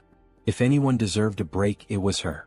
June activates his invisible hand ability and gently picks her up, carrying her carefully to a bed in one of the rooms so she can sleep more comfortably. Returning to the living room, the two of them talk quietly, agreeing that Hyran may indeed be going through a rough time. June then turns to Yejin and asks how she herself is doing. Yejin responds calmly that nothing is difficult for her, that she's doing perfectly fine, especially now that they've reached the tracks near the station. June nods in understanding and encourages her to keep up the good work. She smiles and tells him to leave it to her. However, at that exact moment, her expression shifts subtly. Something makes her hesitate. June, immediately picking up on the change, asks her if something's wrong. She stammers slightly and replies that all of a sudden the link isn't connecting anymore. June, caught off guard, asks what she means by that and she tells him to give her a moment. Closing her eyes, she tries to reconnect with the link. But apparently it's no use. She then explains that it's probably the distance. It seems to be just too far this time. June asks whether the link had been working properly before. She responds that it's possible to go a little beyond the maximum range if the link was already established beforehand. However, the reach of the link currently only extends as far as the central station. She then turns to him and asks what they're supposed to do now. Without an immediate answer, June falls into thought. He realizes that something always seems to go wrong at a critical moment, and just beyond the station lies the house where his family is supposed to be. He had been counting on using one of Yejin's rats to check the house before making a move. Clenching his fist tightly, June mutters that this is a complication. Still, he asks Yejin to try re-establishing the link from the central station in any way she can. She agrees, saying she'll give it her best shot. Closing her eyes once again, she begins to focus her powers in an effort to restore the connection. With the vision of zombie rats moving through the station still lingering in his ultimate eyes, June reminds himself that they have to explore every possible option available to them, and until then, all Kim can do is hope, with all his heart, that his family is still safe. The system now displays the current locations of everyone participating in the mission. Yejin's rats are moving ahead to scout the path, while Han's group remains further back, following at a safer distance. The scene then shifts to the station where Han's group has just arrived. Everyone stands frozen, completely overwhelmed by what they see before them. The entire area is a scene of utter devastation. All the surrounding buildings have been reduced to rubble, and massive footprints, far larger than anything human, are deeply embedded in the ground, scattered across the terrain. Jian, the bespectacled man, stares at the destruction in disbelief and finally mutters that the sight is incredible. The archer, noticing that he's distracted and not focused on their task, prompts him to begin scouting the area immediately. Obeying her prompt, Jian commands his raven, named Black, to begin aerial reconnaissance of the area. After some time observing through the raven's vision as it flies overhead, he reports that there appear to be no monsters nearby. Toji then speaks up, saying that the station itself also seems to be clear of any goblins, and that thanks to the massive avalanche that occurred earlier, they should be able to move through the area with little resistance. Jian agrees and comments that it's likely the case because no sane person, or creature, would dare approach a place marked by such overwhelming destruction. With a hint of concern in her voice, the healer mentions that night is falling fast and that they should find somewhere safe to stay until morning. The archer quickly reassures her, explaining that, based on known goblin behavior patterns, nighttime is actually the safest period, since goblins tend to hide away or go dormant once darkness sets in. At this point Han appears deep in thought. After a moment of silence he speaks, saying that they should keep moving. If anything truly dangerous happens, there's a high chance June will summon them back right away. Suddenly one of Yejin's small rats appears, making faint gestures as if trying to communicate something important. The entire team comes to a halt, recognizing it immediately as one of Yejin's specially trained rats. They take this as a sign to follow it without question. Quietly and cautiously, they begin to trail the rat as it scurries ahead, guiding them through the eerily silent night in the ruined city. As they move along the path, someone comments that the station up ahead looks like it's been turned into a shallow lake. Jian asks aloud if that might be a result of the giant's rampage. The archer responds that it's quite likely. The terrain had shifted significantly when the buildings collapsed, which could have easily led to the formation of sunken, water-filled areas. While they continue walking near the edge of the water, something begins to stir beneath the surface of the lake. Slowly, almost imperceptibly at first, something large begins to rise, emerging completely from the water before their eyes. Both Jian and Toji immediately sense that something is wrong. They notice strange movements in the ripples, something that doesn't match the natural motion of water. The others ask them what's going on, and Jian replies that he just heard something that didn't sound like it belonged there. He narrows his eyes and looks carefully ahead, straining to make out details through the dim light. Suddenly he points toward a distant figure and says that there's someone up ahead. As they all focus their gaze, they try to make sense of what they're seeing. The silhouette appears humanoid at first and they question whether it might be a woman. But as their eyes adjust and they examine the figure more closely, they notice something strange, something moving behind her. It's a tail. The creature stares directly at them with an unnatural intensity, and then it opens its mouth wide and releases a deafening high-pitched scream that pierces the still night air. In immediate panic, the healer shouts out a warning to everyone, urging them to cover their ears as fast as they can. The creature, despite her appearance resembling that of a woman, is no ordinary monster. What stands before them, shrieking in a voice that seems capable of tearing through their very minds, is, in truth, a siren. In a sudden, desperate reaction, everyone in the group instinctively raises their hands to tightly cover their ears, trying to block out the piercing, bone-shaking scream of the siren. Toji quickly begins to show visible signs of exhaustion, struggling to keep his hands pressed firmly against his head, his arms trembling under the strain. Meanwhile, Yanju looks around in shock, unable to comprehend what's happening, her voice filled with disbelief as she questions the situation unfolding around her. Toji, even more bewildered, realizes with growing horror that his body is starting to move involuntarily, his limbs betraying him as if something else is controlling them. Moments later, as if pulled by some unseen force, both he and Yanju begin to slide helplessly toward the edge of the lake. The pull is strong and unrelenting, and they're dragged across the ground without being able to resist. When Yanju hits the ground and feels the cold touch of water, she immediately understands the danger. Watching Toji move toward the depths at such a rapid pace, she senses that if he continues like that, he'll be in serious danger. Suddenly, at that very moment, sharp fangs emerge from the water and lunge toward her feet, forcing her instincts into high alert. Reacting instantly, she tries to swim upward toward the surface, but the monstrous creatures grasp her legs with vicious strength, pulling her back down into the water with raw, furious force. Meanwhile, back above the surface, Han and the others are still locked in a battle of endurance, struggling to withstand the siren's excruciating scream. Their faces contorted with pain, their bodies weakened, they try to hold out just a little longer. Amid the chaos and panic, the healer closes her eyes and focuses, summoning all her remaining strength.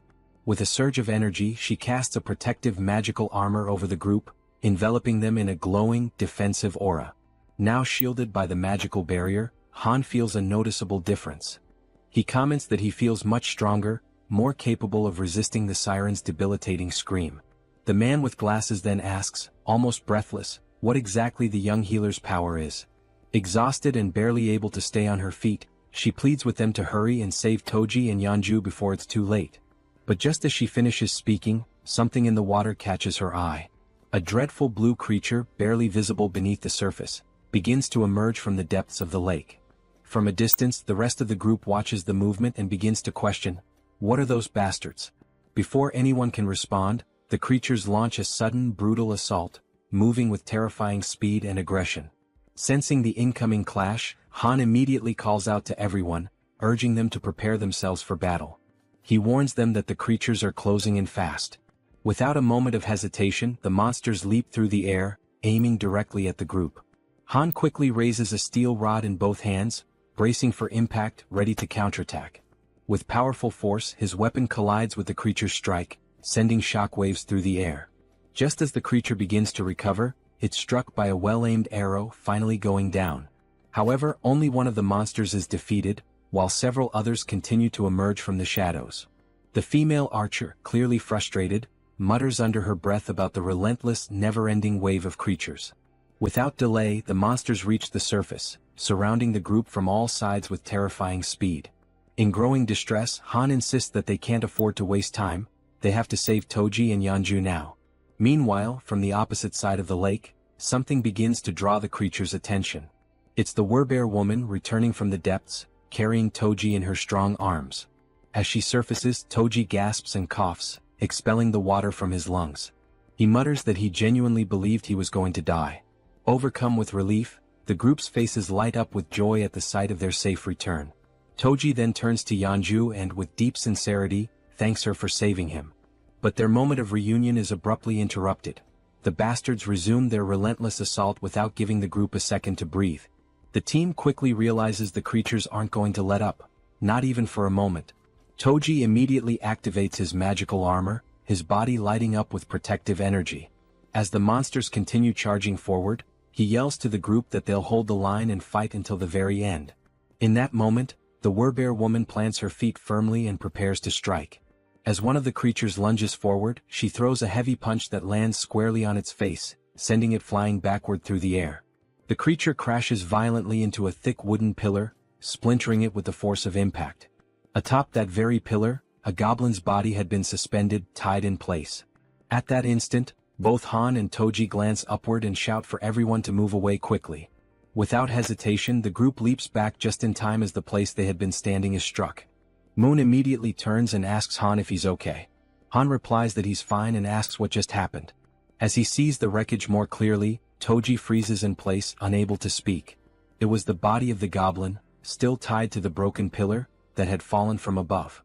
As the group stares at the unsettling sight, the man with glasses urges everyone to look up. When they do, they are horrified by what they see. Numerous goblins, their bodies bound and suspended high above, arranged in the shape of a massive cross.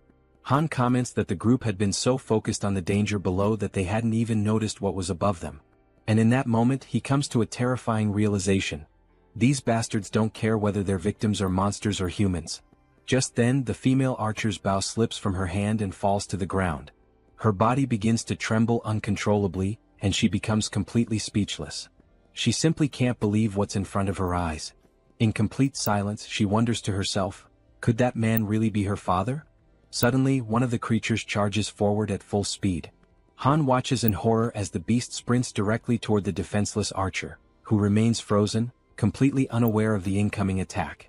Without hesitation, he desperately screams her name. At that very moment, a loud gunshot echoes through the air. The bullet hits the creature midair, striking it down and sending it crashing to the ground. Holding the weapon was Moon, who immediately turns to ask the archer woman if she's all right. Han commends him for his quick reflexes in such a dire situation, but soon notices something is terribly wrong. The archer is now kneeling on the ground, visibly shaken, her expression distant and broken.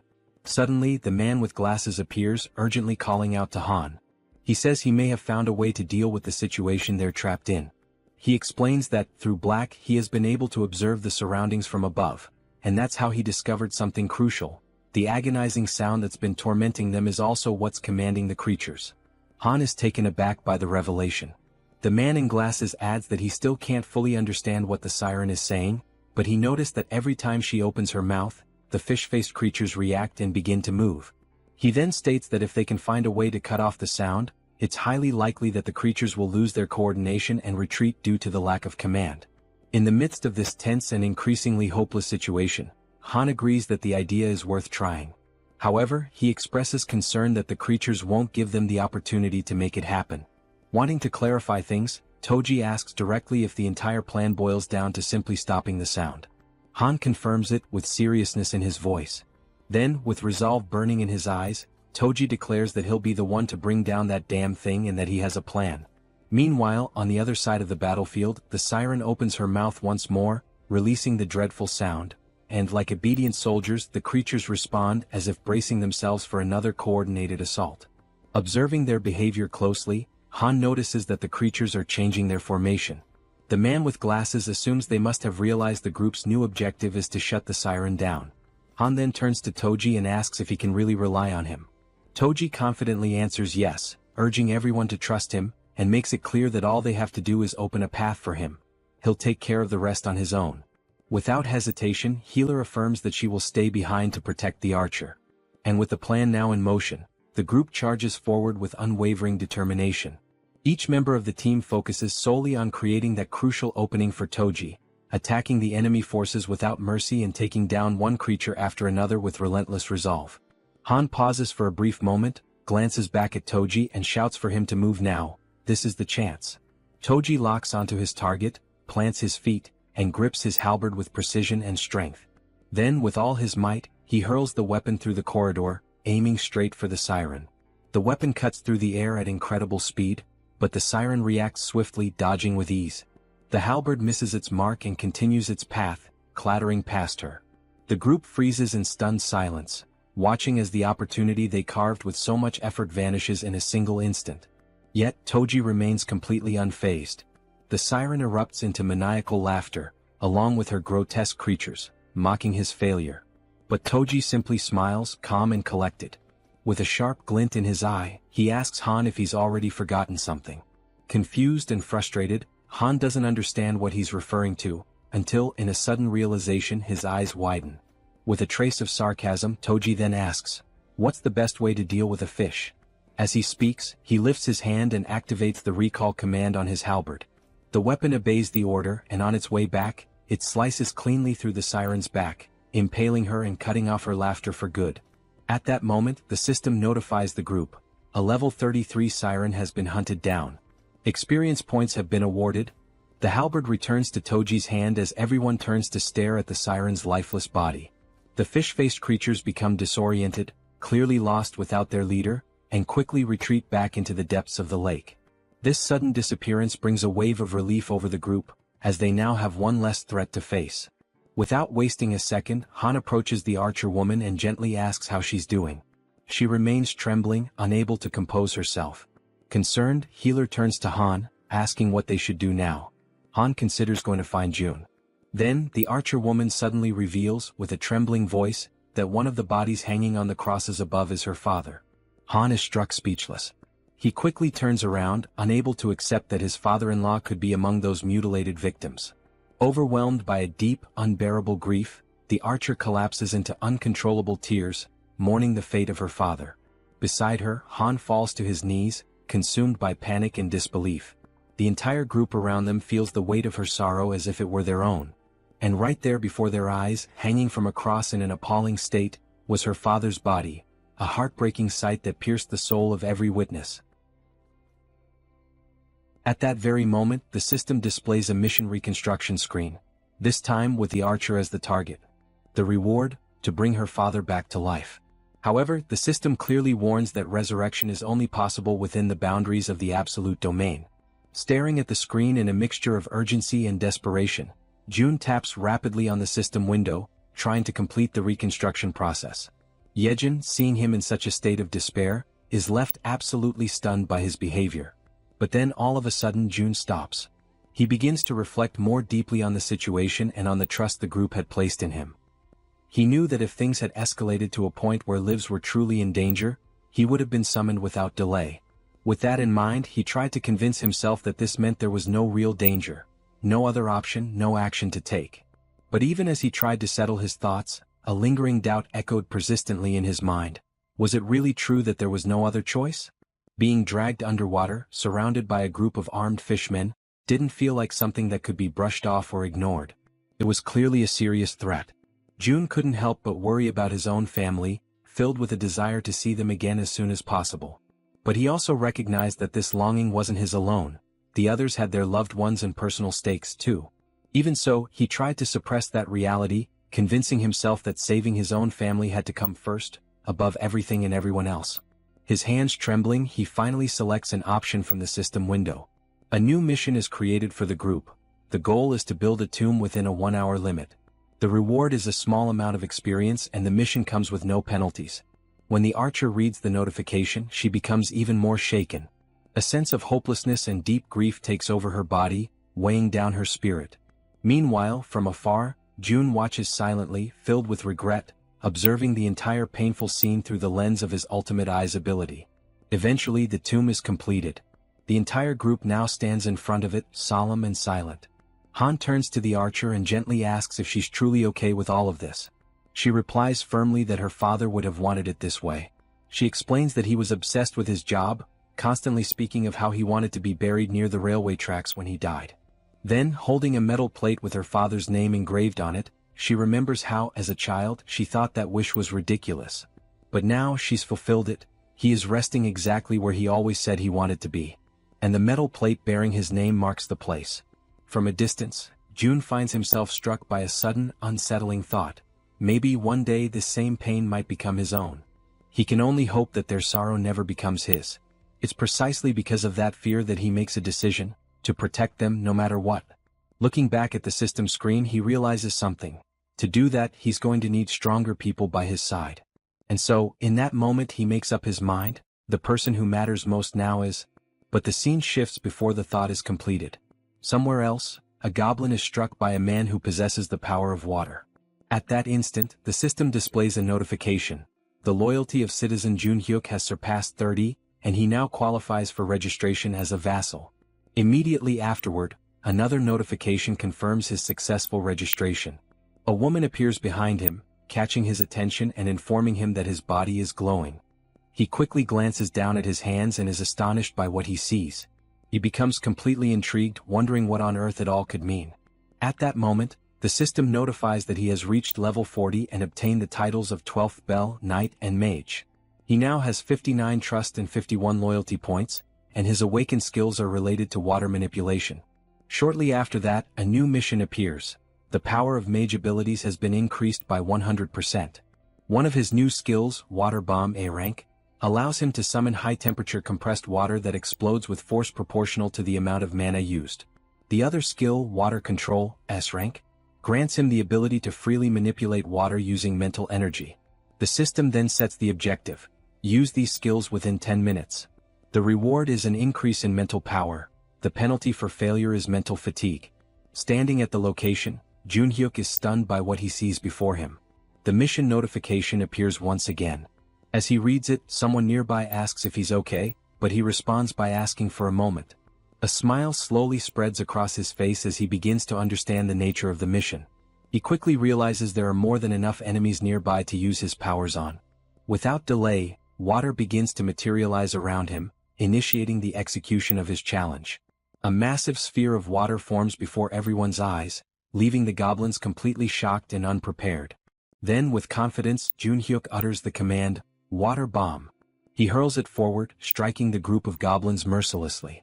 The resulting explosion creates a crater in the ground, leaving every single one of them dead, as Jun Hyuk stands watching in silence. He extends his hand again, activating the water control ability. With unwavering concentration, he begins to lift the droplets of water into the air. What happens next surprises two men who are silently watching everything unfold. The man wearing a black coat asks in complete disbelief if it is truly Jun Hyuk who is doing all of that. The other man confirms it, emphasizing that what they are witnessing is indeed Jun Hyuk's power. With a smile on his face, Junhyuk lets the tiny droplets fall slowly, like gentle rain, still under his full control. Immediately after, he falls to his knees on the ground, lifts his arms upward, and begins to give thanks for the kindness he just experienced. The two men, now even more confused, begin to wonder aloud whether he might be losing control of himself. At that exact moment, the system displays a notification stating that both his trust and loyalty have increased, that the mission has been successfully completed, and that 70,251 won have been consumed. Witnessing all of this, Jun is completely taken aback. He truly didn't expect a skill of rank S to be awakened in that way. With this event, Junhyuk becomes the second person to hold a rank S skill, following after Yeonju.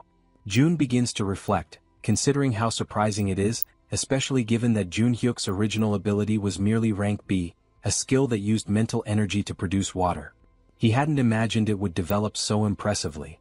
Now he wonders if this significant growth is because of Junhyuk's high level. Standing in front of the system window, he admits to himself that this outcome was unexpected, but he feels content with the result he has achieved. Internally he recalls that, back when the ability was still at rank B, he would use mental energy to generate water in any form.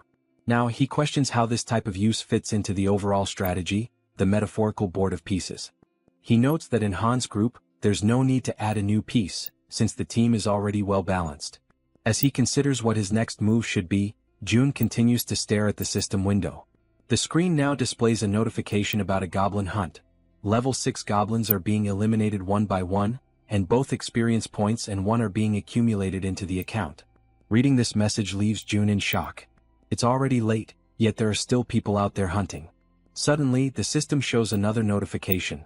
The skill level has increased, and the declaration of return to home has now reached level 20. With this, 3 additional skill points have been gained, along with the acquisition of a brand new ability. Jun goes into a state of panic as he reads the latest update. The system further informs him that the territory is expanding, and with that expansion comes an intense, unbearable pain that spreads through his entire body. He screams out, overwhelmed by the agony, while Yejin watches in terror, completely uncertain of what she should do. The pain becomes excruciating, but despite it, the territory continues to expand further and further without stopping. With his vision blurred, Jun barely manages to see Yejin as she urgently asks if he is okay. Jun is overwhelmed by a pain far greater than any he has ever felt before.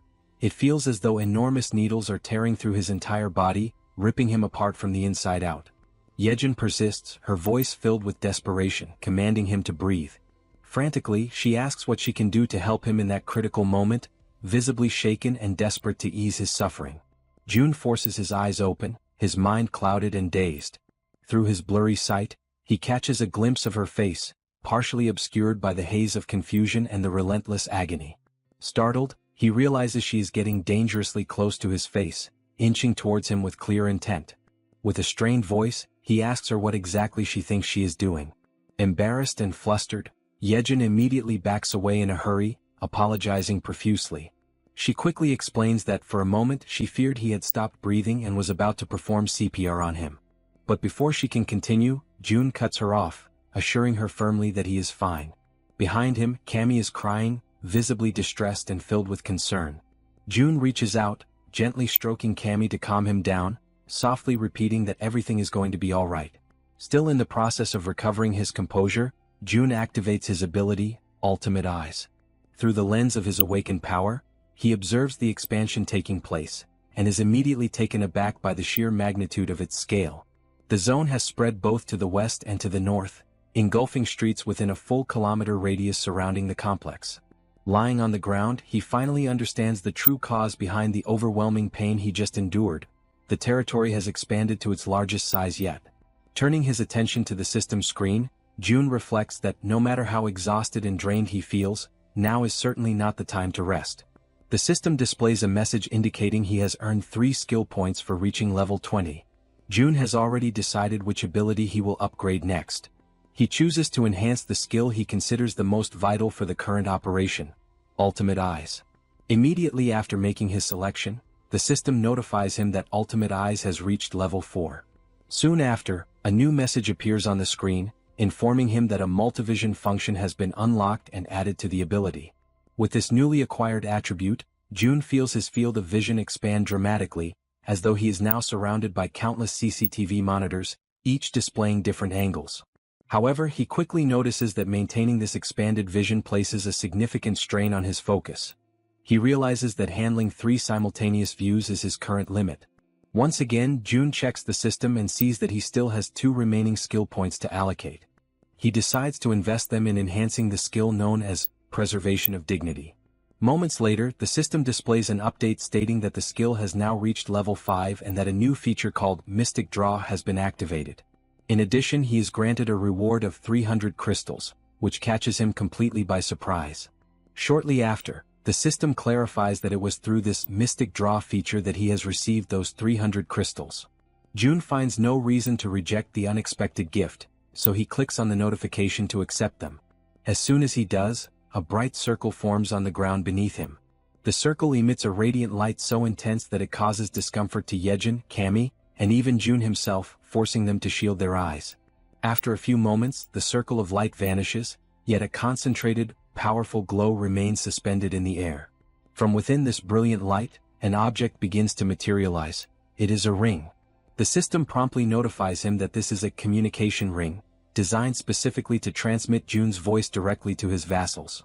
June slides the ring onto his finger, still uncertain about its practical use.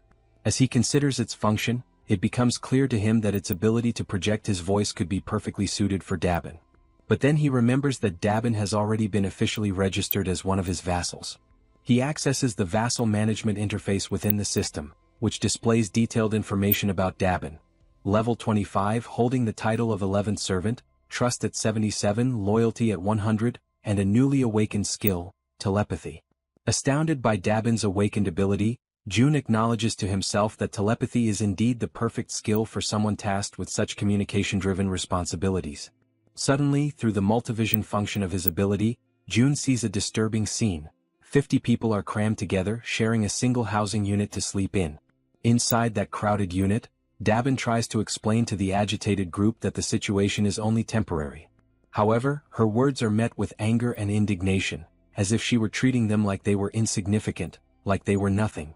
One man, visibly furious, raises his voice and shouts, reminding her that they've all seen countless empty houses along the way.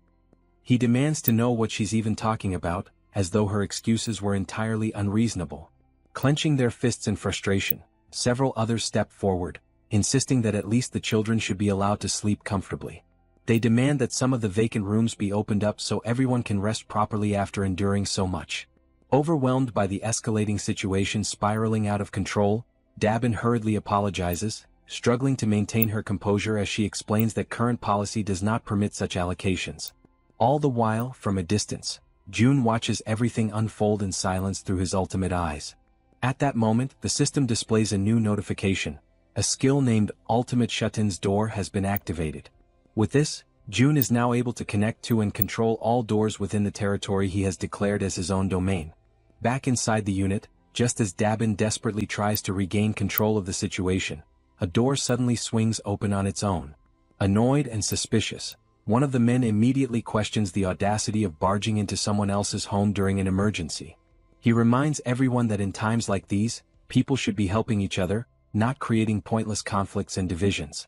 He demands to know why so much unnecessary resistance is being put up against such a basic request. At that precise moment, June steps through the open door, catching Dabin completely by surprise. He turns to the man, his expression unwavering, and declares bluntly that if the man disagrees with the house policies, then he is more than welcome to leave his house immediately. The man, stunned by June's words, demands that he repeat what he just said. But June, without the slightest hesitation, simply proceeds to evict him on the spot. Witnessing this abrupt and firm action, the rest of the group begins murmuring among themselves, remarking how things have suddenly calmed down. June then turns to face them all and poses a sharp question, asking if anyone else has complaints they wish to bring up. With a cold and resolute tone, he announces that from that moment onward the electricity, water and gas supply to that entire unit will be cut off. Hearing this, a young woman, visibly alarmed, questions whether he is being serious about such an extreme measure. June locks eyes with her and responds curtly that in fact, that's exactly the question he wanted to ask them. With an unwavering gaze, he states that it's no coincidence they appeared right after the fall of the giant. He then asks if they came because they judged this place as being capable, just like so many others who arrive every single day with the exact same mindset and expectations. His words strike the group like a bolt of harsh reality, leaving them momentarily speechless. But June doesn't stop there. He continues, explaining that giving in to such demands would lead to three major problems. First, all the empty rooms would eventually be exhausted, making it impossible to accommodate new arrivals who genuinely need shelter. Second, the residents who have been living there, those who are already settled and abiding by the system, would begin to feel disrespected and marginalized. And third, once they give in to one demand, the cycle of requests and entitlements would never come to an end. With absolute ruthlessness, June raises his voice and declares that the basic rights and welfare they expect to find here simply do not exist in this place. He emphasizes that the South Korean government has already collapsed, and that he, standing before them, is not the representative of anyone's ideals or dreams. He acknowledges that some might perceive him as a tyrant, abusing the power he holds. But he warns them that the world has become far too brutal, far too unforgiving, for naive ideals like rights and welfare to survive without being fought for and earned. He points out that if they wish to enjoy such privileges, they must first prove themselves worthy of them. He goes on to explain that the other survivors, those who arrived before them, are enduring extremely harsh conditions, organizing rotating shifts just to catch some rest. And despite all the discomfort and hardship, these people are still making sure to care for the children and the weakest among them, choosing to fight for survival as a community. Finally, June delivers a firm and non-negotiable order. They are to return immediately to the accommodations that have been designated for them. He warns them that if they refuse to comply, they will be paving their own path to lose even more than what has already been taken from them. Upon hearing those words, the group immediately stepped back. Dabin, feeling a wave of relief, let out a soft sigh and expressed her gratitude to June for helping her in that situation. However, he replied that there was no need for thanks. In fact, he insisted that he was the one who should be grateful to her. His unexpected response left Dabin momentarily taken aback, trying to understand what he truly meant by that remark. It was then that June pointed out that perhaps she, too, might be capable of doing something similar to what he had just done. He asked if she was familiar with the concept of telepathy, and then instructed her to think of a person with whom she would like to communicate, picturing herself speaking to them mentally, as though having a conversation inside her own mind. Dabin closed her eyes, focusing all her concentration. A short while later, a faint aura began to surround her body. Pleased with the result, June emphasized that she would need to learn the exact conditions and limitations of this ability, and the best way to do so was through frequent practice. At that moment, someone with trembling hands gave a small wave and called out for June. Both he and Dabin turned to see a figure who appeared nervous, standing with his head lowered. June asked if the man still had something he wished to say. The man, clearly frustrated yet determined, admitted that he knew he was being bold, but he needed to ask if June might consider forgiving the friend who had been expelled earlier. June questioned why he would do such a thing. The man explained that Yoon-sik, the one who had been expelled, was the only person who dared to speak aloud what everyone else was already thinking, and he didn't think it was fair for Yoon-sik to be the only one punished. He then leaned forward respectfully and stated that he would accept any punishment himself, but begged June to show mercy toward Yoon-sik. June silently considered whether it was time to bring Sung Yoon-sik back, knowing deep down that it was not right to take someone's life simply to serve as an example to others. Resolute in his decision, he opened the system and noticed that the man was still standing in front of the door, having gone nowhere at all. Looking directly at him, June asked for his name. The man answered that he was called Kyung-hoon. June then informed him that he would grant Yoon-sik his citizenship back. Kyung-hoon was taken aback when June went on to say that he would also restore electricity and water service, though not the gas supply. Before Kyung-hoon could respond, June added that he was doing this out of respect for the man's sincerity, but warned that there would be no second chances, and everyone needed to understand that clearly. Right after, the system issued a notification that Yoon-sik's citizenship had been officially restored. Kyung-hoon, visibly relieved, hurried back to his quarters. Soon afterward, another notification appeared, informing June that Kyung-hoon's trust in him had increased. For a moment, June considered restoring the gas supply as well, but he knew that if he did, the punishment for what had happened would lose its intended effect. His thoughts were interrupted when Dabin remarked that he seemed to be a warm-hearted person. June asked if she was truly giving him a compliment, to which she confirmed with a smile. He thanked her, but she playfully teased that he seemed to be getting embarrassed. Changing the subject, June asked her to inspect the facilities in 3 buildings, adding that he intended to have one in each of the 25 buildings. The idea left Dabin utterly surprised. Without hesitation, she asked how many members he currently had.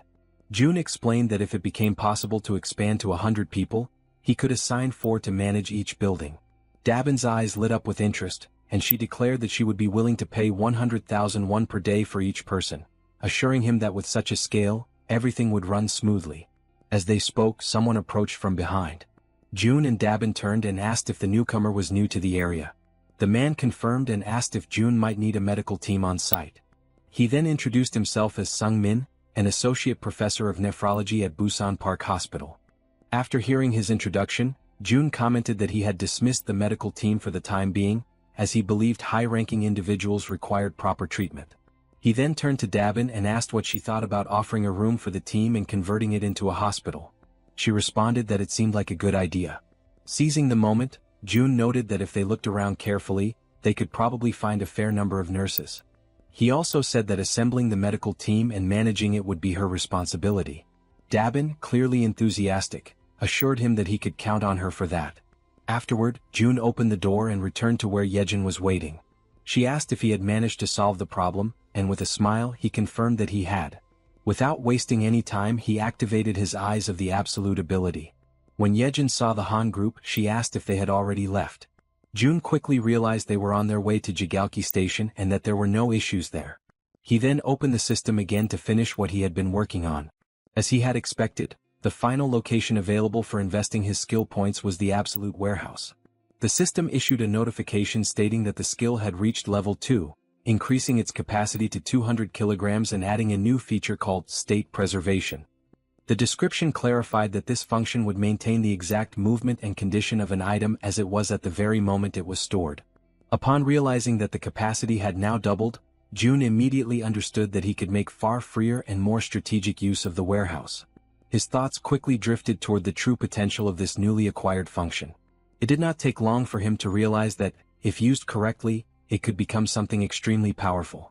Without hesitation, he opened the store and purchased an S&W revolver along with 100 rounds of .38 caliber ammunition, which began to materialize before him.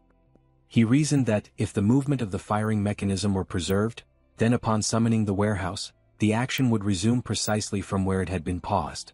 With the firearm in his hand, he extended his arm and calmly instructed Yejin to cover her ears for a moment. She stared at him in alarm, her unease growing rapidly when she noticed that he was holding a gun. June reassured her that it would be over quickly, and with his finger on the trigger, he gave the command, "Store in the warehouse." Immediately afterward, he pulled the trigger. The gunshot cracked loudly through the room, reverberating with force, but almost instantly, the system confirmed that the bullet had been successfully stored. It worked exactly as he had envisioned. Flawless. Feeling a surge of excitement, June stepped out onto the balcony of the building, his mind already testing the possibilities of his prediction, while Yejin remained frozen in shock at what she had just witnessed. Extending his hand, he focused intently and issued the command, "Summon." From the system's storage window, a stream of bullets began to pour out at remarkable speed. June watched, impressed, as his idea came to life exactly as planned. This, after all, was an absolutely foolproof way to provide support to Han's group, who were locked in battle at Jigalki Station. There, goblins were being struck one after another by the incoming bullets, collapsing to the ground in rapid succession. Those that survived the initial barrage turned and fled in terror, leaving Han's group finally unharassed. Now, with renewed conviction and confidence, Han declared that they had at last arrived at Jigalki Station. On the other side, June attempts to establish communication with the group, asking if they are able to hear his voice. Han is caught off guard, genuinely surprised to hear him so clearly. Observing Han's startled reaction, June quickly deduces that everyone in the group must be hearing his voice without difficulty. With that in mind, he explains that communication will continue in that manner from now on, and he instructs them all to proceed toward exit number 2. When they finally reach the indicated exit, Han casts a sharp and cautious look around, carefully observing the surroundings, which are now completely deteriorated and consumed by ruin. From a distance, June reflects silently on the fact that, from this moment forward, they are stepping into truly unknown territory, where every path could hide a threat. Meanwhile, Yejin is still struggling to re-establish the lost connection with the rats stationed at the central hub, but despite her efforts she has not managed to succeed. Without that crucial link, the group advances blindly, entirely unprepared for whatever might await them ahead. In the midst of this uncertainty, Han breaks the silence, voicing the question that weighs heavily on everyone's mind: where should they go now? June provides direction with calm determination, guiding them toward the large road that stretches to the left. He explains that if they follow it for about 1 kilometer, it should bring them closer to their intended destination. At that very moment, suddenly, something unexpected appears, drawing Han's immediate attention. Through the gleaming reflection in the eyes of the approaching creatures, it becomes clear that the group has fallen into panic. They scramble desperately, trying to put distance between themselves and the vicious fangs of the beast. Han, overwhelmed by discouragement, recalls how exhausting and perilous it had been to face the fishmen earlier, and how narrowly they had managed to escape alive. Now, standing before yet another daunting challenge, he finds himself face to face with a colossal shark. In an instant, the creature opens its massive jaws, revealing rows of razor-sharp teeth ready to tear them apart. Han reacts instinctively, seizing a heavy iron bar to shield himself from the imminent strike. The man with glasses raises his weapon and unleashes a storm of gunfire at the shark, the bullets hammering into its body, leaving the beast dazed and confused. Seizing this fleeting opportunity, Han charges forward with determination, delivering a decisive and powerful blow directly against the terrifying shark's fin. At the same time, the Werbear woman hurls herself into the fray, leaping with unrestrained fury. She crashes down upon the monster's head with brutal force, inflicting a devastating wound. Almost instantly, the system issues a notification announcing that a level 24 shark has been successfully hunted. Experience points are added, and a sum of wands is automatically deposited as a reward. In the aftermath, Han signals to the man with glasses.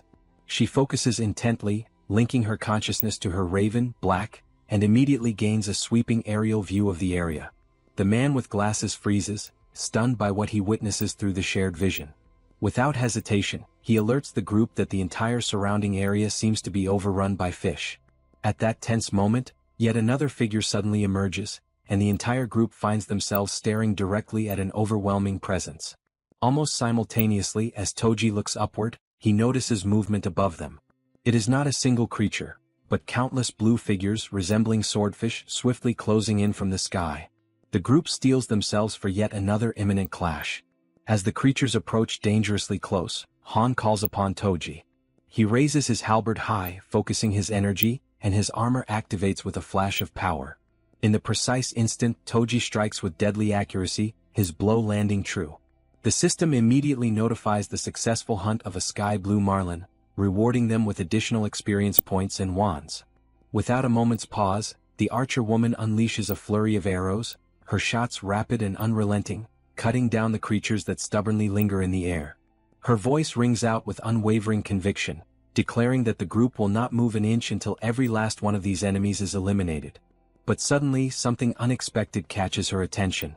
It is the healer. Despite firing directly at one of the sky blue marlins, the massive creature continues advancing steadily and unshaken, heading straight toward her. Her ammunition eventually runs out, and she realizes with growing dread that the creature continues to approach, drawing nearer with every passing second. At that precise moment, the system issues a notification announcing the summoning of storage. Immediately, bullets materialize and strike the creature with sharp precision. The system then reports that a level 17 sky blue marlin has been successfully hunted, awarding experience points and depositing the amount of 231,733 won into the account. Upon reading the notification, June notices with frustration that whenever he personally fires the weapon, the payment turns out to be lower than expected. With determination, he calls out to Yejin. He demands that she stop trying to connect with the rats and instead focus her efforts on shooting in his place.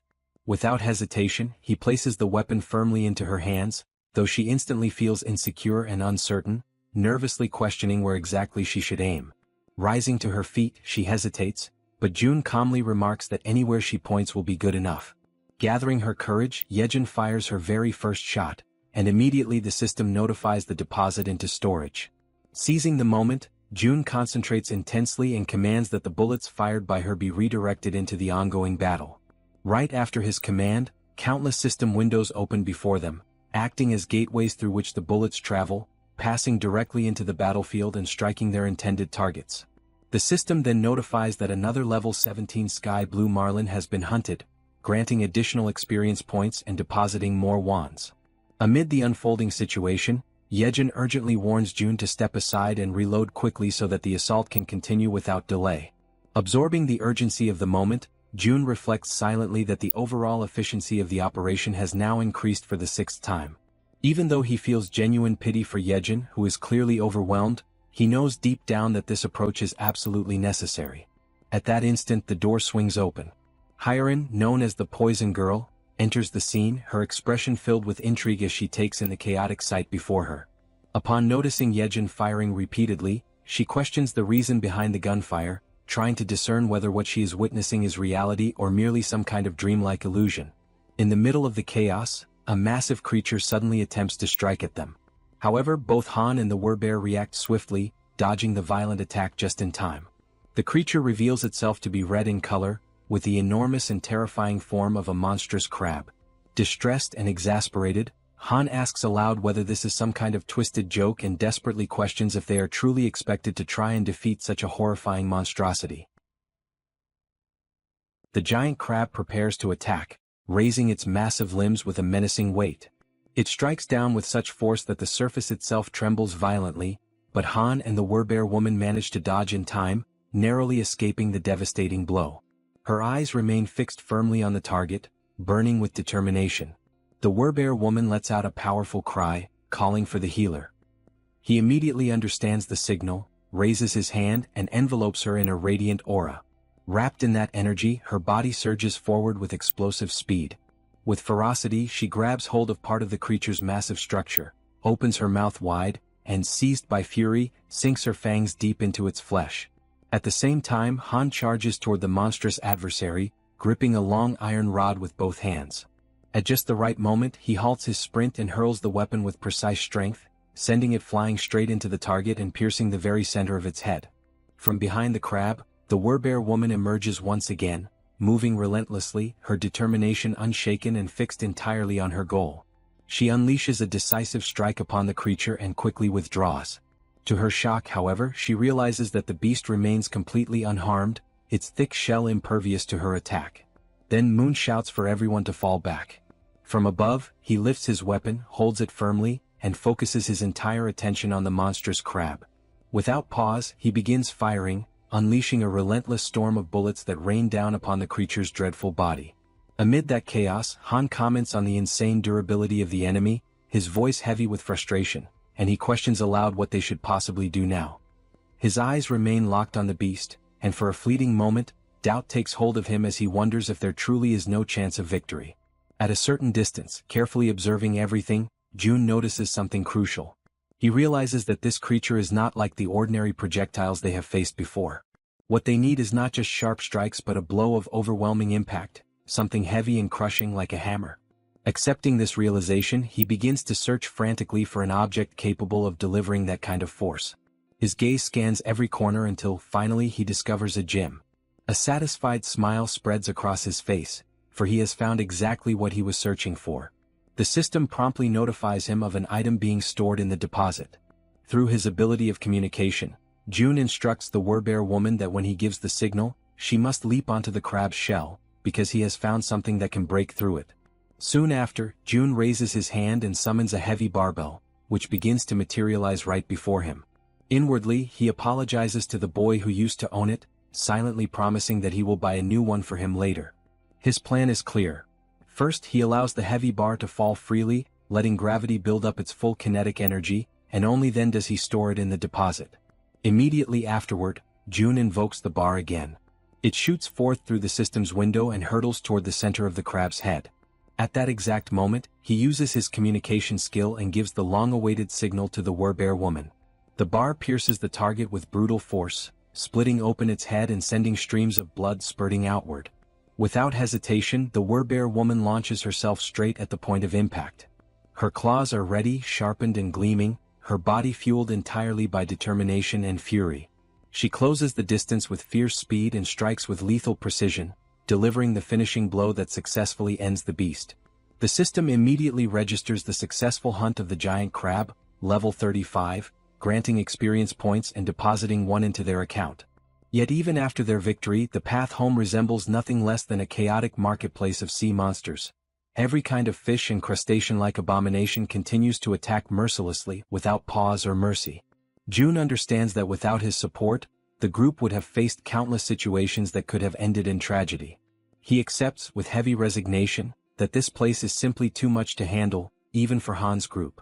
He reflects on how, despite everyone being awakened and armed, they still struggle just to advance a single kilometer. Now he must finally admit to himself that the chances of his family being alive are almost non-existent. The closer he gets to his home, the stronger the fear grows inside him. Still, even if there is just a 1% chance, he knows he cannot allow himself to lose faith. Using his ability, he surveys the surroundings and notices a ruined but familiar street. He reflects that just beyond the narrow alley lies his home. But suddenly, something unusual captures his attention: a tree. Through his communication skill, he commands the group to stop immediately. He knows this city well. It is the place where he was born and raised, and he is certain of what belongs here and what does not. Observing carefully, he realizes that there has never been a tree like that on the main road, and even if there had been, the city would never have left it standing there. This means that the tree appeared only after the world had fallen apart. Calling upon his ability once more, June draws everyone's attention to the anomaly. He asks if they too can see the massive tree ahead. The group confirms that they can.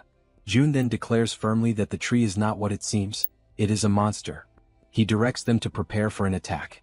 At that very moment, something strange happens. A single, enormous eye opens upon the trunk of the tree. Before the group, the figure awakens, and everything around them begins to tremble as if the world itself recoils from its presence. The archer remained firm, her gaze fixed upward. A shot was released, flying toward the monster and piercing part of its trunk. Yet that was not enough to stop it. With each passing instant, it rose higher, lifting itself from the ground as though abandoning the very surface that once held it. Faced with that overwhelming threat, Han, gathering all his focus, hurled an iron bar against the tree, striking the target with perfect precision. But even then, the colossal creature endured, resisting the blows and continuing to advance, drawing ever closer.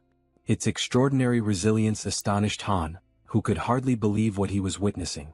Meanwhile, Moon teleported behind the tree and swiftly raised his weapon, unleashing a barrage of shots that struck the monster in rapid succession. At that same moment, the werbear woman charged forward, throwing herself into the fray against the creature in the midst of its relentless attacks. Her sharp claws tore into the wood, ripping away splinters and peeling its bark with raw violence. The tree, however, responded by summoning from its depths a living mass of trunks and roots, twisting and writhing as they surged toward the werbear. The branches coiled around her body, lifting her into the air and immobilizing her with a crushing force. Han and the others, horrified by the dreadful sight, cried out to her. But the tree held her fast, suspended high above them all, like a living trophy captured within its dominion. Without hesitation, it began to release branches sharpened like spears, twisting menacingly as they thrust toward the werbear. Overcome with despair, she let out a cry, her voice laden with anguish. At that instant, Moon appeared before her, placing himself as a shield in her defense. The werbear woman begged him to step back, pleading for him not to endanger himself. Yet he stood his ground, unwavering, prepared to face the piercing tip of the branch that drew ever nearer. But to his surprise, the monster stopped. Its branches retracted, pulling back into the surface. On the other side, June too was taken aback by the tree's sudden withdrawal. The unexpected pause forced him to reflect on what could have provoked such a change. Through his ability of communication, June ordered Han to have Yanju retreat, while the others pressed forward against the creature. Han hesitated, questioning if it truly should be only Yanju who withdrew, but June confirmed without faltering. Thus Han relayed the command. While the companions readied themselves to resume the attack, she obeyed and stepped back as instructed.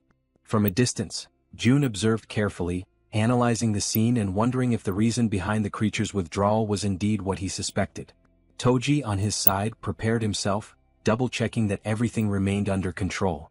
At that moment, the great tree began to move once more, and as everyone braced for combat, confusion spread among them as they asked themselves what was truly happening.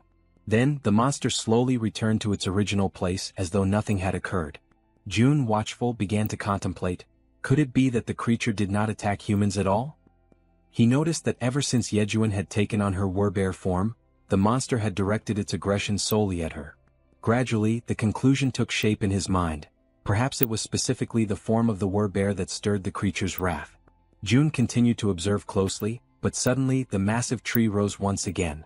From the other side, a shark appeared, charging fiercely toward the tree with its teeth bared wide. The branches erupted once more, striking the shark deep.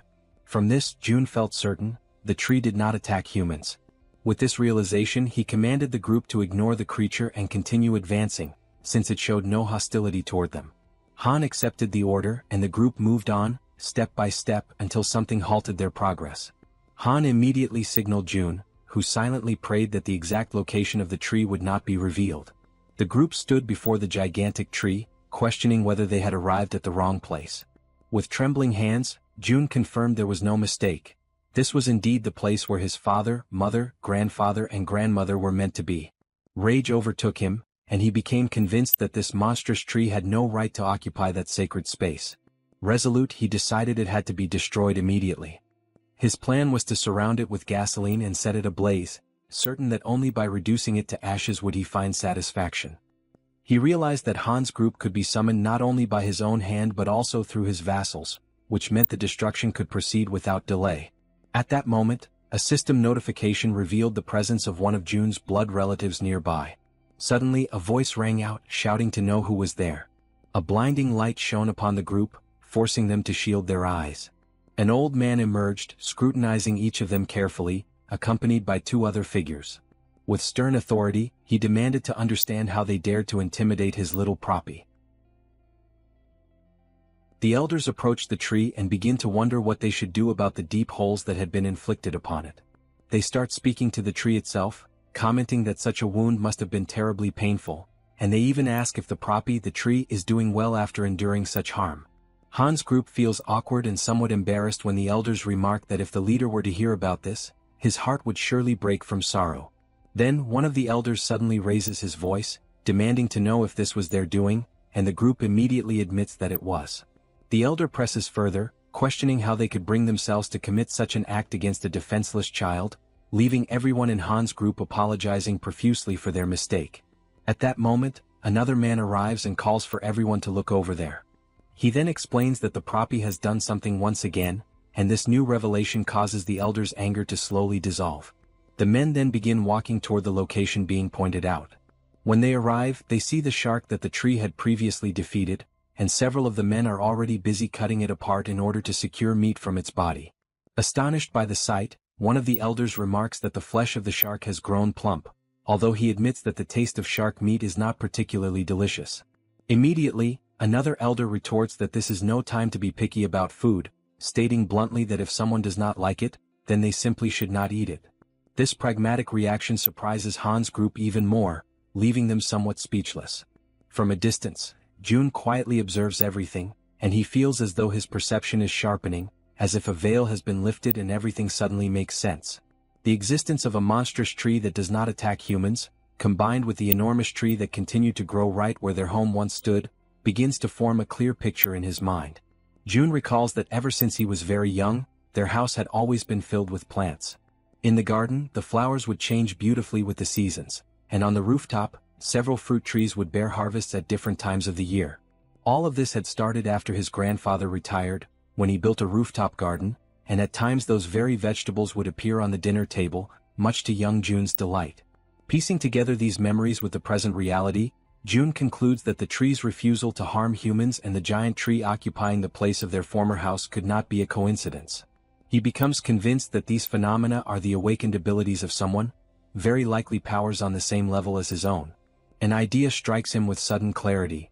His grandfather must have finally awakened. In that moment, June feels an immense sense of relief, one he had not experienced in a long time, because under normal circumstances, everyone should already have been dead. After all, monsters roam freely through the streets, and in the skies above, other monsters move in organized groups, threatening humans from every direction. He cannot help but wonder how ordinary people have managed to survive in such an environment. Overwhelmed by this sudden realization, he begins to laugh, not with mockery but with pure relief. Yejin approaches him, concerned by his unexpected reaction, and asks if something is wrong. June turns to her, still smiling, and reassures her that nothing is wrong at all, emphasizing instead that everyone is safe. Yet even as he says this, he realizes that he still needs to confirm a few things. Back at the location of the tree, pieces of shark meat are scattered about while one of the men comments on how wonderful youth truly is. Han, who is in the process of cutting up sections of the shark, asks if the amount they have gathered will be enough. A mustached elder replies affirmatively and expresses gratitude for their efforts. At that point, June sends a telepathic message to Han, instructing him to ask the elders for the name of the village chief. Han turns to the mustached elder, politely asks for permission, and inquires about the chief's name. The elder immediately responds by asking if Han is an acquaintance of their leader, before revealing that their chief's name is Li Bangja. Upon hearing this, June affirms with certainty that he already knew, and explains that, indeed, Li Bangja is his grandfather. After some time, the group follows the mustached elder, who informs them that before they go to meet the chief, they should stop at a certain place. It is an area where everyone works together to prepare meals and distribute the meat from the fish. The presence of such an organized communal space leaves Han's group impressed and a little taken aback. Observing from a distance, June notices that the place is crowded, filled with a large number of people, around 100 in total. Giving the impression that the entire marketplace of the city had relocated to that place, the mustached man called over a bald-headed fellow who was busy slicing the meat from Old Park's catch. The bald man stopped cutting for a moment and remarked that he had heard a rumor saying that Poppy had pulled off something once again. The mustached man confirmed with a nod, replying that this was exactly what had happened, and that the shark had been so enormous that the young ones had been forced to step in and lend their strength to help. The mustached man then urged the bald fellow to cut quickly, explaining that he wanted to serve several plates of sashimi to the youngsters. Without wasting a moment, the bald man set to work with practiced efficiency, his hands moving with remarkable speed as he sliced and prepared the fish. Soon enough, he presented an exquisite platter of sashimi for Han's group, the glistening cuts of fresh fish arranged so beautifully that it immediately left everyone in awe, their mouths watering and their stomachs growling with anticipation. The archer, unable to hold back her curiosity, asked the bald man if they had chopsticks available. He replied that they had no need for chopsticks and could simply use their hands. Yet in that very instant, a set of chopsticks materialized in front of them, manifesting out of thin air. The bald man blinked in astonishment and, realizing what had just happened, offered his gratitude to June for this miraculous gesture. Every elder who witnessed the sudden appearance of the utensils was left with their jaws hanging, utterly dumbfounded, for none of them had ever laid eyes on anything remotely similar in their entire lives. The archer then began eating, and the moment the sashimi touched her tongue, her eyes widened in amazement. The taste was so exquisite, so overwhelmingly delicious, that she quickly realized she could not stop herself from eating more. Soon, everyone joined in, devouring the sashimi until their bellies were completely full, all the while remarking that it had been centuries since they had last tasted a dish as fine as sashimi. Watching from a distance, June observed this moment of peace and contentment shared by the group, and an idea suddenly struck him. With a thought, he caused bottles of soda to appear, neatly arranged to complement the meal. Once again, both the bald man and the mustached man were caught completely off guard, their expressions filled with disbelief at the sight. Han, noticing their surprise, asked kindly if they would like to have some as well. Almost at that same moment, several packages of food and provisions began to materialize one after another, stacking neatly in the area as though delivered by invisible hands. The elders, unable to contain their amazement, asked if all of that was truly meant for them. Han confirmed with a smile that it was, explaining that June must have taken a liking to them and was offering these gifts as a gesture of goodwill. From above, someone who had been silently observing all along finally spoke, wondering aloud whether this June, whom they kept mentioning, was something akin to a god. The mustached man turned to his companions, uncertain, and even asked if they should bow in reverence before such a being. But before the conversation could go any further, a voice rang out, demanding to know why the place had grown so noisy. All eyes turned toward the source, and there, standing high upon the massive root of a towering tree, was their chief, who had just arrived. At that moment, June's heart trembled, for he immediately recognized that figure. It was his grandfather, the very man he had not laid eyes on for what felt like an eternity. Then, as though to confirm this revelation, the system displayed information about his grandfather. It revealed that he possessed a mythical passive ability known as Guardian of the World Tree. The very name alone radiated power and grandeur, leaving no doubt in June's mind that it was an ability of overwhelming strength, one that could easily be described as overpowered. The grandfather observed the group intently from high atop the tree. At that same moment, the system issued a notification declaring that the servants had discovered Jun's blood relative, thereby unlocking the power of his lineage. His name was revealed as Li Bang Yeol, level 55, bearing the titles of lineage, relative, druid with a trust rating of 88, and the awakening ability known as guardian of the tree and of the world. From his elevated position, he continued to watch in silence until, all of a sudden, he leapt gracefully down from the branches. When his feet touched the ground, Jun immediately noticed that his grandfather appeared far healthier than before. He recalled vividly how frail and aged the old man had once been, weakened by the toll of his declining body and the struggles caused by his cerebral condition. Yet now, before his eyes, there was a renewed vigor and vitality that could only have come from the awakening of such a powerful ability. Through the skill of communication, Jun informed the group that the man standing before them was indeed his grandfather. He asked them to offer their greetings and show respect in his name. Han stepped forward without hesitation, bowing respectfully and recognizing the importance of this encounter. Standing at the grandfather's side, the mustached man began to explain, describing to him how the group possessed extraordinary abilities, even capable of bringing forth things out of nothingness. The elder was astonished by the sheer quantity of food and water gathered in one place, immediately attributing the source of all this abundance to them. Moved to the point of deep emotion, he expressed his gratitude for their presence, recalling the difficult times of the past when even water had been a constant struggle. Yet Han, maintaining honesty, clarified that these resources were not the work of their group. Startled, the chief demanded to know where all of it originated. Han then revealed that every bit of the abundance came directly from Jun himself, and that their group had come here at his request. The grandfather was shaken by the revelation, his eyes widening as he comprehended that the source of such miraculous creation was none other than his own grandson. Han further explained that his grandson now lived in the Siamayan apartments. Faced with this truth, the chief wasted no time. He summoned everyone present, calling them to follow him as he began to ascend the massive tree step by step, leading the way upward. Watching this unfold, Jun reflected that his entire family must be somewhere up above. A flood of emotions filled him at the thought that very soon he might finally be able to see them again. Yet deep within, he acknowledged that the moment for such a reunion had not yet arrived. Still, he believed firmly that once he completed the outpost, he would be able to use the gate of the Absolute Seal to return directly to his home. As these thoughts passed through his mind, he shifted his focus back to the system's window, recalling how, at the very moment he first encountered his grandfather, a new constructible item had been added. Soon after, the system confirmed this with a notification. An annex had been added to the list of available items. The description detailed that this annex functioned as a safe zone located outside the refuge, with an area that would expand alongside the territory of the refuge itself. However, it could only operate in places where one of Jun's blood relatives resided. Reading carefully, Jun reflected that the price of the annex was indeed higher than that of an ordinary outpost. Yet he quickly noted that there was no mention of the annex being susceptible to destruction. His mind returned to the 10 billion won he had received as a subsidy for the construction of the apartment complex. Even after equipping every building with solar generators, more than 7 billion still remained. The decision became obvious. He calculated that investing only 3 billion in the installation would be sufficient, and compared to the vast sum he had at his disposal, that expense no longer seemed significant.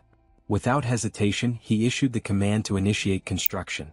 Immediately, the ground beneath his feet began to shift, and a structure started to take form. Watching the process with keen eyes, Jun wondered if the system was showing him a preview of what the annex would ultimately become, for its size and shape seemed to mirror almost exactly the space where he was now standing. He concluded that the annex's expansion must directly follow the growth of the territory itself. When comparing the overall costs, he realized that the 10 billion price tag made the annex far more advantageous than a simple outpost with its limited reach. Then, another notification appeared. The annex required the presence of a blood relative for a duration of 7 full days. Jun confirmed and authorized the construction, prompting the system to update the timeline. The projected completion was set at 167 hours and 11 minutes. Quietly, Jun reflected that while the annex was being built, he should ask his grandfather not to leave the country. Yet before he could dwell on the thought for long, his focus was abruptly pulled away by another system notification. Another blood relative of Jun was revealed. The name disclosed was Kim In-sim, level 21, bearing the title of lineage with a trust rating of 99, but without any sign of an awakening ability. Inside the vast tree, an elderly woman lay upon a bed. The grandfather held her hand with firm gentleness and asked her to listen carefully to the words being spoken by the group.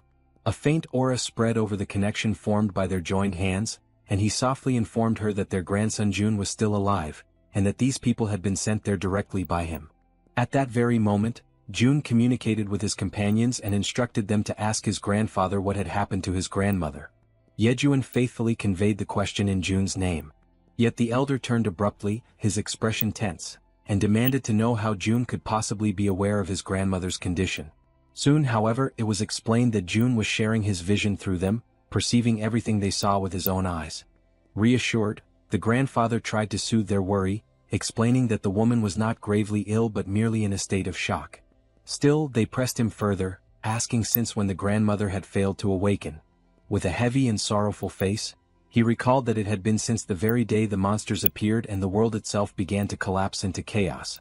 From that moment onward, she had remained in a deep, unbroken sleep. Jun, watching through their perspective, noticed the expression etched onto his grandfather's face.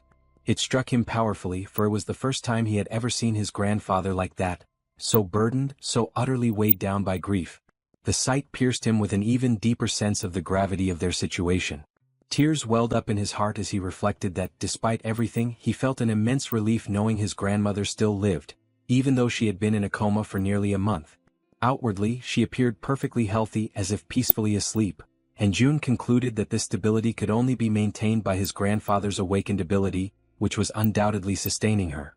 Inwardly, however, he lamented that the system did not allow him to assign missions to blood relatives.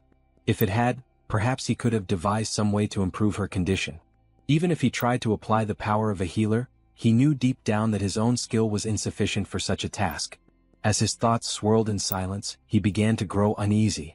It was strange. 7 people had entered the house and yet no one else had stepped out to investigate. The oddity gnawed at him, and so, through his group, he asked his grandfather about the fate of his parents.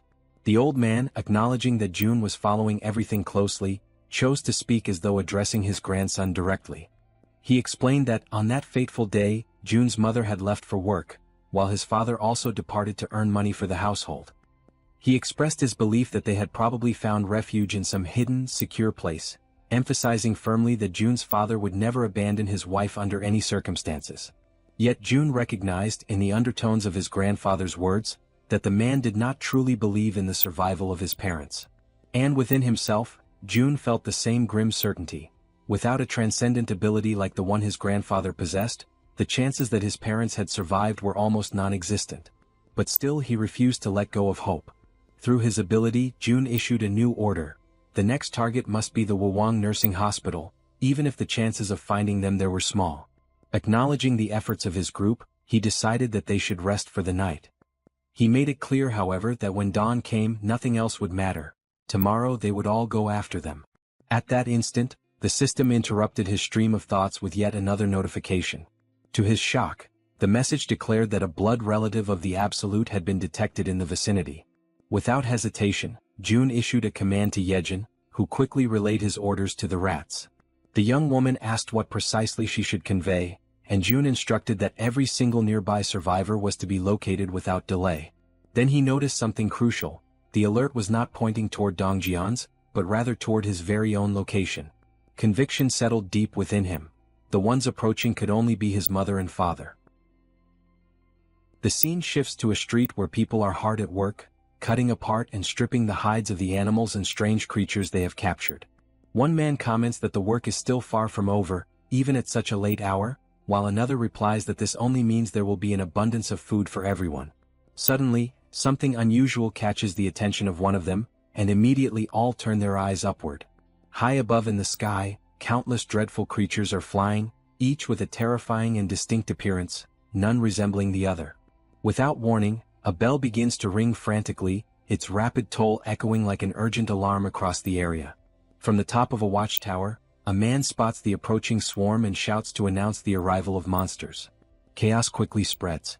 People begin running in every direction, rushing to move everything into the seafood storage house and to close the shutters with haste. The order is unmistakably clear. Everyone must move as fast as possible. The panic intensifies when one of the men shouts for the village chief to come out immediately. The group accompanying Jun's grandfather turns toward him for guidance. and he promptly informs them that a massive horde of monsters is approaching. From a distance, the grandfather and the group gaze upon the advancing scene, watching in silence as the creatures flood across the horizon. Han, overwhelmed by the sight, questions aloud whether all those beings can truly be considered monsters. The grandfather raises his hand and confirms, his voice grave, while simultaneously giving the command for the trees to move. The command is obeyed without hesitation, the forest itself responding to his will. Meanwhile, Han recognizes the gravity of the situation and volunteers to join the fight. However, the grandfather firmly instructs them to stay back, explaining that the monsters are not targeting humans. He adds, with a grim tone, that everything suggests these creatures are actually fleeing from something far greater and far more dangerous than themselves. Yet he warns that even so, they will not pass without leaving destruction in their wake. A radiant green aura begins to envelop his body, spreading outward in waves of power. At that moment he connects with the surrounding forest, and numerous trees shift together, intertwining and forming a massive living barrier meant to shield them from harm. Inside the protective wall of trees, the group watches in astonishment as the winged creatures soar above them, passing over without striking. It becomes clear that the group was never their intended target. Still, those advancing by land charge relentlessly toward the barrier, forced to confront the trees that now stand as their obstacle. The pressure mounts, and once again Han offers his assistance, but the elder sternly refuses, demanding that they remain within the safety of the barrier. At that instant, the old man lifts his leg and at his command, countless trees surge forward, their sharp branches piercing through the creatures on the ground. The entire group is shaken, overwhelmed with shock, as they witness the overwhelming display of the grandfather's power. The creatures, impaled by the trees, are lifted mercilessly into the air, suspended and displayed like gruesome trophies of the living forest. Yet more monsters appear, hurling themselves at the barrier, biting and tearing savagely at the trunks. But the grandfather remains steadfast, his control unyielding, forcing the trees to strike again and again, driving their sharpened limbs into the new enemies without pause. The system begins to flood with notifications, marking each victory. A message appears, declaring that a level 24 land shark has been hunted. Shortly after, another states that a level 23 saw ray has been slain. Then comes a level 29 blue crab. The list continues endlessly, with each notification announcing new experience points and rewards. Another message informs that all attributes of the group increase in trust. Their gained experience is multiplied tenfold and evenly shared, although the ascent rewards remain monopolized by the hunter himself. Inside the building, June observes the entire scene with his mouth agape, stunned by the cascade of notifications piling up before his eyes. He realizes that the level of power displayed is comparable to someone at level 55. His grandfather, too, receives the notifications, though he does not fully comprehend their meaning. June reflects that, in the beginning, he believed his grandfather was merely being reckless, acting without thought for the danger. Yet with a single strike, hundreds of monsters are wiped out in an instant. Faced with such overwhelming power, he concludes that the best thing they can possibly do is to stay out of the way and avoid becoming a hindrance. In June's eyes, his grandfather transforms into a monster in his own right, a being so powerful that he could no longer be compared to ordinary humans. The notifications continue to flood in without pause. The system announces the successful hunt of a level 31 giant crab, followed shortly by a level 29 giant lobster, and then a level 30 sawtooth crab. Each message also confirms increases in skills and abilities. Suddenly, June realizes that he himself has just leveled up, but before he can process it, an intense and suffocating pain overwhelms his body. The agony spreads through every nerve, as though each part of him were being broken apart and reduced to dust, all while the school in the city continues to grow in influence and power. Amid this torment, a new notification appears before his eyes.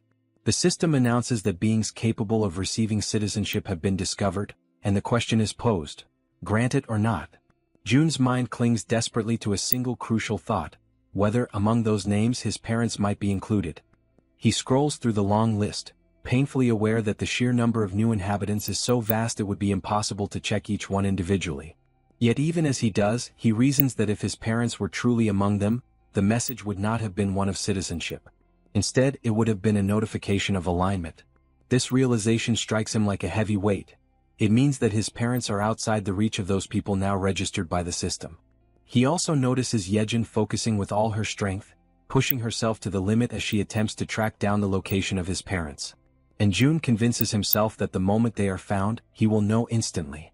Despite feeling his body torn apart from the inside, he affirms to himself that there is no time to rest, no room to pause. His mind then turns to the other side of the battlefield, questioning what is happening with his grandfather. Observing carefully, he senses that something is wrong, a subtle strangeness in the situation. He shares this unease with Han's group, who quickly question the old man. The grandfather realizes the difference. Before, the monsters would leave remains scattered across the ground, but now they vanish completely, not even bones left behind. Han explains that this change is due to Jun's influence. Ever since the system manifested, the corpses no longer remain after death. Intrigued, the grandfather acknowledges that even the mysterious glowing letters appearing in the air are also the work of his grandson. With the immediate threat apparently under control, the old man decides to go to the warehouse to bring out some of the people hiding there. He explains that if they intend to consume the flesh of the monsters, the creatures must be slaughtered in the proper way, ensuring the meat stays fresh and edible. The group agrees, but Jun internally is struck with surprise at this detail. Never before had he thought of monsters as a source of food, and for the first time he begins to truly consider the possibility. He extends his hand and issues the order to register the item. Before him, a creature begins to materialize, its form gradually solidifying until its outlines are clear and distinct. The system then notifies the success of the registration, categorizing the item as fish. Pleased, Jun realizes that his attempt has worked, and that this could indeed feed hundreds of people. Yejin suddenly gasps, her eyes widening in shock as she locates someone of immense importance. Without delay, she quickly announces her discovery. Jun turns at once, his entire body trembling with expectation. The system confirms it. Yejin has found a blood relative, and the power of blood begins to unlock. Outside, amidst the rows of buildings, someone points toward a distant structure. A man and a woman are identified. The system reveals their names. Lin Jisuk, level 50, bearing the title of relative, with trust at 97 and the awakened ability of governance. Beside her stands Kim Donghyuk, level 42, also carrying the title of relative, with trust at 93 and the awakened ability of enhanced defensive aura. Jun recognizes them instantly, and his vision blurs with tears. After all this time, there can be no mistake, they are his father and his mother. The system notifies that citizenship has been granted to 23 individuals connected to the blood relative Li. The announcement causes a wave of astonishment, yet Jun feels a surge of joy as he realizes that his parents are now very close to the newly expanded territory. By observing their movements, he concludes that it is only a matter of time before they step fully into the protected zone. Since the power of the bloodline has already been unlocked, he firmly believes that they will not be stopped by the invisible barrier that holds others back. After such a long and painful wait, his eyes finally fall upon his parents once again.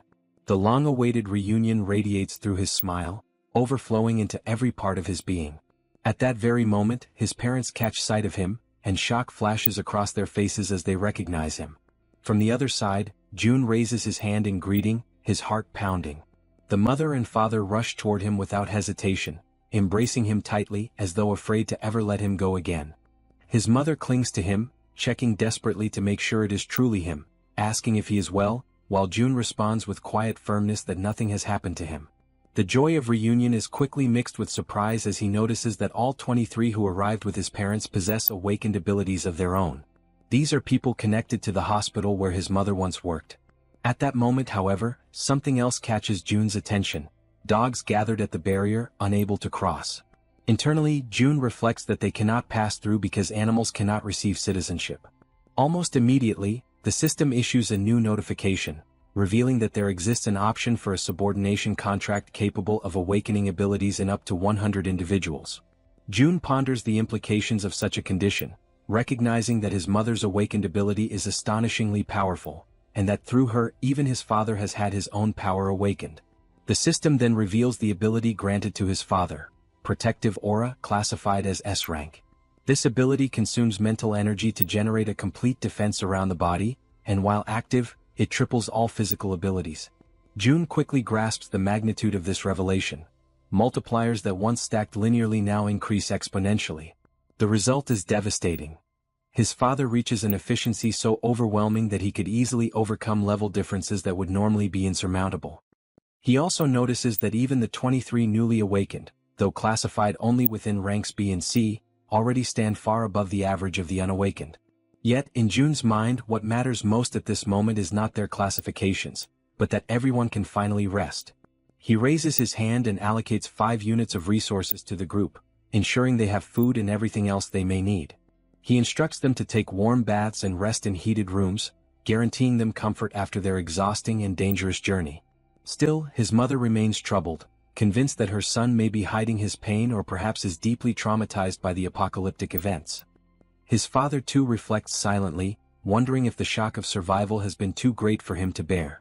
Perceiving their concern, Jun seeks to reassure them. He reminds his mother that she herself had seen the lights burning in the apartment. Then he asks how such a thing could be possible in a world where electricity and water have long ceased to exist. To make his point undeniable, he snaps his fingers, drawing their attention. At the sound, every light in the surrounding buildings flares to life at once, piercing the darkness and leaving his parents utterly speechless, unable to believe what they are witnessing. At that same instant, a Coca-Cola materializes in his hand, cold and real. He raises the drink and, with a calm smile, asks if anyone happens to be thirsty. A young girl rushes forward almost immediately, clutching the bottle with trembling hands, asking in disbelief if it is truly real and whether she can actually drink something so rare.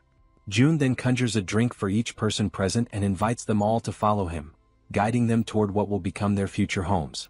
After some time, using the gate of the ultimate shut-in, he leads them across into the apartment complex.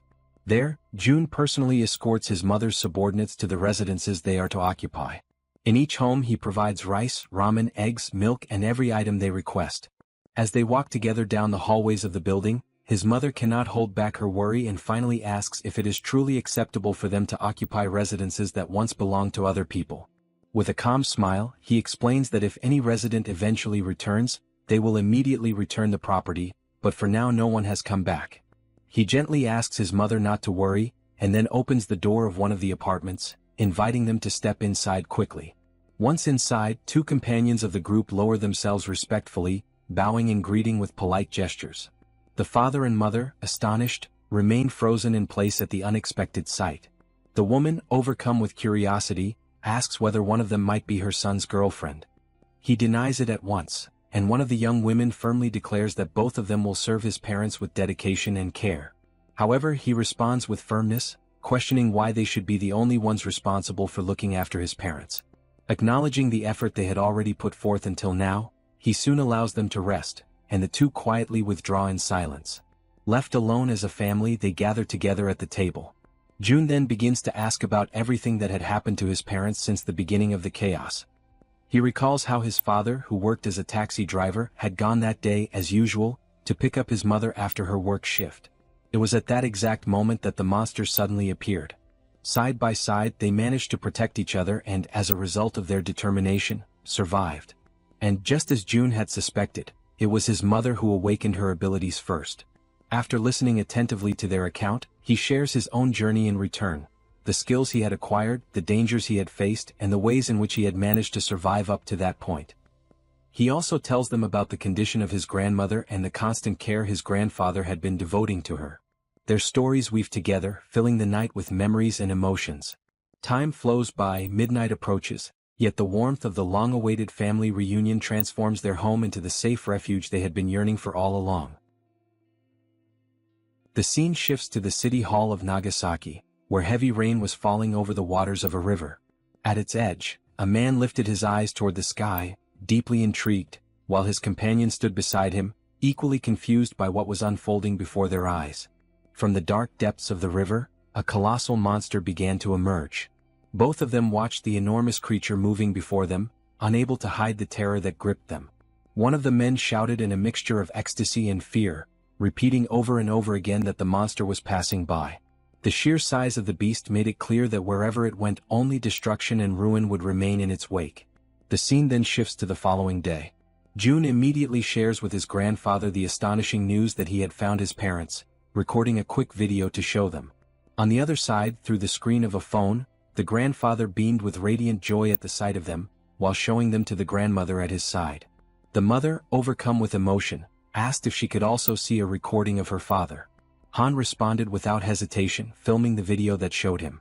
As she watched, her eyes quickly filled with tears and Jun, trying to comfort her, reassured her that very soon they would all be able to reunite. The completion of the annex, combined with the power of the Absolute Gate, would allow them to reach the main house where the grandfather resided. In the meantime, he organized Han's group so that they would continue hunting monsters until the construction was finished, using the main house as their central base. The presence of Han Yujun and Kim De-jong made the progress of the construction much more efficient.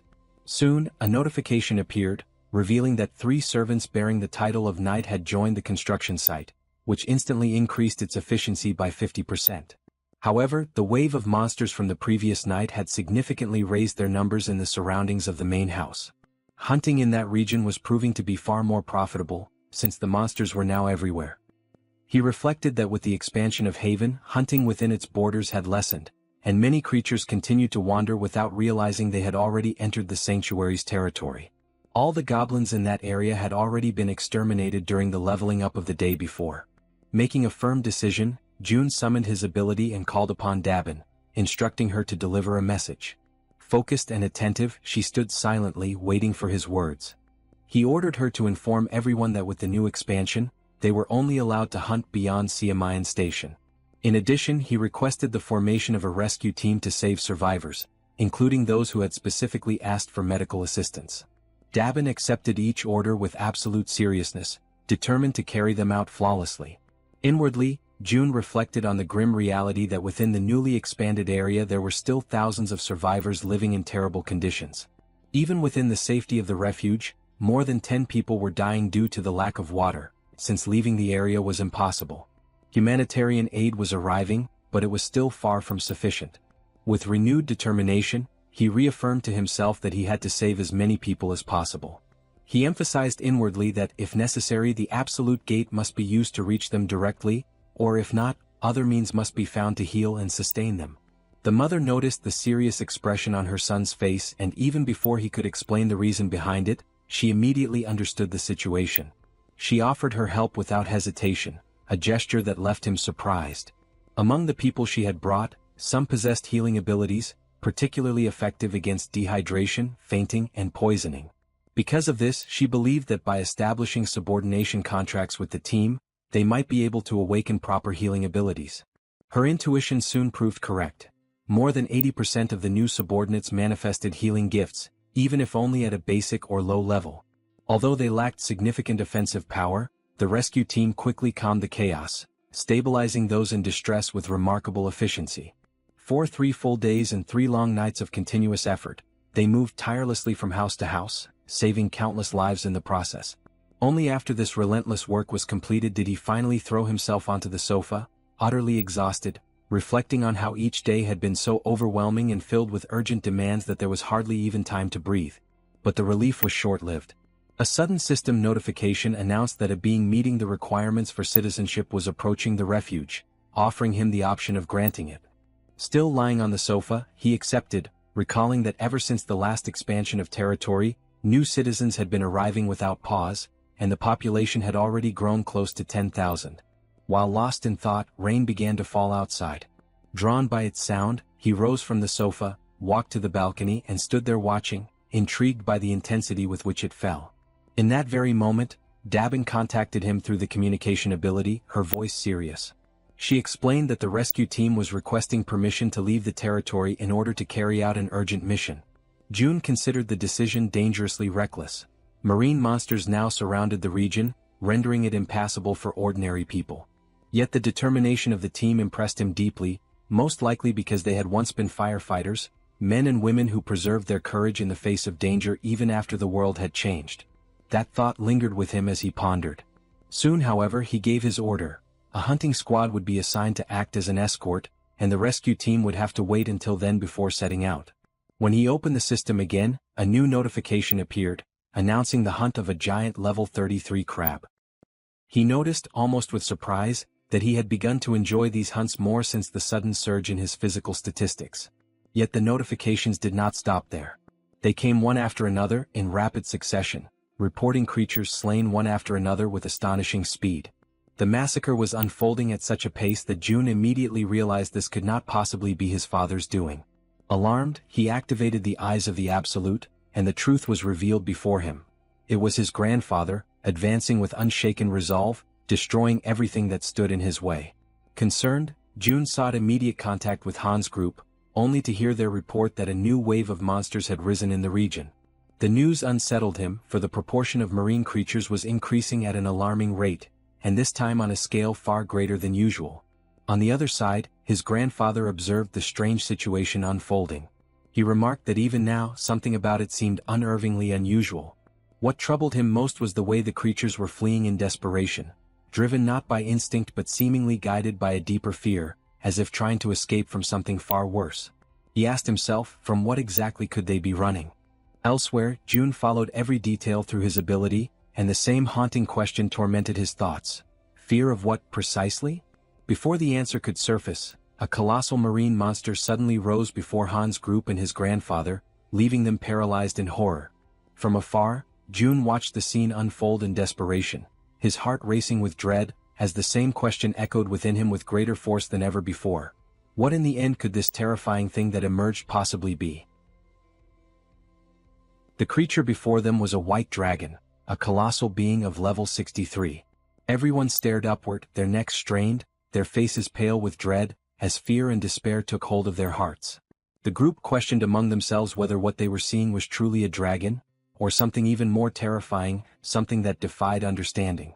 From a distance, June observed the scene in tense silence. He knew that if he were to use the vassal summoning, he might be able to save Han's group from certain death.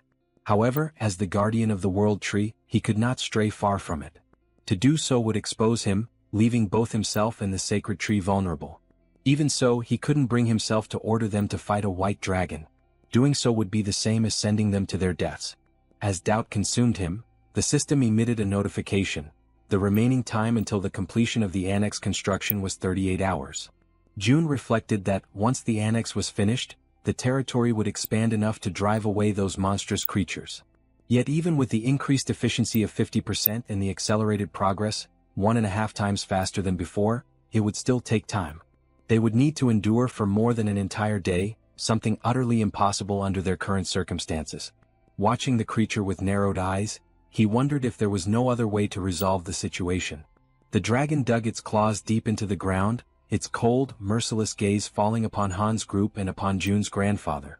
The old man shouted that even he would struggle to face such a foe alone and ordered everyone else to fall back. But Han's group refused to retreat. United, they declared that they would stand and fight together. For an instant, June's grandfather was taken aback by their resolve. Then, with a steady breath, the old man was the first to give the order to attack. However, Han's group hesitated, paralyzed by the sheer terror of what stood before them. At that moment, June's voice rang out through the communication link. A firm, commanding tone cutting through the chaos, ordering everyone to stop immediately. The command caught everyone by surprise. None of them could understand why he would stop them from fighting. He instructed all units to hold their positions and specifically ordered Moon to restrain his grandfather. Moon obeyed instantly. The old man turned toward him, demanding an explanation, insisting that striking first was essential in any battle. Moon apologized, repeating only June's exact words. These were direct orders. Yet the grandfather persisted, clearly dissatisfied, unable to comprehend the reason behind such restraint. As the battlefield fell into a heavy stillness, June stood deep in thought. Then a system window materialized before his eyes, displaying vital information. The white dragon, level 63, had recently laid its eggs. It was weakened, and its eggs could only hatch beneath the roots of the world tree. June realized, with a surge of understanding, that the dragon had not come to fight. It had come seeking the world tree's protection to safeguard its offspring. In that instant, the white dragon's eyes glowed faintly, and its voice echoed directly within the guardian's mind. Startled, the grandfather sensed that this was no illusion. This was telepathic communication. The creature's voice resonated calmly within his thoughts, requesting that they make a pact. The old man hesitated, unsure of the creature's intentions, uncertain whether to trust or fear it. The dragon explained that it needed the help of the world tree to restore its strength. In return, it vowed to protect them from harm. A glowing symbol appeared upon the old man's hand, a mark that could be used to summon the dragon whenever its aid was required. Slowly, the majestic creature stepped forward, its immense presence radiating both power and serenity, extending something toward the old man. The light from its body condensed, transferring into his hands. Along with it came a solemn request, that he take care of its child. Then, spreading its great wings, the dragon lifted itself into the air and disappeared into the thick clouds above. The group stood in silence, watching the magnificent creature vanish into the heavens, the echo of its presence still lingering in the air. Toji was the first to break the silence, remarking that if they had attacked, they all would have perished without question. Moon agreed, adding that they had survived only because they had obeyed Jun's command in time. Suddenly, the system displays a flood of notifications. The loyalty of several members reaches 100, and all of them are officially registered as vassals. Jun watches the notifications closely, reflecting on what has just happened. With Kang Deoksu and Kim Gaeong both reaching the maximum level of loyalty at the same time, his total vassal capacity instantly triples. Now he commands 18 subordinates directly bound to him. He wonders whether it would be possible to register the people his mother had turned into awakened as well. However, he soon discovers it is impossible. Those who serve his mother remain strictly under her command, unable to be transferred. Still, he cannot help but wonder if there might be a way to create or awaken more natural awakened beings. At that moment, a new notification interrupts his thoughts. The system announces that the trust level of the Citizen Moon has reached 100%. A new message follows. New ability acquired, teleportation. Before Jun can even react, another window pops up, congratulating him for obtaining a rare item. Awakening Pill, teleportation. The description explains that the item can grant the power of teleportation, the same ability possessed by Moon. Jun immediately begins to consider who should receive it, and the answer comes to him almost instantly. Through his communication ability, he calls for his father to come to him at once. As soon as Donghyuk arrives, he is met by his son, who opens his hand to reveal the small glowing pill. Donghyuk looks at it with curiosity, slightly puzzled, and asks what it is. Jun simply tells him that all he needs to do is swallow it. Without a hint of suspicion, his father accepts and takes the pill. In the next instant, he feels something stir deep inside his body. Confused, he looks at Jun and asks what is happening to him. With a faint, almost teasing smile, Jun replies in an enigmatic tone, suggesting that he imagine what it would be like if he could teleport. Donghyuk repeats the word softly under his breath, trying to process it. Then, almost by instinct, his body reacts. In a blink, he vanishes, and reappears several meters away. He stands there, completely stunned, unable to believe what just happened. Jun watches in silence, thinking that for someone like his father, a warrior who relies entirely on his physical body and raw strength, gaining the power of teleportation is like granting wings to a tiger. Amid his quiet awe, the system flashes another notification before his eyes. Trust level of Donghyuk has reached 100%. New ability acquired, enhanced protective energy. Jun reads the message in disbelief, realizing that even the abilities of close relatives can be obtained once their trust reaches full capacity. A new idea begins to take form in his mind. If he could raise his mother's trust to 100%, he might be able to gain her ability as well. He quickly checks the system data. His mother's trust level stands at 97%. A faint smile crosses his lips. He decides there's no need to rush. After all, he still has a secret method to raise trust much faster when the time comes. The next morning, the construction of the annex is finally completed. Shortly after, the system emits a notification, alerting Jun to the detection of hostile entities in the surrounding area.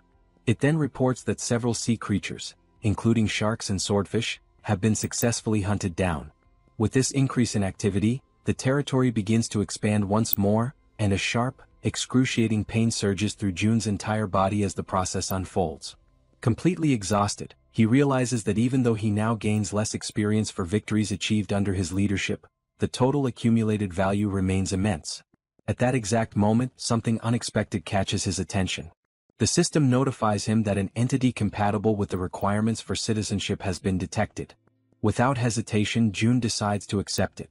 Moments later, another notification appears, announcing that the total number of citizens has officially reached 10,000. As a result, the system unlocks a new feature, the Institute of Professions, allowing the inhabitants to finally obtain jobs and specialize in their respective fields. Although every one of these messages holds great importance, Jun feels that something even more urgent requires his attention. He opens the door to his room and calls for his mother. Concerned, she immediately appears and asks what happened, wondering if her son has something important to tell her. Jun thanks her for her patience and announces, with a warm and emotional tone, that they will finally be able to visit his grandfather together. The words strike deeply within her heart. Overcome with emotion, Jisuk's eyes fill with tears. she can barely believe what she has just heard. At that moment, from the trunk of the great tree, where his grandparents reside, a door begins to glow with a radiant, golden light. June approaches it, places his hand gently on the handle and opens it. Beyond the threshold, he sees his grandfather sitting beside his grandmother, as if they had been waiting for him all this time. The old man, startled by the sudden appearance, asks who is there. When he recognizes his grandson, his face lights up with indescribable joy. He asks, trembling, if the person standing before him is truly his June. The young man confirms it, his voice trembling with emotion. Unable to contain herself, Jisuk runs toward Lee Bangja, her father. The elderly man, still in shock, murmurs that what he is seeing cannot possibly be real. Yet, as they embrace tightly, time itself seems to stop. Their tears blend together, tears of loss, relief and reunion. Amid sobs, Jisuk apologizes for taking so long to return, for not having come back sooner. Lee Bangja holds her close, comforting her with gentle words, telling her that she has worked hard, just as her husband has. He thanks them both for surviving, for carrying on with their lives, and for a fleeting moment the air fills with peace and quiet warmth. Then a new notification appears before June's eyes. Trust level of Lee Jisuk has reached maximum. Lineage contract obtained. He takes a silent breath, realizing that his father is currently out rescuing people alongside the relief team, which is why he couldn't bring him along this time. But that's fine, he thinks. The priority was to bring his mother first. For now that was enough. The scene shifts. Lee Bangja is watering the plants, moving with slow and careful motions. His grandson approaches him, curious, and asks whether the world tree had grown around the house naturally. The old man nods, saying that even he had been astonished when he first saw it. June then asks about the water and electricity, wondering how they managed to live since the massive tree has altered the entire structure. The grandfather explains that they have been surviving using the generator's power and water from the tank. However, he adds with a weary sigh that their resources are running out, and the gas in particular had already been depleted not long ago. June, filled with quiet confidence, replies that he can fix that. He stands up, focuses his mind and channels his power, and right before his grandfather's eyes, the water reservoir begins to refill on its own. The sight leaves the old man completely speechless. June calmly tells him that he personally restored the water supply and also recharged both the generator and the gas system. Lee Bangja, still struggling to comprehend what he just witnessed, praises his grandson's extraordinary ability, his voice trembling with admiration. June considers explaining the complex system of skills and vassal contracts to him, but realizes that it would be too overwhelming to understand all at once. He decides instead that he will teach him little by little. Then June begins to climb the stairs toward his grandfather. As he ascends, his gaze sharpens and he quietly activates one of his most powerful abilities, the absolute eye. Carefully observing the space where his mother and grandmother are, June focuses his gaze in that direction, channeling his concentration entirely toward them. Then, as he stretches out his hand, the system emits a sudden notification: teleportation. In an instant, his surroundings distort, and he materializes inside the world tree, appearing precisely at the spot where Jisuk and his grandmother are resting. He immediately realizes that he can use teleportation while keeping his absolute eye activated, and the potential of this combination fills him with excitement and anticipation.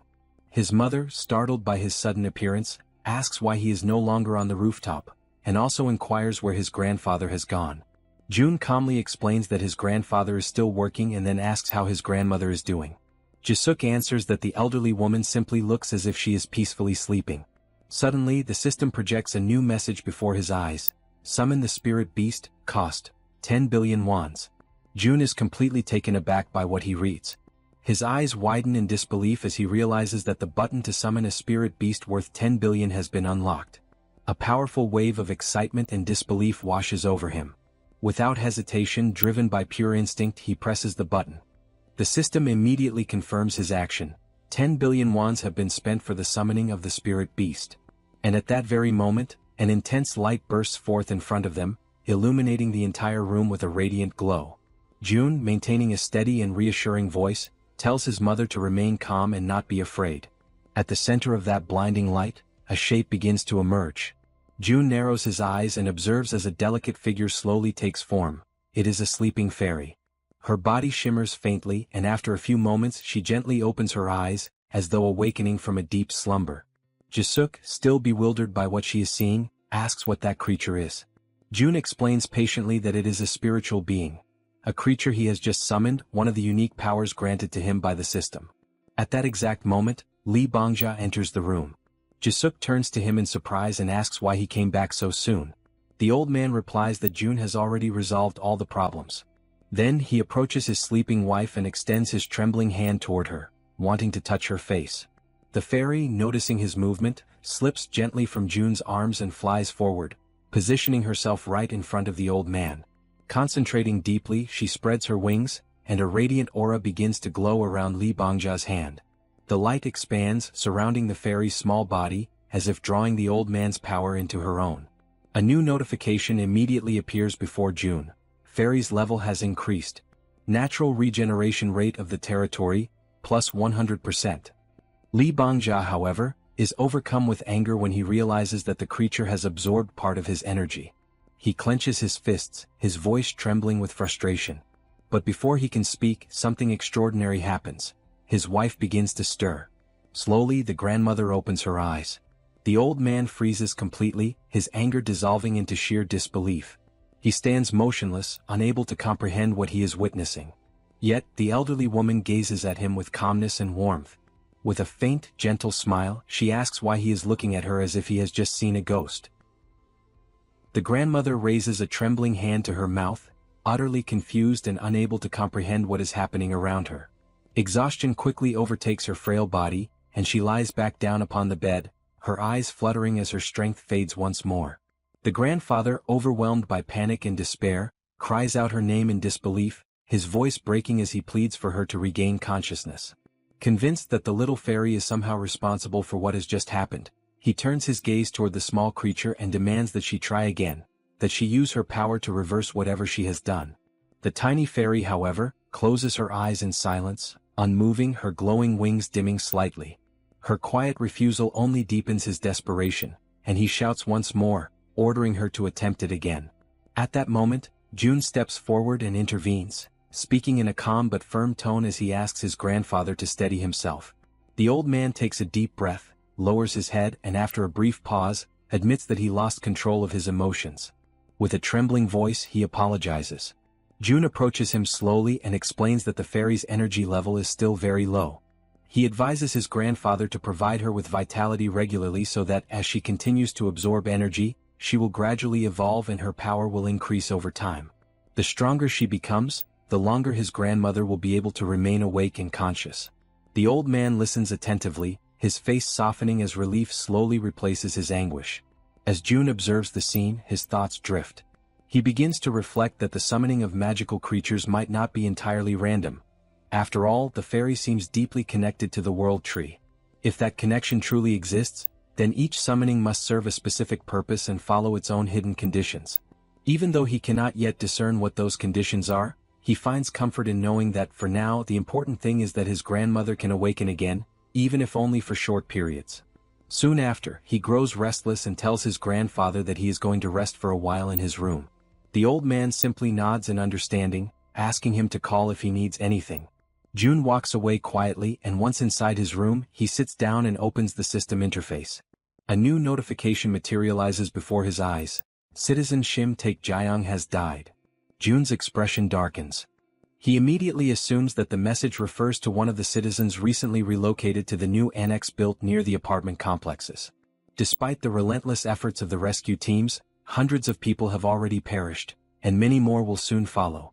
Inwardly, June reflects that he wishes he could move all those people to a safer place, but everyone is exhausted, stretched to their absolute limit, without a single moment of rest.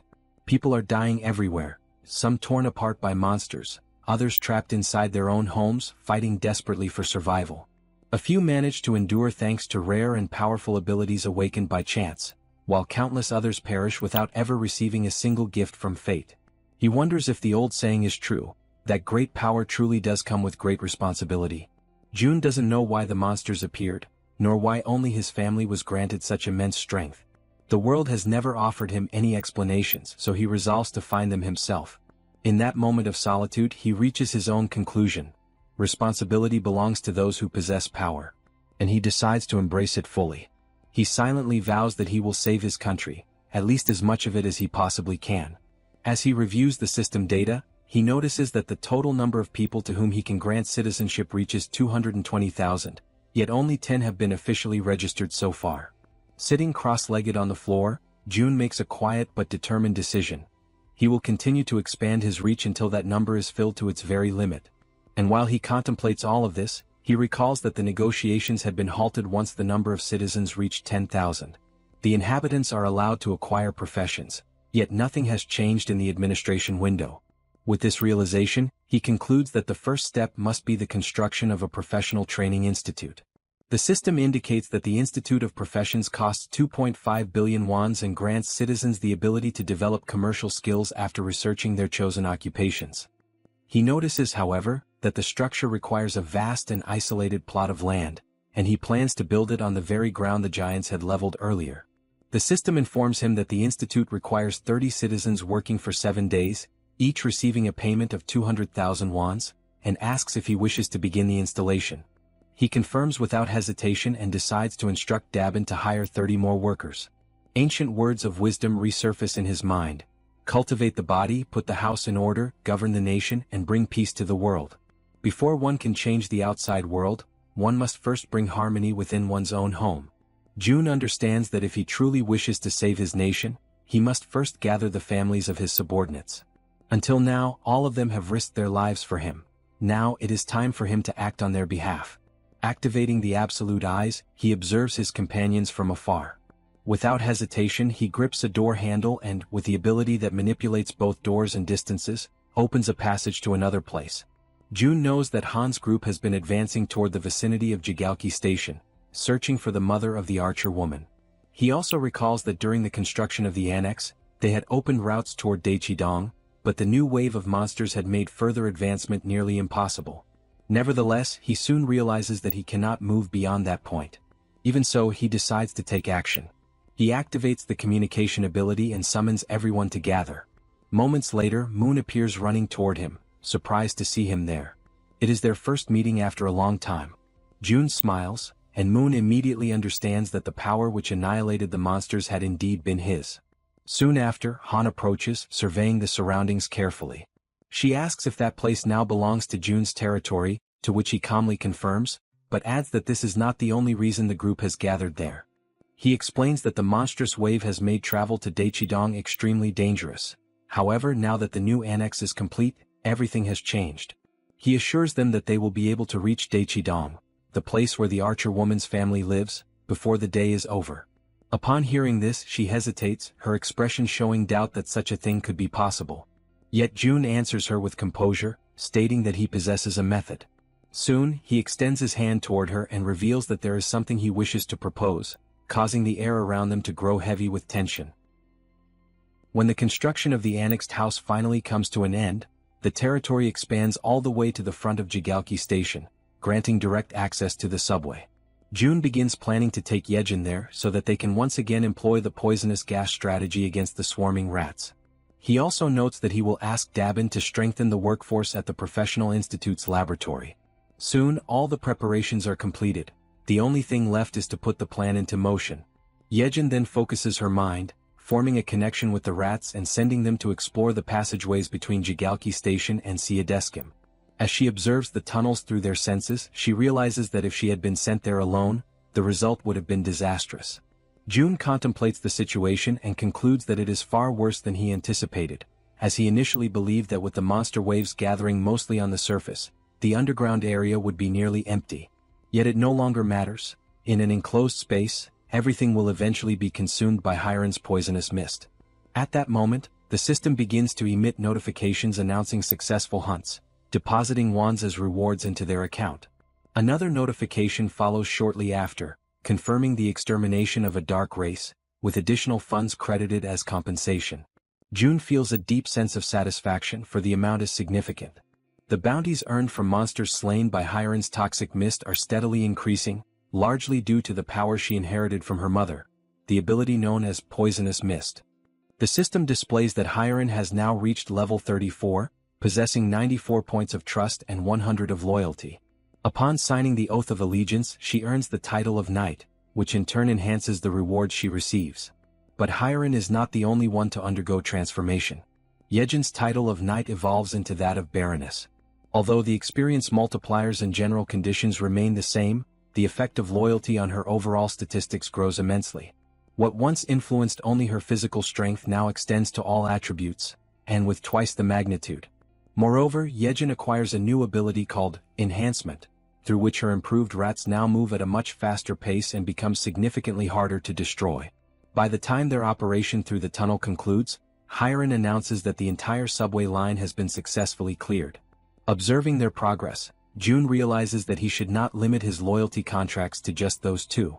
Instead, he should extend the proposal to everyone. With that in mind, he turns toward Han's team and presents his idea. They listen carefully, and after some consideration, all agree to his terms. As a result, Han, the female archer, and Riller each obtain the title of Baron, while Ianju ascends to a higher rank, that of Viscountess. The difference between a Baron and a Viscount is of great importance. Vassals who attain the title of Viscount gain an additional 3 slots for follower registration. Consequently, the number of vassals under Ianju's command rises to 21. At that very moment, the system issues another notification. Toji has awakened a skill with 100% efficiency, Legion of Steel, an evolved ability derived from his title as knight. He can now summon not only enchanted armor but also steel golems, entities that follow his commands without hesitation, advancing mercilessly against the enemy. With the golems clearing a path ahead and the allies maintaining formation, Toji decides to seize the opportunity and push forward. The offensive begins in earnest as the group charges ahead, confronting the monsters that appear in their way. Amid a flurry of coordinated attacks and fierce defenses, they continue their advance until Han finally announces that they have reached Exit 2 of Jigalki Station. From a distance, June monitors the operation and reports that the path ahead is clear. He directs the group to proceed straight toward Seedishin, and everyone promptly follows his instructions. June reflects that the distance to the station is approximately 3 kilometers, but thanks to their enhanced physical abilities, they are able to cover the distance in just 10 minutes. After some time, upon reaching their destination, the female archer notes with satisfaction that they managed to arrive within a single day. The man with glasses, curious, asks what their next step will be. She replies that they should exit through Gate 2, as her family's condominium is located just beyond it. However, that very exit is overrun with hungry goblins lying in wait for them. Han, ever vigilant, warns his companions about their presence. Amid the growing tension, the archer steps forward and commands the monsters to clear the way. She then releases a spear of light with devastating force and precision. The weapon's energy splits into dozens of radiant beams that scatter in every direction, piercing through the surrounding enemies. The system notifies them of a series of successful kills. The goblins are eliminated one after another. On the other side, June observes the archer's newly revealed ability in action, known as Light Arrow. Before even reaching the target, the light detonates and multiplies, turning each beam into a lethal weapon. Meanwhile, something catches June's attention. He notices that the entrance to the nearby building is barricaded. This obstruction can mean only one thing: there are survivors inside. Han decides to take action, removing the debris blocking the door and giving orders to the group. He and the archer will go up to investigate the situation, while the others are to remain on guard at ground level. With steady steps and weapons at the ready, Han and the archer ascend the silent building, prepared to uncover what, or who, might still be holding on inside. On the upper floor they come upon a closed door. The archer approaches and knocks several times, yet silence prevails. No sound comes from the other side. Desperation spreads across her face. The absence of any response is unbearable. She falls to her knees before the door, overwhelmed by a crushing sense of loss. For a moment, the only sounds are her quiet sobs and the wind whispering through the cracks in the hallway. Then suddenly the door opens. A young man stands before them, and for a brief instant the world seems to stop moving. Through her tears, she recognizes him immediately, and both are enveloped in a wave of surprise and emotion so profound that it silences everything around them. The female archer approaches Myung Van and asks where her mother is, to which he quietly replies that she is inside. When the archer's mother catches sight of her daughter, an overwhelming wave of emotion sweeps over her. She immediately reaches out, placing trembling hands upon her daughter's shoulders, while the archer struggles to contain her tears, her eyes glistening with emotion. The mother examines her in desperation, her gaze darting over every detail, asking anxiously if she is unharmed. Then, in a trembling voice, the archer mentions her father, and the entire atmosphere changes in an instant. The mother freezes, visibly shaken, as if trying to push away the painful truth, but the silence that follows already says everything that words cannot. The tears intensify, spilling freely as reality sinks in. Everyone around them slowly understands what has happened. The father did not survive. The grief spreads among them like a slow, suffocating wave. The three are overtaken by sorrow, their cries rising together, echoing through the quiet halls for long, agonizing minutes. From a distance, June watches the scene in silence, his expression unreadable but his eyes heavy with empathy. Within himself he reflects on what must be done next. He knows he must find the families of Han, Kang Daeksu and Kim Jae-won. All three are located in Jangjin-dong, and June understands that he must act swiftly to prevent further loss and despair. Soon after transferring the female archer's family to a secure zone, he summons his followers and dispatches them from Seomyeon toward Jangjin-dong. Not long after, a report arrives from Dabin, informing him that the public facilities have reached maximum capacity. June briefly considers expanding the existing infrastructure, but upon learning that many of the new arrivals own homes nearby, he decides instead to send them back to their residences. At the same time he begins planning the construction of new spaces beyond the main complex, including community centers, offices and shops, to provide greater comfort and autonomy for everyone. In his thoughts, he admits that he had already anticipated this kind of limitation. The expansion had inevitably brought nearby houses into reach, and several of them now stand vacant. By redistributing the residents, they would have more room and balance overall. He also decides to establish new bases around the perimeter, designed for the hunting teams, and to develop strategic commercial points that can support their growing operations. Using his communication ability, he reaches out to Dabin and instructs her to coordinate the organization of these new external bases. A system notification soon appears before him, asking whether he wishes to construct new shops and activate essential services, electricity, water, and gas. June authorizes all of it without hesitation, then pauses to reflect on the progress of the other groups. He wonders silently how far Han's team has managed to advance and imagines that they may have already reached Gyodai Station. By his estimation, the path up to that point should have been relatively smooth, although he knows well that Hiren's poisonous mist tactic only works effectively up to that station. Beyond it, they will need to find their own way as the route from Gyeonggi to Dongni rises back to the surface midway through the journey. At that very moment, the man with glasses releases Black and instructs the creature to attack the goblins blocking the group's path. The female archer fires her arrows with unwavering precision, while Moon, now wielding his pistol, takes advantage of his newly acquired invisibility skill. Kim Jeon's demonstrates his new power of rapid growth, his body expanding in both size and strength, towering over the battlefield as the group pushes forward. Han's group now proves to be many times more powerful than before. Under Toji's precise and tactical leadership, they move with coordinated purpose, maintaining formation as they advance. Han instructs everyone to make use of the terrain's natural cover, moving forward while minimizing unnecessary confrontations and conserving their strength for what lies ahead. After some time, the group gradually slows its pace until it comes to a complete halt. Before them stretches the site of a ruined city, a desolate landscape where collapsed structures and massive chunks of debris block what once was a road. Han kneels, examining the obstacle closely. The pile of wreckage rises to the height of a 3-story building, forming a barrier that seems almost insurmountable at first glance. From a distance, June watches through his surveillance system, quietly reflecting on the scene. For a group whose average age is around 35, such an obstacle should not present an impossible challenge, he reasons.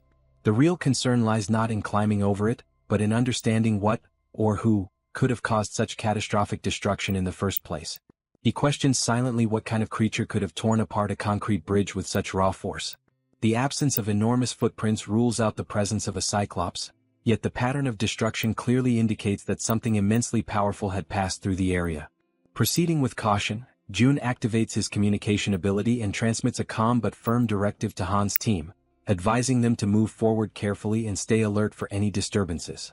As Han's group descends toward the lower area, June checks their progress, calculating the remaining distance to their destination, Jangjin-dong, estimating that only about 4 kilometers remain before they complete the journey. He reviews the data on his monitor and concludes that if all the nearby apartment complexes share similar layouts, the arrival should proceed without major complications. However, just as he finishes that thought, a sudden sound interrupts his calculations, a chime, faint yet distinct, echoing like a doorbell. But in that abandoned region, there shouldn't be any functional doorbells at all. Instantly alert, June activates his multiple vision ability, splitting his perception across various points within the safe zone to identify the source of the noise. He frowns in confusion. Since Dabin had taken over operational control, no incidents of this nature had been reported. Despite that, a sense of unease compels him to investigate personally. He establishes contact with Yejin through the system, informing her that he will conduct a quick inspection of the apartment sector. Upon arriving at the site, June carefully surveys the surroundings and soon notices a small group of people gathered outside one of the buildings. The newcomers seem to be engaged in a cautious conversation, murmuring among themselves as they try to confirm whether they have arrived at the correct residence. Moments later, the door opens, and the group freezes in surprise as June himself steps into view. At that instant, the system issues a notification. The trust levels of the citizens have increased. June's curiosity deepens at the sight of this unexpected message. The mere act of seeing him has somehow strengthened their confidence. A tense silence lingers for several seconds before one of the men steps forward hesitantly. With a respectful yet urgent tone, he makes a request, one that, while simple, catches June completely off guard. The man asks if June could lend them weapons. Dressed in black, he explains that they do not intend to stay within the so-called safe zone. His group, he says, plans to leave soon and needs the armaments to defend themselves on their journey. The man tells June that the group intends to leave. June, uncertain, asks if they plan to hunt monsters, but the man denies it. He clarifies that their goal is different. They want to go out in order to try to rescue their families, and they ask if June can help them in any way. June pauses for a moment. Inside, he recognizes that these men are just like him. Men who spend their nights awake, haunted by worry for their families, going over every possible scenario again and again until the moment they finally decide that they must take action on their own. Driven by desperation, they come to him. June then says that he cannot help them with everything.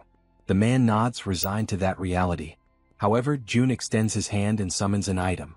He explains that he can at least give them weapons because if the group intends to rescue their families, they will need them.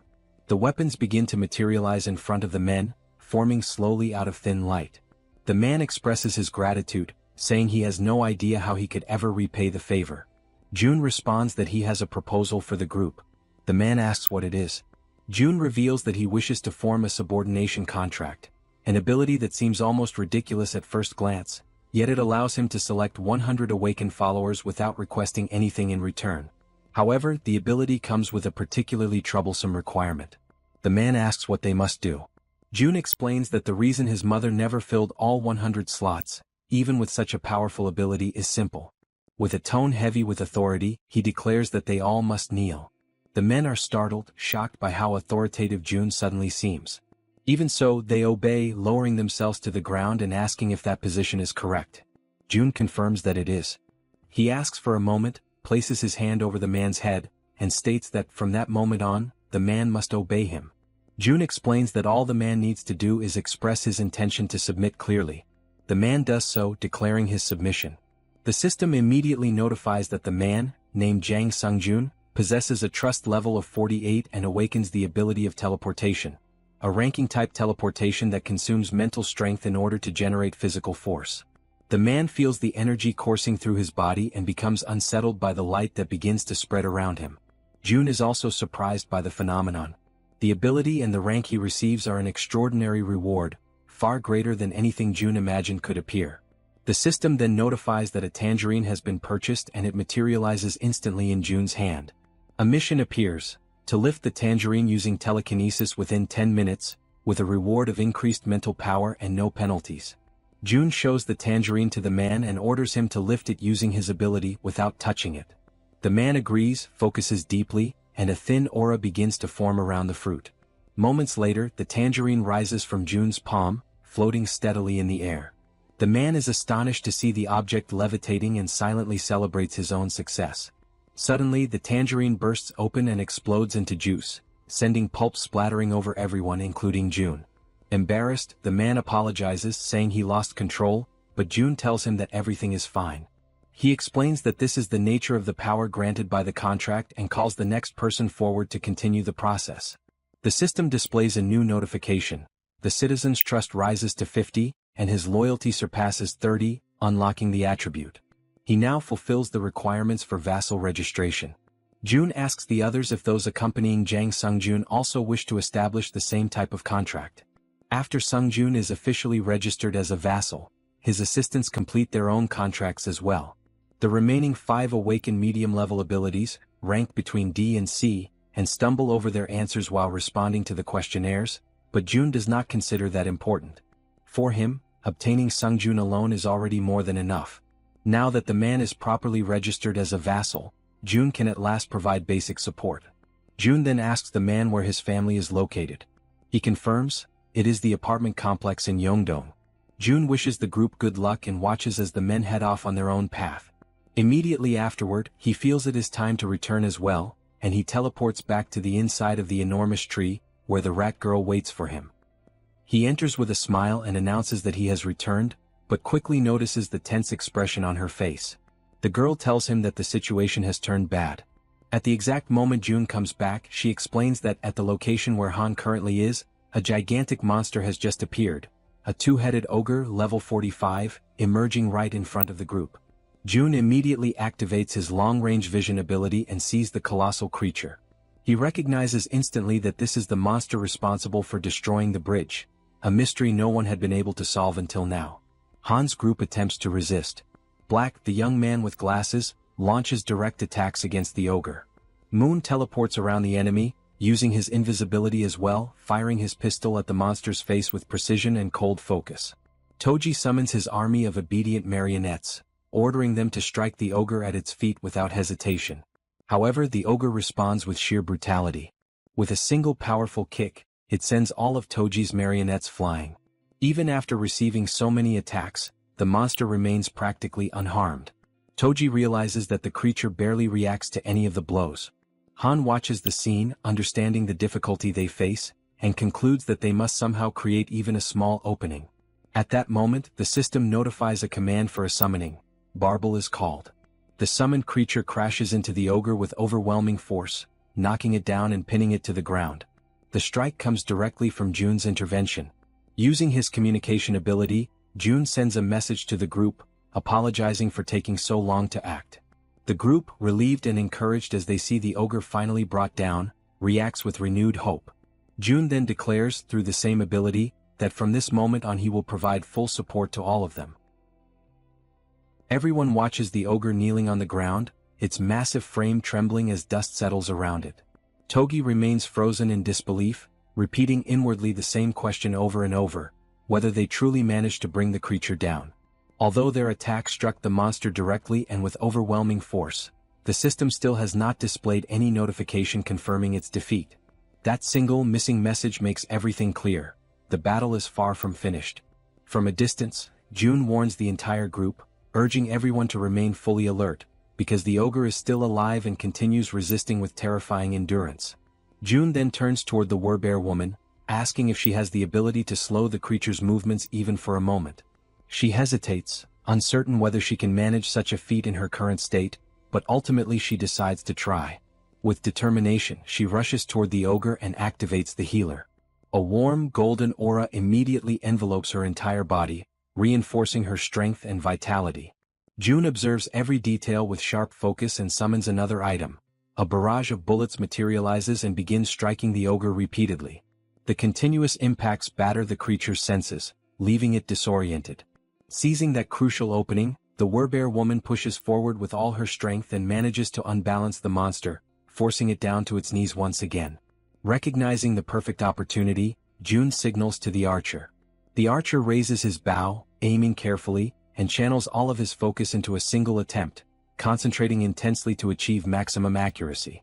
Sensing danger, the ogre reacts violently. It grabs a car with only one hand and lifts it as if it weighed nothing. In a sudden burst of motion, the monster hurls the vehicle toward the group with tremendous force. The abrupt attack catches the archer off guard for an instant, but his arrow is already in flight.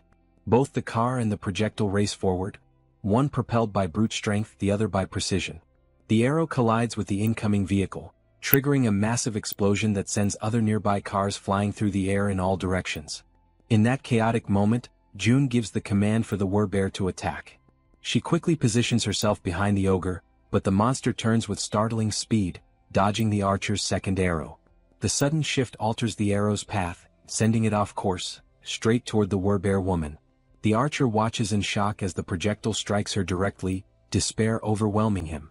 From afar, June witnesses everything with horror, feeling the same cold dread he felt the last time he nearly lost someone important to him. He forces his mind to search frantically for any solution. He begs the system inwardly, pleading for any method, any possibility, to save the injured woman. The golden light surrounding the Werbear intensifies, glowing brighter and brighter as everyone watches anxiously, especially the archer, who appears on the verge of breaking. Suddenly, a presence manifests behind the group. A hand emerges, engulfed in swirling black flames, Han's hand. He steps forward with unshakable determination, declaring that he will end the ogre himself. The sight strikes June so deeply that he collapses to the ground, unable to comprehend what is happening. The rat girl approaches him and gently asks whether he is all right.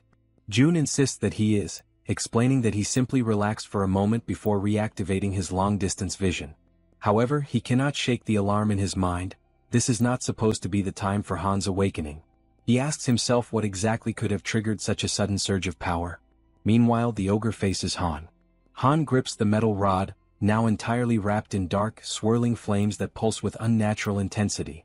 He focuses all of his strength and hurls the rod with immense precision. It pierces through the air like a spear and strikes the ogre with devastating force. At last, the system displays the long-awaited notification. A level 45 ogre has been eliminated. The group reacts with a mixture of relief and astonishment. The Werbear signals that she is alright despite everything that happened. At that moment, Moon looks at Han, curiosity overtaking his surprise as he asks about the ability Han just used. Still shaken, Han admits he is not entirely certain how it happened and wonders aloud whether June might have somehow helped trigger it. June, still lying on the ground, contemplates the black flames. He reflects on the nature of that power, questioning whether the ability activates only under certain conditions and whether it truly belongs to Han, or perhaps to himself. Even so, this mystery is not the most urgent matter. A familiar and intense pain begins creeping over him. The system notifies an increase in skill level, and once again, it becomes time for June to endure the searing agony that seems to stretch on without end.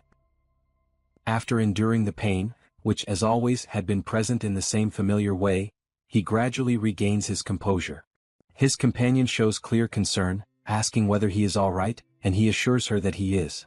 Within the territory, the monsters are completely converted into experience, while the people who manage to survive are officially granted citizenship, marking the definitive conclusion of that cycle of conflict. This time, however, something is different. The system releases a new notification, informing him that a dungeon has been discovered.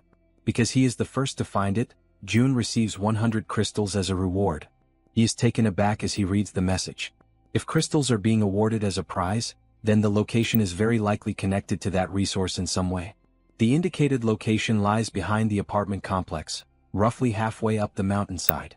June considers sending Lee Junhyuk's group, including himself and everyone currently under his leadership. He reasons that, by forming subordination contracts with them, the group will become strong enough to face whatever lies ahead. He wonders where Lee Junhyuk is at that moment and activates his ability, Ultimate Eyes. Through it, he sees that they are surrounded by dead orcs, and that Lee Junhyuk himself is staring at the scene in confusion, clearly questioning how the orcs died so suddenly. June reflects that the territory has expanded and that the monsters that had been targeted for hunting were swept away by the reach of his influence. Soon after, he contacts the group through his communication ability, calling them back. They are confused, unable to fully grasp what is happening. Even so, June asks them to bring their guests and return to his home, explaining that there is something important he needs to request. After issuing the call, Yejin and June also return to the apartment using the absolute gate. Since Han's group is close to reaching its destination, Yejin's role finally comes to an end. June acknowledges how hard she has worked and tells her that she can finally rest, as everything within her reach has already been accomplished. He assures her that if anything happens he will inform her immediately, but for now she should return home and rest with her family. Yejin thanks him and leaves happily, feeling truly appreciated.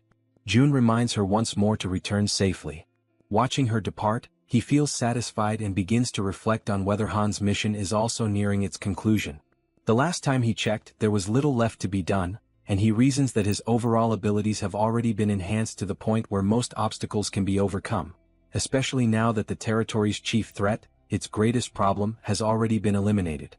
Meanwhile, on the other side, Han's group stands before the apartment complex where the families of Han, Toji, and Kim Jian live. Joy spreads through the group as they realize that they have finally reached their destination. Han shows unwavering determination, thinking about rushing forward to rescue everyone and bring them out safely, while the man with glasses reinforces that he will do everything within his power to ensure that no one gets hurt. With that resolve, Toji encourages the group, and they begin running toward their objective. In their thoughts, the same words repeat over and over. Just a little more, only a little more, and they will finally be reunited with the people they are trying so desperately to protect. Toji imagines that after this, they will all head to the safe zone and be able to live in peace at last. However, suddenly the run comes to a halt. The group stops abruptly. Han senses that something is wrong and looks toward Toji, who freezes completely, his body stiffening in shock. Moments later, everyone begins to see the same thing he does. Toji starts to tremble, overtaken by raw nervousness. Filled with terror, he comes to the conclusion that perhaps they arrived too late. Inside the complex, several armed figures occupy the area. There are black orcs of level 3, and another of level 35, along with many others. All of them are large, powerful, and imposing. The group remains motionless, staring at that devastating scene unfolding before their eyes. At the same time, on the other side, June understands what this means. High-level monsters in the range of the 30s have appeared in the underground parking area, and the chance that anyone in that apartment complex has survived is practically non-existent. The exception only confirms a horrifying truth. The families of Han, Toji, and Kim Jian are the direct targets of this invasion. Overcome by rage and anguish, June reacts without hesitation. He issues a clear command for all enemies ahead to be eliminated. Toji responds immediately, sending his warriors clad in armor straight toward the orcs. As the battle begins, the woman observes the scene from a distance and notices Han once again surrounded by an intense aura. His new ability, now further refined and strengthened, manifests with its full force. While Toji's warriors engage the orcs in direct combat, Han's energy begins to take shape, drawing the enemy's attention. That energy spreads violently, striking the orcs without the slightest mercy. Han becomes completely engulfed by that overwhelming power. For him, that moment clearly marks the true beginning of the battle. Everyone prepares to attack. Han is the most visibly tense. He grips the iron bar tightly, his body steady, his mind filled with determination and absolute confidence in what he is doing. Ahead, the orcs watch the group attentively, but their reaction is abruptly interrupted by two precise gunshots, fired from the weapon of the man with glasses, while Toji follows everything at very close range. Without any hesitation, Toji also advances. His blows strike the orcs in front of him with direct brutality, without mercy and without leaving any room for retreat. From a distance, June summons an artifact. The artifact projects itself rapidly into the center of the conflict and begins to strike the orcs continuously. While maintaining control over the summoning, June analyzes the situation. The ranks of the common black orcs are no match for Han's group, which has grown stronger over time. The real danger lies with the black orcs of the warrior class. They are different from the enemies of the plains, tougher, stronger, and more lethal. June communicates with the group, asking them to maintain formation and to be extra cautious with the armored orcs. At that same moment, one of the enemies raises an arrow and aims it toward someone in the rear line. Upon noticing this, June is struck with shock. The arrow flies straight toward the healer, who does not notice the attack approaching. June tries to warn her, but it is already too late. The arrow pierces straight through the center of the healer's body before she can react. The impact paralyzes her. The entire group turns to watch the scene, unable to look away from that sudden disaster. The arrow has deeply pierced the healer's body, causing such intense pain that it steals her breath. Han loses his concentration. The shock of seeing his companion in that state breaks his focus for an instant. Now June quickly analyzes the situation. The enemy has struck exactly at the team's weakest point. He understands the severity of the blow, knowing that even if healing is applied, its effect will be limited, and that from that moment on, the group can no longer fully rely on the support of Kim De-jong. He reflects that the Werbear woman possesses high regeneration and can endure for a while, but if the fight drags on, the battle will soon turn against the group. The battle has already begun, and its outcome is starting to take shape. Escape is still a possibility, perhaps the last chance. However, June's thoughts are interrupted when he realizes that Han is completely unfocused and an orc is preparing to attack him. June tries to warn him, but at that exact moment, another arrow cuts through the air. What happens next surprises him. The healer reacts, stating that she is still fine, and the arrow is removed from her body. Witnessing that scene, Han's determination solidifies. He understands that they will only discover the ending if they continue fighting. Driven by this feeling, he advances once more. He grips the iron bar with all his strength and attacks without mercy. From a distance, Jun reflects that the correct procedure would be to order the group's immediate retreat. However, he decides to let himself be carried away by the moment. Overcome by rage, he demands that the status window be opened. He decides to act for everyone in the group, for Han, for Toji, and for the man with glasses. He demands from the system that all of them reach level 40. The notification appears immediately, informing him that to reach level 40, 1 billion is required for each level acquired. Jun accepts the cost without hesitation. The system confirms the elevation of everyone to level 40. At that same instant, a new energy runs through the bodies of the combatants. They are quickly informed by Jun that the group's level has been increased. From afar, Jun maintains control over everything within his reach, coordinating the situation. Without delay, everyone charges into the attack once more. More than 10 million are consumed just to strengthen them in that moment, but that does not matter. The orcs continue advancing with terrifying resilience, seeming almost unbeatable. The entities that obey Toji spring into action. One of them reaches an orc, and the blow is decisive, severing its head in a single motion. Jun quickly reflects that, up to that point, with the accumulated money, they have managed to reclaim the territories that had been expanded. The resources are sufficient to cover personal consumption of electricity, gas, and water, in addition to the construction of new facilities. At that same moment, Jun issues a new command to the system, demanding that everyone's level be raised to 45. The notification confirms that Han Yeonju and Kang Dae-soo have reached level 45. Jun accepts the cost without remorse. For him, this amount is not a problem when it is used to strengthen Han's team in the face of an enemy that shows no sign of retreat. The battle continues for a long period of time. Jun causes the female archer, Moon, and Kim Dae-jung to raise their levels. The system notifies that all three reach level 40. The remaining members of the group also have their levels adjusted to 40, ensuring that everyone remains at that threshold or above it. Among them all, three stand out for their combat efficiency. Han, Toji, and the Werbear woman reach level 45. This is the same level as the two-headed twin ogre. Three combatants now possess strength equivalent to monsters of that caliber. As they begin to fully unleash their power, it does not take long before the only ones still standing on the battlefield are the members of Han's group. After the battle, the group moves forward and comes upon a corridor. It is a dark passage, shrouded in silence and tension. Han and the woman accompanying him observe the place carefully. Even so, they continue advancing, always guided by their objectives. Whether it is raining or not makes no difference. They move forward without hesitation. At a certain moment they find a door. Han approaches and decides to turn the handle, but the woman tries to stop him, drawing his attention. He, however, shows no interest in retreating and opens the door to the room. Upon entering, they notice footprints and marks scattered everywhere. While Han remains inside the room, the other members of the group wait outside. Inside the room, knives and bloodstains are found. Han remains motionless, showing no visible reaction. Everyone observes the scene in silence, trying to grasp the weight of what lies before them. When the group draws closer and sees the condition of the room, the shock is shared by all. Soon after, Han finds another door and for the first time hesitates. Instead, he turns toward the group and signals that they should move forward together. His condition is visibly weakened, yet he still insists that he is fine. The female archer approaches to comfort him, wrapping him in an embrace and encouraging him to cry. He, however, maintains that this was something he had already expected. More than once he repeats that he is fine, trying to convince not only the others but himself as well. Amid the situation, the man with glasses sits down on the floor, unable to remain standing. Toji confirms with him whether this is truly what it appears to be, and the confirmation comes in silence and acceptance.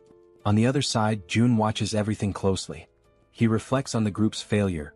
Despite having fought with all their strength, they are completely alone in that world. Jun questions whether it is truly possible to save a country when he cannot even save the people standing right in front of him. At that moment, Han observes that no traces of blood are found in the houses. The possibility that they may still be alive somewhere cannot be ruled out. These words do not come from just anyone but from Han himself, and for that reason no one is able to respond immediately. Han reinforces that there is still no need to abandon hope. Then he checks whether June is present and asks him to call them over for a moment, expressing the need to rest for a while. Shortly afterward, the system notifies the summoning of the vassals. In the very next instant, Han's group appears in June's apartment, all of them visibly worn down by the situation. Thoughts continue to flow endlessly through June's mind. He wonders whether his own ambition caused him to arrive too late, and whether an earlier rescue could have changed the outcome. Han reaffirms his intention to rest for some time, but June remains in a complete state of shock over what happened to the families of the group. He repeatedly asks himself whether he could have saved them. When he analyzes the situation coldly, he concludes that his parents and his grandfather survived by their own merit and that even without his intervention, they would have been safe. June realizes that no one says anything, yet he feels as though he is being silently reprimanded for that result. He begins to see himself as responsible for the loss of the families, acknowledging that everything is the result of his greed. Crushed by that weight, June admits to Han that everything happened because of his ambition. The words come out as he cries, completely shaken. He acknowledges that, because of his choices, he lost the opportunity to save the families they loved. Regret consumes him and he states sincerely that he is truly sorry. Throughout the entire moment, Han shows no expression. Then he turns toward him and steps closer, observing June in that state of vulnerability. June apologizes repeatedly, overwhelmed by guilt. Han calls him by name and states that it is not his fault. June begins to cry even harder, trying to say something. However, Han interrupts him, asking June to lift his head and look around. He emphasizes that everyone there, without exception, was saved thanks to June's ability. Han states that being able to live without worrying about food, clean water, or monsters is a direct consequence of what June did. He reminds him that it would have been impossible to save Moon's grandmother and the Archer woman's family if June had not been there. Without him, they would not even have been able to confirm whether their families were alive or dead, much less have the chance to take revenge on those responsible for so much pain. In that brief silence, June notices how much Han endures everything just to appear fine. Even so, Han continues, stating that ordinary people like them would never have defeated those monsters without using their own strength, and that strength was made possible by June. A little embarrassed, even though there is no reason for it, June tries to say something but Han goes on. There is a lot of sadness in the world, he explains, but those sorrows do not deliberately choose someone. He stresses that June does not need to take responsibility for everything and that the fault lies with the world, not with him. For them, it is already enough that June simply remains there like a huge tree, creating shade where people can finally rest for real. Han laughs as he finishes speaking. At that moment, June realizes that he is more resilient and mature than he had imagined. He understands that he should be the one comforting others, yet it is he who is receiving support. His thoughts are interrupted when someone calls his name. It is Toji who asks him to cheer up, while the man with glasses also speaks up, expressing his gratitude. The Archer woman encourages him to hold on, and Moon makes it clear that without June he would never have managed to save his grandmother. The healer adds that she would also have died back then if he had not saved her, while the Werbear woman states that she would probably have gone insane without his help. One by one, everyone leaves, repeating words of thanks directed at June. Feels strange to him. He has always acted of his own free will, seeing help as a fair exchange. Even so, everyone calls him a savior, and June questions whether he deserves that title. Han's words echo in his mind, being just a huge tree. He decides to try to be that. He decides to become the huge tree Han described.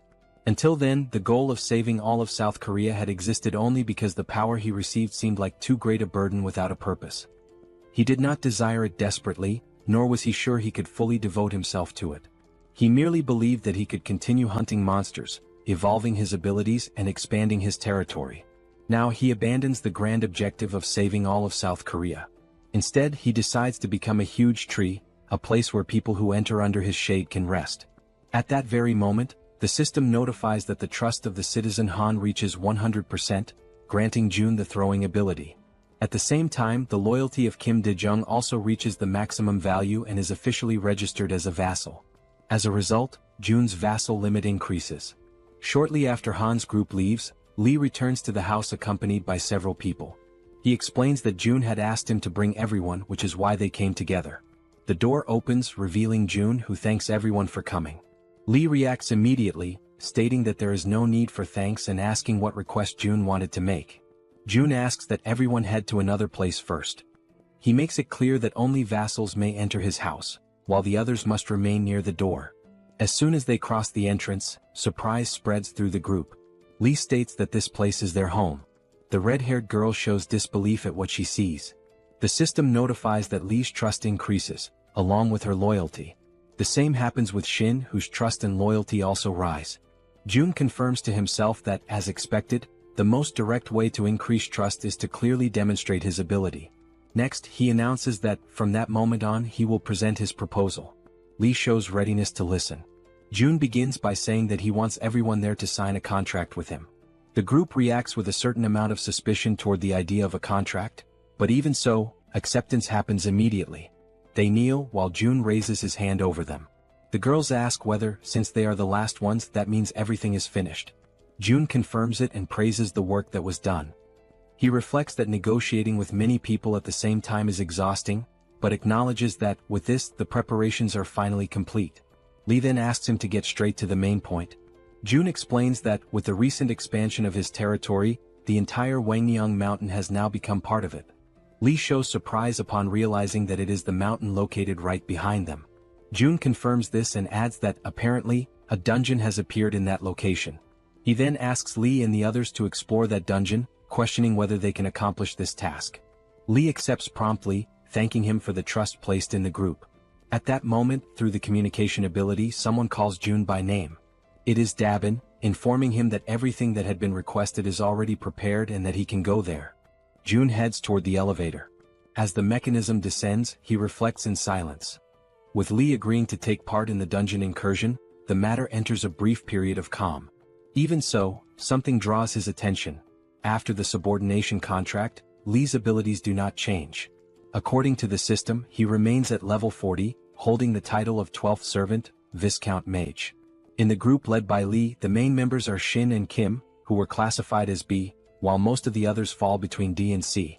As more people are contracted and data accumulates, Jun begins to understand the system better. High-level abilities require elevated innate attributes, something that can be called potential or talent. The limit of subordinates is restricted to only 100 people. Because of this, Jun concludes that from now on it will be more advantageous to choose carefully, prioritizing individuals who are truly talented. As the elevator doors open, Dabin is already waiting for him eagerly. Jun acknowledges her effort and shows satisfaction with the work. Dabin reacts naturally, saying that it was not difficult, but Jun still assures her a bonus for the service. He looks over the gathered group and asks whether those are the selected people. Dabin explains that, according to the instructions she received, she gathered 10 individuals skilled in carrying out practical tasks. Jun introduces himself to the group, stating his name and showing cordiality. In response, everyone behaves politely and returns the greeting. Among the people gathered by Dabin, one of them asks what kind of work Jun is planning for them.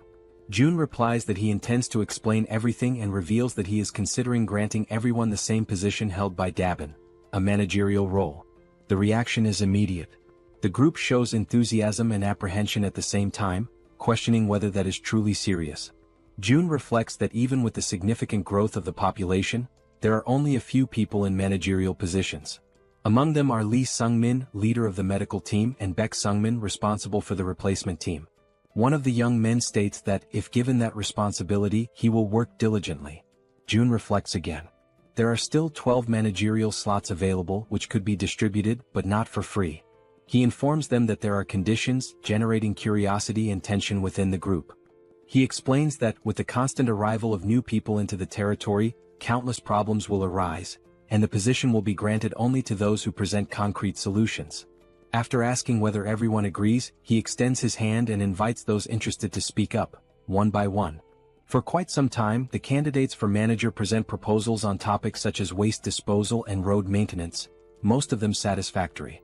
The ideas become increasingly solid, confirming Dabin's good judgment.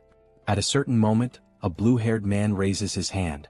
Encouraged by Jun, he proposes the creation of an organization to maintain internal order, warning that without a stabilizing presence, incidents will be inevitable in the future. Jun understands the proposal and asks whether he is referring to the creation of a department similar to how the police operate. The man confirms. Another member of the group interrupts the conversation, adding that when he thinks of the police, something comes to mind. Jun allows him to speak. The man mentions that police station arsenals store firearms including rifles. The information surprises June, who wonders whether rifles would not be equipment exclusive to the military. The man explains that technically South Korea is still under an armistice, and that in emergencies, properly established police stations maintain sufficient weapons in their arsenals. June reflects that if they manage to obtain these weapons, it could significantly help in creating a department responsible for maintaining order. He considers that the nearest police station is Busanjan Police Station, located in Siamayan. He then asks the name of the man who brought the information, who introduces himself as Nam Jinho. June asks Nam Jinho to form a team and go on this mission. Surprised, he asks whether he should go personally. June confirms, saying that there is no reason for great concern. Due to the expansion of the territory, the police station is probably within its boundaries, and if it is not, there is no need to insist. Nam Jinho accepts the task and states that he will try. June instructs Nam Jinho to depart as soon as he is prepared and tells the others to continue suggesting solutions.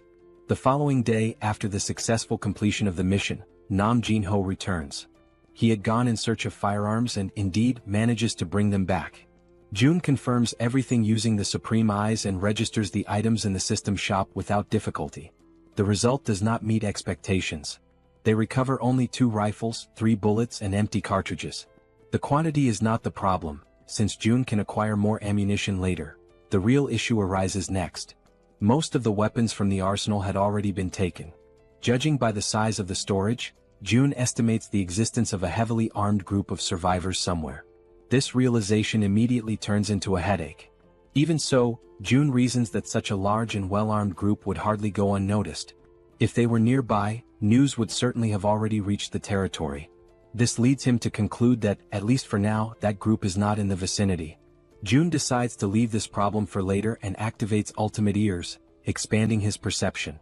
In another distant part of the territory, orcs advance amid destruction. They spread out in all directions, pressing a cornered group, the one led by Jang. A man asks what they should do, pointing out that the monsters seem to be emerging from all directions at the same time. Jang surveys the battlefield with difficulty and wonders how those creatures managed to advance so far. One of the group members draws attention to an even more urgent problem. Their ammunition is almost completely depleted. Jang feels the weight of reality settle in, everyone is exhausted and their weapons are beginning to fail. He realizes that his abilities are not enough to withstand the enemy's constant pressure. At that exact moment, the communication skill is activated. June makes direct contact, drawing Jang's attention. Shortly after, a system window opens before them, and weapons begin to materialize in the space around them. June, even from a distance, acts at the perfect moment. The tension turns into relief as new equipment appears, raising the group's morale. Jang is the most emotional of all, certain that the intervention saved the battle and their lives.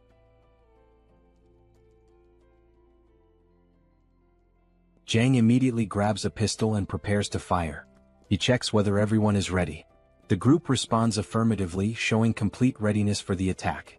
Without hesitation, he gives the signal to advance. The group rushes toward the goblins, who are startled when they realize the group's unexpected presence. Showing no mercy, the group unleashes a barrage of gunfire. The bullets strike the goblins in succession, knocking them down one after another. The sound of gunshots does not cease. They keep firing without rest, pressing the enemy relentlessly. Overcome by fear and unable to react under the continuous assault, the goblins panic and flee. Jang feels his confidence grow as he notices the enemy's retreat and believes the group is capable of winning. With morale high, he reinforces the intention to move forward and rescue the captured families.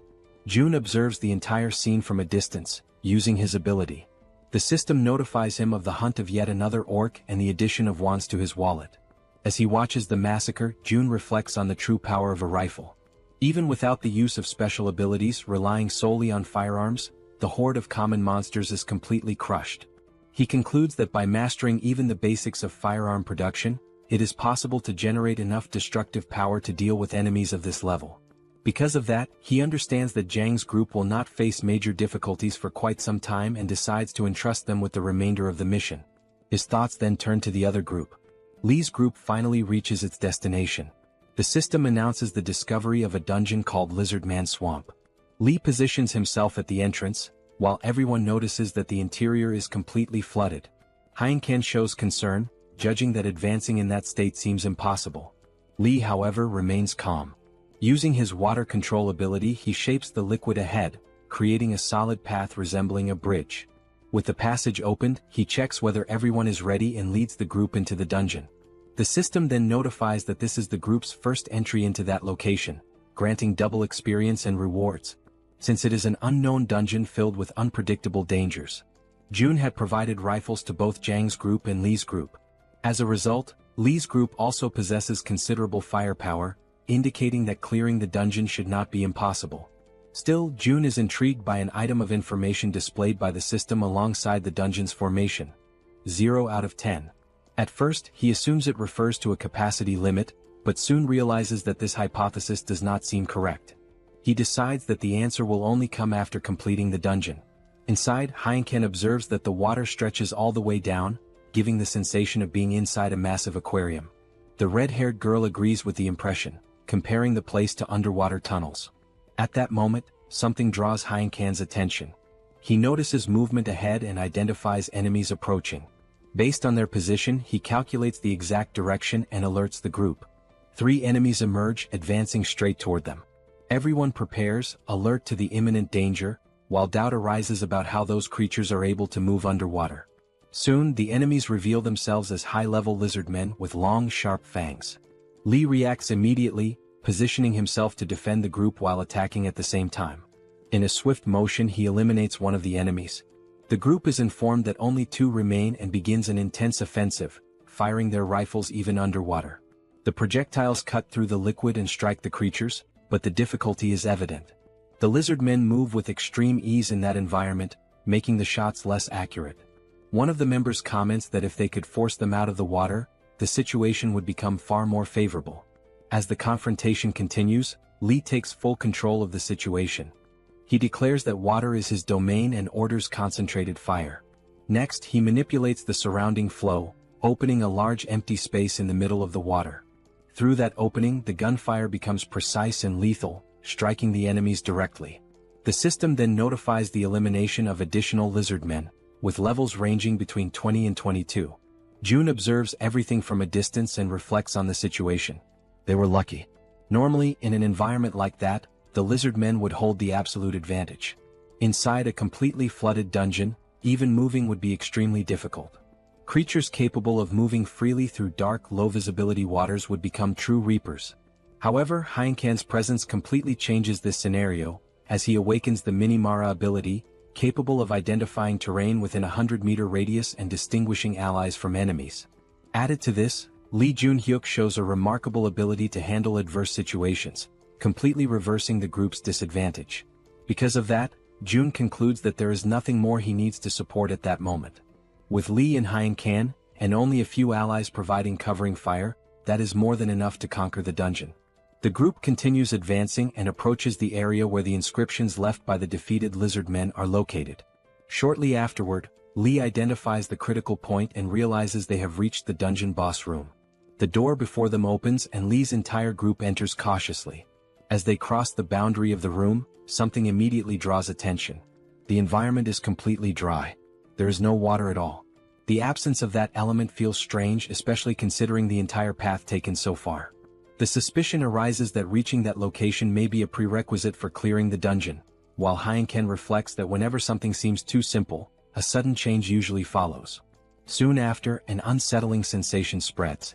He senses that something is wrong and quickly identifies the approach of an enormous volume of water.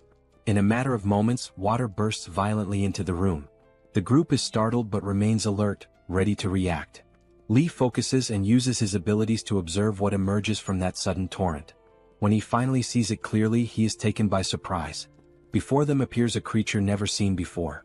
Its overwhelming presence leaves no doubt. The dungeon's boss monster has finally revealed itself.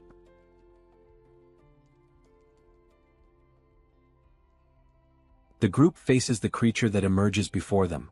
Almost immediately, everyone begins firing their rifles, unleashing bursts of gunfire in an attempt to hit it. However, the creature reacts by forming a shield of water in front of itself, completely blocking the attacks and preventing the shots from reaching it. The red-haired girl notices that the bullets are being stopped by the water, and Heinken realizes that their attacks are having no effect. In response, Lee shows that he understands the situation, If the enemy also uses water, then it is possible to counter its control with the same element. Heinken shows concern and tries to understand what Lee intends to do. Lee simply states that he will end this immediately and return shortly. Without wasting time, he lunges forward, moving at extreme speed. The water around him rises like a living current, lifting his body into the air. That mass of water surges forward with him, carrying him straight toward the opponent.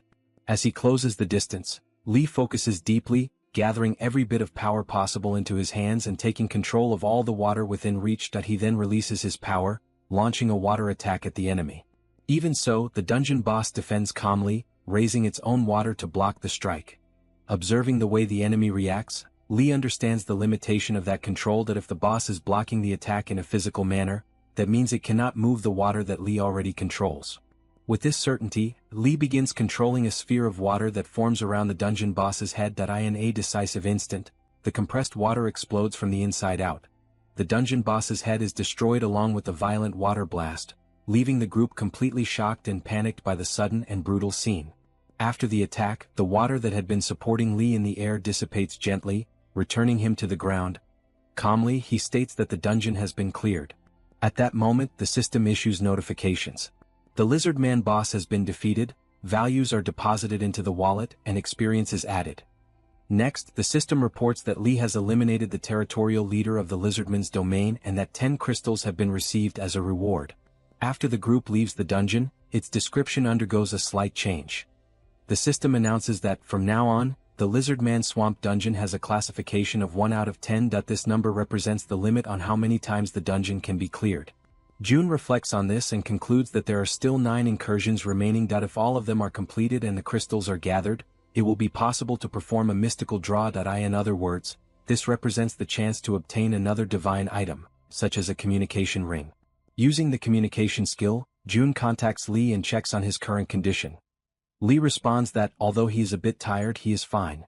Relieved, June makes a request, asking whether it would be possible to clear a dungeon once per day. The request surprises the group, leaving them momentarily stunned, yet at the same time pleased to be able to help. 10 days later, the system issues new notifications. Citizen Lee once again defeats the leader of the Lizardman Swamp, receives another 10 crystals as a reward, and fully clears the dungeon for the first time, earning an additional 100 crystals. After the defeat of the final boss, Lee confirms that this was the last stage. The system reports that all possible dungeon completions have been used. It also notifies that the mystical draw consumes the accumulated crystals and that the total available amount reaches 400 crystals. Next, June communicates with the group members, acknowledges their excellent work, and instructs everyone to return and rest properly. With the mission concluded, June reflects that there are sufficient resources to carry out the mystical draw, and that only this final step remains. When he points toward the ground, an intense light emerges, so bright that he must shield his eyes, unable to keep them fully open. Even so, he watches with difficulty and wonders if there is anything that can be done in the face of such overwhelming brightness. Suddenly, he is startled when he realizes what is beginning to form within the light. A crown slowly takes shape. The object floats into his hand, supported by an invisible force. The system then notifies him that it is a special crown which, when equipped, doubles all effects granted to citizens. June perceives that 6 benefits are active: resource increase, trust power, tax collection, base salary, economic subsidy, and professional effect. And by wearing the crown, all of them are doubled, amplifying their effects twofold. June finds it uncomfortable to wear, but acknowledges that the benefits make it worthwhile and decides to use the crown continuously within his territory. Since he rarely leaves home, he places the crown on his head and feels a refreshing energy flow through his mind, like a gentle current passing through his body. Upon opening the system window, June realizes that the tax collection downtime has ended and that, at level 2, he can fully activate the crown, doubling efficiency and increasing the tax rate from 10 to 20%. Shortly afterward, the system notifies him that an enormous amount of won has been deposited into his wallet through tax collection. He is shocked to find that the amount configuration reaches approximately 15 billion won, indicating that the citizens hold around 75 billion in total. June realizes that far more money is in circulation than he had imagined, which explains the increase in shop sales and indicates a significant rise in the citizens' purchasing power. To him, this is a positive development, as it shows that the citizens' wealth and stability are increasing. Now, with the crown in hand, June concludes that he must level up quickly and expand the number of item categories available in the shop. At that moment, his thoughts are interrupted when he hears voices in the distance, announcing that the group has returned. The person calling out to June, stating that they have come back, opens the door. Standing before him is Jang's group, who explain that they have come to return the items that had been borrowed. June shows gratitude for the effort of having come in person to return the belongings. Jang, in turn, emphasizes that they felt it was their obligation to do so. Upon noticing the object on June's head, he shows curiosity, and June quickly removes the crown, treating the situation as something of no importance. He then congratulates Jang on the recent victory, referring to the safe reunion with his family. Jang states that the rescue was only possible thanks to June and that, without the swift arrival, he might never have seen his family again, considering the immediate supply of weapons a true miracle. June, however, attributes the credit to the group itself, stating that he merely provided support and that it was they who saved their own families. Jang admits that they were desperate for that opportunity and takes the moment to once again express his gratitude. The members of the group follow the gesture, showing their recognition as well. June simply reinforces that he is satisfied to have been able to help them. Shortly afterward, the system issues a notification informing that the trust and loyalty of the citizen Jang have increased. After some time talking, Jang's group says their farewells and departs together with their families. Next, the returned items are organized once again in the shop. While checking whether everything has truly been returned, June is caught off guard by a system alarm. He finds it strange as he does not immediately notice the alert and recognizes that something like this has never happened before.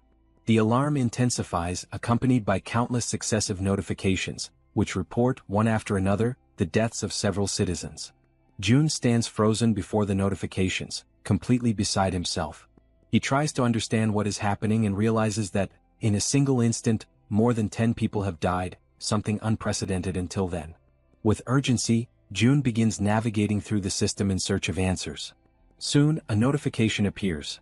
A low-level vampire, level 18, has been hunted, and an amount of wands has been added to the resource wallet. On the ground, bodies lie scattered, people drowned in their own blood. At the center of the massacre, a girl pleads for help, but a zombie restrains her from behind while others slowly approach, closing in around her. The creature holding her opens its mouth, revealing sharp fangs, and bites her violently. The pain is so intense that it leaves her completely unresponsive. Moments later, the other zombies surge forward, attacking her together and tearing her body apart without the slightest hesitation. The red-haired vampire, who commands the group, allows everyone to feed freely. To him, that place is a true gold mine. He recalls finding the safe zone purely by chance, when a transparent wall blocked his path. At that moment he was surprised by an offer of something called citizenship, which he accepted without a second thought. Upon entering, he was shocked by what he found. Wherever he looked, there was food in abundance, not only in great quantity but also of exceptional quality. Compared to what he hunted outside, the efficiency of that place was incomparably greater. He realizes that if he devours everything and continues to grow, he could become a powerful vampire, perhaps even comparable to that bastard who discarded him as useless. Soon he will reach an intermediate level. Still, merely being equal is not enough. His goal is to drink even more human blood, surpass him, and completely overcome him. To achieve this, not only he but his entire swarm must grow stronger. At his current stage as a low-level player, he can command a minimum of only 5 vampires. One of them died during the hunt, but that does not concern him. The area is infested with humans, and creating another minimum-level vampire will not be difficult. As soon as he reaches the medium level, his subordinates will gradually evolve into lower-level vampires. When they begin creating even weaker vampires as if reproducing, the hive will grow exponentially. Then he will devour all the humans in the region without distinction and, finally, go after the one he hates so deeply. When that moment comes, he will have enough strength to defeat him and carry out his blood-soaked revenge. Suddenly, something catches his attention. He senses a new presence and turns around, convinced it is just another prey. His vampires immediately ready themselves and rush forward.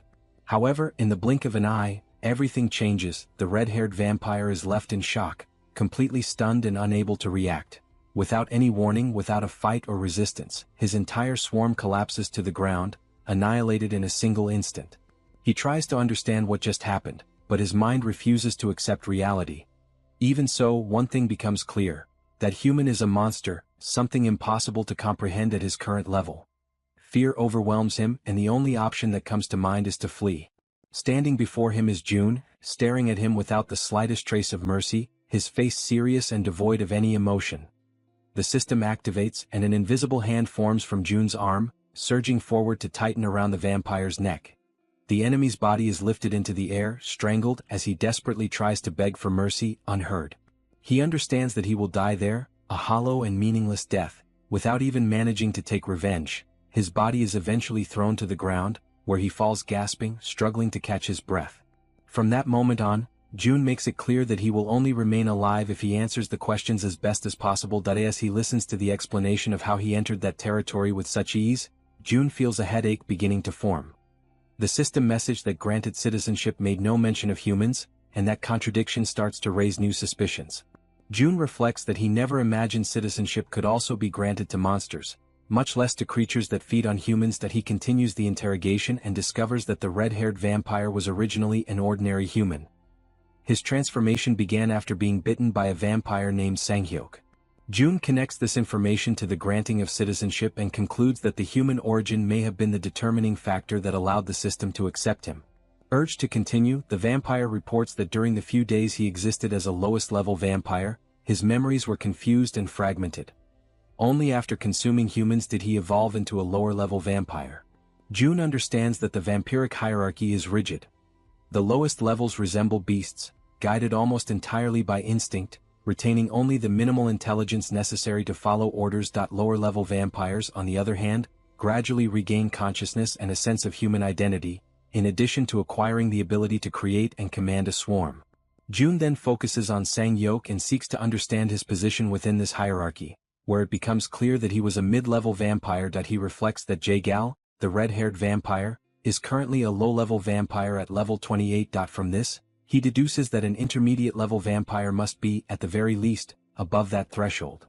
He concludes that the hierarchy extends to high levels, implying that the most powerful vampires must possess extremely elevated levels. Finally, Jun pauses on one last point. He fixes his gaze on Gal Sungil, his expression turning cold and oppressive, and without looking away, demands to know where Sanghyok is, making it clear that this answer will be decisive. Gal Sungil, seized by fear, informs that he is inside a condominium located in Daeongdong. Jun understands the situation and orders him to wait and endure. In desperation, Gal Sungil offers to personally guide him to the one responsible.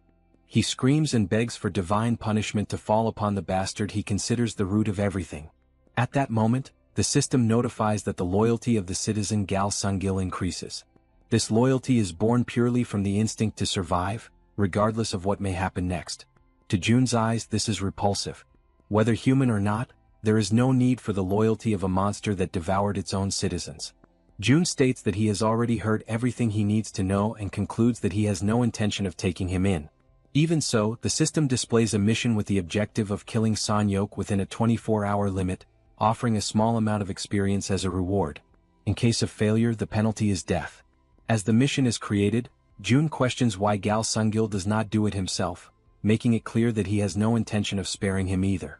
He then orders that Sanghyok himself be the one to go there and kill that wretch. Panicking, the vampire asks for time and begs to drink human blood, claiming that without reaching at least an intermediate level, defeating someone like Sanghyok would be impossible. Jun responds coldly that if Gal Sungil so much as touches a human being, his head will explode instantly. Frightened, the vampire retreats, fully understanding the warning. Jun realizes that the mission borders on a death sentence, yet he cannot allow a man driven by desperation to attack innocent people. He then purchases an M16 with 100 rounds, which materializes in front of Gal Sungil. Jun reflects that perhaps he should plant a bit of hope in him. He states that he is giving him a single chance. A chance to take revenge on the one who turned him into what he is now. Faced with this, Gal Sungil accepts and declares that he will do his best. Jun orders him to exterminate all vampires and warns him that if the weapon is used against anyone else, he will be killed immediately. After confirming that he understands, Jun orders him to run at once. Next, Jun contacts Yejin asking whether she can hear him. He informs her that there is a man he wants her to track using a rat and asks her to go to his house as quickly as possible. Jun reflects that if a monster threatens humans, the only response is extermination, and decides to form a team to eliminate the vampires. A short while later, Dabin arrives with the rescue team. Together they clean up the horrific scene. Dabin reports that the team is ready, but that they were unable to find anything confirming the victims' identities or families. June concludes that in this case there is nothing to be done. He reflects that this tragedy would never have occurred if the vampires had been filtered out from the beginning. At that moment, flames form in June's hands. As the fire spreads through the area, June vows to carry out vengeance in the victim's name and asks them to rest in peace. He then burns the bodies, bringing an end to that scene of horror. Meanwhile, inside a condominium, Gal Sungil runs through the corridors holding the M16, firing non-stop at every vampire that appears before him. Bodies fall one after another as he advances relentlessly, driven solely by the desire to kill Sanyok. A rat is already on site, observing everything. The rat girl informs June that the man has arrived and confirms that he is the vampire June mentioned. June describes him as completely insane, noting that despite receiving only 100 bullets, he fires continuously whenever he encounters a vampire. Even so, he never truly expects Gal Sungil to be capable of dealing with Sanyok. The ammunition runs out and the vampire becomes desperate. Seeing this, June opens the system's storage. At that same instant, the weapon in Gal Sungil's hands begins to disappear. Desperate, he begs for more ammunition, claiming that if he were given just 50 more rounds he could still do something. Before he can finish, a cold command interrupts him, ordering him to shut up. Startled, he immediately falls silent. Someone watches the scene with curiosity, wondering who could be responsible for all that noise. The figure soon reveals herself. A young vampire appears, commenting that she did not expect to find him there and noting that even after being expelled, he still came back. Upon seeing her, the vampire falls into complete despair. Consumed by rage, he lunges at her, hurling insults without any control. The young vampire reacts coldly and gives a simple order, which the surrounding vampires immediately obey.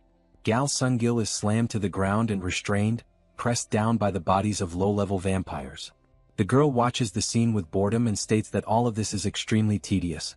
She says that he does not even understand why he was discarded and makes it clear that the reason has always been the same: his stupidity. She mocks him, saying that even now he cannot handle even low-level vampires.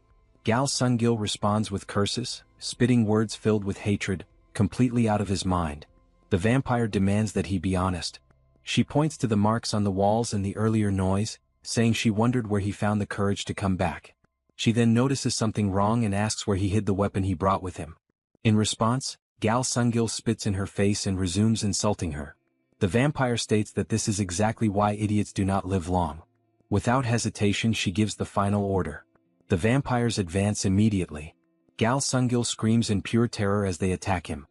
His blood begins to gush out, spreading across the floor, bringing to an end the inevitable fate of someone who never had a chance from the very beginning. His body remains sprawled on the ground, and the vampires continue hovering over it. As the vampires devour the body, they sense something strange. Those feeding on Gal Sungil begin to scream, as if experiencing intense pain. They clutch their own heads, which continue to emit smoke. The girl watches in surprise, commenting that their nutritional condition is better than she had expected, and admits that she did not know her subordinates were capable of evolving like this. The transformation intensifies and denser smoke begins to envelop them. She then gives a new order, instructing them to search the area and check whether there is anything resembling a weapon.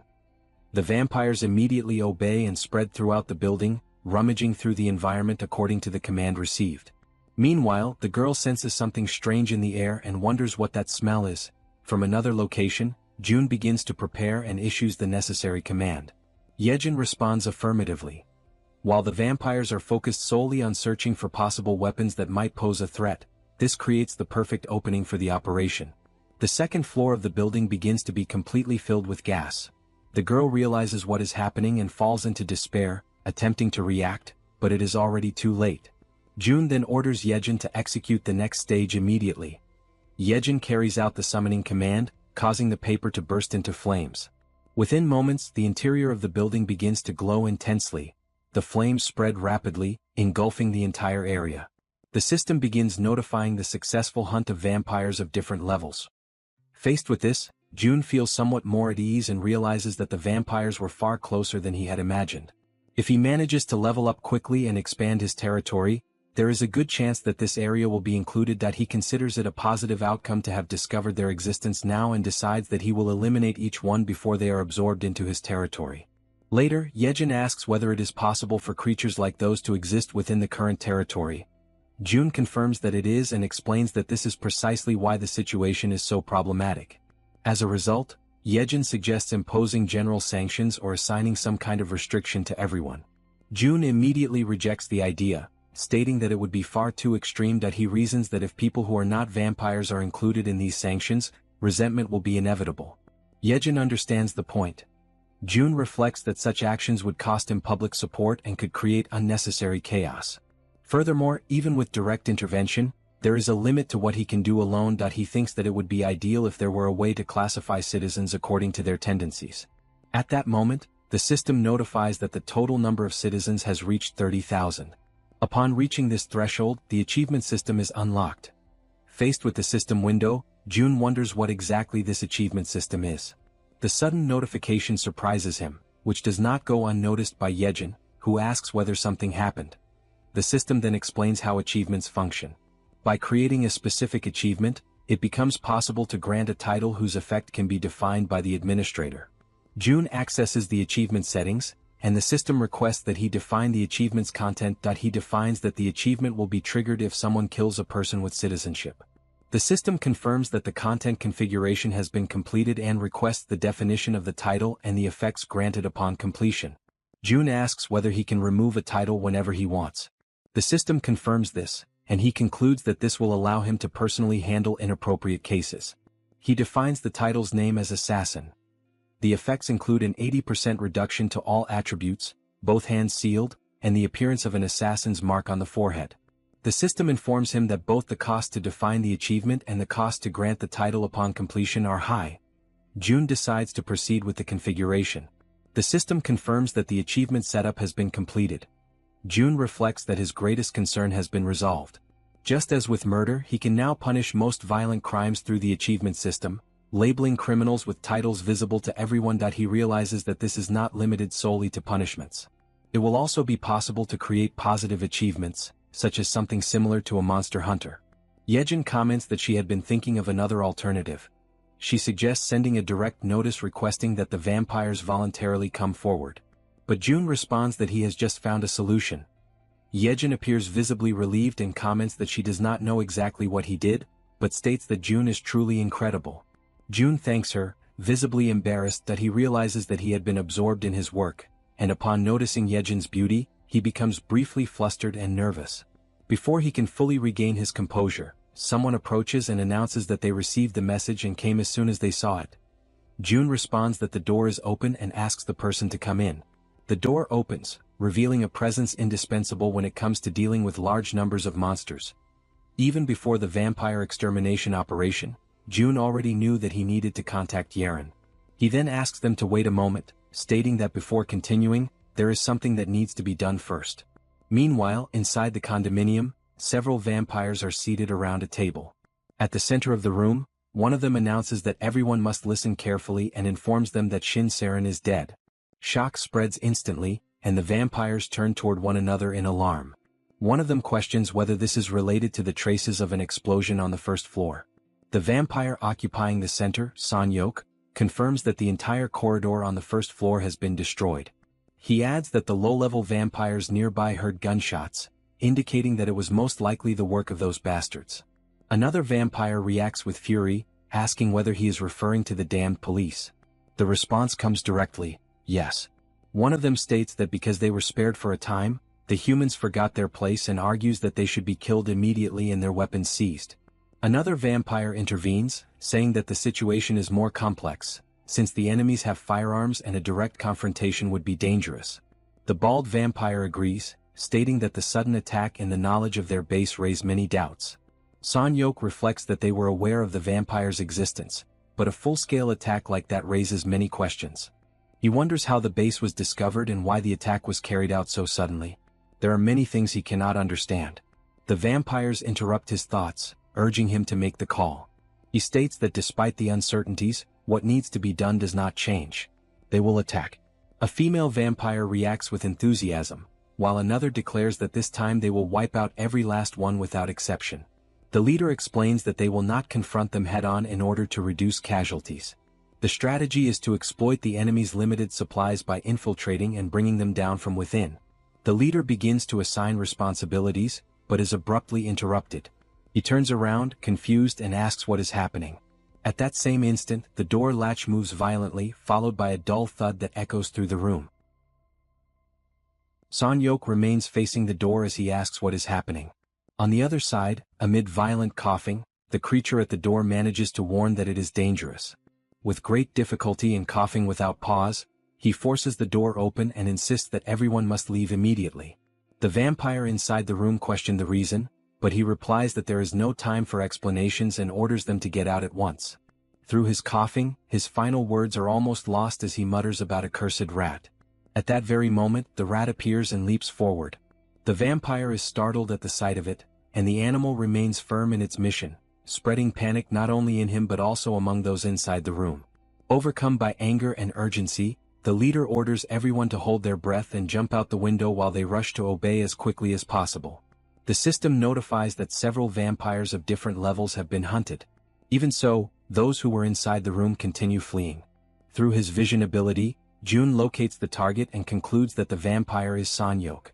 He asks Yejin to continue following with the rat through her connection to it. The strategy of the poisonous mist created by Hiren eliminates many vampires, but most of them are low level. Those who were inside the room, however, likely belong to Son-hyuk's elite. Jun reflects that if they do not deal with him now, the swarm will grow again. Meanwhile, the rat continues the pursuit under Yejin's control. Suddenly, the vampire turns swiftly and grabs the rat with his hand, demanding to know what it wants.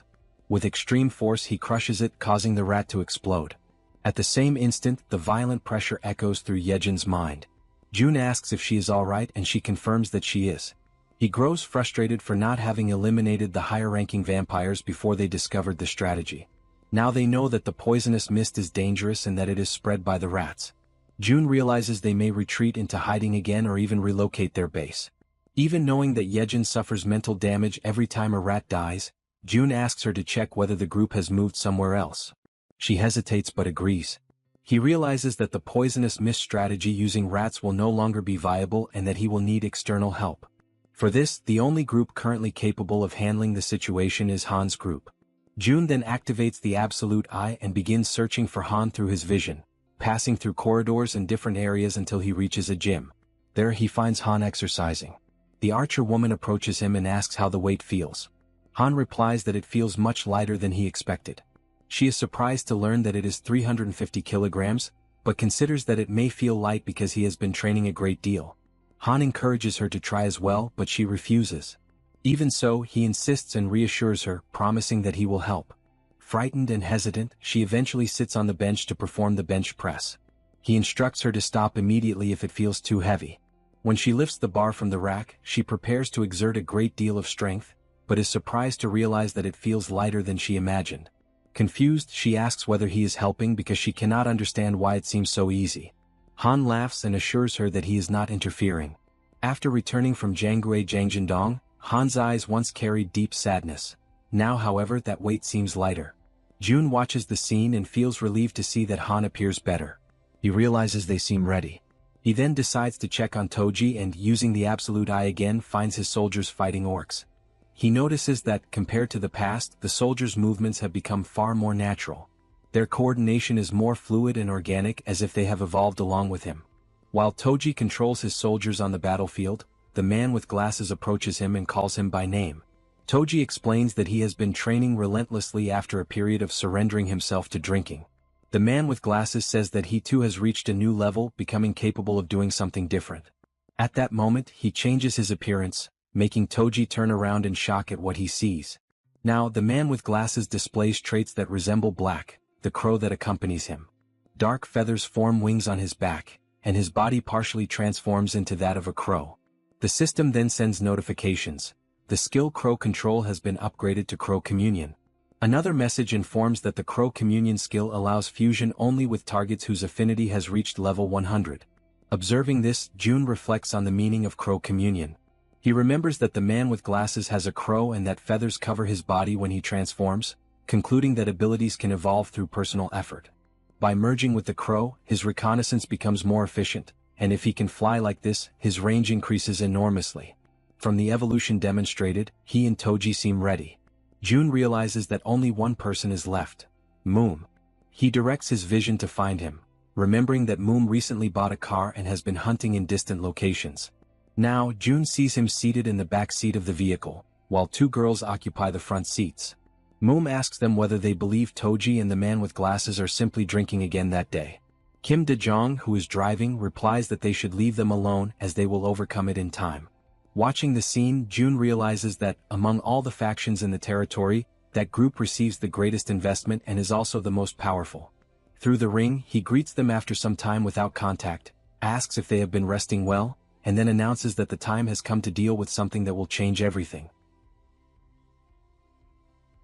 Elsewhere, the vampires gather and discuss the situation with evident tension. They insist that they must strike first, as what happened is already a declaration of war. Their comrades died because of a rat, and they refuse to stand idly by in the face of that. A vampire wearing a cap respectfully addresses Sanyok and declares that all he needs to do is give the order for them to act immediately.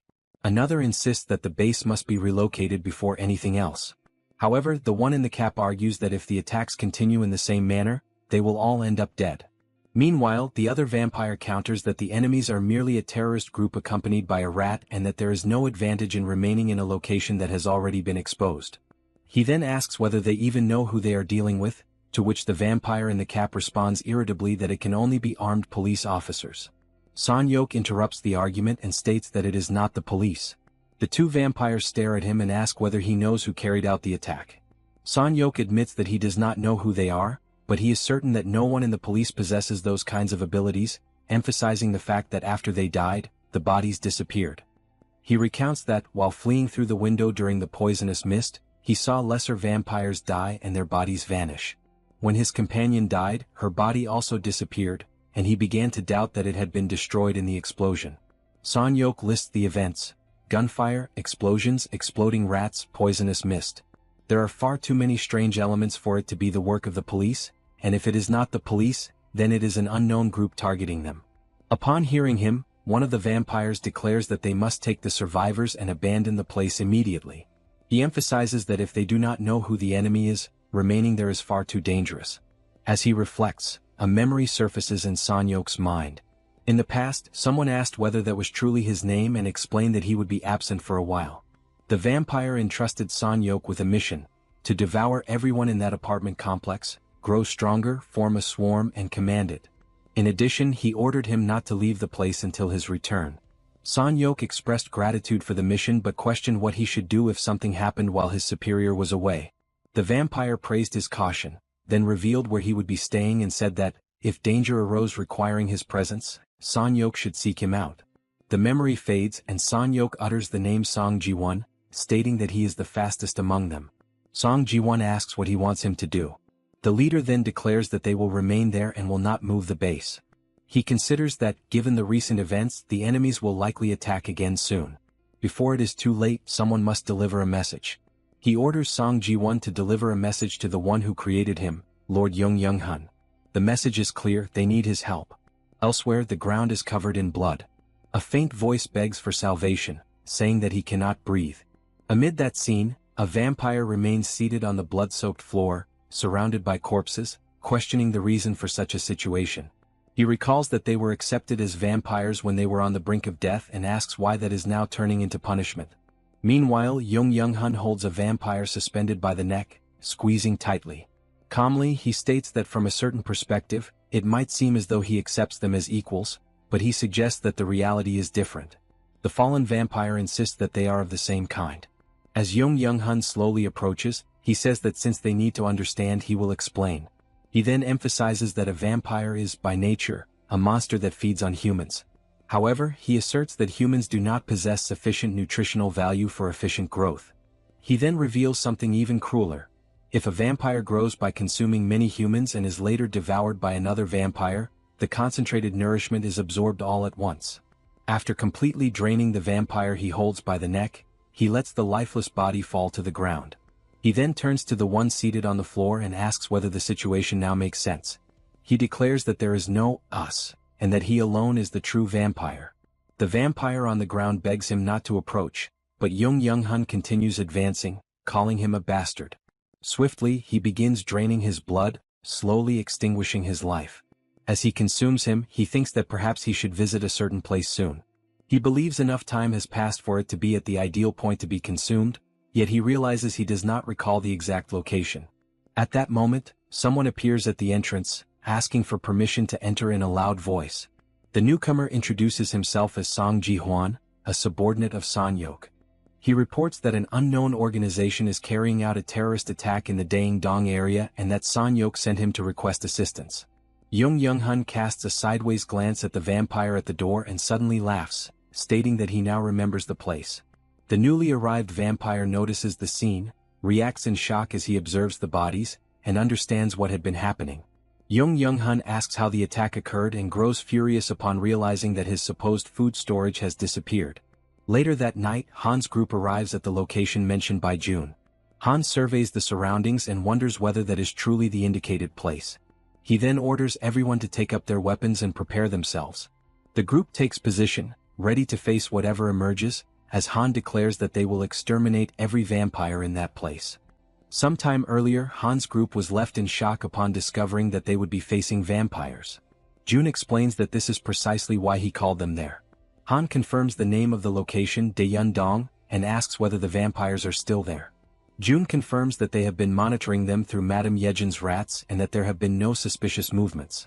He also states that Han is already strong enough to defeat them, even the most powerful among them.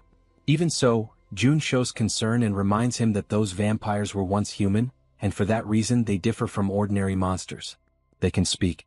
They can beg for their lives when they are dying. And that cruel process can break anyone's heart.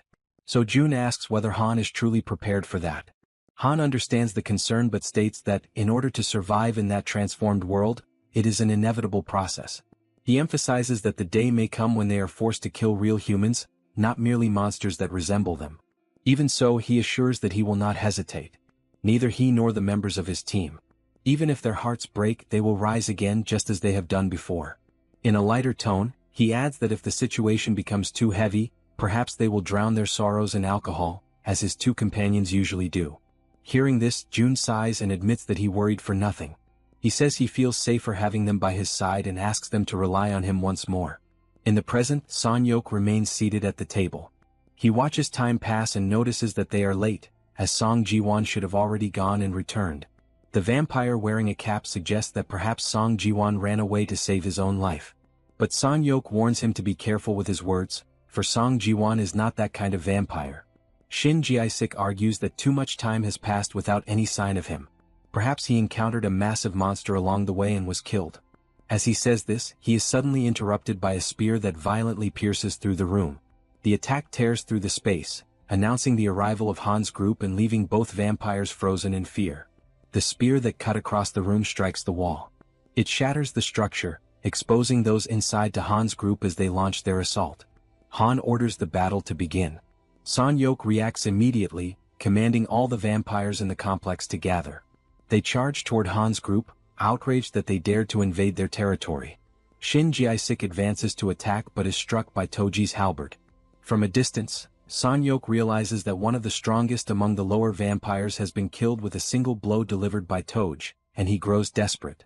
A system notification appears. A lower-level vampire, level 28, has been hunted. The corpse slowly disappears before everyone's eyes.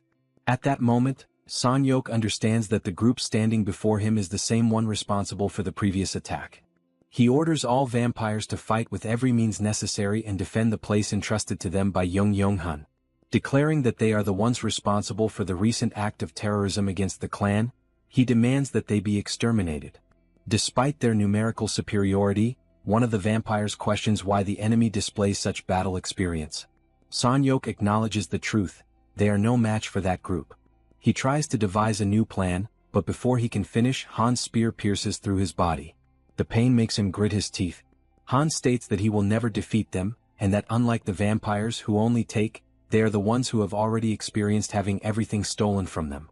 Han completely impales Sanyok's body. Amid coughing and despair, the vampire utters Jung Young-hun's name and mentions the promise. Suddenly, something emerges between them. An invisible force pushes Han backward. A presence begins to take shape in the space before them. The figure fully materializes. It is Jung Young-hun who has just arrived at the scene. Gravely wounded, Sang-yok lifts his gaze toward Young Yong-hun and begs him to save them. Young Yong-hun observes the scene and in a cold tone, questions whether Sang-yok is dead, lamenting only the loss of the quality of something he had intended to consume. Then he slowly turns his head and asks whether they are the ones responsible for destroying his food storage. After knocking down yet another rival, Toji remarks that apparently the outer part of the confrontation had already been resolved. Suddenly, he raises his head as if something unexpected had caught his attention. Something had just fallen there a few moments ago, and it leaves him uneasy, wondering what it could possibly be. Shortly afterward, Sang-yok accuses them of having destroyed his storage, saying that they had completely rummaged through his food supplies. Han, confused, asks what exactly he is talking about. A dark cloud begins to form in Sang-yok's hands, and he shows clear irritation, muttering that at this rate he would not even be able to eat. At that moment, Han hears the warning sent by June, asking them to retreat immediately. June explains that the man standing in front of them is a high-level vampire, referring to Sang-yok. Before any further conversation can continue, Sang-yok suddenly advances at an extremely high speed. In a sudden movement he strikes Han, and the impact causes Han to fall to the ground in front of everyone. Seeing this, the members of the group behind him shout his name in alarm, but he responds that he is fine and warns the group about the high-level vampire. Further back, Sang-yok observes Han and asks whether it was his ability that made the bodies disappear. Suddenly, something seems to capture his attention. According to his understanding, humans should lack the proper flavor and nutrition for him. Even so, something about that group seemed different, especially Han, who smelled appetizing. That pleases him, and upon realizing this, Sang-yok declares that he has already made his decision. Toji immediately reacts, questioning what kind of absurdity that was. Sang-yok then replies in a simple and cruel manner. Since they had destroyed his food, they themselves would now become his new meal. Without wasting any time, he advances once more, trying to attack the entire group to drain their blood. During the attack, one of his strikes hits Toji. His eyes become visible through the opening of his armor as he stares at what is happening, confused. Soon after, he panics and screams desperately. Before the attack can fully reach him, however, someone appears at great speed. His partner grabs him and pulls him out of the path of the blow, saving him at the last instant. Sang-yok watches the scene and lets out a curious sound. Observing this, Sang-yok asks whether that man was also capable of using teleportation. Irritated, Toji calls him a bastard. Then he turns to his troops and orders them to get up. Seeing this, Sang-yok begins to laugh. To him, the whole situation was extremely amusing. Without hesitation, Toji orders them to advance, and his subordinates immediately prepare to attack, charging toward the vampire. Sang-yok, however, remains calm and states that with toys like those, Toji did not stand the slightest chance. Right afterward, he launches a violent attack against the soldiers, trying to strike them before they can get close. But suddenly something makes him stop. In front of him, the archer woman was already prepared to attack. The system then announces the skill being used, Arrow of Light. The archer immediately fires. The luminous arrow cuts through the air at high speed and strikes Sang-yok directly. Without giving him time to react, the werbear woman also launches her attack. She charges forward with an imposing presence, appearing much larger compared to the vampire at that moment. Sang-yok is surprised but still tries to react. Using his powers, he projects cords toward her and manages to intercept her. With her immobilized, Sang-yok throws her away with great force. Almost at the same instant, the archer woman fires another arrow. Sang-yok, however, was already prepared. He declares that he would not fall for the same trick twice and manages to dodge the arrow. But the moment Sang-yok raises his gaze upward, his expression changes. Above him, the guy with glasses was floating in the air while holding Han. Now Han was positioned above him, gripping his spear and aiming directly at Sang-yok. Concentrating all his strength into that single attack, Han prepares the final strike. Then he hurls the spear at high speed, causing a massive explosion at the location. After the impact, Han moves away and returns near his group, observing the result of the attack from a distance while smoke and debris continue to spread across the battlefield. From afar, Han carefully watches the battlefield. Even after the devastating impact of his spear, something leaves him impressed. Amid the thick smoke still lingering over the site of the explosion, Sang-yok remains standing. Without showing any sign of defeat, he stares at the group, questions what kind of beings they are, and decides to use all of his strength. His eyes turn directly toward the archer woman, and he decides that he will start with her. With cold and absolute conviction, He declares that she will be the first to die. According to him, if she had remained still, she might have managed to live for a little longer. As soon as he finishes speaking, Sung-yuk moves. He advances so fast that, in an instant, he is already in front of the archer to attack her. As he approaches, he insults her with contempt, calling her stupid. The archer, however, shows no sign of panic. She merely displays a small, almost imperceptible smirk. Between them, a system window appears, controlled remotely by June, and at that moment the archer states that it was checkmate. Sung-yuk reacts with surprise, not immediately understanding what was happening. Right afterward, the system issues a notification. A summon had been performed, a 20-kilogram plate. For a brief moment, he becomes genuinely frightened, unable to comprehend what that thing in front of him was. The summoned object fully materializes, and the archer calls him a complete idiot. After some time, Han's group observes Sang-yuk lying on the ground after being struck by the 20-kilogram plate. His head seemed crushed, but something disturbing soon begins to happen. Sang-yuk's head starts to regenerate, surprising the group, who recognize the ability of a high-level vampire. Sang-yuk appears to be awakening and slowly regains consciousness. He murmurs words filled with contempt, calling them filthy dogs and questioning how they dared to put him in such a situation. Han then approaches and states that Sang-yuk's body would not move the way he wanted, because the group had injected a neurotoxin while he was regenerating. Keeping his spear pointed at him, Han demands answers. He wants to know who Sang-yuk really is, who leads the vampires, and where that leader is at this moment. Faced with the threat, Sang-yuk lets out a low laugh. To him, the situation is pathetic. He never imagined that the day would come when prey would dare to threaten him like that. Even so, he decides to speak. He states that if they were curious about his origin, they should know that vampires were the new humanity. A humanity blessed by a certain being and endowed with a power far superior to that of ordinary humans. Han reacts with suspicion, wanting to know exactly what he is talking about.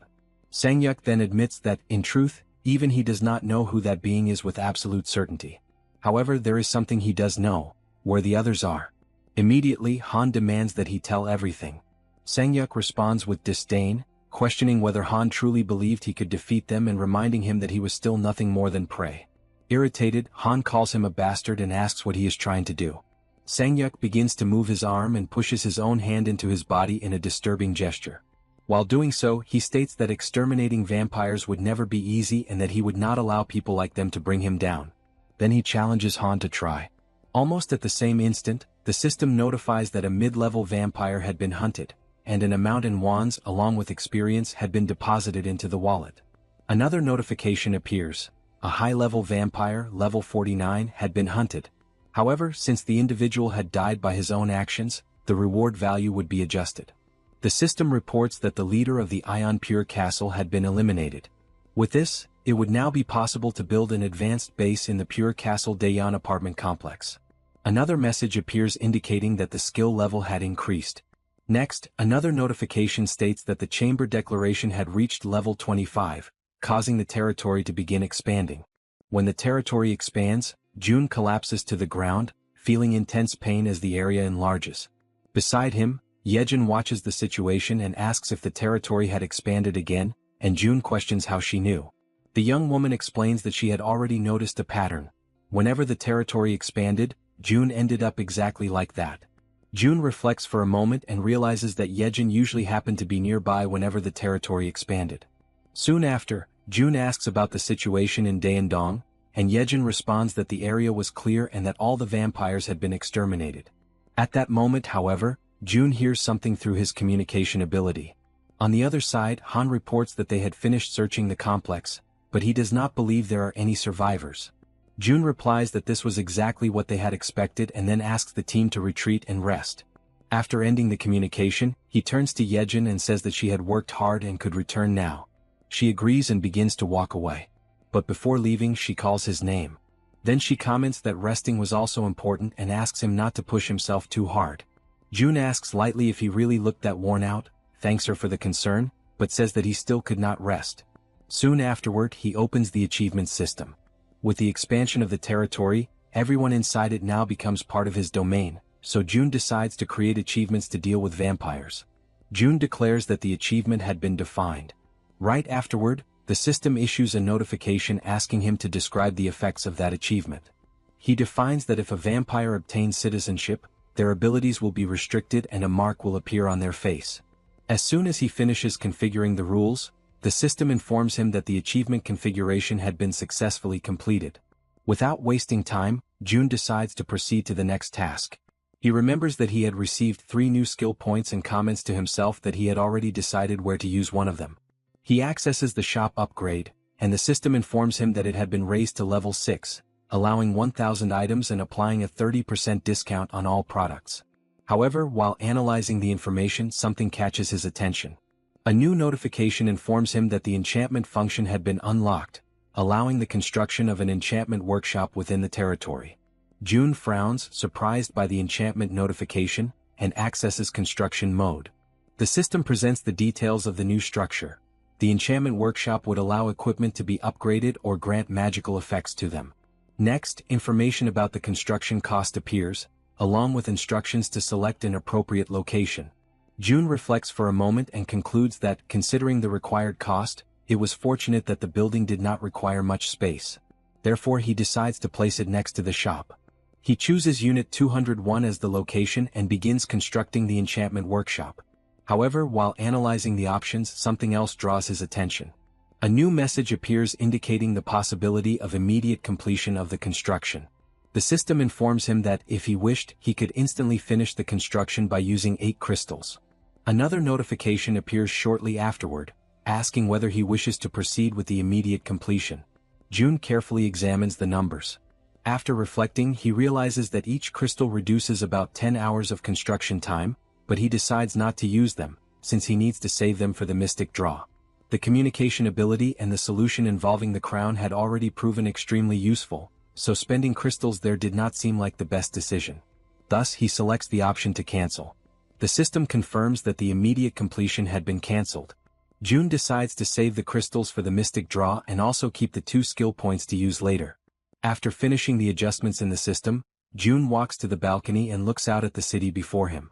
Within the territory, rescue and construction teams were working to restore what had been destroyed. Roads were being repaired and abandoned vehicles removed. Schools were reopening as well, allowing children to return to their studies, and life was slowly beginning to return. June observes all of it in silence. For him, it was impossible to allow the vampires to once again destroy the life and happiness that everyone had managed to recover with so much difficulty. After reflecting for some time, he finally admits to himself that he was tired. With that thought, June turns around and walks toward the sofa. Before lying down, he removes the crown from his head and places it aside. He lets out a sigh and leans back, finally able to rest for a while. The scene then shifts to a dark and isolated place, filled with a heavy atmosphere. On the ground, several bodies are scattered, creating a silent and disturbing sight. Among them, one individual remains standing. A vampire. He observes the surroundings for a moment and speaks only one name, June. Then he murmurs a single word, Busan. The scene shifts to June, who finds himself in an empty and silent place that, as he observes his surroundings, a strange sense of familiarity arises in his mind, as if he had been there before. His thoughts, however, are abruptly interrupted when a voice echoes, drawing his attention. In front of him, several people begin to appear, all speaking at once, their voices overlapping in a collective lament. They say that their families have died, and that this loss has caused them unbearable pain. Amid their despair, they beg June to save them, insisting that he is capable of doing anything. The pressure grows as the pleas intensify, until suddenly, a new figure appears. It is the archer woman, holding her own father in her arms. His body remains motionless, showing no signs of breathing, while she, consumed by desperation, seeks help. Then another voice makes itself heard, carrying a melancholic and familiar tone. Yanju speaks as if resuming an old conversation, saying that she had already said this before and that it would not be the last time. She confesses that she misses her beloved son. June begins to hear countless voices around him, all demanding something he had not fulfilled. The accusations blend together, confused and insistent, as if each one were trying to force an answer from him that he could not give. Gradually, all sense of calm disappears, replaced by a suffocating weight that takes over his mind. Suddenly, June awakens and abruptly rises from the sofa, still overwhelmed by anguish. He tries to catch his breath while looking around, disoriented. For a moment he questions where he is until he realizes that it was all just a dream. He thinks it might be because he has seen too many corpses, but acknowledges that, although he is used to nightmares, this one was different and far more real. As he organizes his thoughts, he begins to wonder why Yeonju has not contacted him yet. Considering the vampire's level, he believes she should have already received a mission and decides to speak with her. Using his communication device, he contacts her and asks her to come to his house for a while. It does not take long for her to arrive. As she enters, she asks for permission and explains that she came as soon as she was called. June receives her and invites her in, making it clear that there is something important he wants to discuss. Once seated, Yeonjun understands the reason for the meeting and deduces that he is questioning why she did not request Shirhu's revival. Faced with this, June apologizes for not having approached the subject more carefully. However, Yeonjun responds calmly, saying that it was not a problem as his feelings had been conveyed clearly enough. She then recalls that, on that day, she had the opportunity to experience the miracle of meeting her son again, something that was only possible thanks to June. After that, she witnessed other forms of pain. She saw the archer's father die, companions lose their families, and heard De Young's story. She continues explaining that, by observing the suffering of those around her and realizing how everyone was struggling to move forward, she came to understand many things. She concluded that if she kept insisting on seeing her son again, it would inevitably become a problem. She explains that people might begin to cling to that possibility, holding on to the idea of bringing back those who had already passed away. And in doing so, a society that had barely begun to regain its stability could fall back into chaos. For that reason, she did not want her son to become the source of new conflicts. She recognized that everyone carried similar pain, and yet they continued to live. With that in mind, she decided there was no reason for her to act differently. With sincerity, she expresses her gratitude for the miracle of being able to say goodbye to her son, something that still brings her deep comfort. Hearing her, June realizes that Yeonjun has changed. Once unstable, she is now calm with a gentle and serene expression. After the conversation, June thanks her for coming. In turn, she shows her gratitude for everything he has done for her and takes her leave. As he watches her depart, June reflects deeply. At that moment, he feels that Yeonjun is far more mature than he is. Her response, instead of demanding something, had been an act of acceptance and even comfort. He realizes that, in some way, she had come back not to ask for something, but to comfort him.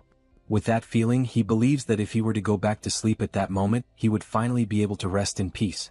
After that, several weeks pass in the blink of an eye. Gunshots echo throughout the area, striking goblins scattered across the location. As the creatures fall, the battle comes to an end. The group of three brothers finally realizes that they have completed the task. Soon after, the system issues a notification informing them that the mission has been completed, that the reward will be delivered, and that they have obtained a small amount of experience.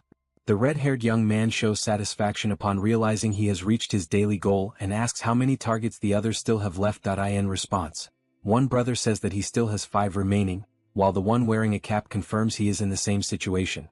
Hearing this, the red-haired one decides to end his participation and tells them to finish the rest of the hunt on their own. He explains that they need to face it alone in order to develop independence, since they cannot keep relying on others all the time. His words make the younger brother visibly uneasy, while the one in the cap tries to remain calm, saying that everything will be fine if they handle the situation properly. Even so, he acknowledges that without the presence of the more experienced ones, everything will become more difficult. Even understanding the younger brother's fear, he insists that they need to find a way to succeed on their own. That day, as a consequence of having fled cowardly during the Cyclops attack, they received a severe punishment, a daily hunting mission. Failure meant 1 minute of unbearable agony, something they had already experienced. It was a true hell that repeated itself every day, where failure brought such intense suffering that it could make anyone wish for death. Faced with that memory, both of them acknowledge, with regret, how deeply they repented what they had done that day.